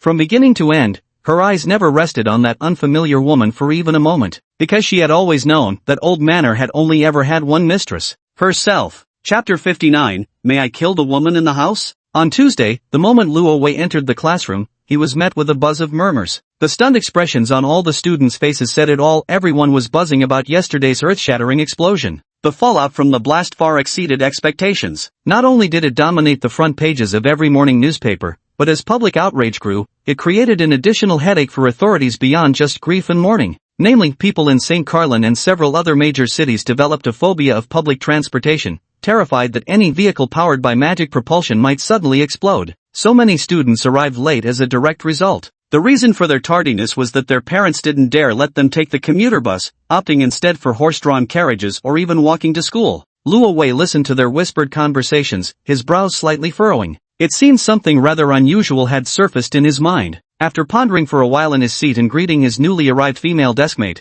Luo Wei swept his gaze across the classroom. The transfer student Tina was bent over her desk, engrossed in some task. Luo Wei curiously approached and noticed Helena was still holding the same notebook from yesterday. Resting her chin in her hand, she was writing something with an intensely focused expression, so absorbed in her work that she didn't even notice his approach. Luo Wei secretly stole a glance. Going to school with Big Bro square root. Giving Big Bro a gift square root. Shopping with Big Bro square root. Going on a date with Big Bro? Having creamy mushroom soup and seafood pasta with my brother times. Subconsciously, Luo Wei recalled the words he had said to her in the basement that day. Take her to experience the life a girl her age should enjoy, fulfill the dreams she couldn't realize before. Every single word had been carefully etched in Helena's heart. Luo Wei looked at the girl immersed in writing and drawing with heartfelt satisfaction. Helena had truly changed so much. She was improving, gradually becoming the kind of well-behaved younger sister Luo Wei had always envisioned. So perfect. Brother, what are you looking at? Helena finally noticed Luo Wei's peeking and hurriedly covered her little notebook. Her cheeks flushed bright red in an instant. She pouted her lips and said reproachfully, Brother, how could you go through my things so casually? What did you see? Luo Wei was stunned for a moment. I didn't see anything. Helena stared at Luo Wei's eyes with slight suspicion. Brother, you really didn't see anything? Luo Wei nodded. I just caught a glimpse of it. Didn't even get to see all the words before you covered it up. Helena puffed her cheeks in annoyance and hid her little notebook away. Then she propped her chin in her hands, turned her head away, refusing to pay any attention to her brother. Luo Wei chuckled inwardly. For a moment there he truly experienced that peculiar sensation of a parent sneaking a peek at their child's diary. He smiled and changed the subject. How long do you plan to keep using the Tina identity? Helena finally turned her head. Rose stared at her seriously. If she never got tired of this game, it could become quite troublesome. Due to the airship explosion incident, the entire city is now under strict martial law. As the capital, St. Callan has deployed police forces from across the nation to conduct door-to-door searches. It's only a matter of time before Helena's kidnapping of Tina is exposed. Sapphire Blue Eyes rolled thoughtfully. There's still one thing missing, walking home from school with Big Brother. So, Helena will return Tina's identity tomorrow. That's good. Luo Wei sighed in relief. Oh, right, Big Brother. What? Helena stared at him with a serious expression. Could you kill that woman in the house? Luo Wei was momentarily stunned. He looked carefully at Helena again. She was gazing at him unblinkingly, seemingly earnest. Well, Luo Wei hesitated. It's not that your brother is lying to you, but there are many things involved in this matter. Helena immediately buried her head, her voice becoming muffled. Whenever you say it's not that your brother is lying to you, it definitely means you're lying to me. I hate it most when brother lies to me. Luo Wei gazed at her helplessly, leaving aside whether he could bring himself to act ruthlessly after spending so much time with Teacher Evil. Even if her wish came true and the anomalies disappeared, his own powers would vanish as well. For Luo Wei, who yearned for extraordinary abilities, this was unacceptable. Whether out of emotion or logic, he couldn't agree to Helena's request. And so, Helena grew angry. After school, the two walked home together, with her following Luo Wei in a huff, not saying a word. After getting off the commuter bus and arriving in front of the old house, that resentful aura behind him still hadn't dissipated. Luo Wei smiled helplessly. We're home now. Won't you come in and have something to eat with me? I initially planned to lure Helena home, but to my surprise, when I turned around, she had completely vanished. She's really fast. Rove silently watched the shadow dart into the alleyway. She's terrified of this building. After the containment facility reactivated, Helena would probably never willingly return to the old mansion again.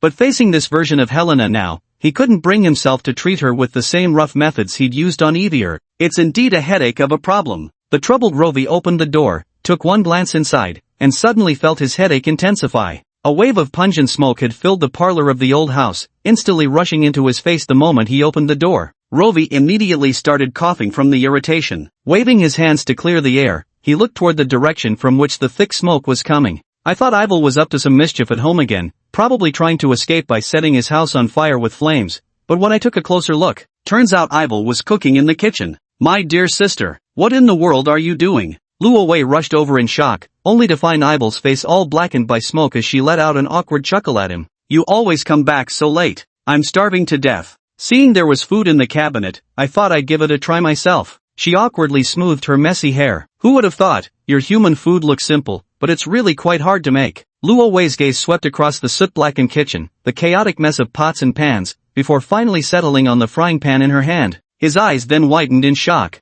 What the hell is this? Evil responded with an embarrassed chuckle. It's pan-fried steak. Luo Wei frowned at the lump of blackened matter. Wasn't this thing practically carbonized by now? You forgot to add oil? I don't know either. Eve muttered in frustration, furrowing her brow. It wasn't until it turned black that I remembered something about adding oil, so I poured some in, but then the fire just got bigger. Teacher, please just stay out of my kitchen. Luo Wei sighed, rubbing his forehead. What kind of situation was this? Ever since Ivel gained human taste sensations, it was as if she'd opened the door to a whole new world. Every day she'd pester Luo Wei to try new recipes and buy her all sorts of flavored foods. This should have been a good thing. It was exactly what Luo Wei had originally planned. After all, he didn't want to come home every day to those resentful, mournful eyes looking like some abandoned wife. Who would have thought that a noble vampire lady whose fingers never touched kitchen work, a supernatural being who'd just learned to eat human food, would dare attempt such an advanced skill as cooking? Absolutely delusional. Luo Wei snatched the pan from her hands and turned off the burner. Crossing his arms, he stared at her in speechless exasperation.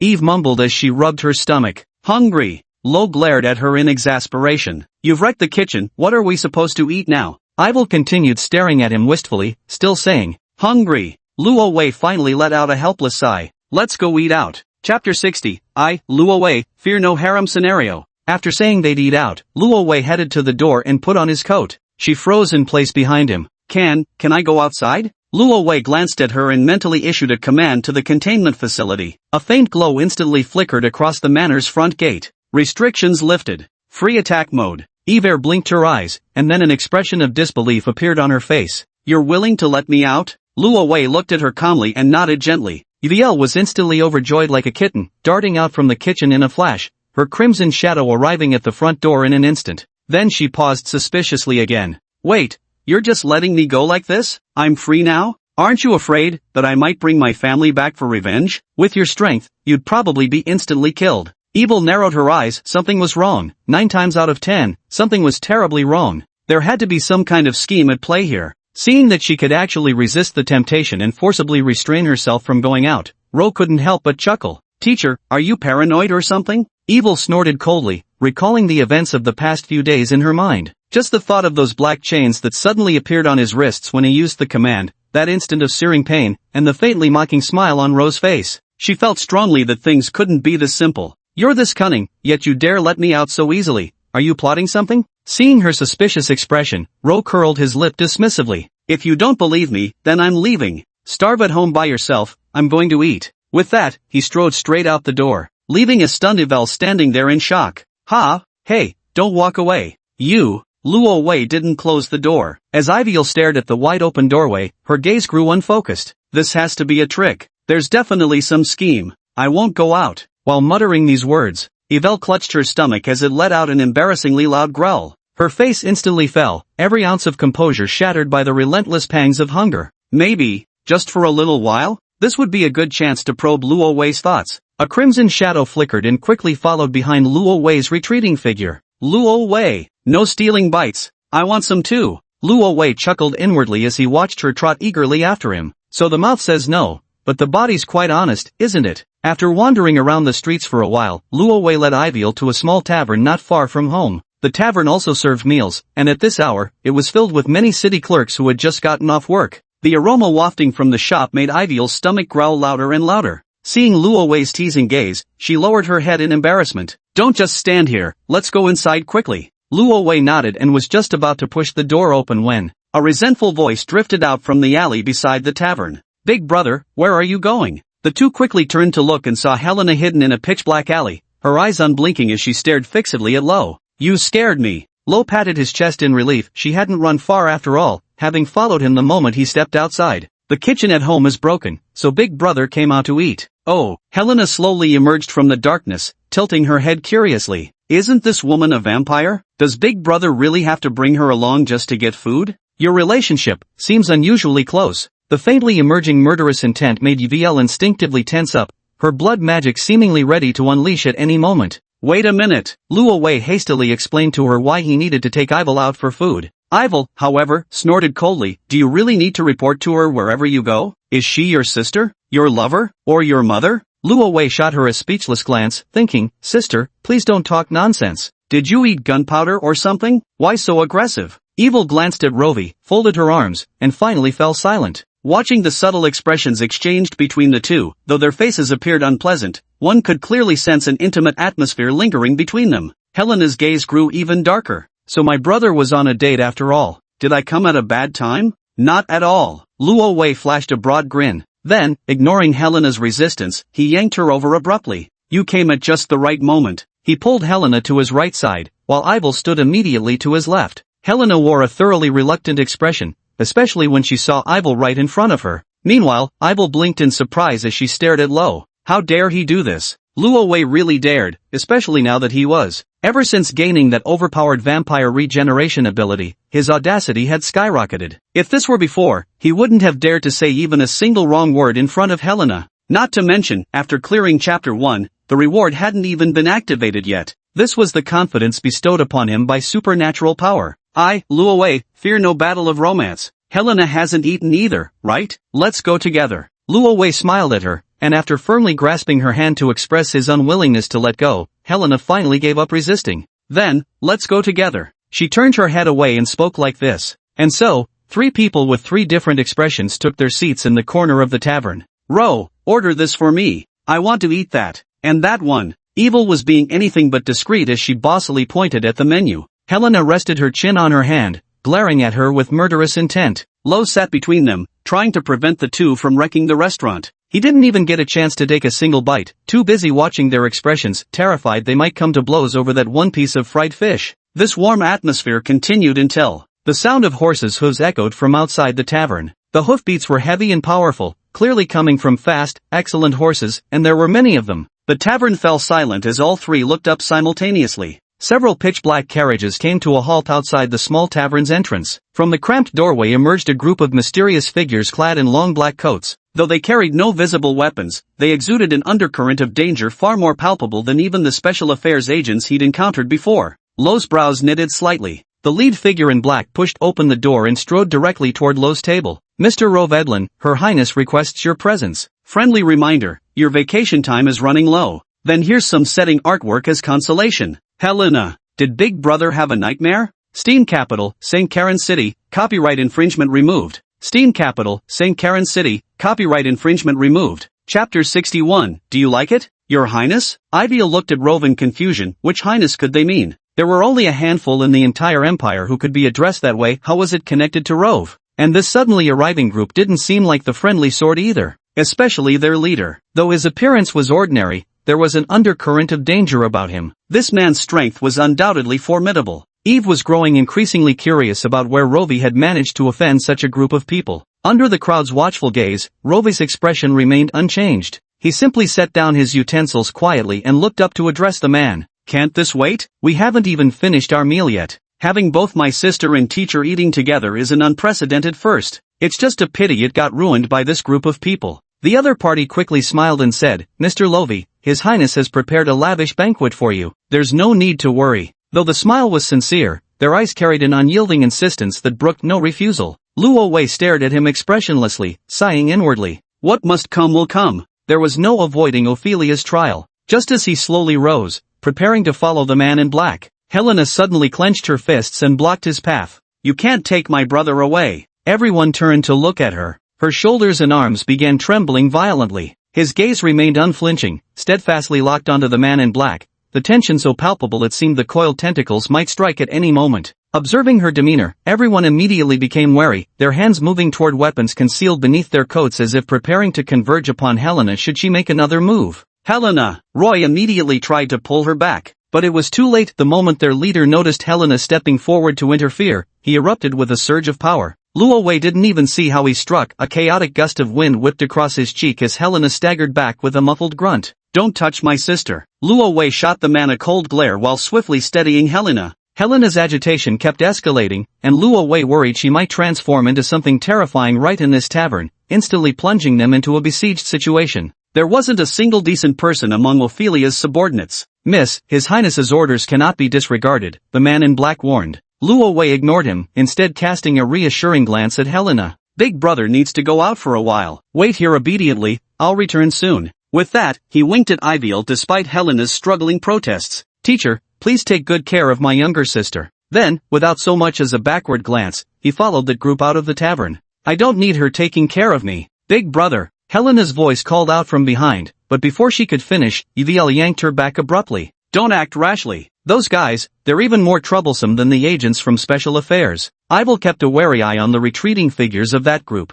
"With identities like ours, it's better not to cause unnecessary trouble for Rovi." She said these words cautiously. Suddenly I recalled the look in Ro's eyes when he was taken away. It felt like there was some hidden meaning behind that guy's expression. No wonder he suddenly released me. Could he have anticipated this would happen? After being led onto the dimly lit carriage, Luo Wei had another opaque black hood placed over his head by that man. "Mr. Luo Wei, my apologies for the offense." Blinded by the darkness before his eyes, Luo Wei let out two cold laughs. "Where exactly are you taking me? Is all this secrecy really necessary?" His reply was met with silence. The man spoke no more. Soon after, the carriage gave a slight jolt before speeding off towards some unknown direction. Though unable to see, Luo Wei's intimate familiarity with St. Carol's streets after all this time still enabled him to sense the carriage was heading toward the city outskirts. The once smooth ride gradually turned bumpy, clear proof they'd left the city, where no such pothole roads existed. Luo Wei mentally calculated the time. After roughly 3 hours of silent travel, the carriage gradually came to a halt.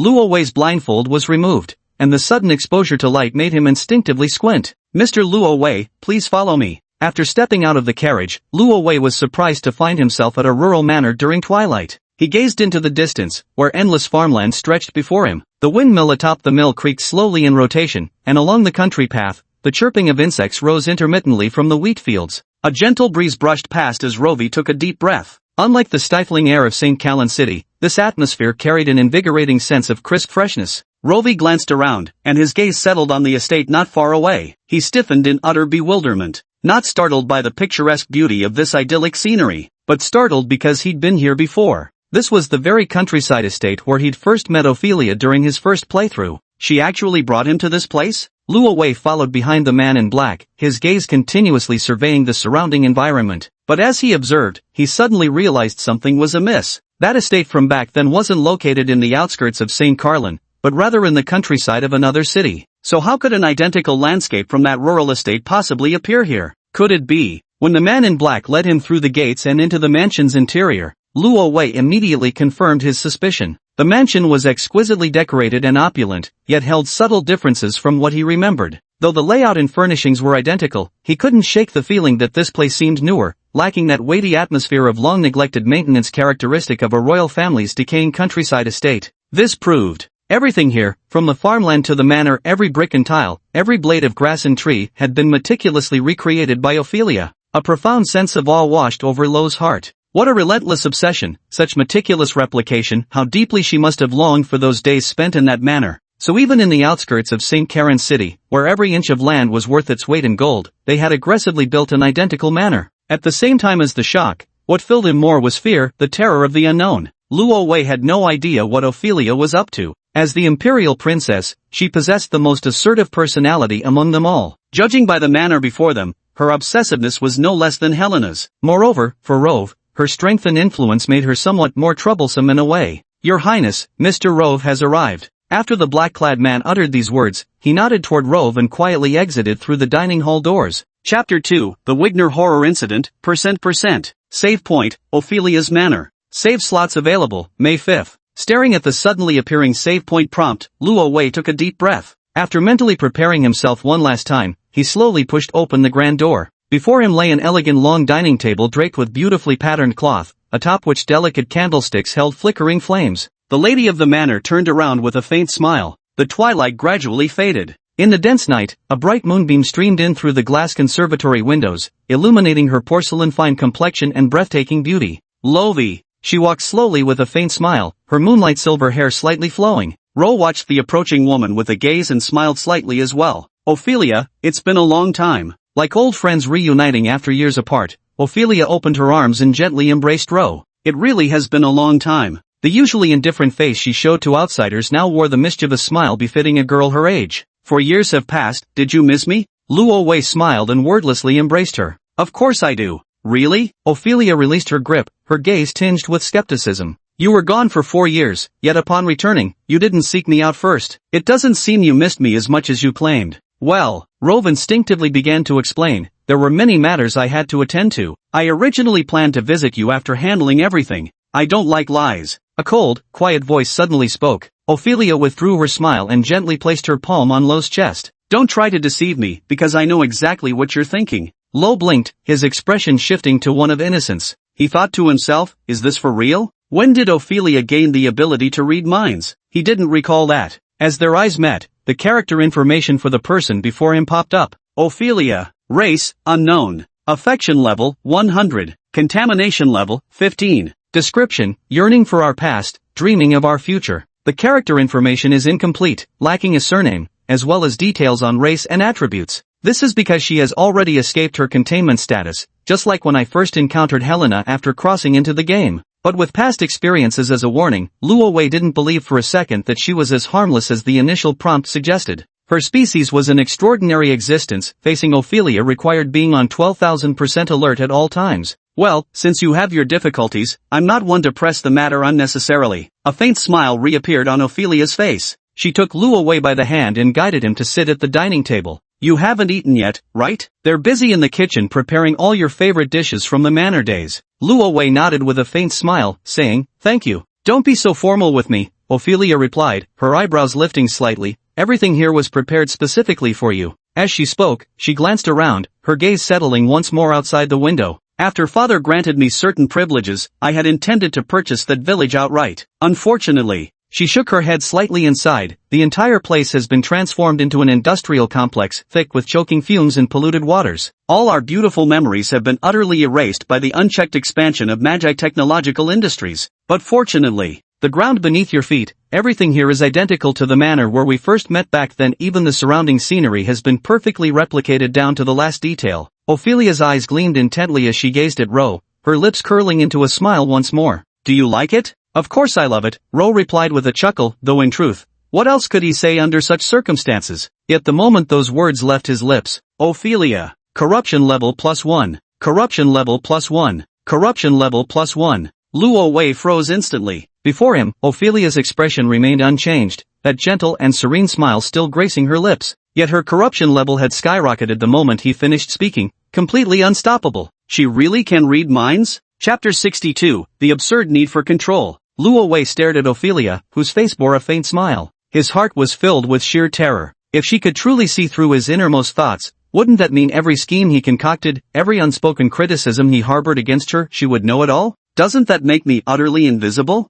Luo Wei never once considered the possibility of defeating her through strength. His only chance lay in persuasive speechcraft. If things were truly like this, his greatest advantage would vanish without a trace. As these thoughts crossed his mind, several expressionless maids entered, carrying an assortment of trays. Seeing the array of exquisite dishes laid out on the table, Ophelia smiled softly as she began introducing them to Lo. Lo, I recommend you try this foie gras first. Oh, Lo raised an eyebrow, putting on an expectant expression. This dish is considered a time-honored delicacy in the empire, she said, shifting her gaze to Lo as she used her fork to serve the food onto his plate. The key to its rich flavor lies in everything, the origin of ingredients, the intricate preparation process, and even the finest matsutake mushrooms as toppings. Here, give it a try. At her recommendation, Luo Wei nodded with a smile and eagerly brought the foie gras to his mouth. This is also my favorite dish. How is it? Under Ophelia's slightly expectant gaze, Luo Wei frowned as he savored the taste, contemplating.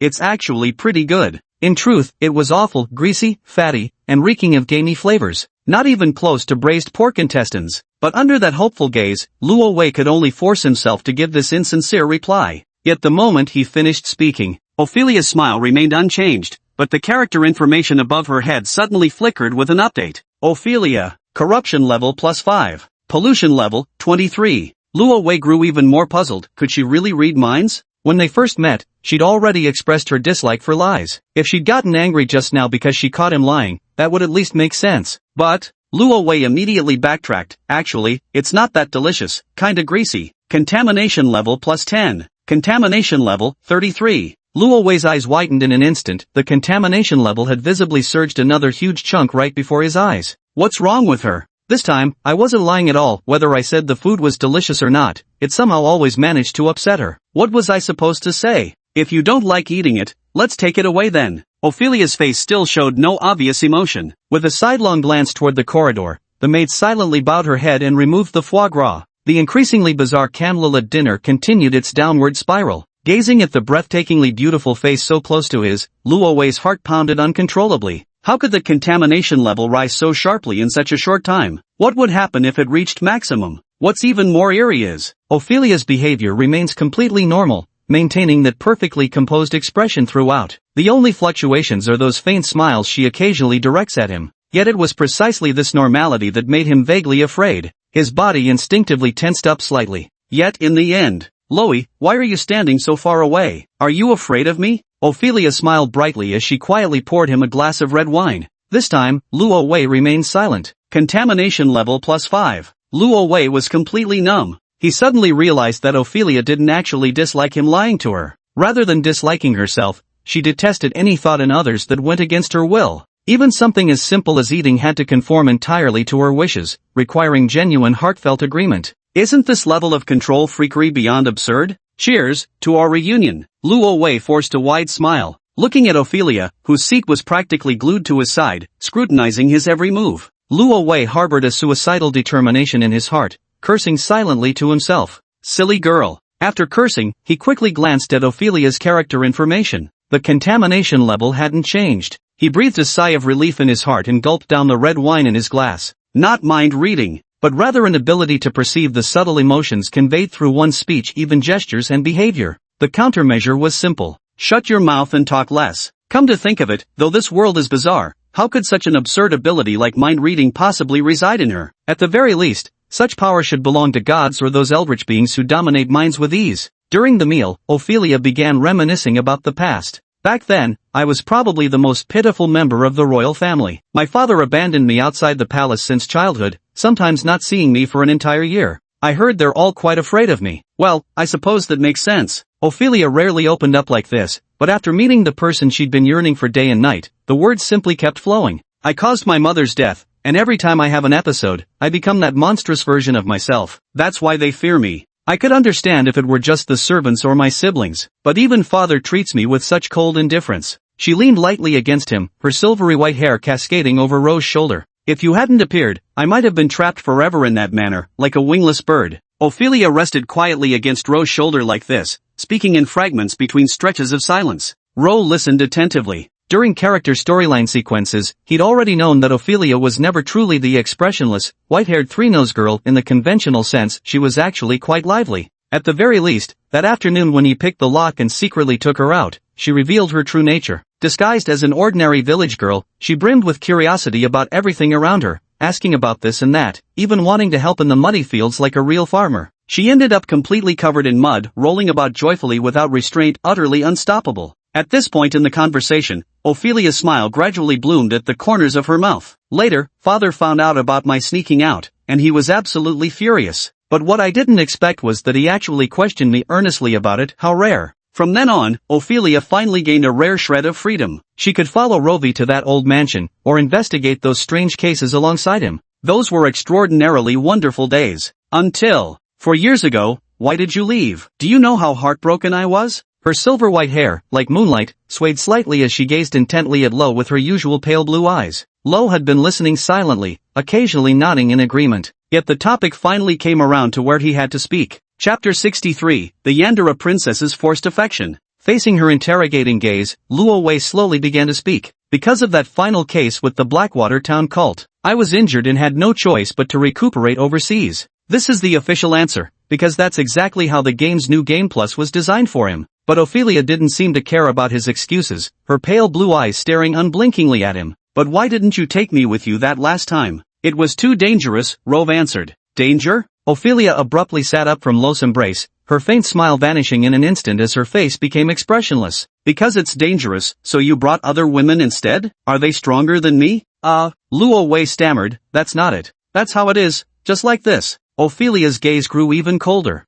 Especially that eerie one. Ever since you met her, your eyes have been constantly drawn to her. Those mysterious artifacts you investigated were also prioritized for her, not me. Luo Wei couldn't help but feel exasperated. He was just trying to beat the game. Wasn't it only natural to give the best equipment and items to the strongest characters? Moreover, Ophelia was no ordinary aristocratic lady. If she followed him into battle, would the old emperor ever forgive him? You never once valued me. A faint crimson hue flickered in Ophelia's eyes. Neither before nor now. You disappeared for 4 whole years, and when you returned, I wasn't even your first thought. It was always that tentacled monster of a sister you have. And another thing, she said, slapping a dimly lit photograph onto the dining table. And who the hell is this woman? Luo Wei stared in stunned silence at the photo, which showed himself dining with Iviel. Fine, you had dinner together, but why the hell were you two smiling at each other so warmly? He didn't remember having such a good relationship with the vampire teacher he'd just contained last week. Back then she'd practically wanted to kill him. How is it that every time I lose sight of you, you're already seducing another woman? Her crimson gaze locked onto Rose's eyes with terrifying intensity. A chilling aura began to spread through the dining hall. Contamination +5. Contamination +5. Contamination +5. Luo Wei nervously watched her every move, afraid that if her contamination level rose so rapidly, she might suddenly turn violent and start killing. Yet she seemed lost in deep thought. The old you was always like this, saying all those sweet words that unknowingly pried open the heart of a lonely girl. Her fair cheeks flushed pink as she reminisced. Then, the conversation took a turn, only to vanish after saying such things, immediately chasing after other women. Her expressionless face drew closer to Luo Wei, the crimson glint in her eyes growing increasingly ominous. I'm afraid you told them the same thing too. It must be like this. Luo Wei wore an awkward and innocent smile, quietly slicing into his steak. He didn't dare say anything, because no matter what he said, she would only become more agitated. Yet Ophelia had no intention of letting him off. She grabbed the table knife from Lo's hand and snatched it away. A chill ran through Lo's heart. Watching his expression, Ophelia murmured gloomily, "Fortunately though, there is a possible solution." Lo looked up in surprise. "What kind of solution?" Ophelia toyed with the dinner knife in her hand, her coldly beautiful face gradually revealing a cruel smile. "So you do care after all. You wouldn't want them to die either, would you?" Lo struggled to control his expression, offering no reply as he silently stared at the steak before him. The knife lightly brushed against Lo's fingers before being pressed back into his palm. "Don't just eat the steak, try other dishes too. See if they're better than that Royal Bay restaurant you went to with Helena?" Her tone carried a hint of mockery. Lo could only nod silently, his palm thoroughly damp with sweat. Facing this woman who could read his emotions and had an extremely controlling nature, even speaking would be a mistake. Better to just keep quiet. Seeing that Luo Wei behaved without any abnormalities and was being obedient, Ophelia happily laughed. It was like the first thaw of spring's ice and snow. "Aren't you curious about my solution?" Ophelia whispered softly by Lo's ear. Her silvery white hair brushed against him, making it itch slightly. "My solution is quite simple." Lo looked up at her. Ophelia smiled faintly. "As long as you stay here with me and don't think of escaping, that pair of feline and canine squatting in your home won't die. Neither will I drive them out."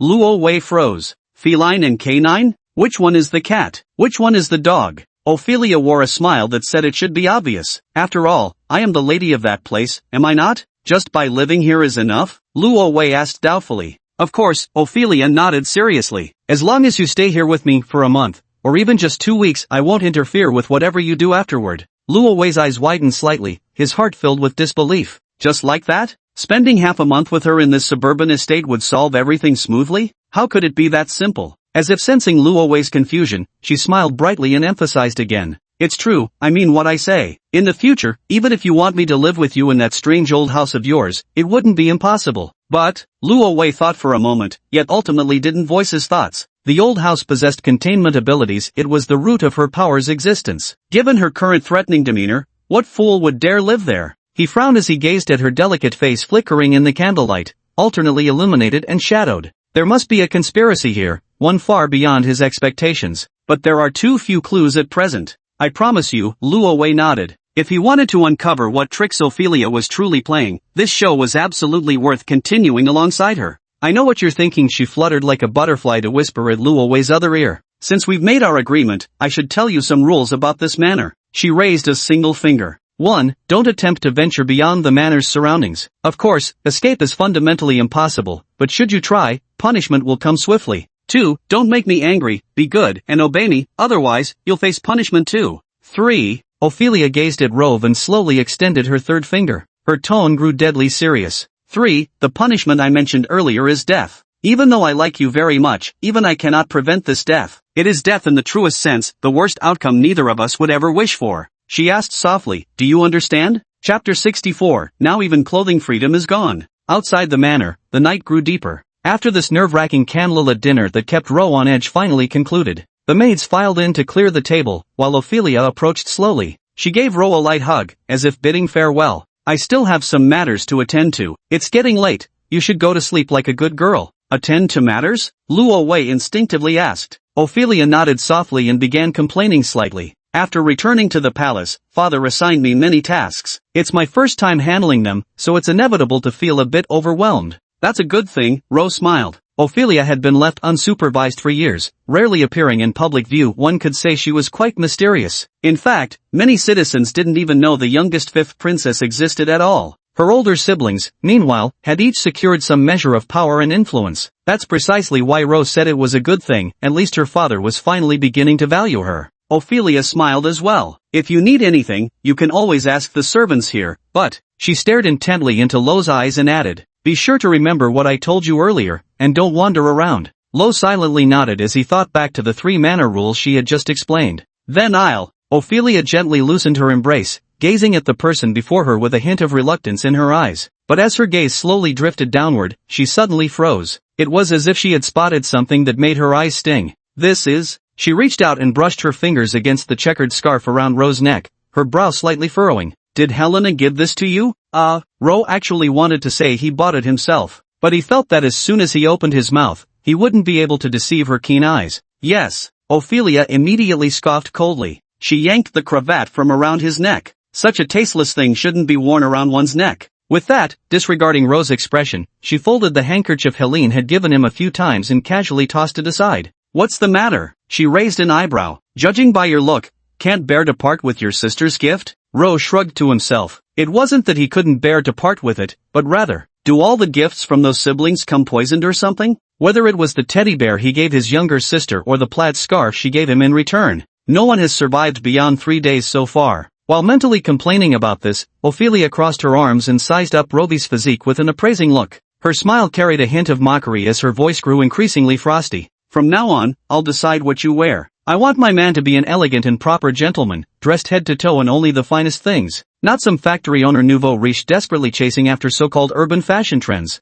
Her expression grew increasingly disdainful as she eyed Luo Wei's outfit. Throw these clothes away later, and don't ever let me see you wear the same thing twice. With that, he turned and walked away. Contamination level +1. Contamination level +1. After Ophelia left, Lo heaved a helpless sigh. Well, after losing his dietary freedom, his clothing freedom was next. Silently following the taciturn maid back to the room, Ravi saw the new clothes Ophelia had mentioned already laid out on the bed. It was a three-piece suit, jacket, trousers, and vest. The style was indeed more formal and proper than what he usually wore, and the fabric felt undeniably expensive to the touch. It was the kind of dress that even Teacher Evil couldn't afford with a month's salary. In addition, there was an exquisite pocket watch. Glancing at the time, it was now 10 o'clock at night. Silently putting the clothing aside, Luo Wei sat dazedly on the soft bed, his gaze slowly drifting toward the window. I vaguely remember Ophelia's repeated warnings in my heart. You must abide by those rules, or the punishment is death. Luo Wei suddenly smiled inwardly. Abide my ass. Isn't that what extra lives are for? Trial and error. He immediately opened his system panel, and the long-neglected rewards popped up before his eyes. Chapter 1, Mission Rewards. Add 10 points to any attribute, random item reward. You may choose one from the following random items. 1. Eye of Insight, accessory, when equipped, significantly boosts inspiration and enhances perception of mystical phenomena. 2. Large caliber alchemical rifle, weapon, can hold 7 rounds of alchemical ammunition at once, with potent dispersal effects against low-level aberrant creatures. The reason I'm only now considering claiming the reward is precisely to deal with situations like this. The moment has finally arrived. Without hesitation, Luo Wei allocated his attribute points to Agility. Agility +10. Attributes, Strength, 32, Constitution, 25, Agility, 48, Charm, 100, Inspiration, 49, Sanity, 45. When each attribute reaches around 50, it's almost a qualitative transformation. The significant boost in agility instantly made his body feel as light as a feather.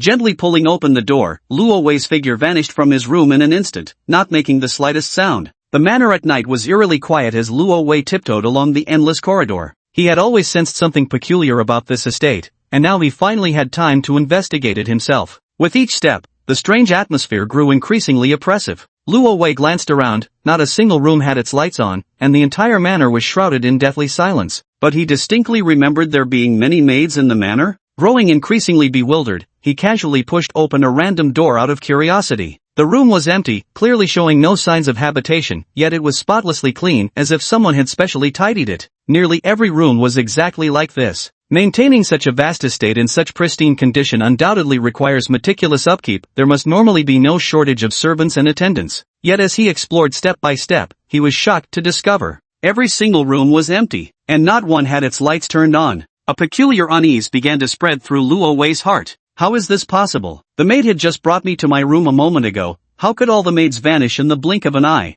A chilly midnight breeze swept through, raising goosebumps all over Luo Wei's skin. This feels wrong, terribly wrong. Luo Wei immediately returned to his own floor and followed the endless corridor until he found Ophelia's room. Only her room still had its light on besides his own. Luo Wei took a deep breath in front of her door and knocked gently. A long moment passed. No response. Luo Wei frowned and knocked a few more times. Still no response. Ophelia? Are you there? Luo Wei asked softly. I need to talk to you. When still no sound came, he turned the doorknob and pushed the door open. Inside the room, a bright kerosene lamp illuminated the desk, which was strewn with documents resembling reports. But Ophelia isn't here. Lo picked up those documents and glanced at them. They were things like fiefdom tax records, probably tasks the old emperor had assigned to her. His confusion grew deeper. Not only had the maids in the manor vanished, but even Ophelia was nowhere to be found. Could it be that in this vast manor, he was truly the only one left? Aren't you afraid I'll run away? Subconsciously, Luo Wei whispered to the empty air, if you don't show up soon, I'm leaving, okay? I'm going home.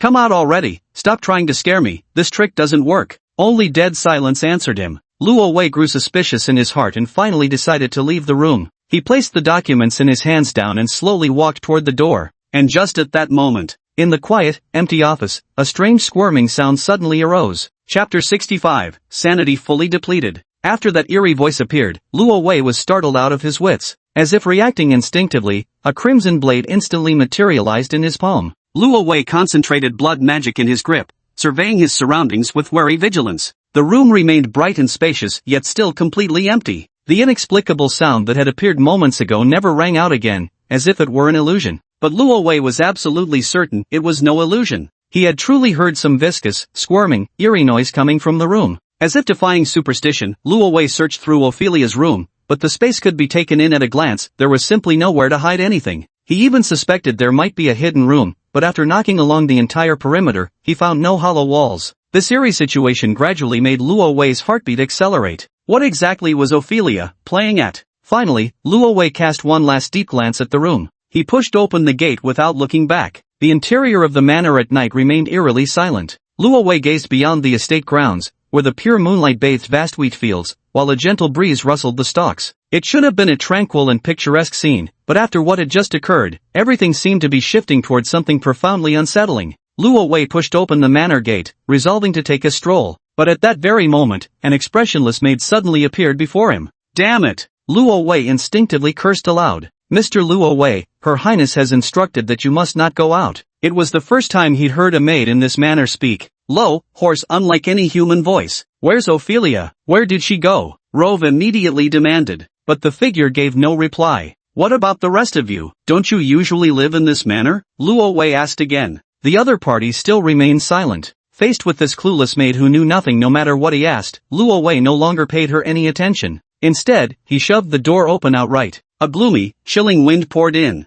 Luo Wei strode directly toward the country path outside. Mr. Luo Wei, His Highness instructed that you are not to go out. The maid's figure appeared before him like a specter once more, attempting to block his departure. I'm drunk and need to piss. You want to monitor that too? Luo Wei shot her a glance, his agility buff kicking in as his footsteps instantly quickened. The maid stiffly followed behind him. He sped up, she matched his pace. Like an unshakable shadow. You're out of your damn mind. Luo Wei channeled his blood magic, whirling around to deliver a slash. A crimson arc gleamed like a fractured crescent moon. With a crisp snap, the maid's head toppled straight to the ground. Luo Wei blinked in astonishment. This maid had been so swift, how could she possess zero combat ability? She hadn't even attempted to dodge? But what surprised him even more was yet to come. Mr. Rove, His Highness instructed that you must not leave. The already severed head laying on the ground continued its mechanical repetition of those words, its mouth opening and closing rhythmically. And that headless corpse simply stood rigid before him, stubbornly refusing to fall. Please don't go outside.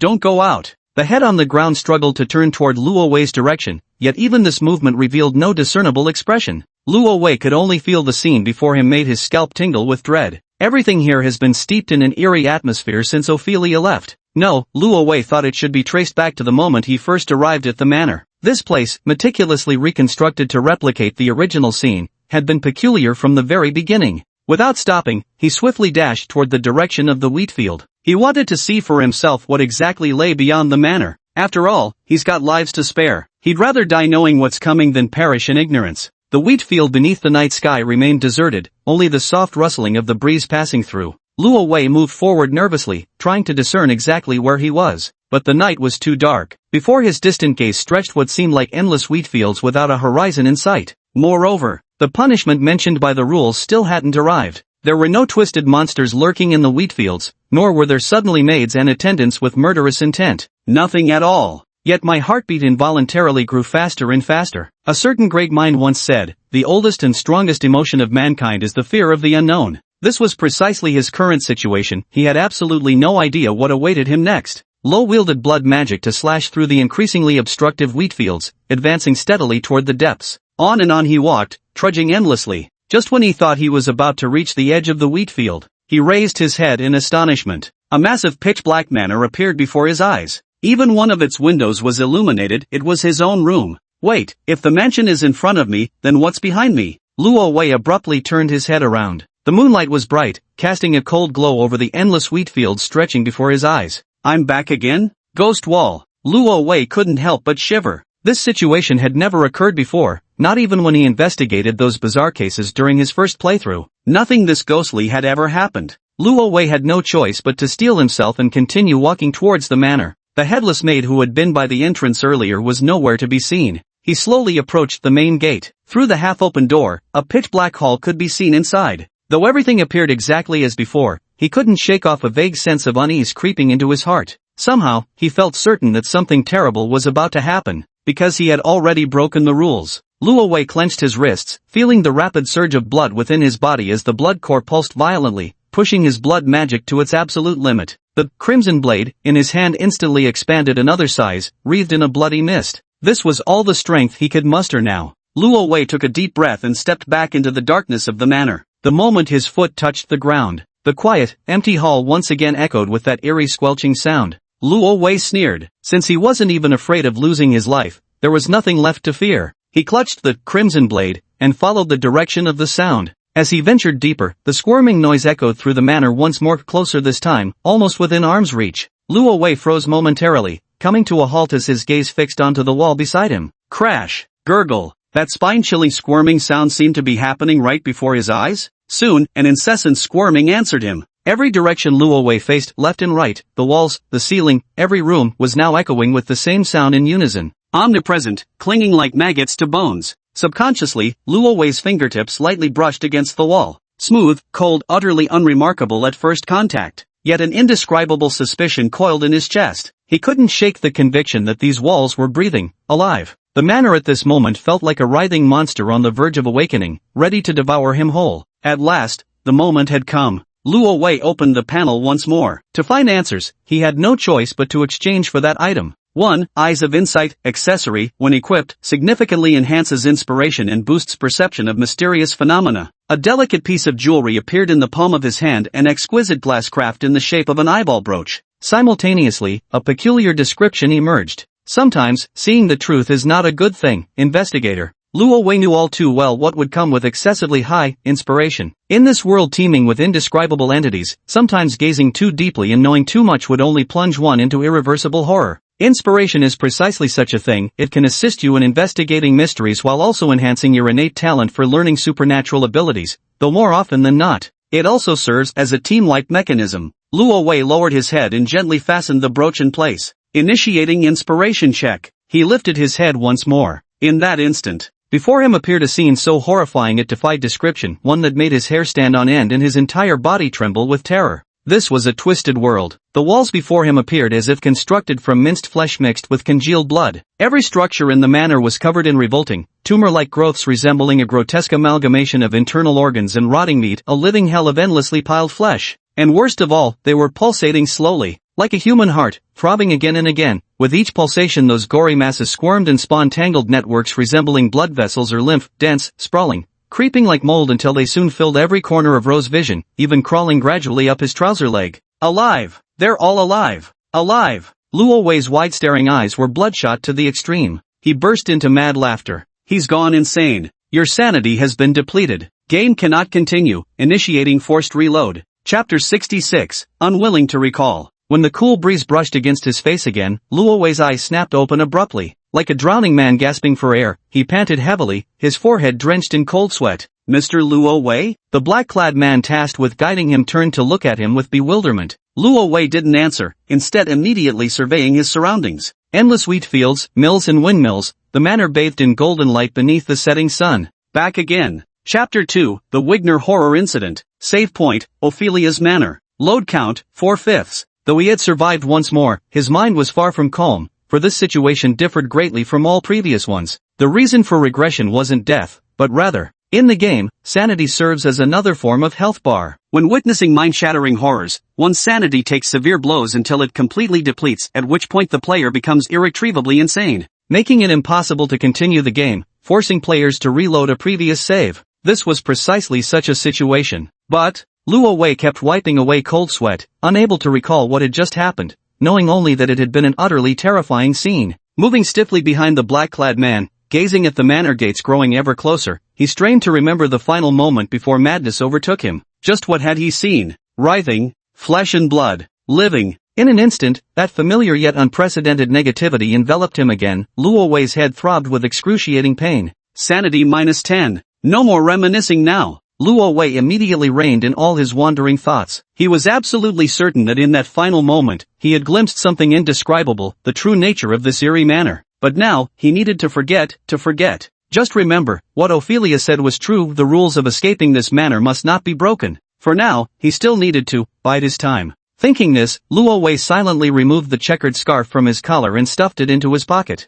Rule 2, do not anger her. Though he didn't know what would happen if her contamination level reached maximum, since it carried the same level of punishment as failing to escape the manor, it was better to humor her. After being led into the dining room, the lady of the manor, Ophelia, who concealed some unspeakable scheme, turned toward him with a smile. Luo Wei. Luo Wei also smiled. Ophelia, it's been a long time. The two embraced gently with outstretched arms, like old friends who hadn't met in many years. Holding her slender waist, Luo Wei's inner turmoil completely belied his calm exterior. Ever since learning the truth behind this manor, an even stronger sense of bewilderment has welled up within me. How could such an indescribable horror appear in the southern outskirts of St. Carlin? How could it exist less than 20 kilometers from the city? This is St. Carlin we're talking about. The imperial capital, where headquarters of the Special Affairs Department, the church, and every conceivable supernatural force are concentrated. Even outside the city, the Second Prince's army was stationed. Even after the city prospered due to magitech industry, lower districts' public security remained notoriously poor, yet it was still confined to crimes like murder, arson, bombings,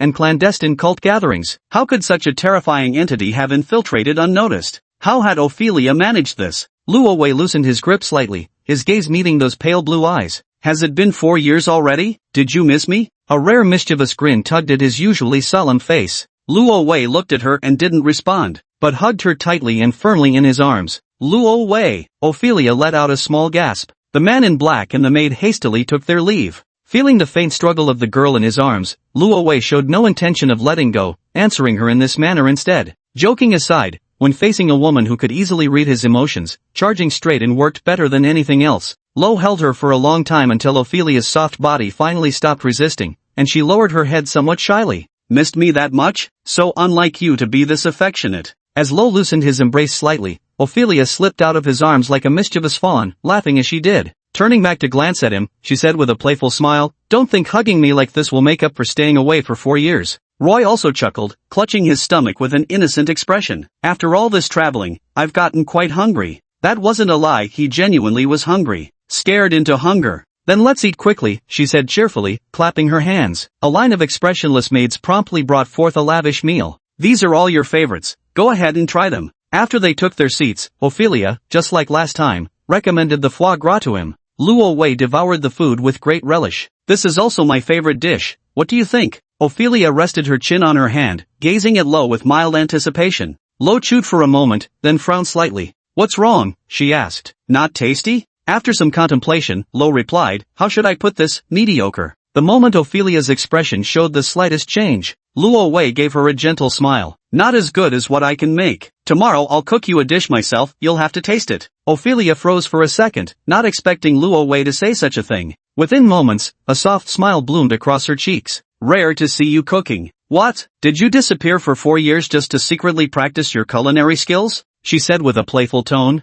I'm actually an amazing cook. Luo Wei smiled and playfully winked, then put on an exaggerated show by executing a comically dramatic hand-over-heart bow. I have devoted a considerable amount of time to studying the culinary arts, my beautiful and esteemed Lady Ophelia. You have the honor of being my very first guest to taste my creations. Ophelia couldn't help but laugh, blooming like a rose in full splendor. For real? Still so glib. Do you usually sweet-talk other girls like this too? Lo immediately shook his head with a solemn expression. You can doubt my character, but never doubt my cooking skills. That said, he was actually quite skilled at cooking, though only when it came to Chinese cuisine. But think about it, this world's culinary skills aren't exactly sophisticated either. Just roasting, pan-frying, random stews, and fancy plating. Even abominations like stargazy pie and fish and chips have managed to become mainstream classics. With this thought, his confidence immediately surged. It was time to give this world a modest shock of Chinese cuisine. Of course, Lo only said this to steer the conversation elsewhere. Ophelia, after being embraced so affectionately by him, indeed showed a much more intimate expression on her face compared to last time. Following his playful banter, she didn't press the matter further. Afterwards, the two chatted intermittently while eating. Ophelia finally revealed the 3 rules concerning the manor. Chapter 67, Training Lovey. After hearing the rules once more, Luo Wei's expression turned solemn. Though the two were chatting and laughing, and Ophelia hadn't yet revealed her sinister true nature, he understood his current predicament all too well. He was imprisoned. Imprisoned within a luxurious estate spanning over 3,000 square meters. All I have to do is stay with her in this grand manor for 2 weeks, and she'll let me leave. After that, she won't interfere with my affairs or lay a finger on my sister and teacher back at the old house. But that's impossible. Ophelia is far from being as magnanimous as she claims. Even now, that old house must be under layers of surveillance. Whether she acts or not depends entirely on her command. And as a high-ranking imperial princess, even if Helena and the others are formidable, they'd find it difficult to escape the vast numbers of official supernaturals. After all, the entire empire is their family's domain. So, Ophelia, what exactly does she want to do? Why stay for 2 weeks? What will happen after these 2 weeks? What role does that indescribable thing, the very thought of which terrifies him, play in all this? Lost in these countless doubts, Lo found his head pounding with pain, but he had to keep pretending to look happy on his face. After finishing the meal, Ophelia walked over with a smile, wrapping her arms affectionately around his neck. I still have some matters to attend to. It's getting late, you should go to bed like a good boy. Luo Wei wrapped his arms around her slender, supple waist and asked curiously, are you leaving the manor? No, I'm not going anywhere. I'll be working in the room not far from you, she said, looking into Luo Wei's eyes. Not leaving? Luo Wei recalled that empty, deserted office and grew even more puzzled. Then where has she gone? And what about those maids? Observing Luo Wei's expression, Ophelia teased, what, don't want to see me go? Luo Wei didn't answer directly, instead getting handsy with her. That's even better, perfect for us to do some naughty things at night. Ah, a blush immediately rose to Ophelia's cheeks. She punched Luo Wei in a mix of embarrassment and indignation. How did you become so lecherous? Not gentlemanly at all. This is what a real gentleman is like. Luo Wei couldn't help but chuckle. In his world, the word gentleman had long been corrupted to be synonymous with pervert. Beneath her garments, feeling Luo Wei's increasingly unrestrained caresses, her fair and delicate skin flushed into a soft cherry blossom pink. Ophelia was unaccustomed to such intimate contact, her voice grew fainter until finally, she whimpered breathlessly between gasps. No, we shouldn't. Luo Wei, let me go first, I have matters to attend, I must leave briefly tonight. Something very important. Luo Wei feigned regret as he released his grip, and Ophelia immediately began to gasp softly. Then, with a mixture of embarrassment and reproach, she shot Luo Wei a glare. And with that, she hurried away as if fleeing. You can ask the maids here if you need anything. And remember what I told you, don't wander around. I'm leaving now. See you tomorrow. Only these last words lingered in the quiet hall. See you tomorrow, Loie said with a smile. After she left, the maids filed in to clear the long dining table, though Ro had barely touched his food. Ro watched the maids as his smile gradually faded. The flirtatious probing had indeed made her let her guard down slightly, and Ro memorized those 2 sentences she'd accidentally let slip. She needed to leave tonight, something important was happening. Of course, she wasn't going back to deal with the task assigned by the old emperor. The very important matter Ophelia mentioned was undoubtedly connected to this eerie manor and undoubtedly related to himself. Perhaps for the next 2 weeks, he wouldn't see her every night. Lo silently noted this clue. Following the maid back to his room, the first night after reloading the save file passed without major incident. Gazing at the moonlight outside the window, he slowly closed the door. He went to bed. Early the next morning, the maid gently knocked on his door, presenting him with an exquisite breakfast. After eating, Luo Wei stepped out of his room and coincidentally encountered Ophelia, who was smiling at him in the hall. How did you sleep last night? Are you getting used to staying here? Luo Wei nodded. Although the new bed felt a bit unfamiliar at first, I slept quite comfortably later in the night. These were honest words, sincerity being the greatest weapon of all. My apologies for overlooking this, she said, glancing at a maid. Find an old-fashioned wooden bed frame at the flea market immediately. I want to see it here by tonight. Yes, Your Highness, the maid replied expressionlessly. Luo Wei silently gazed at Ophelia, thinking to himself, was she planning to buy an exact replica of the bed from his ancestral home? She actually remembered the style of some random furniture from his old house. Not that he was moved by her attentiveness and thoughtfulness in these trivial details, but was terrified by her invisible controlling tendencies. He hadn't expected her to remember such details so clearly. By the way, come here first. Ophelia's expression shifted instantly, the smile reappearing on her cold face. She took Ro's hand and led him to an absurdly large dressing room. All sorts of expensive men's clothing were neatly displayed in rows here. She crossed her arms and scrutinized Lo's physique from head to toe. That outfit is too shabby. Toss it aside. From now on, I don't want to see you wearing the same clothes twice. She picked up a new outfit and somewhat domineeringly thrust it into Luo's hands before pushing him toward the changing room. Hurry up! From now on, my man mustn't wear clothes worth less than 100,000 pounds. What more could Luo Wei say? Alright.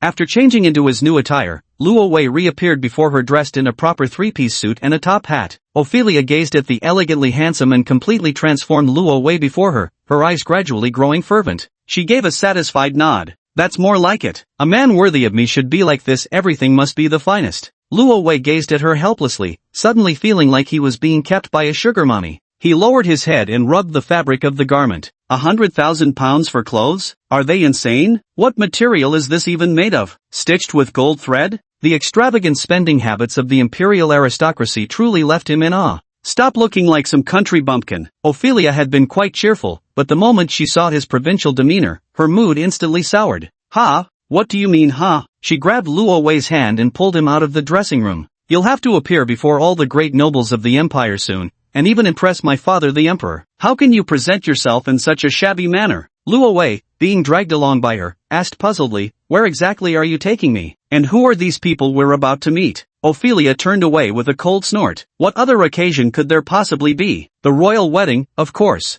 Ah, Luo Wei instinctively let out another ah sound. Ophelia's expression instantly took on a teasing, half-smiling look. What? You don't want to? Luo Wei gazed deeply at her, his thoughts tangled into a complete mess. He gave no response. The surrounding air suddenly grew icy and ominous. Pollution level +10. Ophelia sneered as she dragged him into the grand hall. The hall was encircled by maidservants, one of whom wore a different uniform from the others, likely the head maid or someone of similar rank. What are you trying to? Luo Wei cast a puzzled glance at the assembled women. Of course, she replied with a gleeful smile. I'll teach you a lesson properly now. Chapter 68, I will remake you. Taming? Luo Wei was taken aback as he glanced around in confusion. The maids all gathered around, encircling Rovi in their midst, and that head maid silently presented a whip? Luo Wei widened his eyes in shock. Ophelia chuckled softly as she gently took the whip, her light-colored eyes slowly surveying it up and down. Luo Wei trembled inwardly under that increasingly scorching gaze. Good heavens, she's even bringing out the whip now. What's next? Candles, a straitjacket,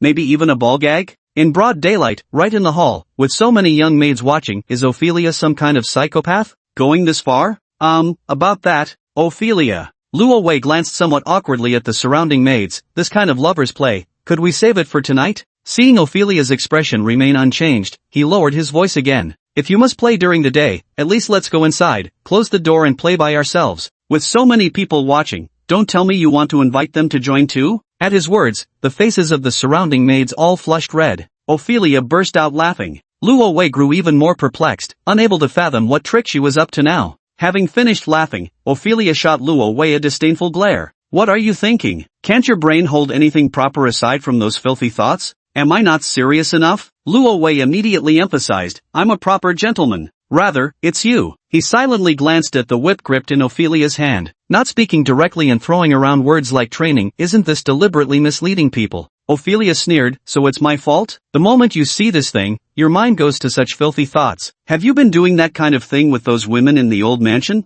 Stop imagining nonsense. Luo Wei quickly stopped her, fearing her wild suspicions would cause the corruption level to skyrocket again. Ophelia rolled her eyes dramatically and snorted while crossing her arms. Listening to their amusing conversation, the head maid kept her head lowered diligently, her shoulders trembling slightly, clearly suppressing laughter. Only then did Lo have the chance to properly observe her. This head maid was the same one who'd continued speaking after he decapitated her during his first save reload that night. The darkness had been too thick that evening, which was why he hadn't recognized her immediately just now. Luo Wei quickly averted his gaze, yet a hint of suspicion arose in his heart. How could someone survive having their head cut off? Could she also be some kind of aberrant creature? But what puzzled him more wasn't that. Right now, this maid's expression appeared completely normal, even capable of laughing at his jokes, utterly unlike the stiff, eerie demeanor from that night. It seemed this manner underwent peculiar transformations when night fell. It was night again. Ophelia had no idea what he was thinking. She lightly clapped her hands, and other items were brought forth by the maids. There was a saddle, stirrups, and boots. What are you trying to? Ro frowned at her. Ophelia explained to him with an annoyed tone, Caroline was once a noblewoman. Starting today, she will instruct you in aristocratic etiquette. We'll begin with the most challenging subject, equestrian skills. Noble etiquette? Luo Wei froze for a moment. That's right, Ophelia nodded matter-of-factly, looking at Luo Wei seriously. It's not just horseback riding. In the future, there'll also be poise and speech, morning attire, evening attire, dining etiquette, dancing. Wait.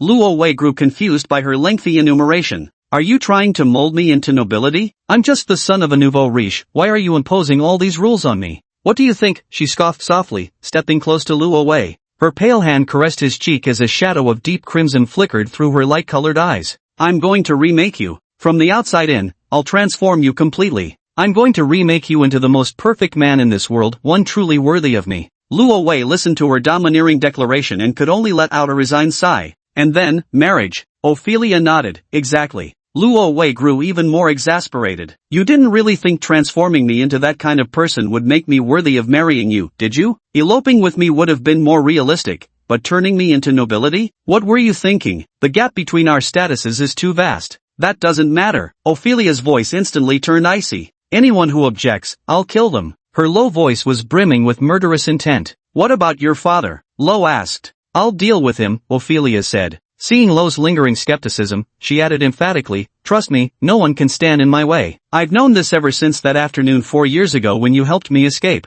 Ophelia fixed her gaze firmly upon Ro's eyes. You are mine, and no force in existence can alter that truth. Luo Wei was profoundly shaken by Ophelia's willpower. He laughed bitterly, torn between helplessness and a throbbing headache. Little did he know that a casual action taken to progress through the chapters would bring such serious trouble to his future self. Is this even love? It's more like a twisted obsession. Would people in love really be so indifferent to each other's feelings? Luo Wei was forcibly pulled out of the hall by the overbearing Ophelia and led to the stables at the back of the estate. A beautiful black stallion was brought over by the maid, Caroline. I know what you're thinking. Ophelia leaned close to Luo Wei's ear, her voice eerie and almost devilish. You can't escape, so stop thinking about it. Better start imagining our future together. The reins of the black stallion were handed to Lo, who then turned his gaze back toward her. Ophelia said with a cheerful smile, when riding for the first time, you must learn to overcome your fear. Don't be afraid of falling off. Go on, my gentleman. What else could Lo say? All right then. Thus, under Caroline's guidance, he slowly stepped onto the swaying stirrup. Silently watching that clumsy figure in the riding arena, tensed and nearly falling off several times, Ophelia's smile reappeared on her face, her expression softening.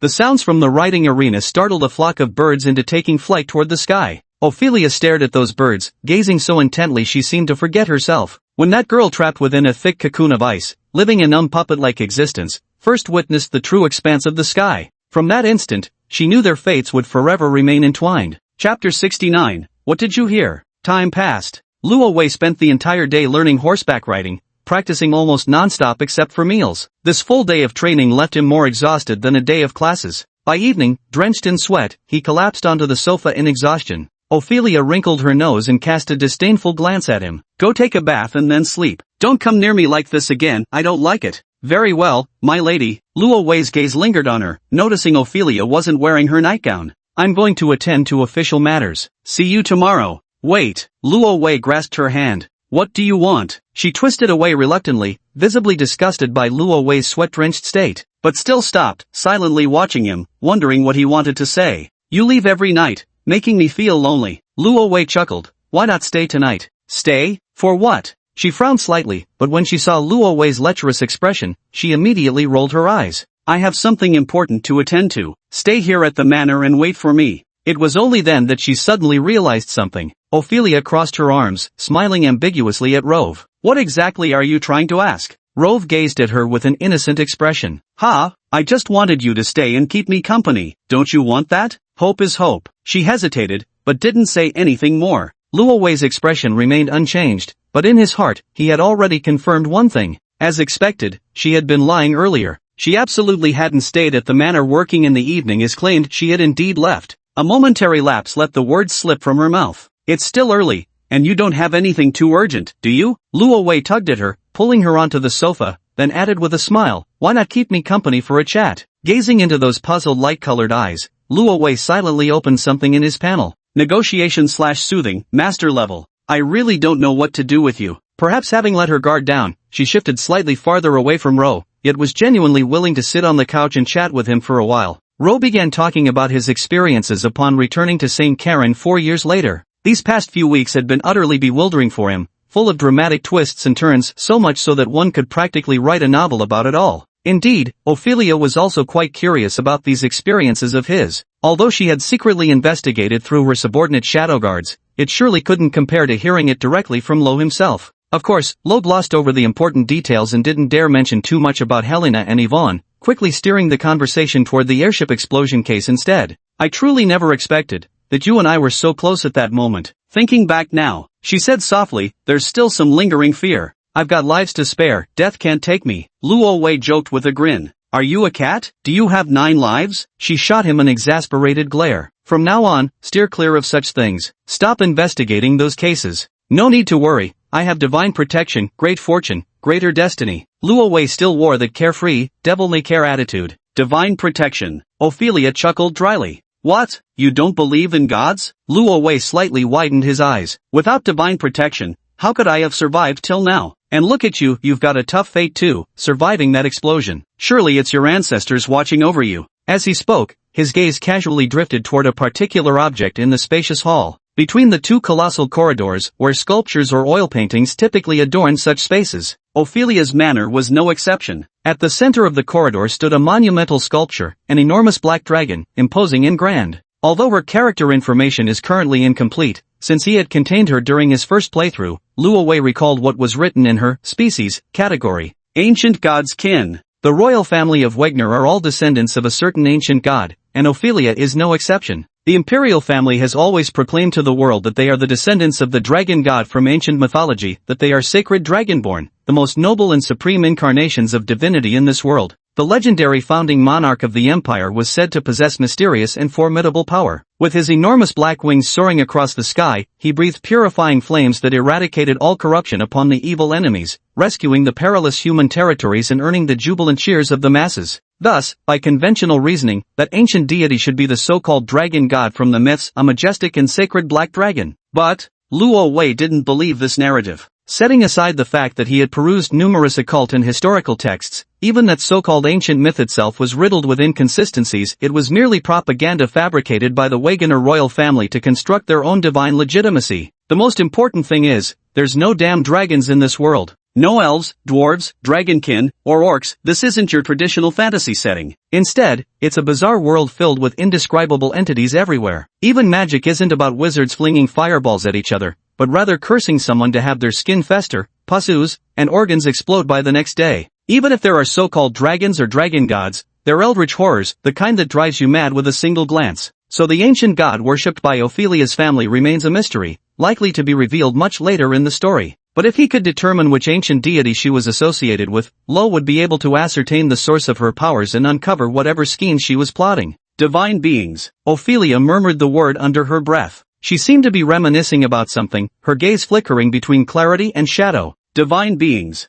Divine beings. How laughable, that someone would actually worship such a deity. Luo Wei gazed at her quietly. Suddenly, Ophelia's expression turned ice cold as she looked at Luo Wei with a sneer. Are you testing me? Luo Wei opened his eyes wide, feeling somewhat startled. Hasn't the negotiation/soothing time passed yet? Did the skill fail? Ophelia. Corruption level +20. The contamination level suddenly spiked sharply. She stood up with a cold laugh, her eyes filled with murderous intent. Don't ask questions that aren't meant for you. This is my final warning. At this moment, Luo Wei seemed to hear the eerie, squelching sounds emanating once more from the depths of the manor. Ophelia tightly shut her eyes, her entire body trembling uncontrollably. Luo Wei stared fixedly at her. It wasn't until some time had passed that she finally calmed from her earlier agitated state. Simultaneously, the unsettling squelching noises in the manor ceased at last. She opened her eyes again, gazing coldly and indifferently at Luo Wei. Did you hear something? Luo Wei looked at her but didn't answer. Given how much her contamination level had risen, and with him discovering some of her secrets, he thought she might take some action. But instead, Ophelia gave Luo Wei one last deep look and swiftly left the mansion hall. The figure quickly vanished into the night. Seeing her leave, Luo Wei let out a relieved sigh. Only then did the torrent of thoughts from earlier begin surfacing uncontrollably. Negotiation/pacification, failed? No, absolutely not. It's the game setting, the game mechanics would never have problems. It's that, negotiation/pacification, never took effect at all. It didn't work, that's why this situation happened. After sorting out his thoughts, Luo Wei almost immediately noticed something unusual. His heart suddenly surged with wild excitement. He seemed to have figured something out. If his guess was correct, this would be his only hope of escaping this eerie manor. However, he still needed just a little more verification.